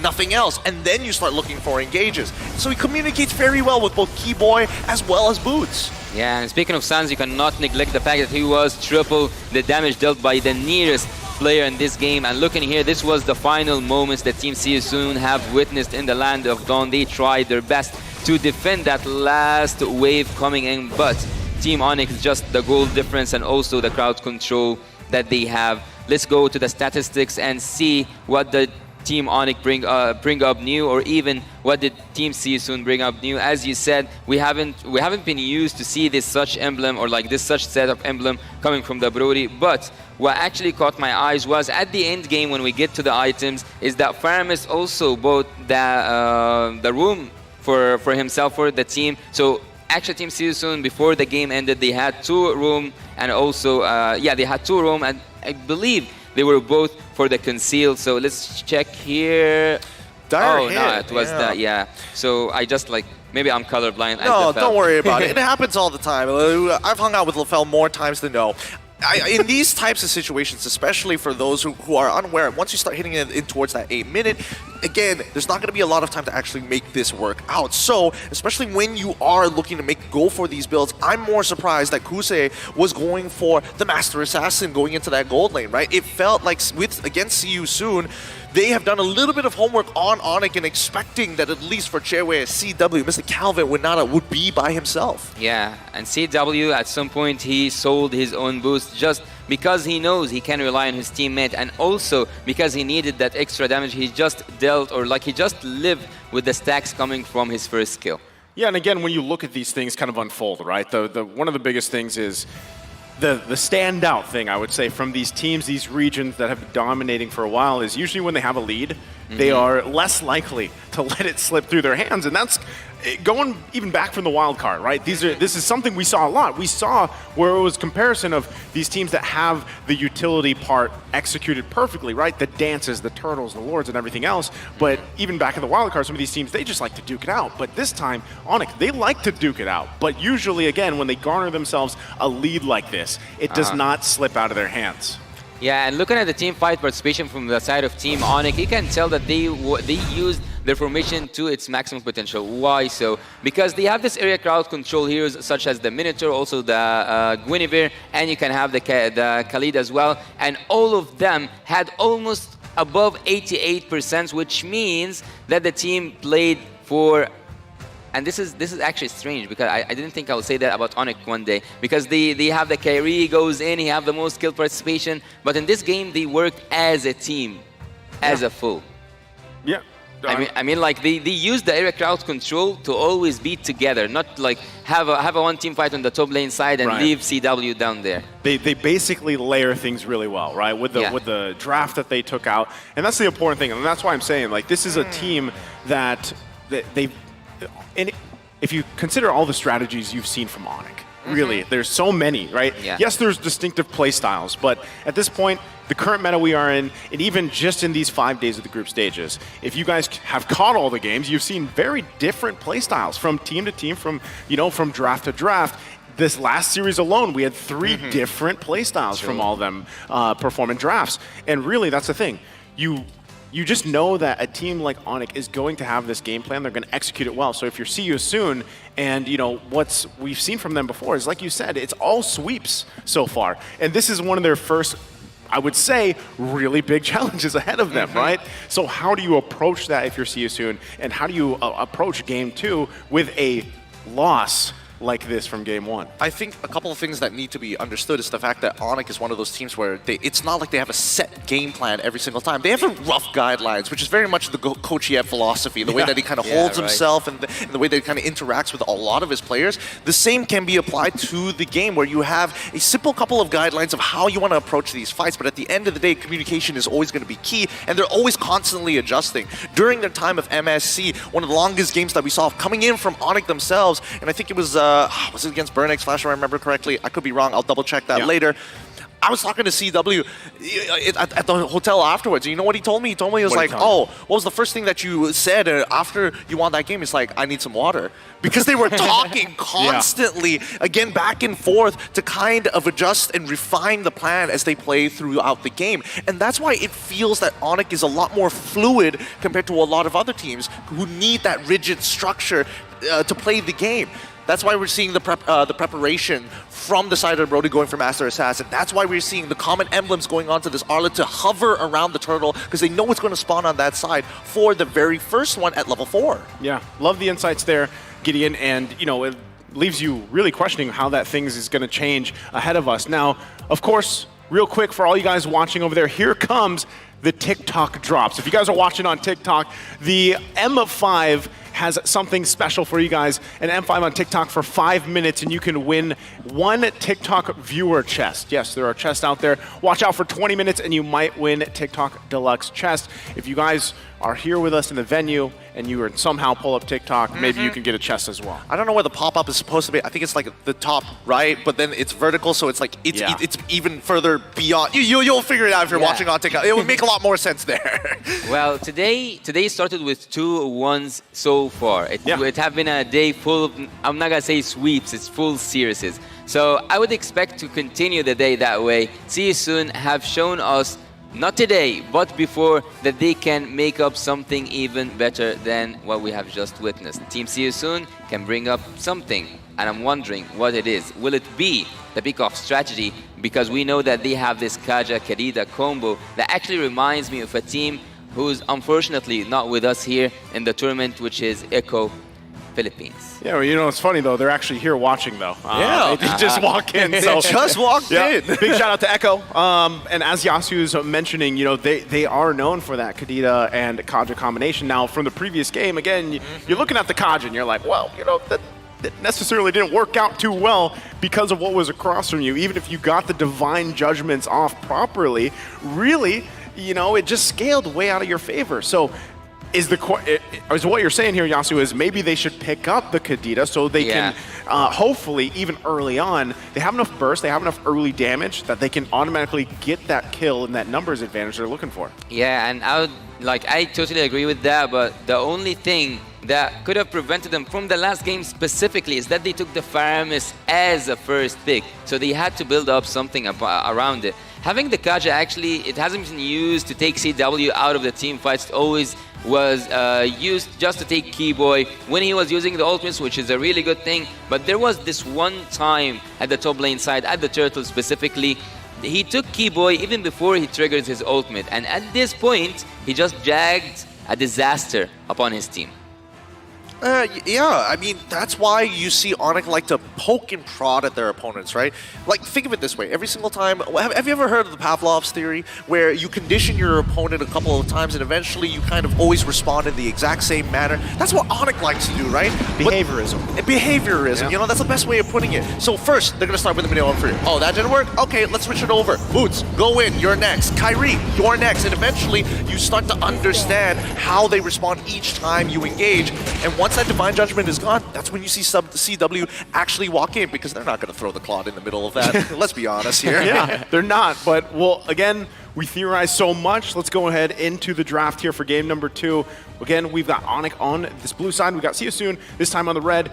Bans probably going to be very similar to what we saw in the previous game and how that unfolded. Now, you have to wonder, because See You Soon is going to have that response with the 2 picks coming up, how do they want to start to, you know, paint this picture to hopefully, as Yasu said, get to a game 3, because that's what today's been full of. Yeah, and speaking of both teams right now, looking at Onyx, they have the first 2 bans as the last game, and they will, if they continue the same route, it's a Nolan coming up next. But Team Seasoon this time they are changing something. We haven't seen Team Seasoon banning the Fanny, and also yesterday actually Team Triple Esport haven't banned the Fanny. I don't know if that sends a message to Kyrie or like even tells him like you can go ahead take your Fanny. But anyways, what did I miss? Oh, sorry. It's not that you missed anything. It's the fact that Coach Yep decided, you know what? Phoveus needs to go, and it needs to go now. Hey, I think he heard you earlier.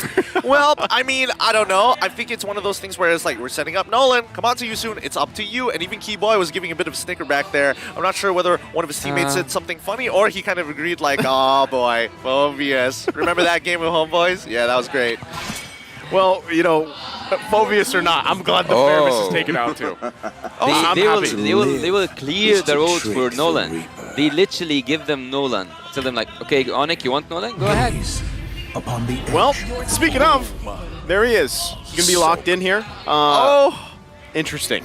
Oh boy, if only he didn't have an abysmal win rate. 59%, it's good, but like, come on. And this is confidence right here. Right? The Angela into the 1-1 in your swing back from See You Soon. Exactly. This is what I want to see from See You Soon. Now, the other teams that have faced off against See You Soon, there's a lot of it where it comes down to like, hey, you got to show us respect. You got to put them in. You got to put them in their place. If not, they're going to keep on disrespecting you and keep on pushing further and further and further each and every time. And that's what Onyx have done. Look, they lock in the Beatrix. They get the Kaja as well. You want to go in with a hard guard and try and crossbow of Tang? Divine Judgment says no. I really do love Onyx draft right now. They already banned amphibious that can make problems or like can cause problems for Nolan, but yet Team Seasoon took advantage of that as well, having the 1-1. Maybe they can even add upon that one more mobility hero. What do you think so far? Whew. Well, I think it's interesting that Onyx decided to take the Kaja this time around, but this is also something we usually see, right? Kaja, you pair it up with the Beatrix, you have that, then you have Nolan there. My biggest question is, you know, how do you cover that front to back or even have that peel option for Onyx later on? I think that's where we also have to see Seasoon focus on the second phase of bans as they go for it, but they're going to pick up the R-Lot here so far. So I would say Seasoon, hey, they're opting for comfort, at least for this match. Oh yeah, it's not just comfort, but I'm expecting specific bans. Number one, for the first time ever, people are now caring about what Boots actually is going to play. Too many times people have forgotten about good guy Boots. He takes one for the team, and even in the previous game, for the first 8 minutes, he was hard, well, you know, to a degree hard carrying alongside with Sans, but it's good to see as an EXP laner, you have this much impact. Now first, Sans is going to be a problem with that Novari. We need to get rid of that, right? Get away from the trigger fingers, get away from the good stuff. The real question is going to come down to the second half of that draft where you're looking to kind of match up. Remember, See You Soon has that very last pick, and I think it's going to be leaning towards the EXP to get some benefits. The EXP. Team Onyx do need the EXP, but look at Team See You Soon. Would you guys think with me that maybe we'll see an Arlott switch to the roam and then Angela to the mid lane, because we have seen Ra on Angela, he almost got a Maniac one day. Yeah, I mean, I think he's the only one that had that kind of performance on Angela so far. But is that the question for, you know, what they want to throw at Onyx right now? It could work. I mean, that's the point of flex.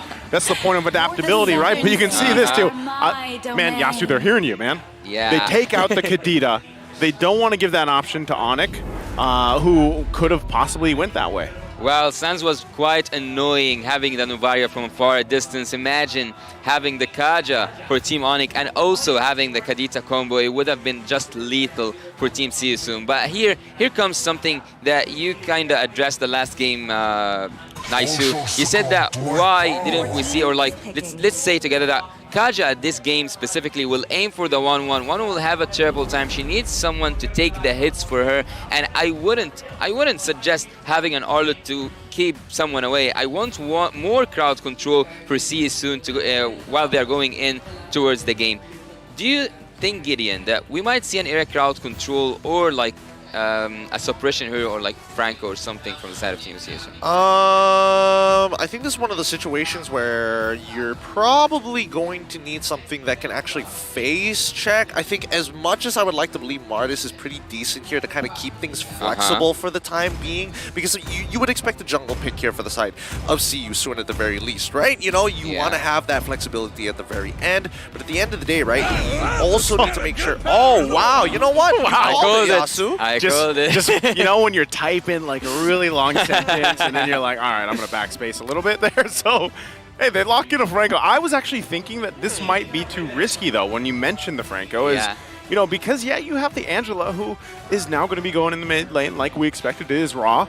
But now you have the Franco. So if you are not finding those connections with the hooks, and I feel like, and let's say the final slashes that didn't work so great the previous game, that's where things kind of fall off already. You know, very early on in these engages, hard guard will only help you so much because the fact that you lock in a 1-1, you have to be able to get those, you know, weak points off in the first place before you can get the airtime. So that's the struggle there, and I really want to know how they round this out. What do they put in the jungle? The other side, the flip side for Onyx right now is the Trizzle and the Valentina. So if you look at this whole lineup from Onyx, in a way it's kind of standard.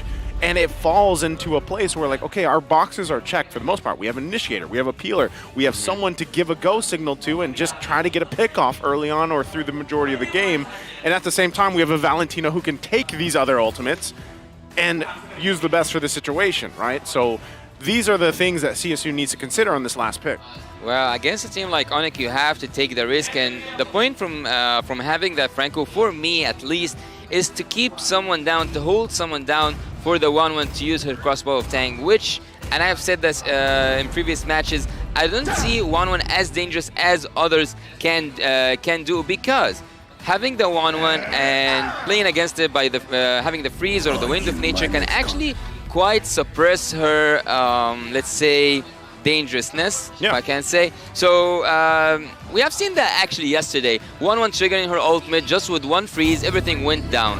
Yeah, the Winter Truncheon is pretty much a thorn in the side of all 1-1 players when it's popped correctly, right? So again, Yasu, real quick, looking at the lineups here, how's it looking? Right now, lineup rating is favoring actually CSU, but what do you think about that? I would actually disagree with the numbers, because I would go and lean towards Team Onyx, because having the Valentina for Sans, he can use the final slash, the hard guard, not just that, even the Franco also. Yeah, I think I would totally disagree with the numbers.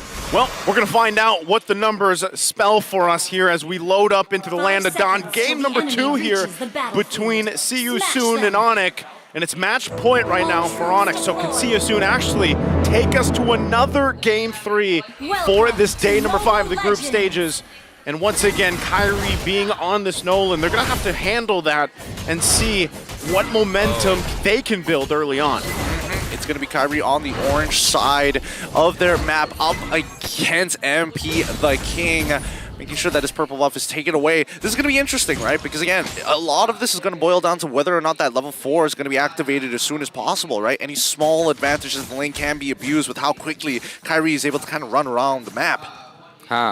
Looking here at Team CU Soon, and also like having in mind the numbers that we have seen saying that CU Soon have a better draft, I would actually agree on one specific point. When that crossbow of Tang is activated by Kosei, MP the King can just collect bodies, and this is the only thing I would agree with the numbers with. But so far, I think that Onyx totally nailed that draft. This is interesting too, right? You got double focusing mark, right? Both of these, whether it's boxy, whether it's raw, you want to be able to provide that extra little bit amount of damage so you can actually capitalize on these kills, right? If they're able to pull that off. Having 2 of those alone could help them build the momentum they need. But really, once we get to the level 4s, that always comes down to, you know, the roamers deciding, okay, do we actually initiate? Are we going to be peeling? And I think that's why it's also so important when we saw, hold on, right here already. Yep, he gets hit by the Iron Hook. It's not going to result in a kill just yet. Keep in mind, CW has Flicker and not Purify this time round. So it's going to be very important for him to maintain a healthy state in the lane. Yeah. Looking at the top lane, we are not used to see babysitting, I would say, to the gold lane when it comes to Franco only. We just or like at least we are used to see it with the healers. But right here we can see that Boots is having hard time in the bot lane. He's getting 2v1 so far, but as a Terizla, it looks like he's okay. Level 3 to level 4, as MP the King is going to start walking up his hard guard. Has been committed. Kyrie able to secure the first turtle of this game. They start backing off. So even with that hard guard, right, they're still going to go ahead and contest those. See you soon if they can, continue to do that as the game goes on.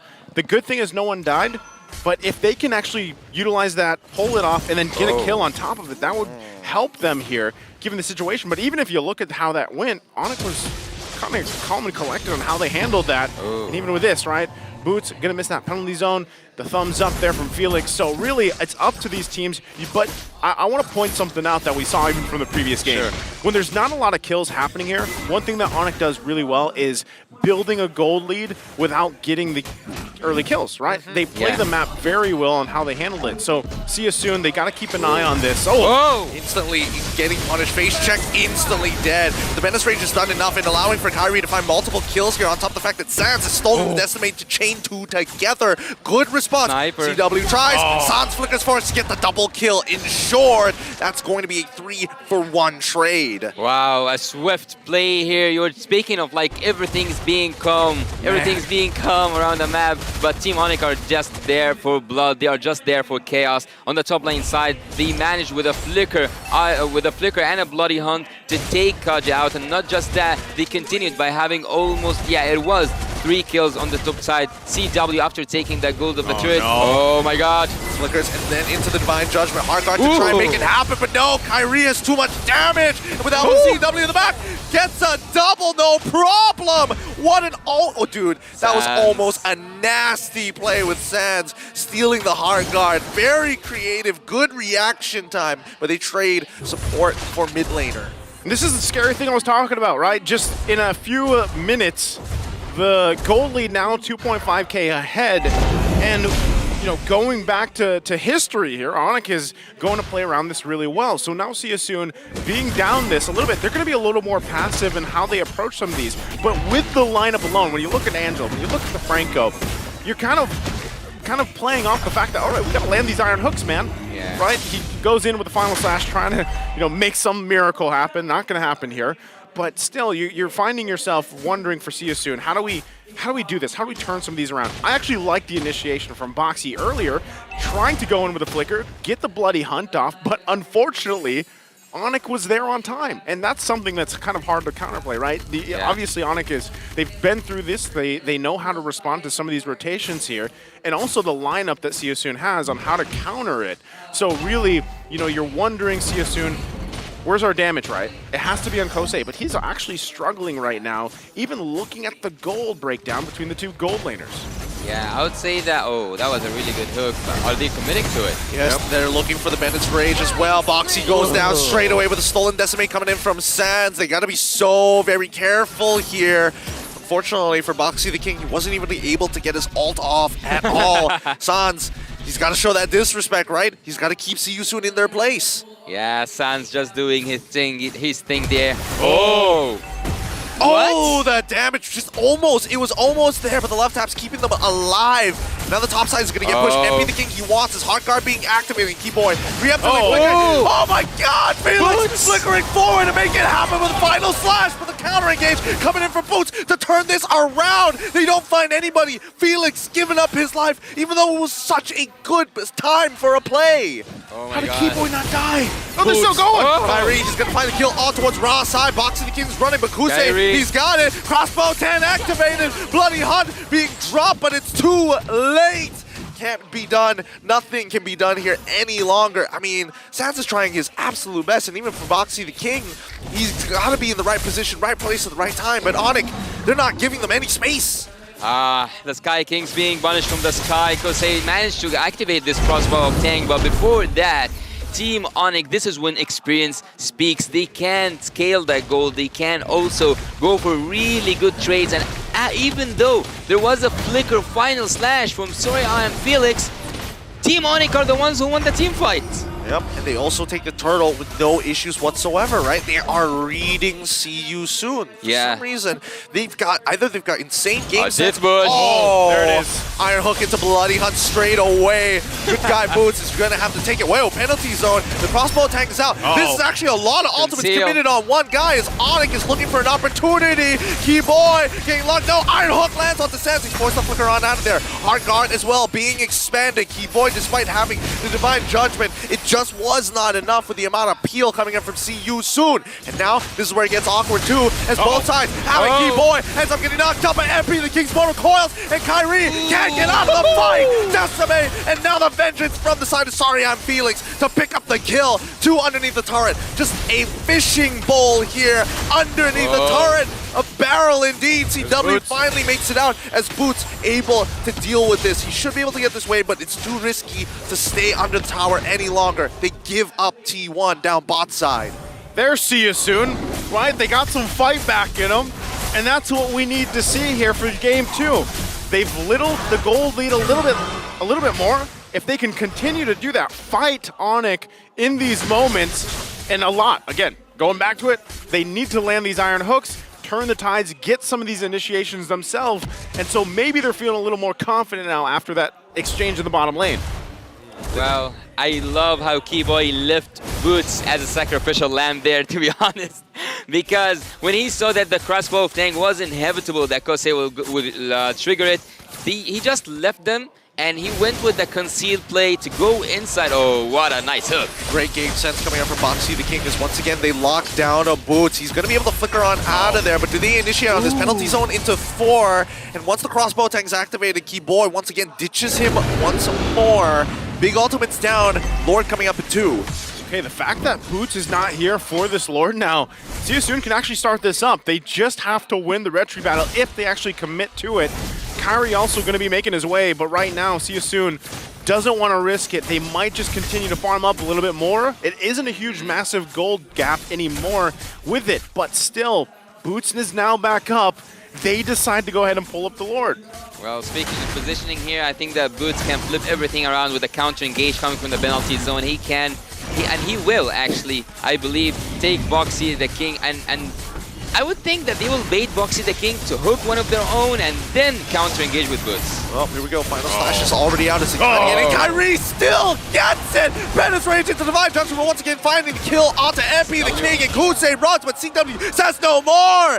Bennett's rage, and now Nibiru's passion. The man is just an empath, and they start walking underneath their turrets. Tier 2s under threat with the Lord walking behind their backs. Oh my god, Kyrie, what a perfect position, what a perfect timing. He just went in from down there, taking that Lord, and with that Lord, it's just a level 1 Lord, but yet it increases the gap of the gold once again. Okay, once again, Lord now making its way down the mid. See You Soon should be able to relatively defend against this. They are going to lose these shields here, but you can see both on the bottom and the top, Onyx making their moves. They want to get to knocking on the base of See You Soon. It is only that first Lord. Oh, conceal. Right now, still, things kind of settling into place. Onyx has garnered themselves once again a big lead against See You Soon currently. So with that, See You Soon, what do they want to watch out for? The initiations from Keyboy. Yes, he doesn't have the flicker right now. Boots is going to have it here shortly, but right now it'll just kind of go back to a settled time. You're 2 minutes, nearly 2 minutes away from this Lord. True. And unlike Onyx, actually, if it comes to defense, Team See You Soon cannot pull off a solid defense. Yes, you have the crossbow of tank, but bear here with me. If you look at Team Onyx, they have area crowd control. They also have the area clearance when it comes to CW. And not just that, Kyrie can take someone in a blink of an eye. Team See You Soon need a lot of setting up until they get a kill, and also they need a lot of, I would say, sneaky moves with the Iron Hook to take someone out of the formation of Team Onyx, which so far they haven't broken formation. The Iron Hooks are always going to be a big game changer here, and I think at least for the side of See You Soon, right, we're hoping that the final slash is going to be able to kind of break them apart, especially if Keyboy finds the initial Divine Judgment, right? We've seen it 2 times already that both Keyboy as well as CW in combination with each other generally are able to secure 1 kill almost guaranteed. Oh, Ouch. hold on. Final slash on towards Boots' side. Penalty zone only clips one so far. Crossbow tank is activatable, and now the Bloody Hunt is going to get onto Keyboy as the final slash stolen away from Sands is enough. They dodge away on the Iron Hook. Very nice, good adjustment for the side of Onyx. So they got the hard guard out, they got the Bloody Hunt, the final slash from See You Soon. It's still 30 seconds away from the Lord here, so most of those should be back up, and they'll be ready to fight for it. But still, you know, with that, you see both teams still kind of pushing and pulling against each other, even at this point in the game. Yes, it's only 12 minutes in, but with the lead that Onyx has, See You Soon has to approach these fights in a very careful manner, right? They need to be able to pull something off, and right now it just hasn't happened. Whether that's going to be the hook as they approach this Lord, or it's going to be Felix finding his own setup. You already saw earlier, too, how fast Kyrie alone can take someone down, right? This Nolan is strong. It is deadly right now. And that's not even the rest of the team, right? That's just Kyrie alone. So is it possibly better here that See You Soon just gives this up? For me, this is just the Assassin's Master Kyrie kind of thing. He can go in and hit you with this reflexes, but looking at the Blade of Hypnosis that just came through for CW and knowing that he's holding his shotgun, I might just see one of those M3 moments. Iron Hook and into the penalty zone. Actually try and get the early cancel out. Sounds managing with the Winter trying to get back out of there. They find the kill into Sorry and Phoenix. And now the Divine Judgment instantly a double for CW, finding another combination. It's going to be Kusei who's going to try to make something happen with the help of the hard guard. Nah, he's not going to take it. He doesn't want to take it to the skies just yet. It's just too much to handle, especially when he's 3 levels down on some of the members of Onyx. With the Lord pushing, this could be it as it cracks open the first inhibitor in through that mid lane. Second one collapsing from that bottom side. This is an endgame scenario, and Onyx are just dancing around them, waiting for the opportunity to present itself. Next wave has spawned, and finally, they back away. Okay, they're going to clear it out here. They hold on a little bit longer, but See You Soon, they are going to have nearly a fully exposed base here. Yeah, having the Enhanced Lord also being outnumbered was kind of an imaginary, as LaFell said, imaginary. Let's say that Onyx goes in, they would have just finished it, but they want to take it a safer route. Here we go. Once again, the final slash penalty zone, landing onto the 4 members in towards that back line. He's getting peeled off in final slash as well. Crossbow tank is already out with a hard guard from Kusei. They back up. I'm sorry, I'm Felix. Jumps in on towards that side, flickering for his life. Vengeance as well, but CW peels them off time and time again. Renaissance must not be disrespected. Oh, even with that, again, the base fully exposed. It looks very similar to the previous game, almost 11,000 down here for See You Soon. But if things fall into place somehow, some way, they might be able to crawl back into this game.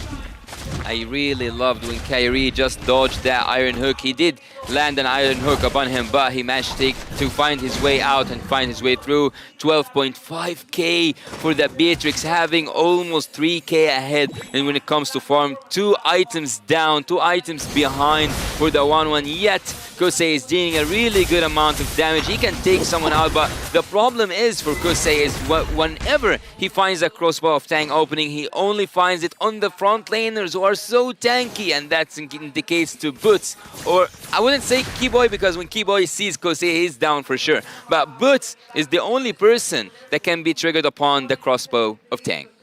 This is one of the few, well, traditional EXP lane experiences, right? This is what I'm used to. Boots is kind of left on his own. He gets attacked all the time, and he's just like, good guy Boots, of course. You just gotta take it. And he says, yes, yes, daddy, please. Take it like a good boy. He's got the body of Smith for a reason, right? That's the Riz for you. So, you know, right now, that's kind of what he's got to do. He's got to just be the target for them. But, you know, with this kind of lead, it's very similar. Like I always say, when you have a gap this far behind, it's increasingly difficult for See You Soon to find favorable, you know, wins in some of these team fights and whatnot. But still, if there's an overstep from Onyx, they might be able to find it. If you land the hook on the right target that is, you know, given the situation, that could turn the tide of these fights. But, you know, really, who do you find? If Boxy is checking these things for himself, trying to find the right target, and if you don't land it, then you're down that Iron Hook, and all you have is the Flicker and Bloody Hunt combination. So you can see this. It's very difficult for them to even get range of this Lord. It's better they just give it up and get ready for a defense in the base. Yeah. Even though there was no vision whatsoever on Boxy the King and Team See You Soon on that top side, yet See You Soon went back. I believe that at some point he could have took Kyrie out and went for an engage, even though they are behind in gold, but yet they had the opportunity, they had the window. Will they regret it? This is the question, or that's the question for the upcoming seconds. The Enhanced Lord, second Enhanced Lord is marching from the mid lane, and Team See You Soon are not looking good. Yep, this is going to be a difficult high ground defense with their type of draft, right? Conceal being played. Keyboy's looking for an opportunity, finds the Arla, and instantly getting chunked down to 50%. Final slash being sold by Solid, but now with the penalty zone, they're trying to look for an opportunity. Boxy flickers forward to get onto CW, allowing Felix to make a play. Kyrie, he's low, he's got to get out of there. He's got the immortality, but it's just not worth it. Sorry, I'm Felix finding the vengeance, and at the end of the day, Kusei was able to free him with the help of the Heart Guard. They're going to make a second attempt here. Sans trying his best. Wasn't able to get the Terrified just yet, but Kyrie, he's a little low. He doesn't want to commit all the way, especially losing all his money. Iron Hawk, let's connect, Keyboy. Force the flicker out there, and now it's going to be his immortality gone. CW can only watch, Sans can only hover around, and the defense coming out from the side of See You Soon is clean. They make it for another minute or so for the next Lord to spawn. Gotta give it up for See You Soon, staying in the game 18 minutes in. Despite the gap they have, they find something, they find a win in this. And this could be the start of something, turning this in favor of them. Again, as we get further in the game, these death timers are going to be a concern. Well, I believe there was a miscommunication from the side of Team Onyx. Boots, even though he landed his ult, the penalty zone was upon 4, if not 5 of the members of Team See You Soon. Even though that happened, there was no follow-up. That suits such a really good engagement. Felix, here we go. Penalty zone is on all of them. Sorry, I'm Felix already using the final slash, and Sans going to help ensure it with this final slash of his own. Oh, the Terrified MP the King, he's getting chunked out. Bloody Hunt already being committed on to good guy Boots, and he can only take so much damage as Keyboy decides to show up. Looking for an opportunity to get out to Kusei. Doesn't get the Divine Judgment. Instead gets pulled back by the Iron Hawk. Kusei goes into the skies. Crossbow of Tang. Winter trying his best, but now he uses his own Wind of Nature. Kyrie comes back into the fight to finish it up. Clean fight. 3 for 3 down. Kyrie looking for anybody. Flickers forward. Sans wants it. Decimate. Oh no! It hits the wrong guy. Kyrie doesn't have enough energy to chunk down Boxy the King. Sans, he's going to hold on to that Decimate for just a little longer. They have enough time here. Still, Felix going to be up in just a second. Onyx, they might just make their way for the resources in the Lord.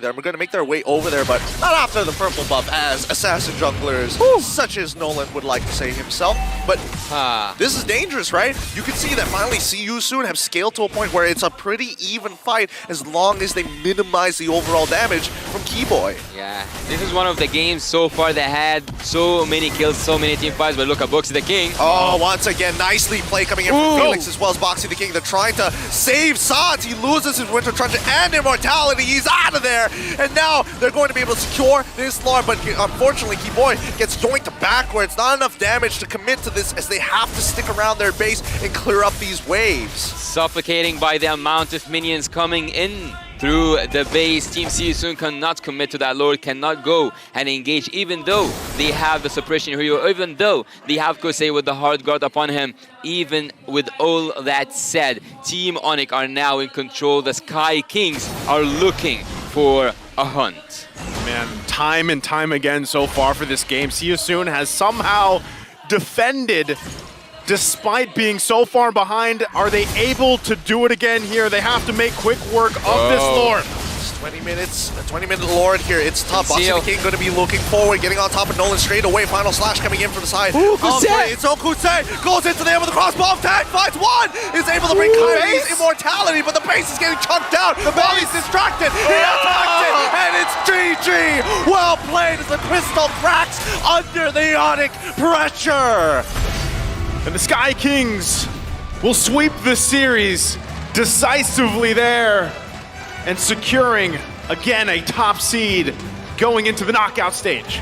Buying some time, that's all what it took for Kyrie, having the immortality switch fast, as Kyrie always have shown us that switch between the immortality and the freeze. He managed to keep Kusei's hand busy until the base itself suffocated because of the minions. Obviously, look at that! The sportsmanship Love to see through it. Yeah. a different level. Because again, respect is given when you are at the world stage. It's not like CU playing bad. It's the fact that they are mechanically talented. They are so gifted at the game.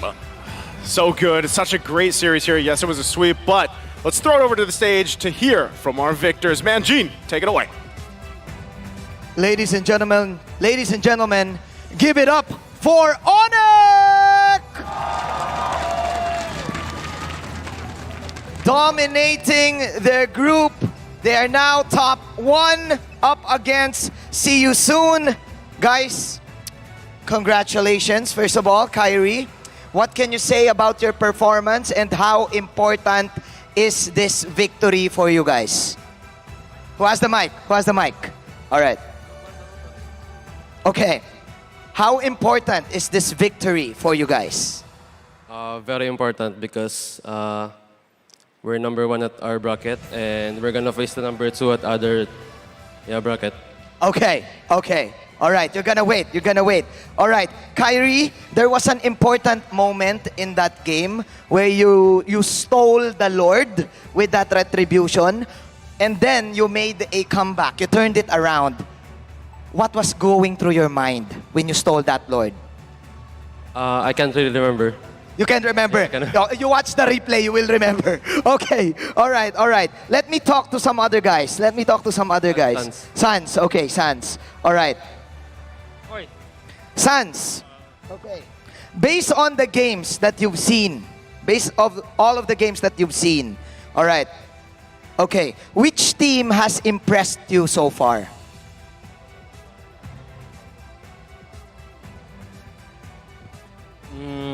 Belum ada sih, belum ada. Soalnya masih menang terus. Okay, can anyone translate? Kyrie, you translate. Translate mo daw. Enggak ngerti. I think San said there is no team impress him. No team that impressed him. Okay. Sans 2023. All right, Sans 2023. No team. All right. Now that you guys are advancing in the knockout stage, all right. Since there's no team that you are impressed with, but who is the team that you're looking forward to face? How about Keyboy? Sorry? Keyboy, who is the team that you want to face in the knockout stage? Playoff. Yes. I think, of course, Bren. AP Bren. Okay. AP Bren. All right. I won't take this any longer. I know that you want to rest. Congratulations for being at the top of your groups. Kyrie, do you have any message to your fans? It's fine. You can speak in Indonesian. You can speak in Tagalog. It's up to you. I think Boots want to say something. Okay, Boots. Okay, Boots. There you go. Message to your fans. Thank you for Sonic, who always supporting us. I hope we can give our best in this M series. Thank you. All right, that's all. Ladies and gentlemen, once again, give it up for Onyx! You can now go to your rooms. Congratulations once again. All right. Onyx is still at top. Let's now pass it back to our shoutcasters to wrap this up.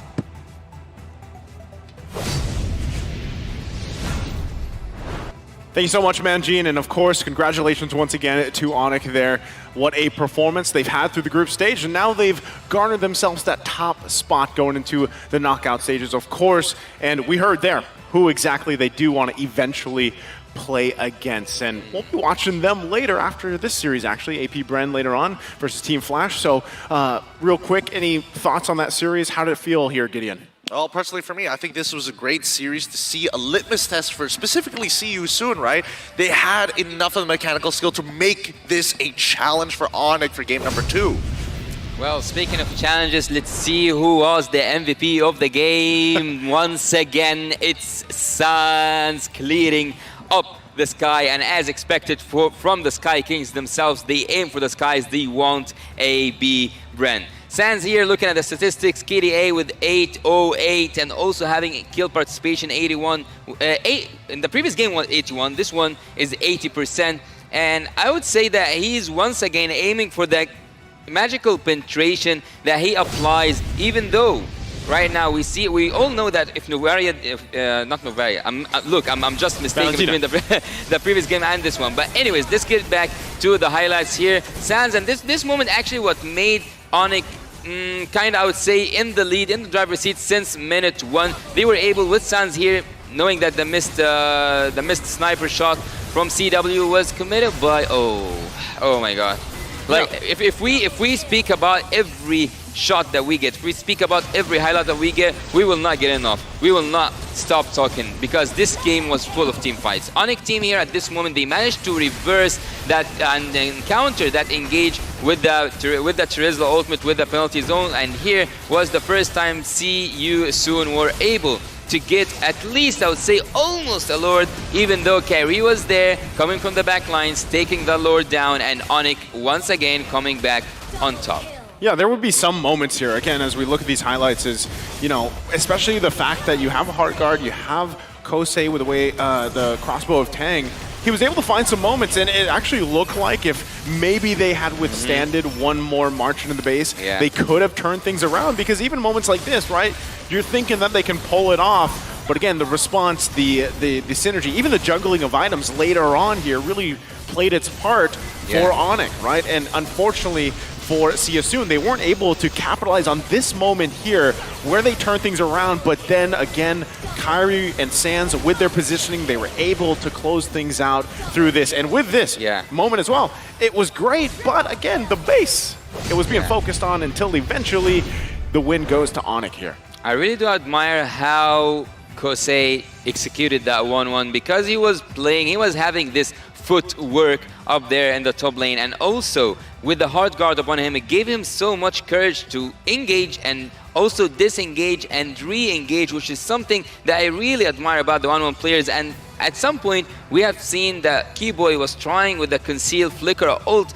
to drag him down, but he knew that this was coming, and he didn't just knew, he took advantage of that, and this was the one time that he was able to trigger his crossbow of Tang upon the Kaja, and then all the disasters were happening for Team Onyx. But let's go here and look at the statistics and look at the board. We will see that at some point, again, CW gives away his boots to go with full damage and with full damage only. And by just saying that, looking at the purple buff and the orange buff, the team Siasun were prevented from taking any buffs after the early game stage, 17-5 in terms of purple and 15-5. And of course, we have right now 4 different players taking everything, but yet they are all from Team Onyx. Kyrie with the gold per minute, as you said earlier on, Naisu, they know how to farm up because, and I pointed because of the experience. The carry was Sans once again having the most damage dealt, the sandbag Boots, and Boots was taking a lot of hits, but yet,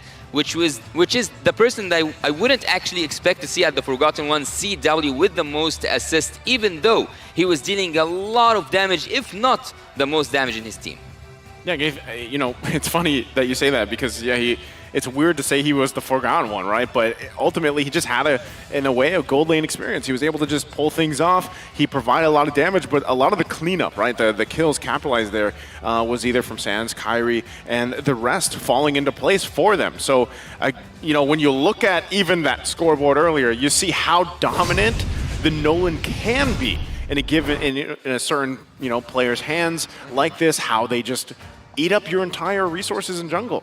Yeah, I mean, he not only just eat up your resources in jungle, the fact that he's, you know, out farming people like CW, who's known to just be like, oh yeah, I have that gold lane experience as well, especially since the majority of the kills that he got were in combination with Keyboy, who were handing it to him on a silver platter. So it's crazy to imagine that he's still power farming in this particular manner. Well, again, a great series there, and congratulations to Onyx. Now, we have one more series ahead of us, but real quick before we sign off for this series, we want to go ahead and thank our sponsors. M5 is powered by Moonton, presented by Kadia, our global presenting partner, supported by ROG, our official gaming phone, Grab, our super app partner, and of course, Secret Lab, our official chair partner. Now, up next, for the final match of the day between the hometown heroes, the current Filipino champions, AP Bren, and also the champion of MPL Singapore team, Flash. You don't want to miss out on that, guys. It is going to be a great match to round out the day. I'm Naisu, this is Gideon and Yasu, and we'll be back after this.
Hit me like I might get over, but you can give me in no corner. I know I can make a comeback, ace this round and finish this game now. Got the power on my shoulders. Yeah, you know that I'm a soldier.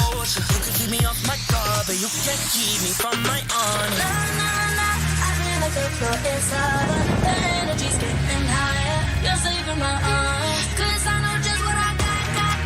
I got you like na-na-na, and you know I hold the power. This feeling I love, oh yeah. Making my grind good to great, so don't stand in my way. Standing tall and I won't fall over. We are better than great, good. We are better than great. We stand tall, won't run away. We are burn, nothing gon' change. Great, we are better than great. Can't get it great, I'm better than great. I play my own role, I become the greatest. Transcend myself into this game, yeah. I build a power to dominate fate. Championship mind, no time for the weak. We start to the game, shout, reveal. Better than great, that's how we feel.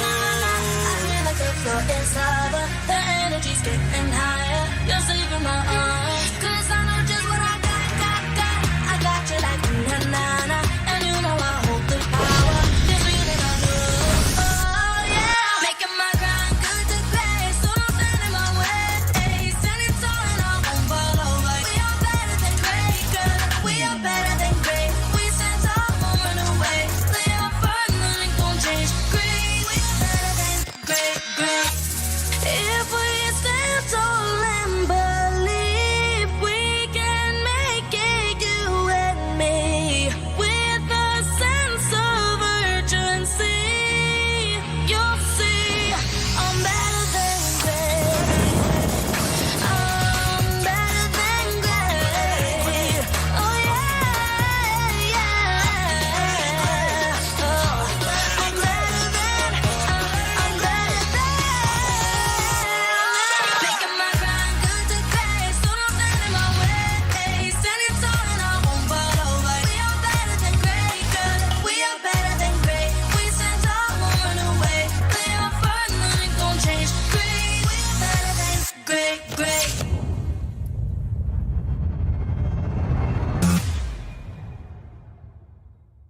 I am the #1 seed, the champion of the arena. The fans adore me because I've never lost. Yet you are afraid that you will lose everything.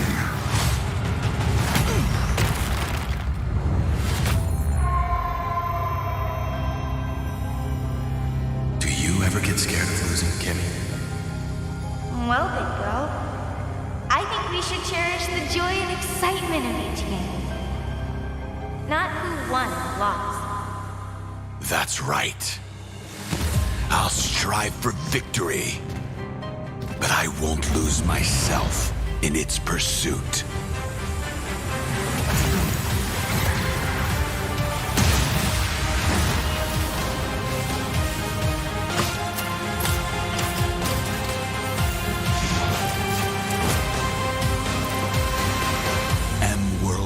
championship. I'm back.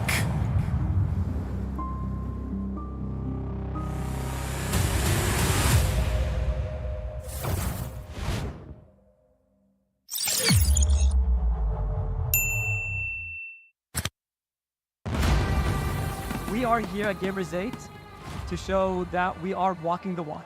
We have had amazing reactions, major idea owners, and a lot of potential partners and stakeholders coming in here and taking a peek. Gidea's cube over here has been the nexus of this zone. What I saw it from the outside is very mysterious. You want to know what's happening inside. Felt like, this is an MMORPG, but R is not role-playing, it's real world.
Grab 2, 4, 4,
Brandon, alam ko masalimot ngayon ang buhay mo. Kung kailan ka nabigyan ng break as a head coach sa pro scene ng Mobile Legends, doon ka pa nagkaroon ng malubhang sakit. Iindahin mo ng 1 buwan. Itatago mo kasi akala mo ngalay lang naman. Hanggang sa isang gabi, hindi ka na makatayo. Hindi ka na makalakad. Wala nang choice kundi dalhin ka sa ospital kasi grabe na yung sakit na iniinda mo. Magsisimula ang season na wala ka sa tabi ng team mo. Sobrang lungkot at depression ang dadanasin mo dahil sa sakit at kawalan ng pakiramdam sa kalahati ng iyong katawan. Munti ka nang sumuko sa buhay. Buti na lang at may mga nurse, mga doktor, mga physical therapists, at mga kaibigan na nagpatibay ng loob mo. Huwag mo silang kalimutang pasalamatan. Akala mo okay na ang lahat, kaso luluba palalo ang sakit mo. Mapupunta ka sa bingit ng kamatayan, halos hindi ka na makahinga. Doon, mapapadasal ka sa Diyos na huwag ka na munang kunin dahil hindi pa tapos ang mission mo. Hindi pa tapos ang pangarap mo. Sabi mo nga, magja-champion ka pa. Maniwala ka na gagaling ka. Kumapit ka. Sa pagkakataon na yon, madudugtungan ang iyong buhay. Binigyan ka ng isa pang chance sa mundo para tuparin ang pangarap mo. Kung akala mo wala nang kukuha sa iyong ML team dahil sa kalagayan mo, nagkakamali ka. May magtitiwala pa rin. Kukunin ka as coach ng isang team abroad. Igagrab mo yung opportunity kahit pa naka-wheelchair ka kasi gusto mo yung ginagawa mo. Magiging mahirap pero okay lang. Ang importante, sumubok ka at wala kang regrets. Unti-unti na rin mag-i-improve ang kalagayan mo. Sabi ng mga doktor, kailangan mo ma-operahan pero wala ka pa namang pera noon kaya naniwala ka na lang nagagaling ka. Sa tiyaga at paniniwala, makakatayo ka rin. Darating ang punto na makakalakad ka na ulit. Himala, di ba? May isa pang biyaya na darating. Lalapitan ka na isang kaibigan, si Coach Daki, para maging tactician ng AP Bren. May chance ka ulit na ituloy ang pangarap. Huwag mo tong sayangin. Ikaw ang susi na magbubukas ng bagong pintuan para sa iyong team. Makakapagsibol kayo at dito magsisimula ang sunod-sunod niyong pagkapanalo sa iba't ibang tournament, kabilang ang MPL Philippines Season 12. Kung dati ay literal na hindi ka makalakad, ngayon lakad matatag ka na ire-representa ang Pilipinas sa M5 World Championships.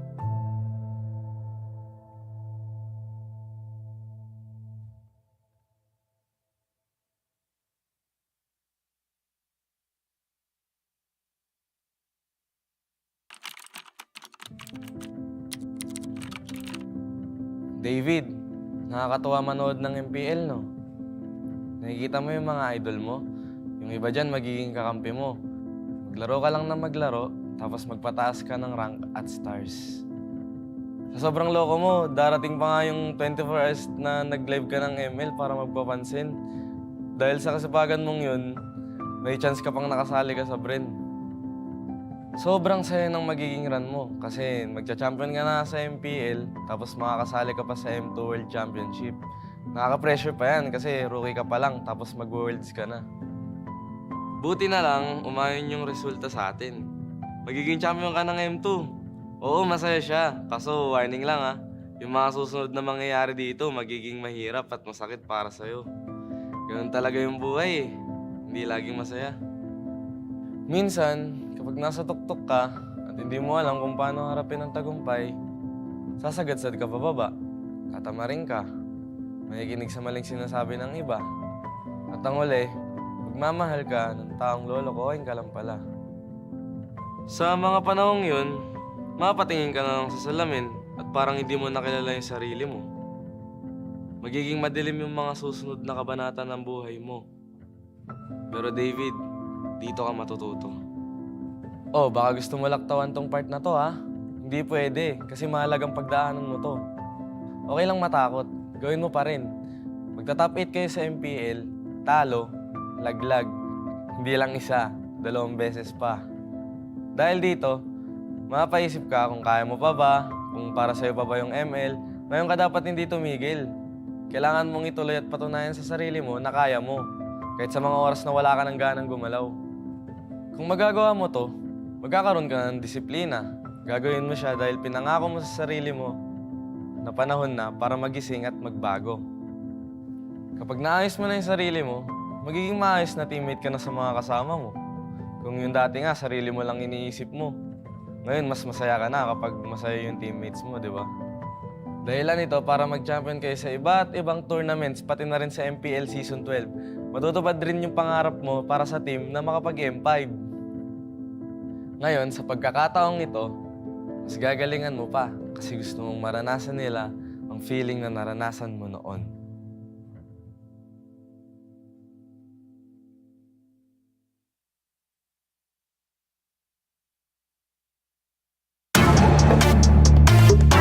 We're better than great. We're better than great. We're better than great. Nanditong mga bida, the kings and queen of MOBA, kasamang kabugera at 7,000 isla. Nagsisimula pa lang tayo. Look at your face, so kabado. Dito sa aming teritoryo, can get this crown sa amin ito. Ang laban na to ang magiging binhi. Di na papayag masakop muli. Lahat ng daraanan namin ay mahawi. Alab ng puso'y di mapapawi. Sanay sa digmaan, dugong palaban. Babangon, babawi kahit sugatan. Sinag ng araw, 3 bituin. Pilipinong may giting nagniningning. Sanay sa digmaan, dugong palaban. Babangon, babawi kahit sugatan. Sinag ng araw, 3 bituin. Pilipinong may giting nagniningning. Dami mo daw sinasabi pero ba't ngayon di ka mapakali? Panay lang ang kamot sa anit at kahit alam mo na di naman to makate. Dugo pati laway at pawis tumulo, akala mo ba lahat to madali? Hindi nagmamadali, akyatin ng hagdan na talagang matare. Ganyan talaga ang mga batang Pinas, talagang malakas kahit anong meta. Wala kang ligtas, talagang matigas na parang daliri ng mga kalaban. Sa gitna ng laban, shooters namin talagang savage. Di papaawat sa aming lupang sinilangan. Ang dami ng binilangan ng 1, 2, 3, dalawa kayo, ito na pang-apat. Kaya dami na naman iyakin kahit dadaanin pa sa mga tipi-tipi-tipikal. Paano kami hahabulin? Marami tong gasolina, lalamunin ang lahat ng dipital. Sanay sa digmaan, dugong palaban. Babangon, babawi kahit sugatan. Sinag ng araw, 3 bituin. Pilipinong may giting nagniningning. Sanay sa digmaan, dugong palaban. Babangon, babawi kahit sugatan. Sinag ng araw, 3 bituin. Pilipinong may giting nagniningning. Ang maong away ang sinugdanan. Di mo sugot madakpan pagbalik. Tanang agian kay diretso mapalit. Ang init sa dughan kay dili mawakli. Sanay sa digmaan, dugong palaban. Babangon, babawi kahit sugatan. Sinag ng araw, 3 bituin. Pilipinong may giting nagniningning. Sanay sa digmaan, dugong palaban. Babangon, babawi kahit sugatan. Sinag ng araw, 3 bituin. Pilipinong may giting nagniningning.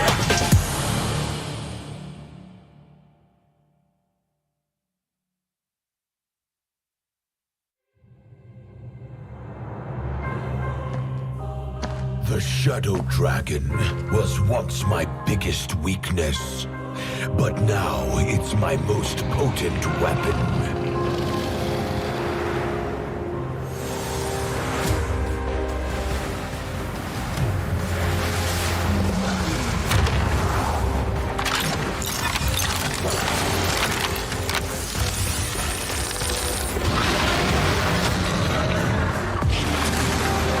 Cosmic Dragon, rise and soar! Dragon Stomp!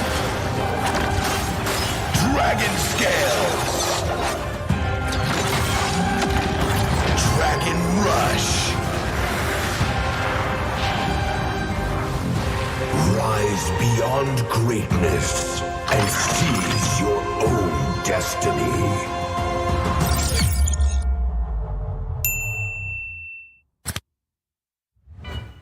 Tonight, we celebrate MLBB Esport. Do the kaldak! Do the kaldak! This is the Suman Challenge. Go!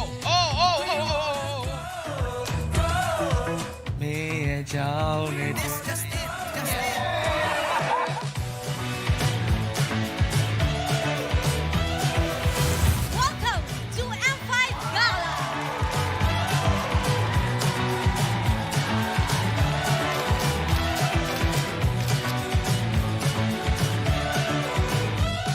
Guess the Hero Challenge! Lapu-lapu, Iritel, Franco, Nana. Nana! Best dressed team! Best dressed Super Marco!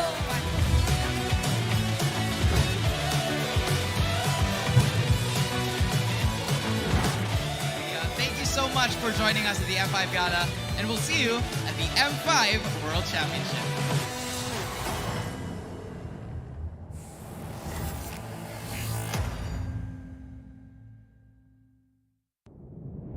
Have you ever wondered what is our identity?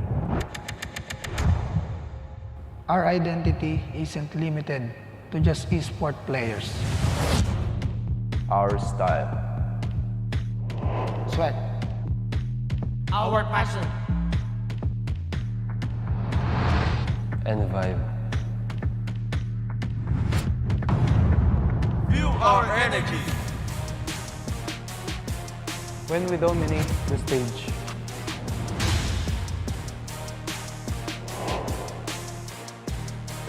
The hours of sacrifice. Shape who we are. So, what is our identity? We are legendary.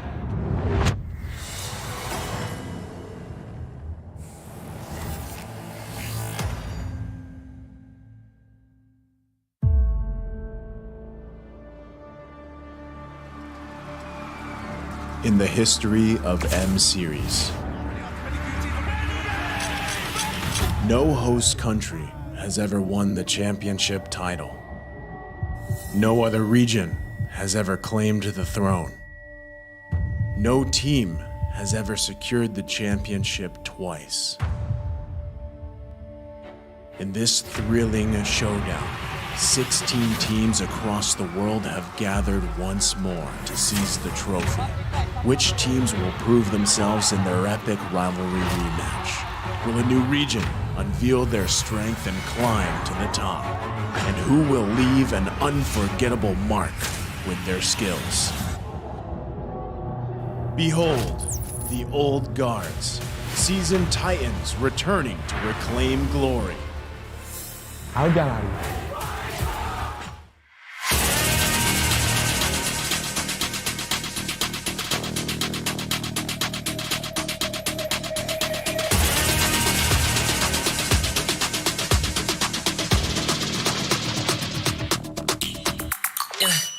Hit me like I might get over, but you can give me in no corner. I know I can make a comeback, ace this round and finish this game now. Got the power on my shoulders. Yeah, you know that I'm a soldier. You can keep me off my guard, but you can't keep me from my honor. I feel like the floor is lava. The energy's getting higher. You're saving my arms. 'Cause I know just what I got. I got you like na-na-na.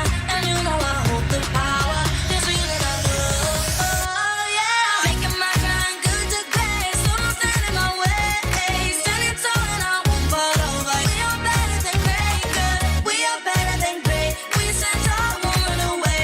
We are burning, nothing gon' change. Great. We are better than great. Can't get it great, I'm better than great. I play my own role, I become the greatest. Transcend myself into this game, yeah. I build a power to dominate fate. Championship mind on top of the week. We start to the game, shout, reveal. Better than great, that's how we feel. I feel like the floor is lava. The energy's getting higher. You're saving my arms. 'Cause I know just what I got. I got you like na-na-na. And you know I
A batch of talented young guns are about to face off the old guards of the scene. Welcome back, everybody, to the Mobile Legends Bang Bang M5 World Championship Group Stage. We're here for the last series. It's me, Naisu. I'm joined here alongside Mirko, Yasu, and we'll be your casters to bring you the final best of three between the Filipino champions, AP Bren, and Singapore's best, Team Flash. Guys, how we feeling? Mirko? Feeling great, especially after seeing Onyx take the dub earlier, man. It's definitely given me a bit more energy to cast for this final match. Well, for me, I feel better than great. Oh, he's got a one-up me, man. I was going to say, that works too. But before that, of course, we have to thank our sponsors. The M5 World Championship is powered by Moonton, presented by Kadea, supported by ROG, the official gaming phone, Grab, the official super app partner, and of course, Secret Lab, our official chair partner. Thank you guys so much to our lovely sponsors. M5 would not be possible without your support. And Mirko, there's more out there for everybody else. There's so much more content for you guys on TikTok, and you guys can find the best M5 content on TikTok. Just search hashtag MLBBM5, and also remember to use the hashtag to just also share your content, not just watch the content, because you guys can stand a chance to win a lot of crazy, amazing rewards. And with that being said, we have to talk about now the matchup here, the last one to round out day number 5. We've seen so much already today alone. We know what's at stake here as teams are falling into place and also falling out, right? But right now it's the young gods versus the old guards. Now specifically, several M-Series rookies and veterans here are about to face off in this series. We'll celebrate their achievements, their contributions here to basically develop the whole MLBB esports scene leading up to today. And first and foremost, we have to talk about these two players, Kyle TZ versus Hades. Two Filipino junglers who are basically from two generations. It's basically Mirko and me, right? We're like at that point, so generation-wise. Now, Hades is one of the older junglers from the league who basically helped raise this mechanical standard for the league, while Kyle TZ, he may be argued as one of the players who met this standard. Yasu, how do you break this down for us? I would say, as the title says here, a clash of generational junglers. Kyle TZ with those achievements, look at it. Champion, gold medal, and rookie of the season. On the other hand, he also dominates Singapore. Hades with one time as a champion, final MVP, and again, he have these mechanical heroes, as we said, Ling and Lancelot. And it's actually quite strange because I have known my whole life that AB Brand is one of those teams that when you see a Lancelot, remembering Carl, not seeing him in Kyle, I don't know, will he pull him today? That's the question. We'll have to find out, right? But one thing that's funny is, even with these guys, is really the favorite heroes used, and I feel like that's just adapted, right, over these metas and everything else. But really, the staple there, obviously, Fredrin. You know, he was like literally the main staple for so long. But we went from this kind of phase where it was like utility over to assassins, and now you have a good mix of them, right, for the most part. So can't wait to see these guys clash it out. Now, next up, the clash of generational roamers. Mirko, Ogwin versus Lalzi. How's this looking? Well, firstly, we got to take a look at Ogwin, right? The achievement speaks for itself. I think he was part of the same roster with Kyle TZ for the entire year. Heck, even last year, they were just absolutely phenomenal. But for Lolzy, he is a veteran in his own right. Unfortunately, though, we did see a little bit of, I would say, just a tough road for Team Flash in Season 6 particularly. It wasn't the smoothest of roads to claim that championship title, but that veterancy, that experience, not just for Lolzy, but the entire team definitely showed. With quite similar heroes, right? I mean, mainly the Kufra there, but it's also just the pick-off-centric, the big playmaking heroes that they like to go for. Though I do want to, pull it back a bit to Hades again and Kyle TZ. Looking at both their heroes, a little bit different. Kyle TZ, we've seen him on Assassins before, but it seems like now he's maturing, going towards the utility junglers, not so much of that flashy assassin, and I think it comes down to how the team likes to play. Hades, he needs to get his hands on that snowball. He needs to be the one to actually look for the initiative in a lot of the games for Team Flash, and that's why we're seeing him in a whole lot of assassins, maneuverability, and carry potential. Meanwhile, Kyle, he can do that, but he can also just play for the team. He has phenomenal players in Super Marco and Flap TZ. Heck, even Few. Few's been in the game for so long, but he's still an OG, but also an OG carry. Yeah, and speaking of that, as we look at both these, lineups here, these players that, have the old guards, if you will, and where they are now, one thing that's fun, I don't know if this is a fun fact or not, but Hades actually, he was contemplating quitting esports before joining Team Flash. And on the other side, Ogwin, as we compare over there with Lalzi, Ogwin, this was like a last-minute recruitment for AP Bren, right? Yeah. Basically, back in Season 10, he was recommended by his cousin Pando. So, Pandora, right? Pando. Wow. So, interesting. But, again, as we get ready for this matchup, we have to welcome our marshals here to officiate the M5 World Championship. We have our marshals doing an amazing job. They're here to ensure the fairness and integrity of the game. Rain, Wilbert, Shun, and Ivan. And as the teams also get prepped up, ready for this last series ahead of us, this is where it all falls into place. The Filipino champions, they grace the stage to continue their campaign towards being better than great. Let me hear you buzz for AP Brent. Another team who has been consistent all year long. 2 gold medals and 1 more. They're looking for the M title again. And across from them, surprising by the Mongolian downloaders, the Singaporean delegates look to bounce back and strengthen their chances for the knockout stage. Don't blink or you'll miss them. It's Team Flash. With their final game in this group, will they finish strong? We're going to find out if they can finish strong here, and to guide the teams to victory, of course, the minds here behind it all, the coaches and the analysts. For AP Bren, it's Coach Ducky and Coach Vren. And of course, for Team Flash, we've got Coach Reminiscent and KZP. Now, as they fist bump it out, they get ready, they get prepped up. I would say here, a lot of people's expectations for Team Flash has probably developed over the course of this group stage, and those for AP Bren have been set in stone. Real quick too, let's go ahead and look at the lineup for AP Bren. We've got Super Marco, Kyle Teasy, Flap Teasy, Few, and Ogwin. Just a solid lineup here for us, Yasu. Yeah, I would say that AP Bren have a motivation that only one more team in this tournament shares, and that's the 2 times M Series Championship. They got 1 title, they are now after another. Okay, and as that, again, the expectation's already going to be there. Across from them, we'll be taking a look just in a second for Team Flash. Just to get familiar, we got Vanix, Hades, Adamir, Jay, Lulzi. We talked about this matchup, especially Ogwin versus Lulzi. Mirko, how are we feeling about the lineup? For a lot of the players that you see veterans, Hades, Adamir, and Lulzi. But for Jay and Vanix, though, you may not have seen them in the M Series before. They're veterans in their own right. They've been in MPLSG for a long time, and finally, they get the chance to show what they've gotten. A lot of people, including me myself, said that Team Flash getting here, it's a bit of luck.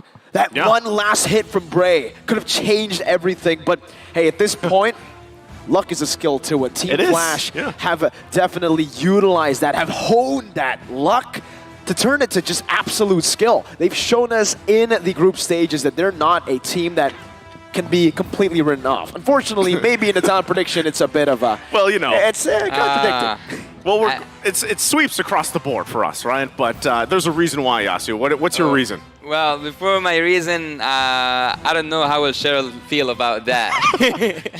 she's probably out there watching right now. Is this Yasu? You've been spending a lot of time with this quote-unquote curse casters on the desks for the group stage. Are you developing your own curse here prediction? I actually don't remember if I cursed someone so far, but if Team Flash is the one to be cursed, I wish that I'm this time getting correct for them, because Team Flash, this is their last match today, this match in this group. So if they finish strong, as I said, they are now on a tie with Lil Gun.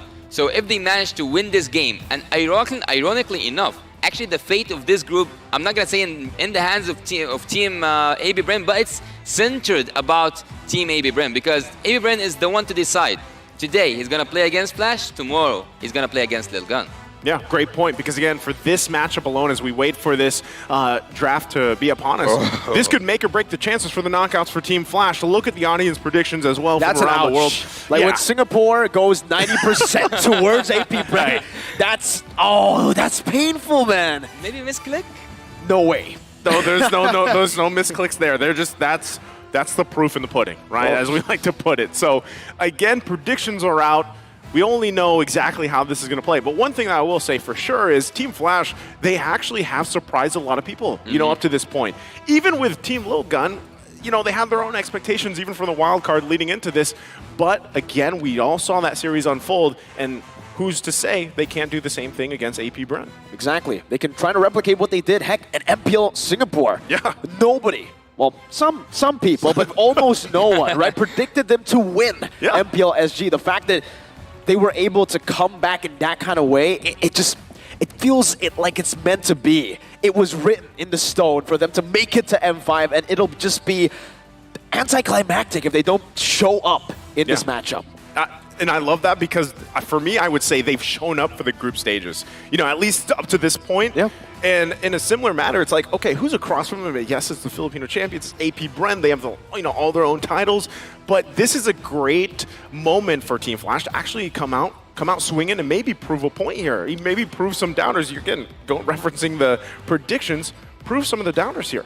Yeah, speaking of titles, I would actually also point out Coach Ducky. Coach Ducky here, he also have a title with Team AB Bren, so he's also looking for another one. And I don't know if this information is correct or not, but is he the coach, the one coach with 2 titles as M-Series? M-Series? Yeah. M-Series? Well, technically, on paper, I'm not too sure if M1 counts. But M2 definitely, M2 right? definitely, yeah. Well, he's a Hall of Legends, so he's got that going for him. We're going to jump into the draft here, game number 1. We've got Team Flash on the blue, AP Bren on the red. We'll see how this all plays out, but similarly, look at the bans coming through. We've talked a lot today alone about the Phoveus.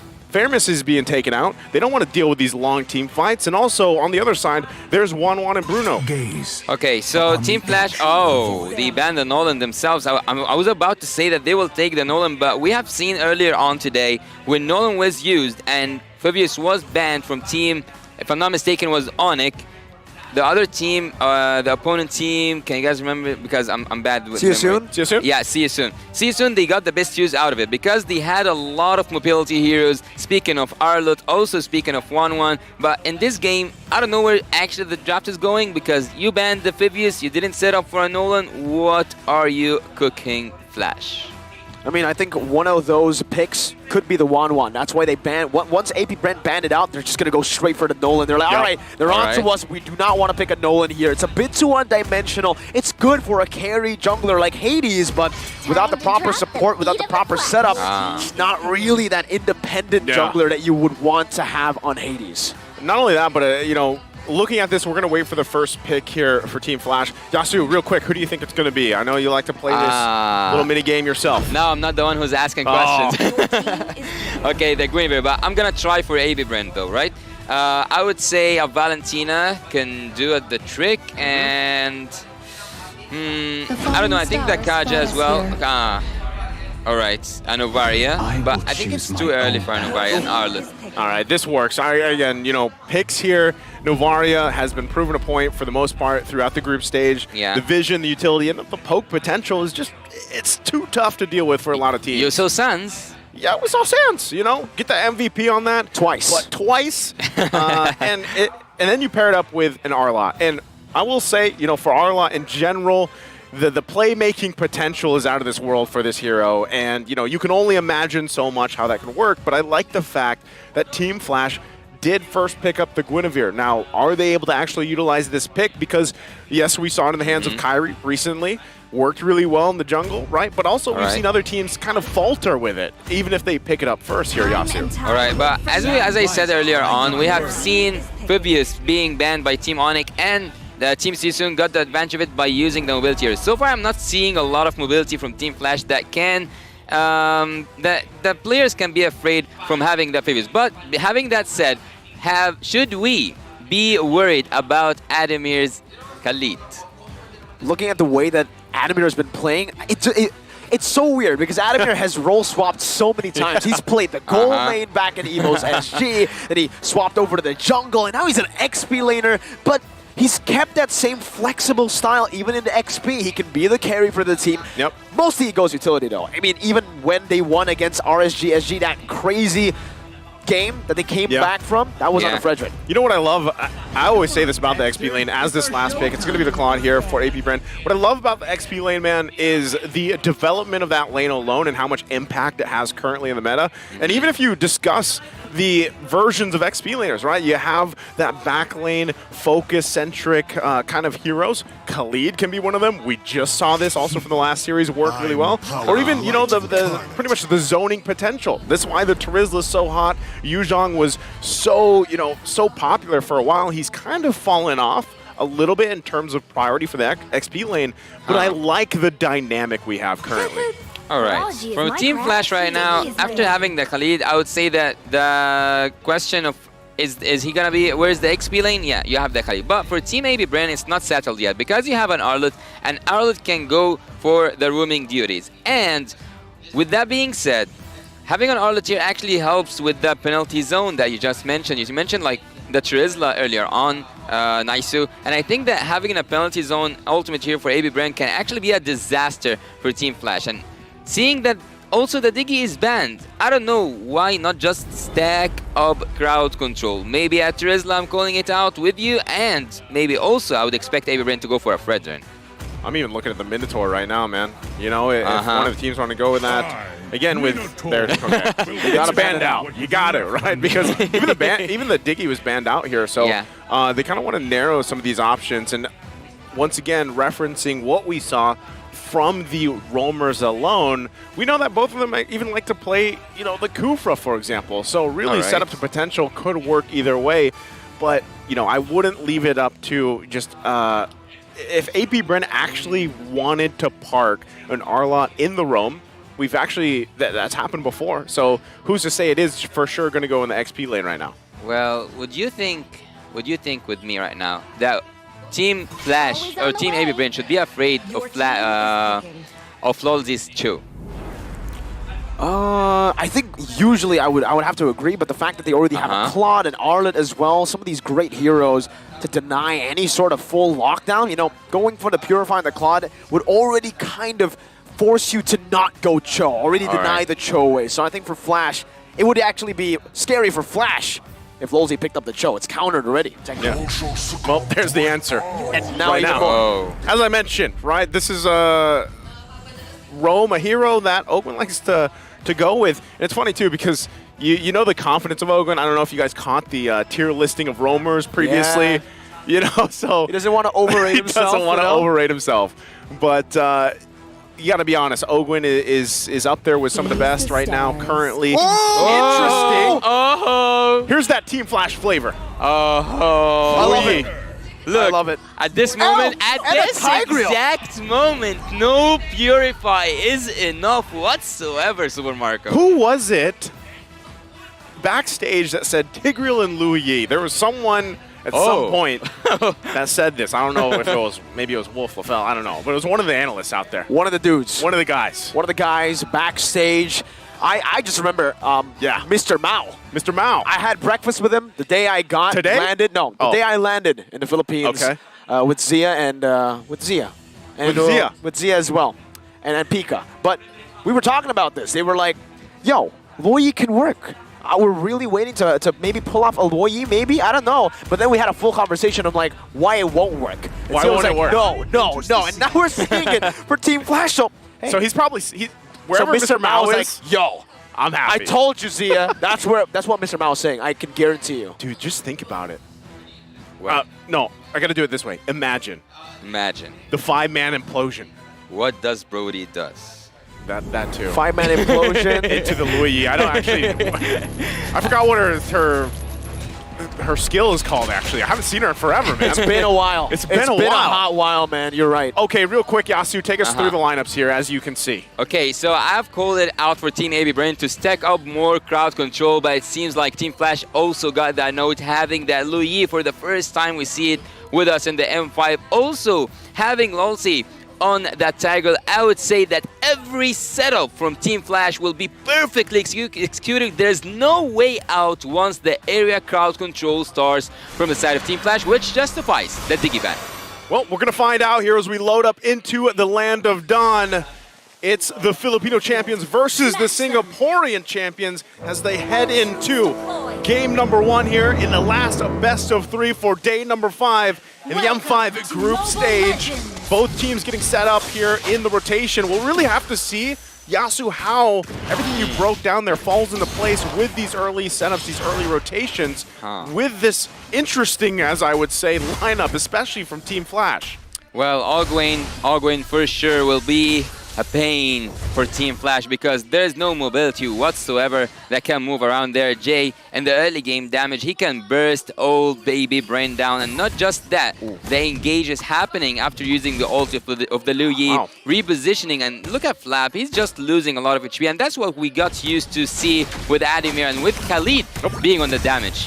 Chain CC, a knock-up, and another from the Tyrant, and a solo kill down below. Ademir survives with 1 HP. So to answer your question, yeah, he's pretty lethal on the Khalid. He solo killed Flap.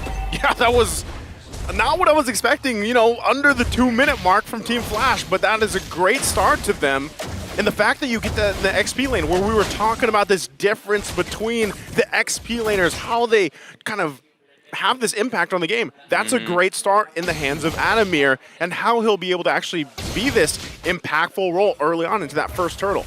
Well, breaking down the draft even more, I cannot help but to wonder what will happen when we see the next turtle. What will happen in the objectives generally and the neutral objectives especially, because having that heavy spin, also having Hades on the Guinevere will make both these junglers immune when it comes to taking that retribution down. Let's see together what's going to happen. In the bot lane, everything now is settled because Ademir has drawn the line for Flap easy. Okay, a lot of these waiting for that level 4 available. Turtle's now going to spawn.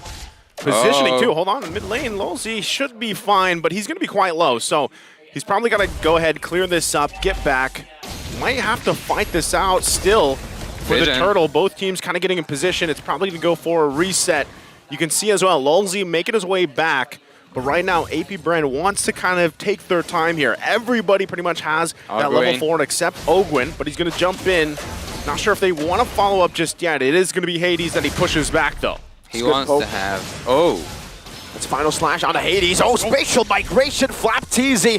Another sacrifice. Kyle should be able to secure it. Few is the one who does. Kyle TZ, an uncharacteristic miss, but it was forced out of him by Hades. Blinded by the colors, Flap TZ goes down once again. Repositioning right now. Lolzy was missed in that team fight, and also not to mention that Hades was prevented from moving and using his mobility once Ogwin jumped on him. I'm actually really curious how, you know, they're going to play around, because if you think about it, using the diversion from Liu Yi, if you can actually find the right placements for that and actually divert, then that can play a huge role in the later portions of the game, right? I mean, especially with the way that the bushes work here, and you won't necessarily be able to spot some of these setups out. Ogwin. That could work in favor, and I think that's once again why also Ogwin, integral part here on this Kufra. He's going to have to find the setups himself, but really that damage potential from Liu Yi alone, paired up with the implosion setups, is what I feel like AP Brent has to be most cautious of. Not only that, but the fact that you have like kind of this layered opportunity, right? Whether it's Ademir, whether it's the spatial migration from Hades, there's so many things that they also have to be concerned about, whereas they're trying to build up time, especially here in the hands of Super Marco. We've seen him pick up this Claude. How's the items looking real quick, though? I'll speak of the items right now in a bit, but let me just say that Team A should also be concerned of the late game groupings and also the early game groupings, because this is the moments that Jay will shine the most. And speaking of that, the defense should be quite easy for Team Flash because everyone will be just stacked up when it comes to defense against Team Flash. Not just that, having the Beatrix will change a lot. This is a transition here. And speaking of the items, real quick, it looks really good for Super Marco. Everything is safe so far, I would say. So the Demon Hunter Sword is coming, but I think he's gonna go out. Good read by Marco. Wow, pops in that BMI in the back just for safety. And Team Flash, they'll punish by going for the turret now. It's going to be traded, exchanged with a little bit of a neutral objective take in the bottom side of the map by AP Brent. Turret for neutral objective Turtle. Who's it worth for? Yeah, who's that worth for, Yasu, here with that trade? Look, I would. Did someone transfer? I saw Ademir flashes into that bush. But anyways, I would actually choose the turret in any day of my life because it's a turret under 5 minutes, and he got all the gold of that turret. So Vanix right now can switch lanes and can go to the bot lane, having all his team assets being served towards him so that he goes and takes one more turret. So now the mission is more easy for Flash, so I wouldn't prefer that turtle. Okay, well, right now, AP Bren holding 2. We know that they like to usually, for most part, when you're watching AP Bren, they like to secure those turtles here, 3 for 3. Okay, they're going to go up top again. Super Marco gonna get chunked. It seems like there's a disconnect here from Ademir and the rest of the team that could maybe have been a kill. AP Bren now rotating up top. Meanwhile, down below, Hades going 1v1. Flapteezy 3 times this game. The 3 kills Team Flash have are all on Flap. Flap's having a tough time. Yeah, and another turret can be stacked for Team Flash. It's easy for Hades at the bot lane. Okay, so with that, they still get the second turn in the bottom lane. They're going to work with the space. Heavy spin, not connecting. It's a good flicker out by Vanix. He picks up the BOD. That's a power spike for him. Okay, it's interesting the way things are working right now, right? I mean, necessarily you're expecting a lot of these setups to happen, but so far it just, neither team has found that just yet. But Team Flash, the fact that they have these early kills for them, building momentum, they've got this small gold lead now, that should actually transition really well. Even if, let's say, they give this next turtle up, right? 3 for 3 for AP Bren, Team Flash ultimately will be in a good position for that for the first Lord Dance here, Yasu. Yeah, if you give me that balance and you ask me, will you choose turtles again or turrets? Look at how things going for Team Flash. They took the turrets, and right now they might even take the. Oh, that's a dangerous spot. Really good position. Implosion, but Vanix. Vanix. Okay, gonna get pinned down now with Raging Sandstorm as well. Quite a confusing play, but a Violent Requiem there will be used up. Flapteezy falls for the 4th time this game, but it's traded for Vanix. I think Bren are happy with that trade. Yeah, seems like it. Again, this should just be another turtle that they're going to be able to secure, unless Hades actually wants to contest it himself. So Kyle Teasy working on that buff. He's going to go ahead and get it held there, but it will reset. Right now, once again, it's a trade. Flapteezy, though, kind of in a sticky situation. Again in the mid lane, Tyrant's Revenge. Shay gonna be able to flake her out. That's the dispersion and the rotation. The outplay with the knockup from Lolzy. The knockup slays Super Marco 5-1 in this game. Hades jumps in with a spatial migration. Not able to find anything. Final slash right now with the Requiem as well. Gonna be used up, and the implosion connects onto 3. The heavy spin saves it, but Hades still finds the retry. AP Bren are losing out on all parts of the map. Oh my god, 2 times the marksmen were given on a silver Blachen. Look here, taking that turtle. What's happening? It's a wombo combo. It's a wombo combo, and Team Flash are dominating. 5,000 gold lead. Don't blink or you'll miss them. It was the catchphrase here for Team Flash. Holy moly. Oh my god. Also, one more turret here going down. We are just 8 minutes through, and speaking of AB Bren, actually, you are the expert here. Nice, so you can tell me, have you seen AB Bren fall that badly? But before that, let's go and see what happened in the third fight. The final slash landing on Hades, but look at the ultimate. Lolzy was just a monster. He was just a monster, and as I told you, in the groupings, whenever there's a lot of people stacked with each other at certain place, this is what serves Team Flash the most. Hey man, expert or not, I'm just happy to see Tigreal shining and another pick, Louis Yi, coming to shine right now. Like, that is exciting enough for this, you know, for this matchup. Now, my biggest question though is AP Bren, how do they adapt to this? And if the game goes on, you know, let's say 18+ minute mark, how does this lineup still execute what it's been doing the past 9 minutes, right, for the most part? They're in a good lead, and I said this before they had that amazing fight. They were going to be in a good position for the first objective take with that Lord. Now I think AP Bren's going to be the one obviously hesitating, trying to find space to work around like they are now. Well, look, I have an answer for that. I think that if Flapteezy goes in and he just distracts enemy, and he is the sacrificial lamb from Team AB Bren, at this point only, he can distract Team Flash from having this solid composition. And at this point, particularly Ogwin, should go in and Super Marco follows on upon it, because Super Marco so far just died one time, and that's a good thing for him because there's a lot of pressure happening on Team AB Bren. If Super Marco landed his Blazing Duet in a really good moment, having everyone stacked by Ogwin, things are gonna look really good for Team AB Bren. All right, well that one, either way, if they're able to hold on, that's one of the biggest things, right? Given this situation, given the gap here, Lolzy was going to get spotted out. So Lord, nearly half health. Do they actually want to press this and go for it? So they're going to go ahead and hold it. It is going to reset. AP Bren getting in position. This is one of the important parts, right? Also, Golden Staff just being picked up by Super Marco. Like you mentioned too, is it a sacrificial lamb or not for Flapteezy? Ogwin goes in. Dark's Revenge and the Rage. Now it's going to be Lolzy who flickers forward, but isn't able to find anything. Flapteezy goes for the final slash earlier and takes everyone out of the heavy spin. Miscoordination, miscommunication happening, and Team Flash capitalized. J dispersion rotation, bringing Few back. But Few's able to escape just barely, and the Hades picks up the first Lord of the game.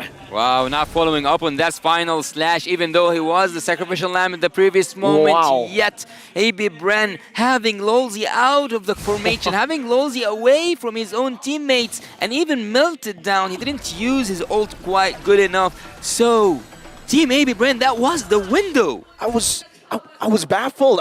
You could hear the hesitation when I was asking them. The final slash took them away from the heavy spin. What happened? There's a disconnect here. Yeah. And not only that, but you got to credit Team Flash because Adamir getting that first blood against Flapteezy, I feel like he's just been living in this nightmare so far in this game. Flap has not had a good time for this, and that was off the whims of Adamir getting that first blood, and now he's just, freely riding the waves of sand around, all parts of AP Bren. So even in situations like this, if they get sandwiched into a turret, cut off, it's going to be troublesome for them. So with that first Lord marching in, relatively you're not expecting a ton of damage to these base turrets, these inhibitor turrets, but right now, it's looking interesting how they're going to go for it. Yeah, really pushing out of the map. That's what I want to see. Oh, he didn't commit to it. It's a bit too risky, I believe, inside of the base of AP Bren with just the first Lord. Ogwin finds a Tyrant's Revenge. The final slash only really connecting onto the minions. Meanwhile, all tier 2s taken and dealt with by Team Flash. A few shots from Few only onto Adamir. Team Flash will just disengage. They'll take everything in the enemy jungle, though.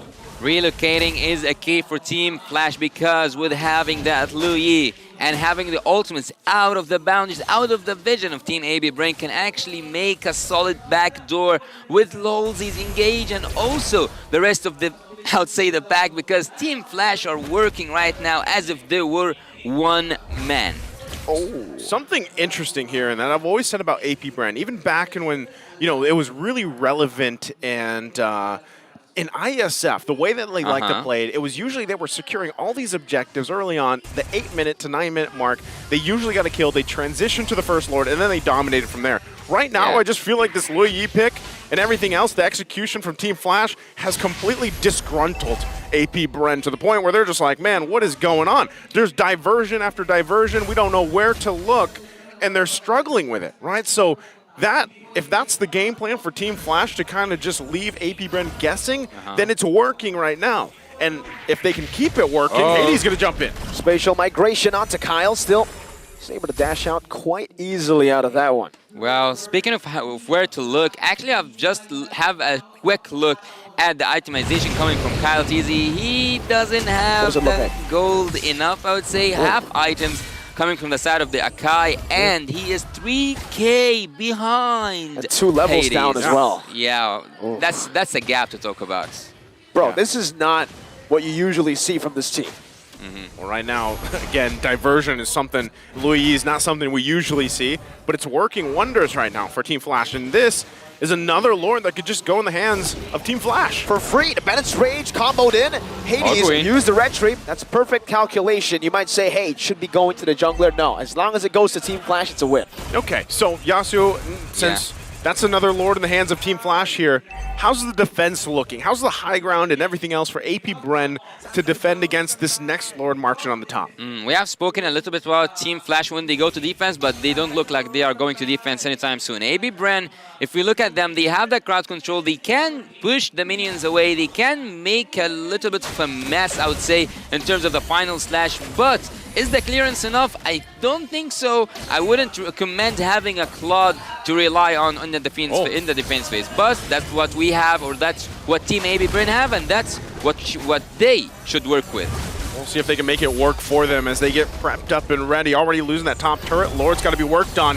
Let's see if they put the pressure here in the mid lane. Ogwin. Ooh, final slash, flicker, this time it connects onto the back of the blaze into it from Marco. What? Was perfect. It finds Annex. It's only Flap who's a sacrificial lamb. 7th time this game. If they lose a base turret, it will still be worth it for Team Flash. And that's exactly what happened. I wouldn't 7 times, man. 7 times. That's I rough. wouldn't feel good. I wouldn't feel good dying 7 times for the team, to be honest. But seems like this is what Flap TZ have to do. But again, answering your question, Naisu, the crowd control is the only thing that can make AB Bren pull out a good defense. Well, once again, they lost those 2 base turrets, right?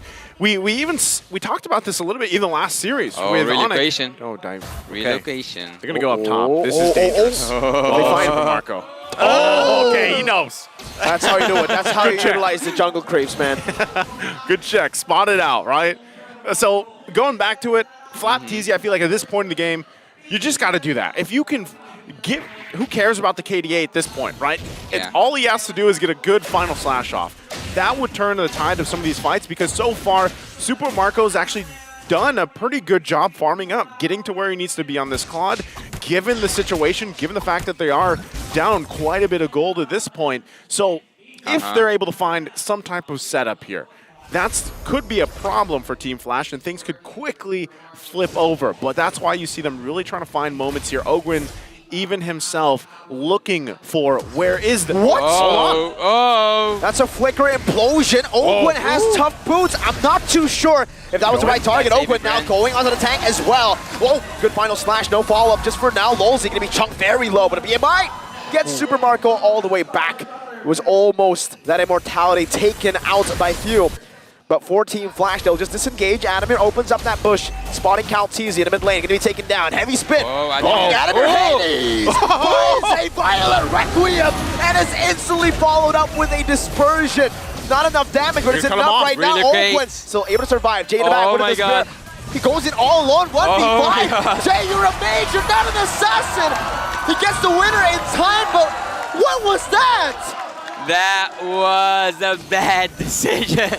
That was a bad decision by Jay, and this was the window for Team AB Bren. Did you see the amount of ultimates wasted by Team Flash at this team fight? That's when you want to feel like a hero moment, you know? It doesn't work out. So now with that, as I was just saying earlier, a moment can flip this game around. And AP Bren right now is going to go ahead and dominate this side of the Lord. Oh my god, AB Bren are looking good on this Lord. They will take that Oh, it's not... Is it an evolved Lord? I didn't notice when did it start, but let's see together how it looked like. Well, speaking of the items, because it popped off on the screen in the middle of the team fight, I saw that blade armor is being prepared by Lolzy, which is a really good thing when you are facing that Claude. But not just that, there were some penetrations items stacking up with the Genius Wand, also following with the Holy Crystal from the Luyi. So the team, we now can see the items. So Luyi does, she is stacking up some of the penetration, but she might sell this this freeze item just to add upon more damage. The defense is one of the best cases that Team Flash can do, or like one of the best situations. Once again, they get prepped and ready. Taking these tier 2 turrets down, they're going to work on the top side as well. Lord making its way there. AP Bren getting in a position to assault the base of Team Flash. It's been 19 minutes, and in a matter of a couple minutes, they've flipped this game around, finally garnering themselves a small lead themselves, again diminishing the 7,000 gold lead that Team Flash had when they were knocking on the base of AP Bren. So they'll manage the waves here, and we'll see if they try to punch this one in, and what can Team Flash do here. It's so hard when you see that the tables turn. And now it's turn for Team AB Brand to go in, but yet they didn't use that Lord for taking anything more than one inhibitor turret. 19 minutes in, 20 minutes in, and this game is just getting started. Team Flash gets outscaled, right? You gotta remember that here. There's a Claude, there's a Novaria. Yeah. And for Hades, he's gonna be able to tank some things, some damage. The Raging Sandstorm doesn't connect. Flapteezy! Final slash, and this time it is into the heavy spin. He's found the mistakes and he's learned from it. Super Marco picks up a double. He's gonna be the global representative of KDA. Doesn't matter. KDA doesn't matter. Doesn't matter. Waited the whole game. You know, he's gone down multiple times and he waited for that moment. He got it, and now AP Bren making their way down the middle. Are they gonna punch it in? Gwen with that flicker, unable to find the combo just yet, but AP Bren have taken everything. It's another final slash from Flapteezy. This time out to Hades. He buys the winner truncheon, he pops it in time. Flapteezy, one last hit is all he needs. Kyle finds the shutdown. Vanix now in the back. It's an implosion in desperation. It's a wipeout for AP Bren. 0-7 win.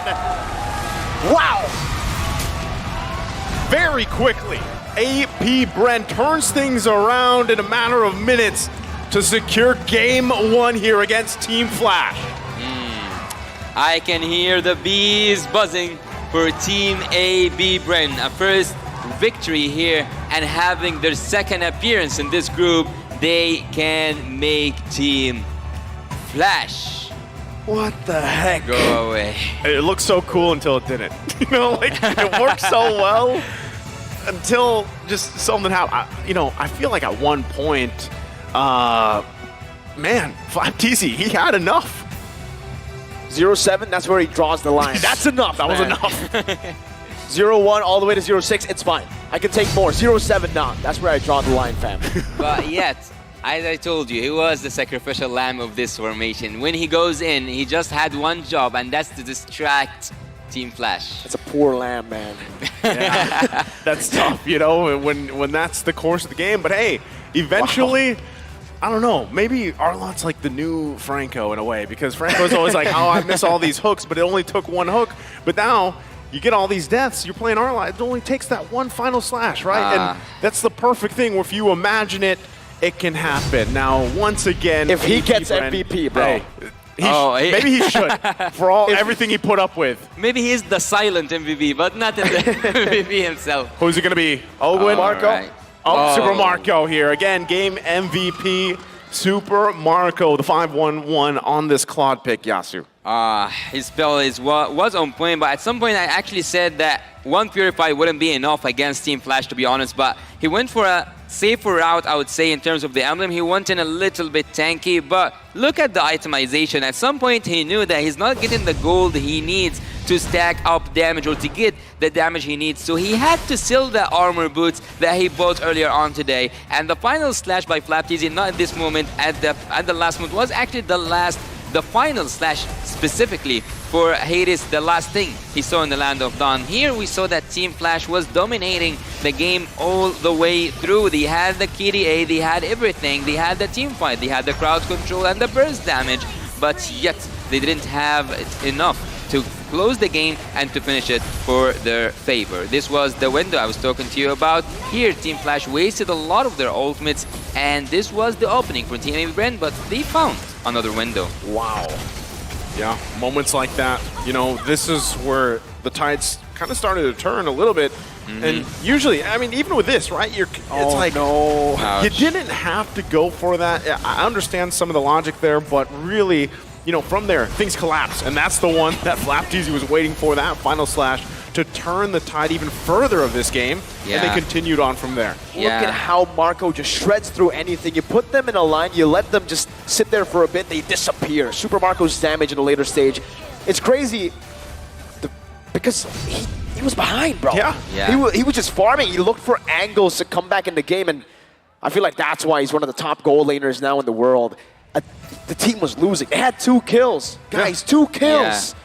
That's where Marco was able to do that. Well, I can't help but to admire that final slash from Flapteezy. He actually made everyone stand against the wall, one by one, for Kyle TZ to have his heavy spin, to have his moment, and to finish this game off. At some moment, I had this glimpse, I had this memory of seeing a Tigreal making a full defense on his own, using his ultimate, zoning the minions out, but he didn't have anyone to continue the job. Phoenix was banished from the Land of Dawn. Looking here at the itemization from both teams, as I told you, Super Marco at some point knew that he doesn't have the gold enough. He does now, like, and on this statistic he does have.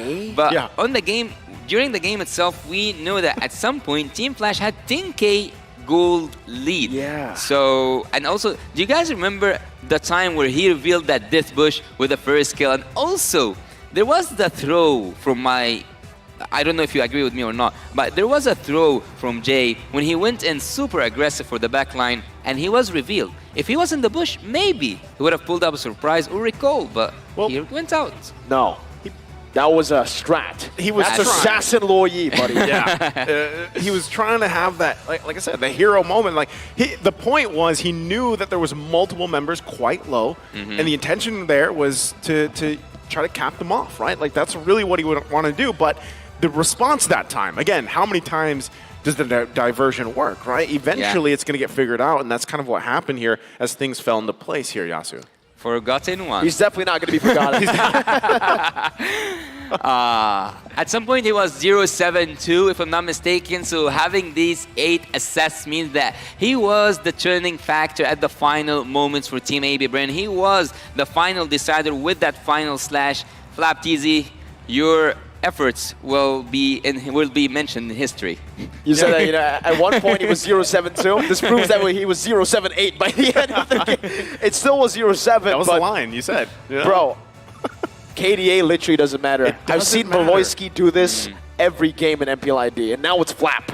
See? Well, looking at Few here, you can actually tell when did he deal all that damage, because at some point, yes, he was in the backlines dealing or like throwing those second skills, but was he effective for me? I didn't see Few make those like moves, but it was mostly for me. I was focused on Flap TZ and also, to be honest, on Kyle with their Kuombo combo thing, but Few seems like he pulled up that magic. He was holding the string, then he was the maestro behind all these kills for Team AB Bren. Yeah, again, you look back at this game, this should have been Team Flash's game, right? All right. Again, looking at the lineup too, I loved it. I love the, in a way, you know, some experimentation happening here. The fact that Tigreal comes out, Luo Yi, something we're not expecting. But hey, Team Flash is a team that likes to do these kind of things, right? But before we head to game 2, we're going to have to go and throw it over once again to Manjin on stage for an interview.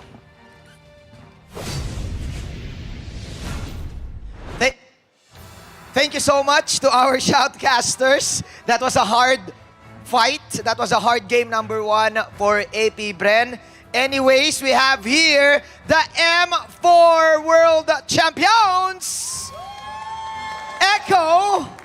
So we need to speak in Tagalog first, okay? All right. Carl, M5 na kayo, Carl.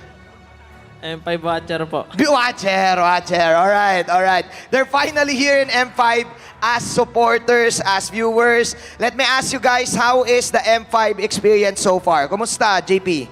Sobrang intense po ng mga laban, saka mga nagtatrash talk po kasi kaya maganda panoorin. Gusto mo, he likes the banters. He likes the trash talk. All right. Now, I have a question maybe for Sanford. Which team surprised you the most based on the performance? Naintindihan mo naman yun, di ba? Okay, right. Bren po.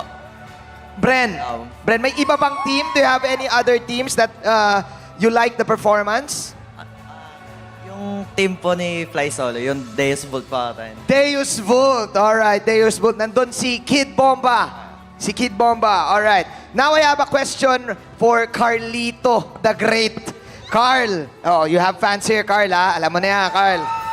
Okay. So, Carl, you are former teammates with Flap, Few, and Coach Ducky. They are playing right now. What is your message to them? Good luck sa inyong tatlo dyan, tsaka sa mga bago niyong kasama. Pagpatuloy niyo ang ginagawa niyo, alam kong kayang-kaya niyo manalo. Kayang-kaya nyo manalo. Okay, let me talk to maybe Sanji. Sanji, of course, and dalawa na kayo sumagot nito, alright? Sanji, who do you think is going to win the M Series? Fearless forecast. Walang kabayas-bayas, Sanji. Feel ko, AP Bren. AP Bren, okay. How about Benny? Benny, fearless forecast. Who's gonna win the M Series? AP Bren or Blacklist? AP Bren or Blacklist. All right. One question. Who do you think is the dark horse of the tournament? The dark horse of the tournament. Who wants to answer? Maybe JP. Who's the dark horse for you guys of the tournament? Deus Vault or Homeboys? Homeboys and Deus Vault. All right. These guys are preparing for the MPL Season 13. Carl, maybe you can share with us some of your off-season preparations. Meron ba kayong pag-prepare na ginagawa ng Echo? Ngayon po, parang nag-shuffle po lahat kaming 10. Tapos magkakaroon po kami ng team building. So medyo relax lang po kami ngayon. Hindi ka nagigil ngayon? Gigil pa rin po, syempre. Alright. There you have it. Ladies and gentlemen, give it up for Echo! Your M4 champions. There you have it. Now let's continue the game. Let's pass it over to game number 2 to our shoutcasters.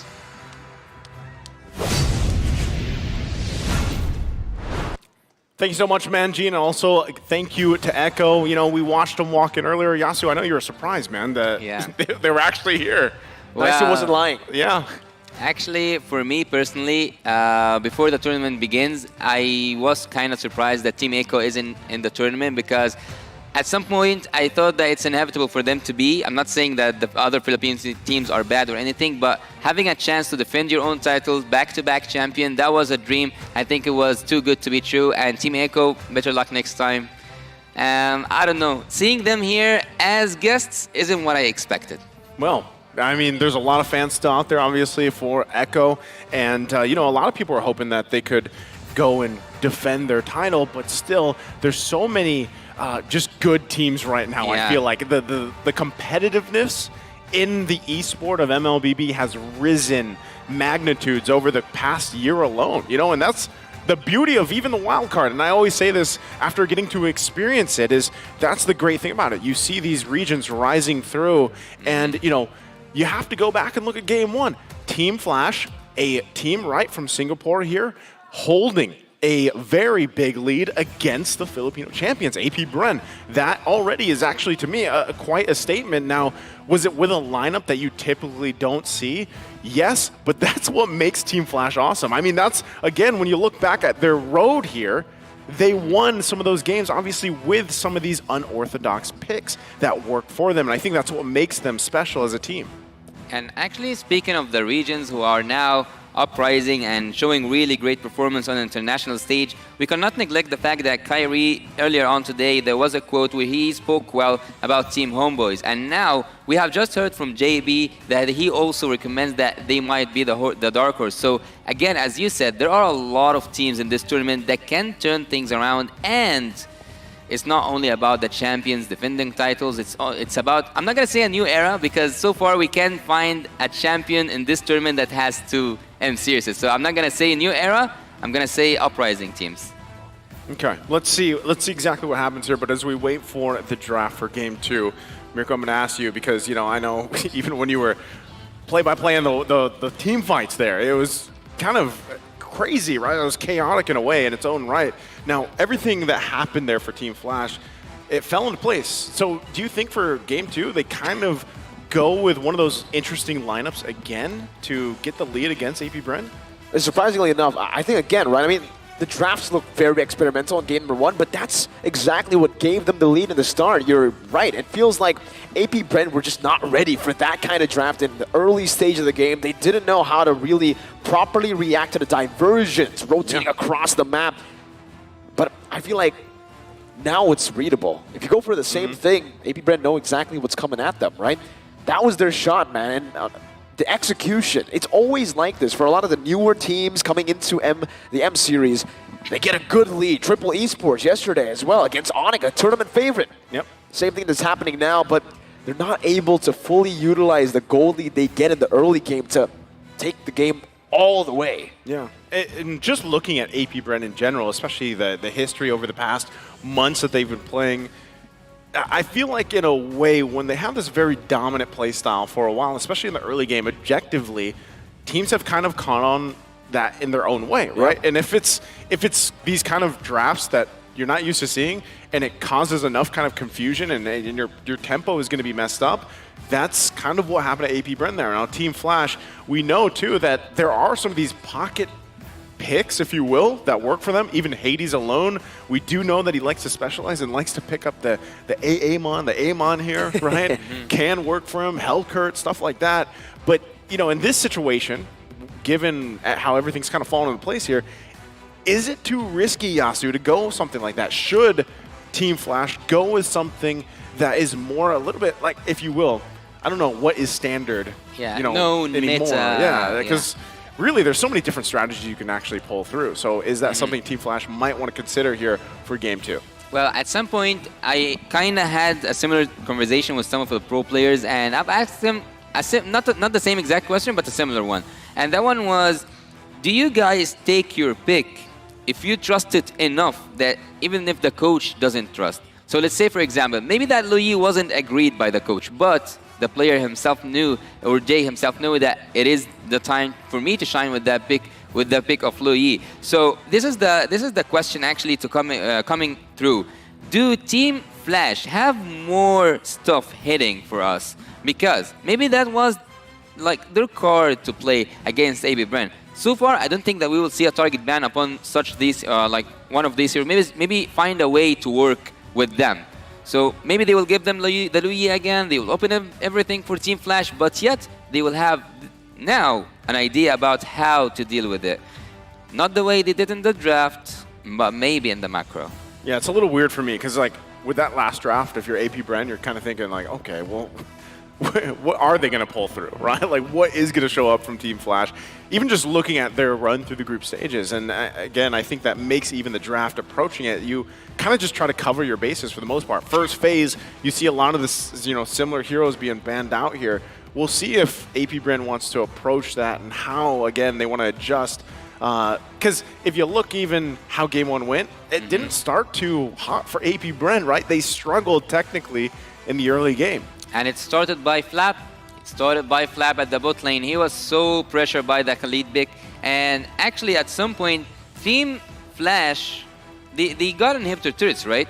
They did get in some of the inhibitor turrets of Team AB Bren. So having so many risks, or like paying for the facing the consequences of some of their action is the thing that cost them the game, but it wasn't the draft and the way they executed it. But hit us with this fun fact. Well, like I talked about before the matchup, the greatness, it runs in their blood, right? AP Bren's Ogwin is Pando's cousin. He's the one that actually got them into, back in Season 10, I think it was, where it was recommended to Ogwin to join the squad, and look where they are now. Two-time gold medalist this year, just this year, by the way, right? Not even counting the previous gold medal with Ducky, Few, and Carl Teasy. Why don't you try my cousin? That was the question. Try my cousin. That's exactly what Pando said, right? Yo, you need a roamer? I got a cousin. I got it. I know a guy. You know what's funny? Because back in Yasu probably, I know a guy. Yasu would know this because over in MENA, there's some teams out there that have like 3 brothers on a team. Troll Tarzan, right? Yeah. There's another team. In Axe, there are 3. It's a family team. It's a family team. Brothers, not even cousins. Brothers. Yeah, and they literally, last I heard, they're like, yeah, the 4th team member, he's in training, and he's like really young, so who knows? I mean, it makes sense, right? You already have a brotherly bond. You already have synergy. Like, synergy. It's literally in the family. It runs in the family. The synergy. Well, the chemistry. It works. Yeah. Apparently. Even in Indo, we have twins in the team. Bigatron, right? Yeah. Matt and Max back in the day. Then he moved to Secret. Minuteman.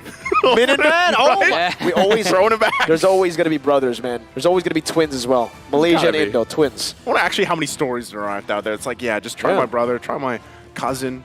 Yeah. You know? And we also have an example in the desk backstage. Who? The twins. Who's the twins? They look exactly like the same. Who is it? Gideon Q and Lavelle. Yeah.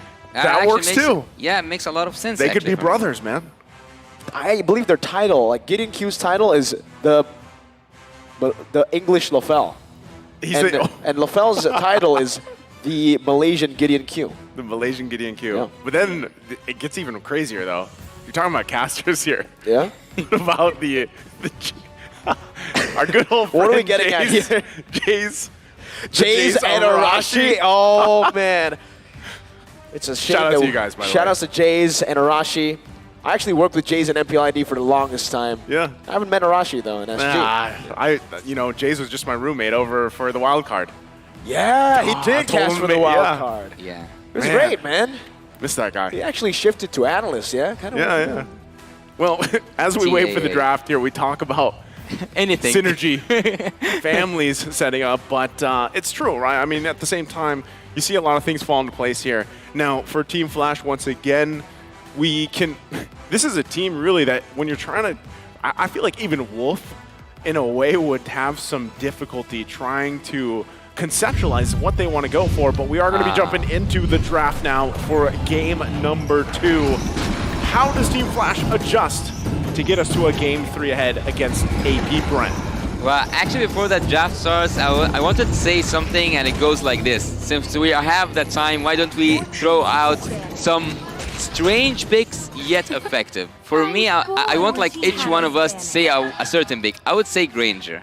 Mirko? Granger, wow. Yeah, like something wild, something we didn't see yet effective.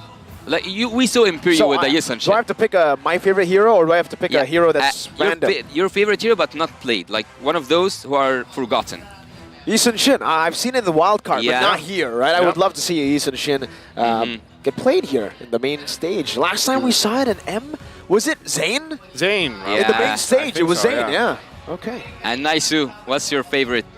What's the forgotten hero for you that you want to see? It's not really forgotten anymore, you know. It's back in the meta. He's back in the meta. It's Gord. Anytime Gord gets picked up, I'm happy. He mystic gushes whenever Gord gets picked up. Yeah. Well, Gush. Speaking of the draft right now, we can see that the first phase of drafting is almost done. Team Flash got, again, banning that Phoebus and also not sitting up for Nolan whatsoever. They are sitting up for something else.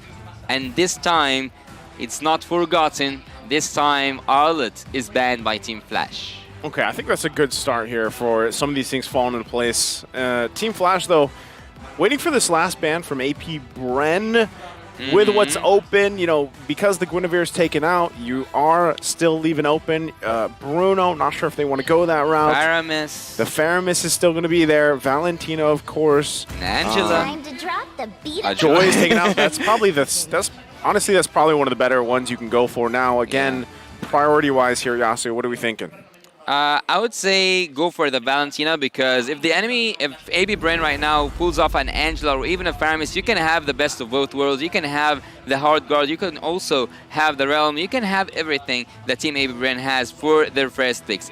But we might see something surprising. We might see actually a Bruno. But I still stand with my Valentina. Bruno definitely could work out here. Maybe a Faramis could also be picked up by Team Flash or AP Bren. Yes. Definitely need to think about that. And they go for the Valentina to try to predict or stop that Faramis pick. Even if it does get picked up here, they will be able to counteract that. But I do have a fun fact. What's the fun fact? The hero that Flash decided to choose to respect this game was the hero that went 0-7. It was the Arlet, man. I mean, KDA doesn't matter. It shows you, exactly. 0-7, but the impact, it was visible to Team Flash. They were like, damn. Dude, if people aren't playing the ranked games and saying, hey, I heard on the broadcast KDA doesn't matter. That's all that matters. That's all that matters. Did you guys see how much pleasure did I have when I they did. got that Valentina? I saw you jump, and the Bruno pick gets picked up as well. You can jump even more now. Whole lot of pleasure. Bruno, Matilda as well. Locked in. Bruno, Matilda. Well, Bruno so far have proven many times that I cannot actually count that he's able to control his lane, but yet he always faced that problem against the Ixia. So maybe Flash wants to take the Ixia early now before they go to the second phase. Having the Bruno makes you have an assurance that We sat back. Yeah, Same reaction from you, nice. So we just we went. Whoa, that's a signature Hades pick, bro.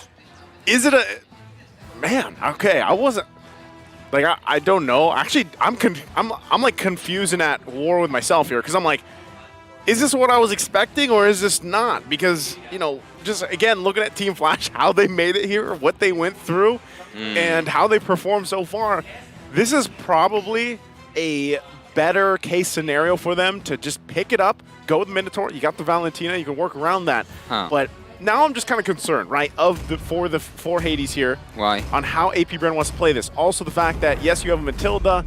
How do you want to just put the pressure into the jungle? Oh, and the Faramis is going to be picked up. I don't agree with AP Bren. I know they have a good draft. I know that it's all like it's a streak when it comes to meta. But look here with me.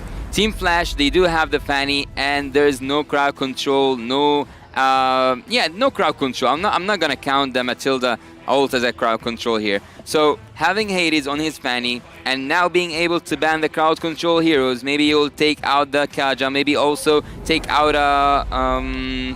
what was his name? Not a Franco, Kufra, yeah. It can work for Team Flash. They can just make the way so clear for Hades and depend on his mechanics. Okay, so wait, you said you didn't like AP Bren's draft? I didn't like that they don't have any crowd control, and even though they saw the Fanny, they committed to a Faramis and not taken a crowd control XP laner or even a tank. That's my point. Would you agree? I gotta agree. The fact that they don't have lockdown is definitely concerning. I think also, though, from Team Flash, they were trying to bait that out. They're trying to get either a Kaja or a Kufra pick early here to really nail AP Bren down, because that should be the spearhead for AP Bren coming into the series. And the thing is, they already have a Matilda, so it gets them into a very tough spot. It's no longer flexible. Where's the Matilda going to go? Mage? Nah. Yeah. You know where they're going. Indeed, yes. You know where they're going, but that's the thing. So, like, how do you cover that base? What do you put in the jungle? What do you put in the XP lane for AP Bren to deal with this? And do you really want to go ahead and just pressure the Fanny, or kind of just let it roll, and then fight for the objectives later on? Because right now you can already see it. Some of the utility options are now being focused on. The box are being taken out here. Really, again, we're probably going to see it. Do they actually opt for the assassin versus assassin matchup? Could AP Bren pick up, for example, the Lancelot, because the Nolan's taken out? Do they want to go that route? Pain is the proof that The I'm Lancelot still makes alive. sense, right? If you want to go for the assassin, but against a Minotaur, anything that dives is scary, dude. You get countered hard.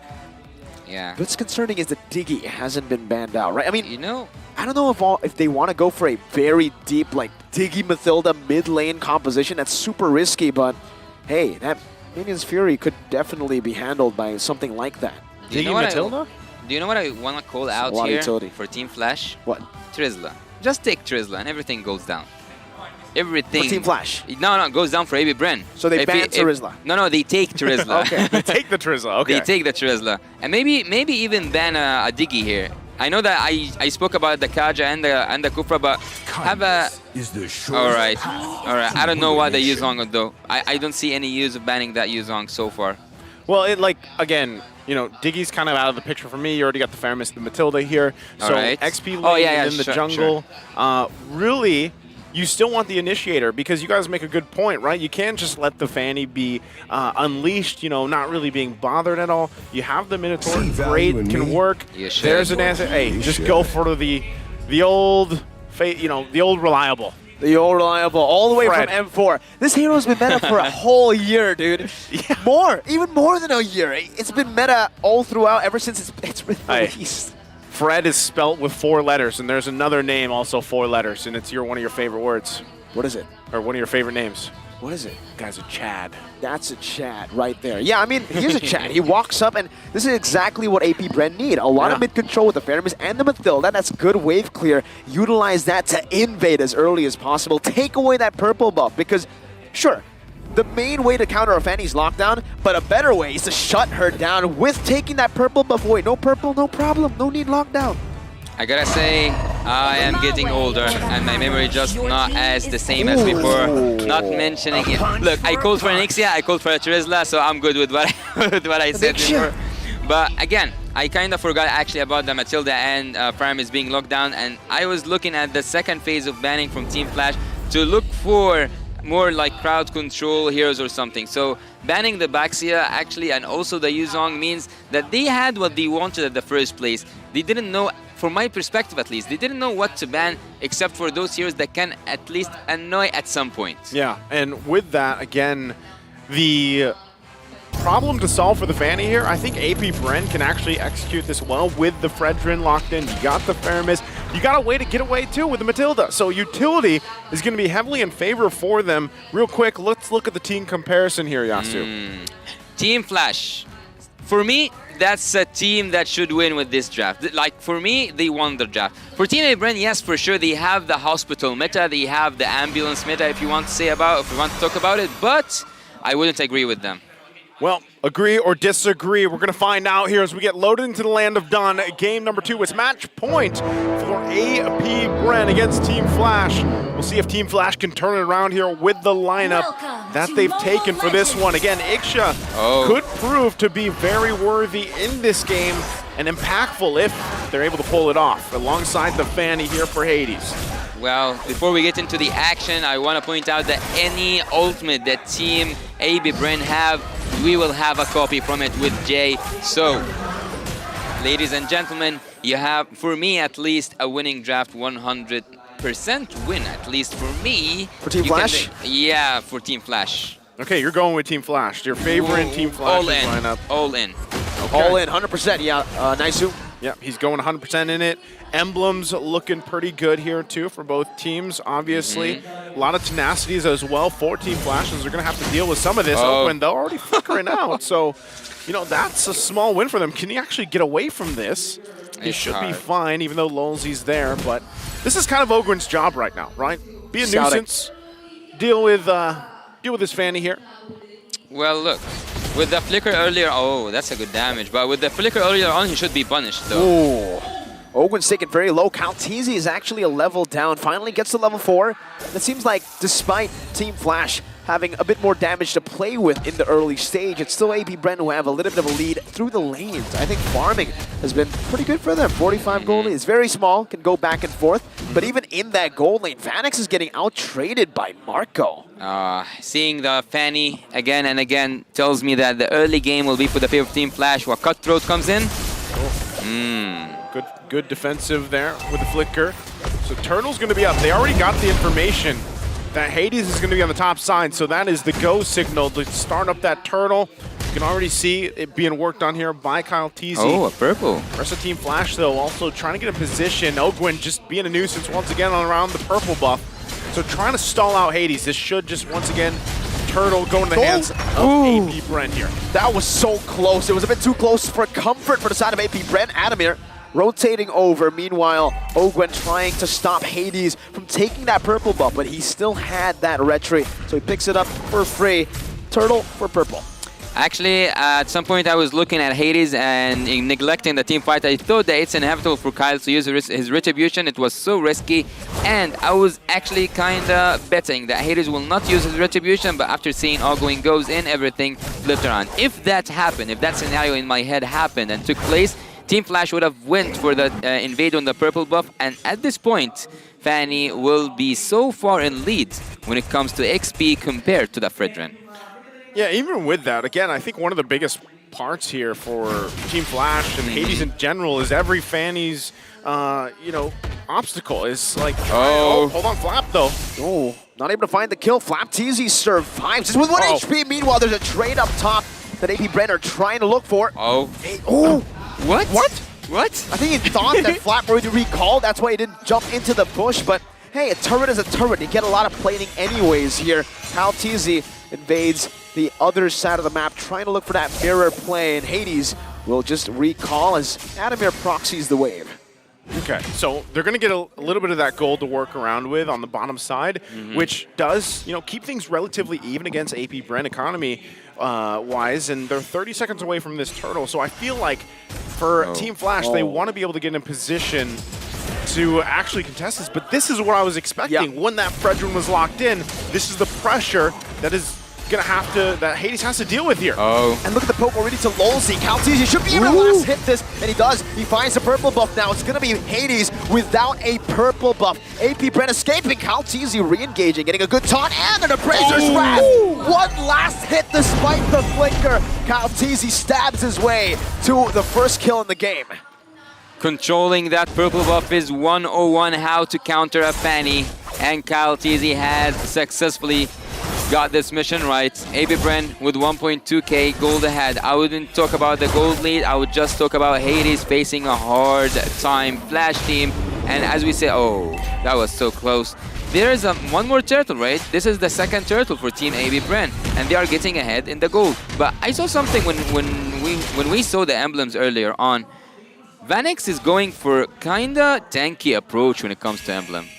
Yeah, I mean, in a way, he kind of has to, right? The thing about Ixia, she's like a glass cannon. She's the epitome of a glass cannon, right? The way that works, and you kind of have to be able to position yourself really well, and that's where you're relying on the team here, especially to find the setup potential for you. But, 5 minutes into the game, AP Bren having this 2K lead, they're playing like it too. They're continuously this side of the jungle of Team Flash.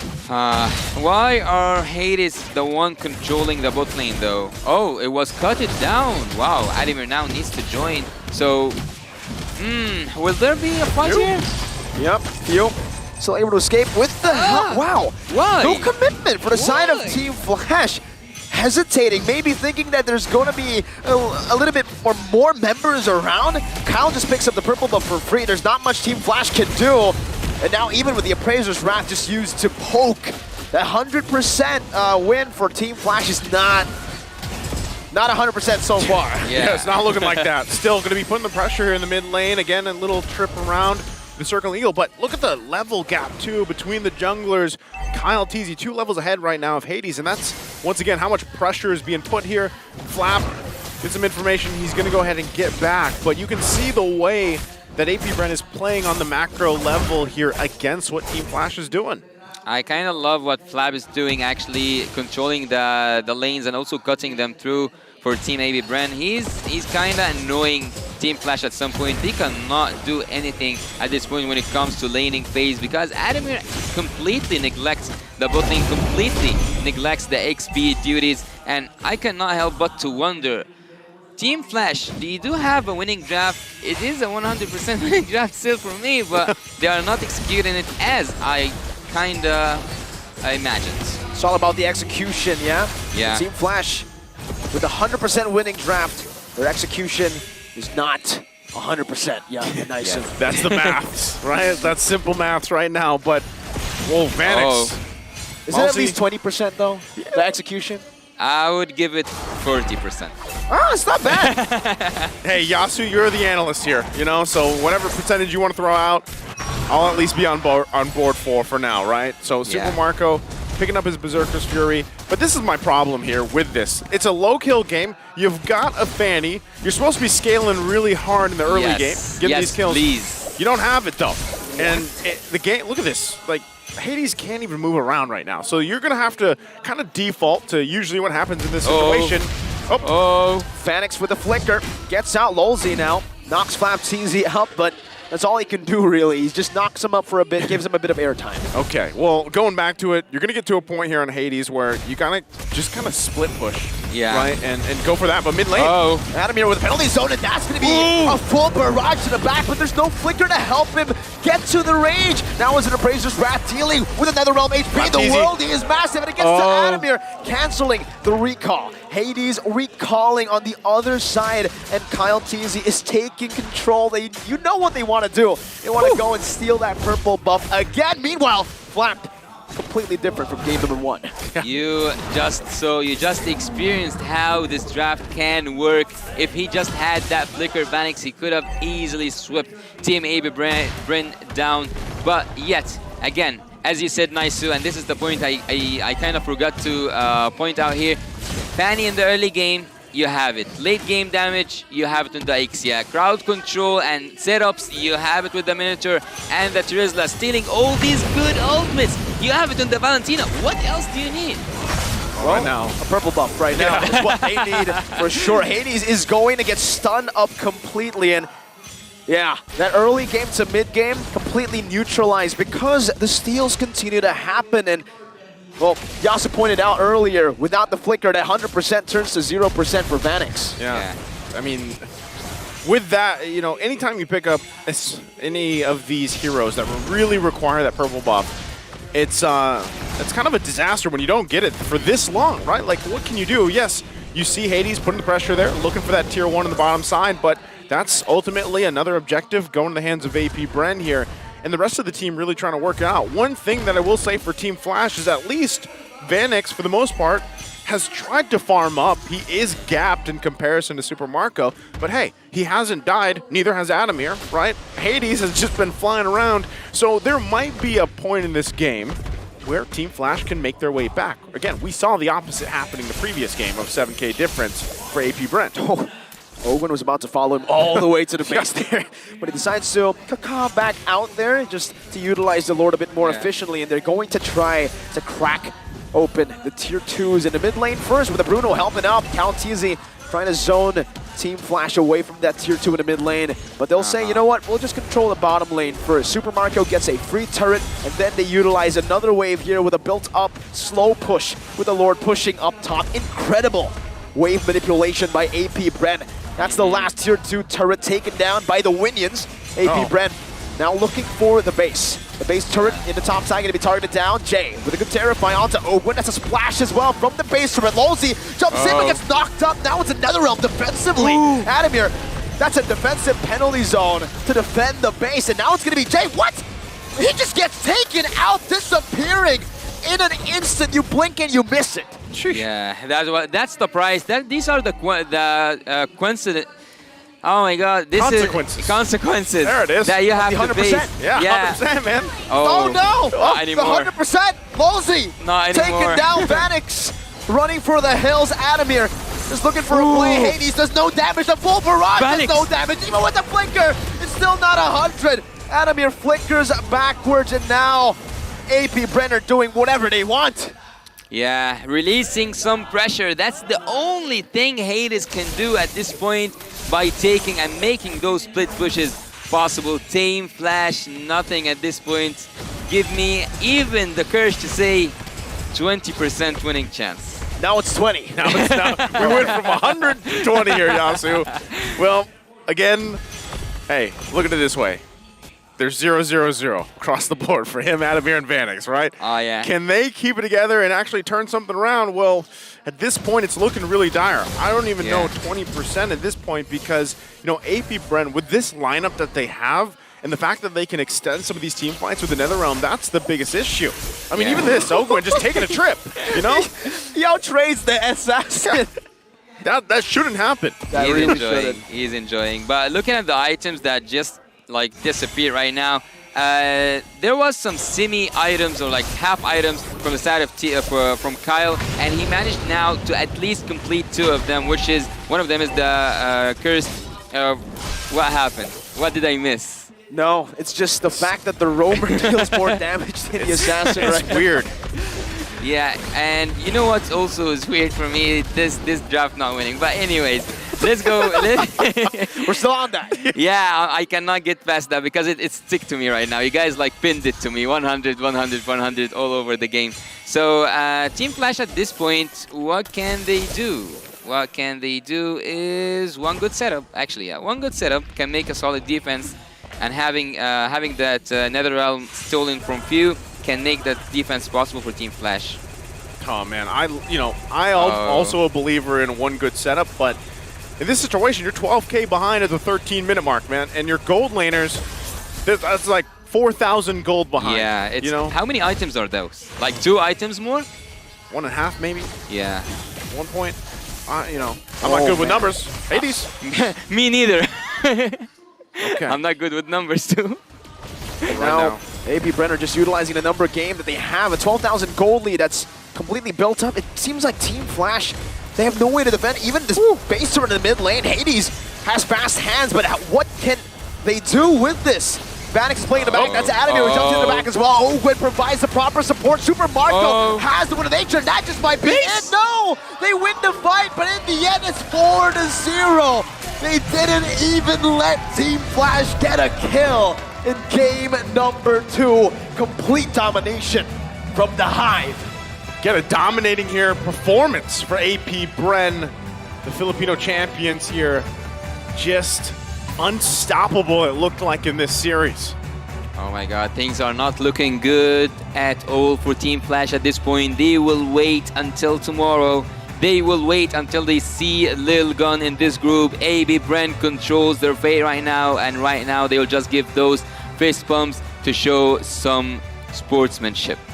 Again, a performance here in a way for AP Bren that, game 2, man, they just flipped the script and they just came out swinging. It was a strong showing, but let's go ahead and throw it over to Manjin to talk to AP Bren for the victory. Congratulations to the Hive, AP Bren. Hello guys, hello. You guys managed to pull off English to. All right, I forgot they're Filipinos. Come on, clap your hands. The Filipino supporters. All right, so naka-comeback kayo. Yan ha, Tagalog to ha. Naka-comeback kayo. Actually, yung game number 1, naka-comeback kayo. You did a comeback in game number 1. How did you manage to pull that off? We just waited for the enemy's error. So we maximized their error and punished them in their own play. Pwede ka mag-Tagalog, tatry. Ayun. You can speak in Tagalog, Ogwen, and few will translate in English. Okay? Okay, good. Okay. So you waited for the error. Okay, were you guys surprised with the Louis pick of Team Flash? Sino pwede sumagot? Yes. Yes, why? Tagalog muna. Okay, Tagalog first and then he will translate. Okay. Mahirap yung yung map control eh. Naka-teleport sila kahit saan. Tapos natulonggis pa yung namin, yung XP laner, nag-iba yung emblem. Tolonggis yung XP laner nyo. Okay, few. Fighter emblem eh. Okay, few you translate. He said Flop TC is good. Okay, nice. Flap TC is good. He said Flap TC is good. He chose a different emblem. What can you say about that, Flap TC? What can you say about game number 1? I'm so embarrassed because I am 0-7. But you won. Yeah, just lucky. You're lucky. Yeah, I'm lucky. You're lucky. All right. Guys, you're going up against Lil Gun, right? Am I right? For tomorrow, what are your expectations for tomorrow for Lil Gun? Let's ask Kyle TZ first. You can speak in Tagalog. Few will translate. What is your expectation for Team Lil Gun? Expectation ko sa Lil Gun, tingin ko bibigyan nila kami ng magandang laban bukas. Tulad nung ISF ba yun? Nung ISF sa Riyadh, pinahirapan nila kami nun at nagulat kami nung ganun pala sila kalakas. Okay, Few, please do the honors. Kyle TC said Lil Gun is strong. That's it. He is right. Basic. All right, guys. May I ask Few and Super Marco to give their message to their fans? Shout out kayo. And go, Marco. Thank you sa mga pumunta rito. Can I ask for one woo? Woo. There you go. Salamat sa lahat ng fans na nanonood sa live, pati dito, lalo na ngayon, sobrang late na, nandito pa rin kayo sumusuporta. There you go. Thank you so much to AP Bren. You can now return to your room. Ladies and gentlemen, AP Bren. All right. That's it. The Hive won up against Team Flash. Let us now pass it to our shoutcasters. Thank you so much, Manjin, and also, again, congratulations to AP Bren. Great to hear from all of them, and also, hey, Flapteasy said himself, he was a little embarrassed, but one thing's for sure, doesn't matter. KDA does not matter. A win is a win. A win's a win. It worked out. They got the win. They got the sweep.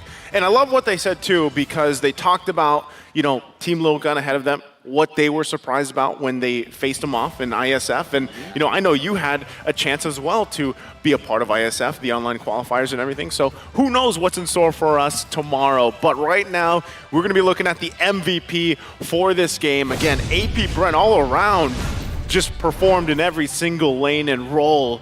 But it's going to be awarded to Super Marco. Again, hey, it's a low kill game, but he was there every time he needed to be.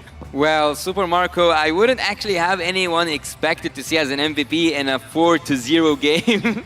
So I didn't know whom to expect. But with that 3-0-0 for Super Marco, 3 out of 4 kills, which makes 75%. Now I'm good with numbers, but not before.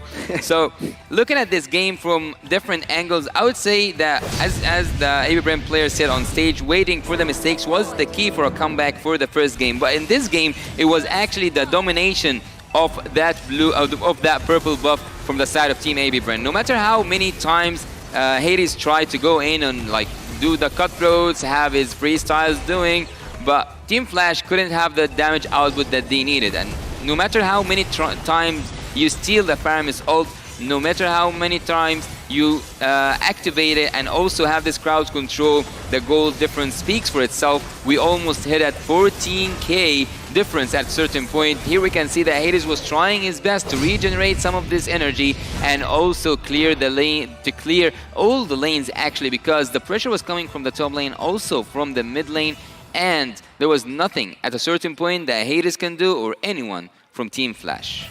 Oh, even looking at just the difference here, of course, in all those resources, the objectives taken. Yeah.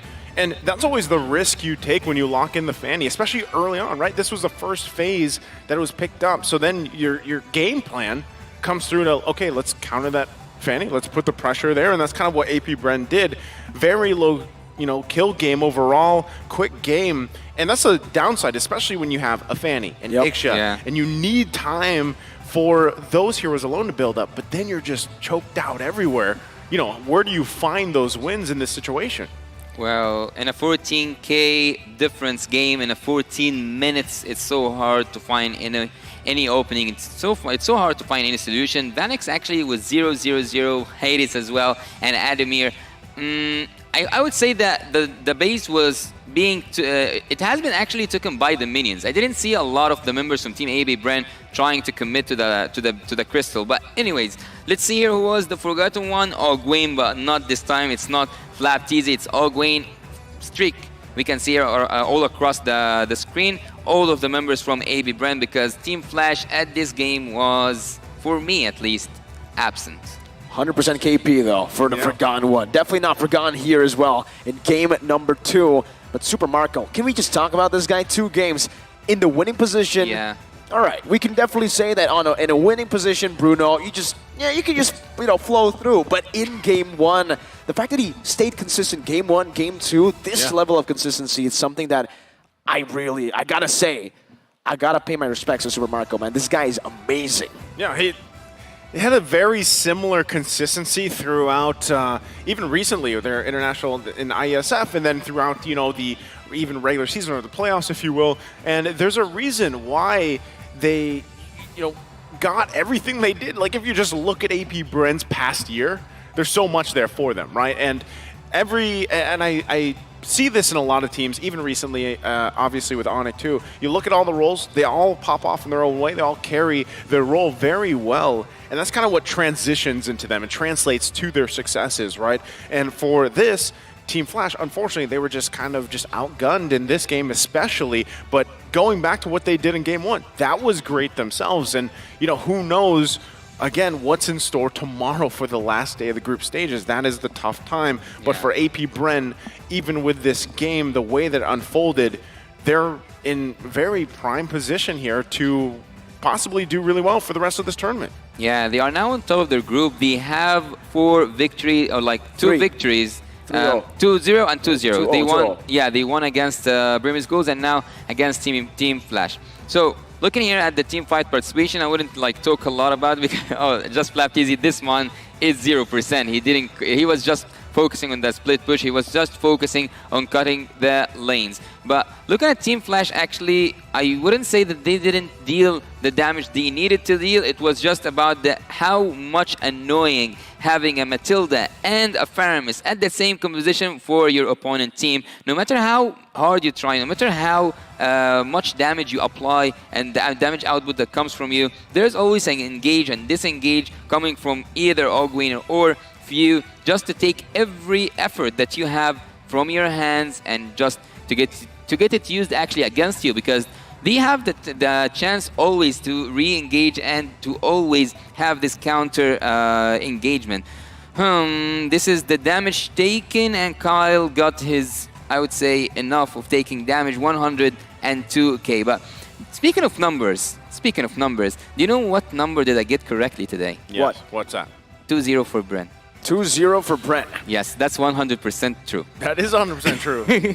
Hey, he's got it. Which 100% is this? Is it the 100% from game 2? Prediction. Yeah, prediction. Okay. So the prediction. Technically, we were all shocked though in game 1, right? I mean, Team Flash really gave us a good battle. Yeah. But then a few mistakes. Yeah. Maybe more than a few.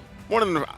I still got to give him credit too. You know, that game number 1 was great to watch. Entertaining. You love to see some of these picks come through, and I'm hoping that even when we progress through M5, you know, we get into the knockout stage, that we see some more of these picks that are a little more niche or unorthodox, or, you know, go with these certain play styles of these different teams from around the world. I think it is very, it's a healthy thing to have that shaken up, right? Because again, going back to it, man, Fredrin popping up, I think this is still a hero that is reliable. Mr. Reliable in the jungle, especially the Chad.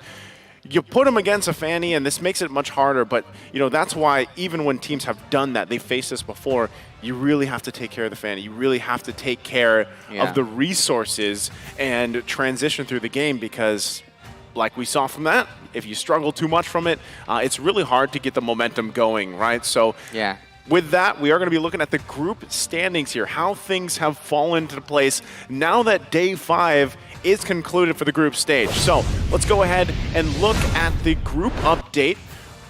Here it is, all of them falling into place. Group A, we've got the 2 top up here. It's Onyx, see you soon.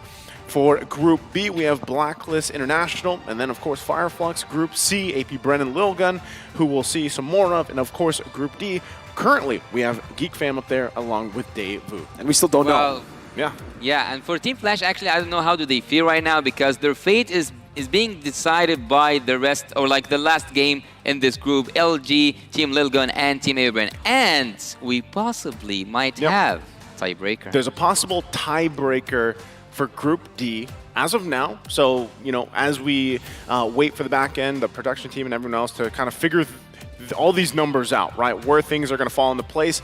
We'll go ahead and get that ready for letting everybody know. Now, we'll have to look at tomorrow's schedule, right? The last day of the group stage here. Oh, man. Hey, this is going to be a heated one. I feel like, again, tomorrow is the cause of a lot of this. Where do things fall into place here? It's the decider. Literally, tomorrow, we're going to see the decider. Maybe not so much for Group A, but we will definitely see who will be able to get their first win at the M5 World Championship main stage for Group A, Bigatron Suns or Triple Esports. Then, who's going to make it with AP Brent? Is it going to be Lilgun? Is it going to be the Burmese Ghouls? Is Team Flash out? I don't even know. It's so close in the bracket except for AP Brent. Yeah. And Homeboys lost today, so they have a really good match tomorrow against TOB, That and scenario. Fireflux against Blacklist International. That scenario, the Homeboys TOB, that's going to be crazy, because I believe if Deus Vault want to make it to the knockout stages, they will have to hope that Homeboys loses to TOB. That's what I'm saying, man. There's a lot of just on the line tomorrow alone, you know, out of those 4 series. I would be looking forward to all 4 of them and where they end up. And of course, you know, ending it with Blacklist International, of course, Fireflux as well. there's a ton of narrative and story here for tomorrow. So we can't wait, of course.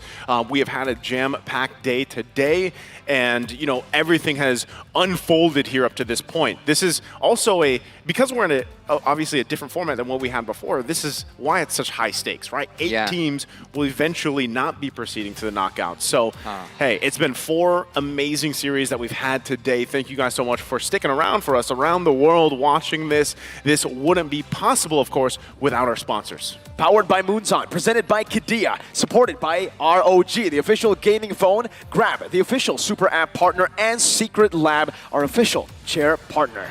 And once again, I am Naisu, joined here on the desk with Mirko and Yasu.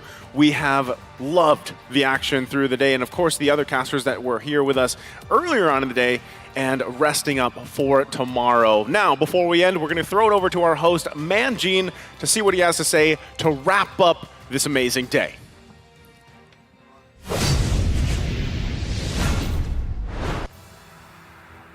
Thank you very much to our shoutcasters. And we are all getting near the end of the group stages, and the knockout stages is nearby. Earlier, we saw the burning Malaysian sensation Team SMG go out with a bang, securing a tight series against the representatives of Brazil, RRQ Akira. After that, we witnessed the back and forth best of the best of 3 series in which Deus Volt won up against the Malaysian champions home boys. And then we were graced by the Sky Kings themselves, Onyx finishing their group with a dominating performance up against Cambodia's See You Soon. And then finally, we saw the Hive, AP Bren, dive into that comeback in game number 1 up against Team Flash. So tomorrow, we will determine the 8 teams who will get to advance to the knockout stages of the M5 World Championship as we finish the final quadruple header of the group stages. Don't you dare miss that out. Once again, I am your kabayas, Manjin Faldas, Pilipinas. Good night, and keep on pursuing to be better than great.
Hit me like I might get over, but you could give me in no corner. I know I can make a comeback, ace this round and finish this game now. Got the power on my shoulders, yeah, you know that I'm a soldier. You could keep me off my guard, but you can't keep me from my honor. I feel like the floor is lava, the energy's getting higher. You're saving my heart, 'cause I know just what I got. I got you like na-na-na, and you know I hold the power. This feeling I love, oh yeah. Making my grind good to great, so don't stand in my way. Standing tall and I won't fall over. We are better than great, good. We are better than great. We stand tall, won't run away. We are fun, nothing gon' change. Great, we are better than great. Can't get it great, I'm better than great. I play my own role, I be kinda great.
can't keep me from my honor. Nah, nah, nah, I feel like the floor is lava. The energy's getting higher. You're saving my arm. 'Cause I know just what I got.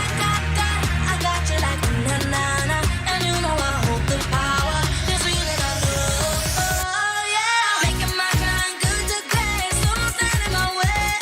Standing tall and I won't fall over. We are better than great, good. We are better than great. We stand tall, won't run away.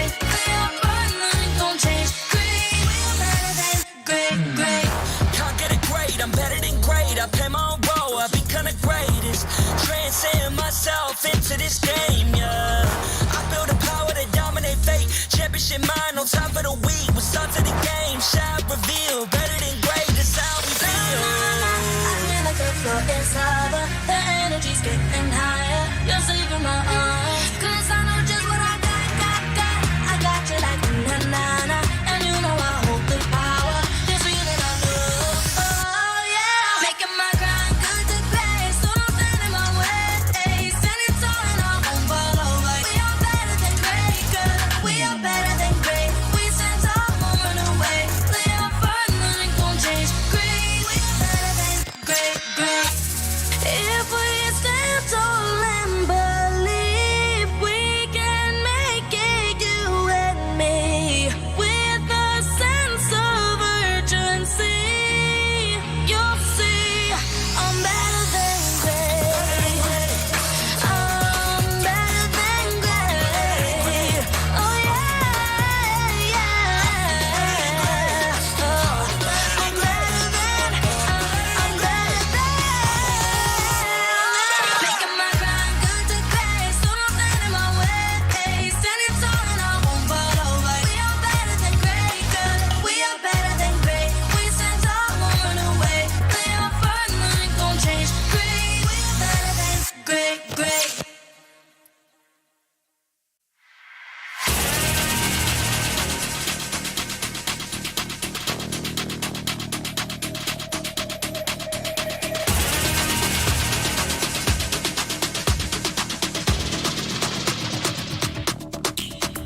Yeah.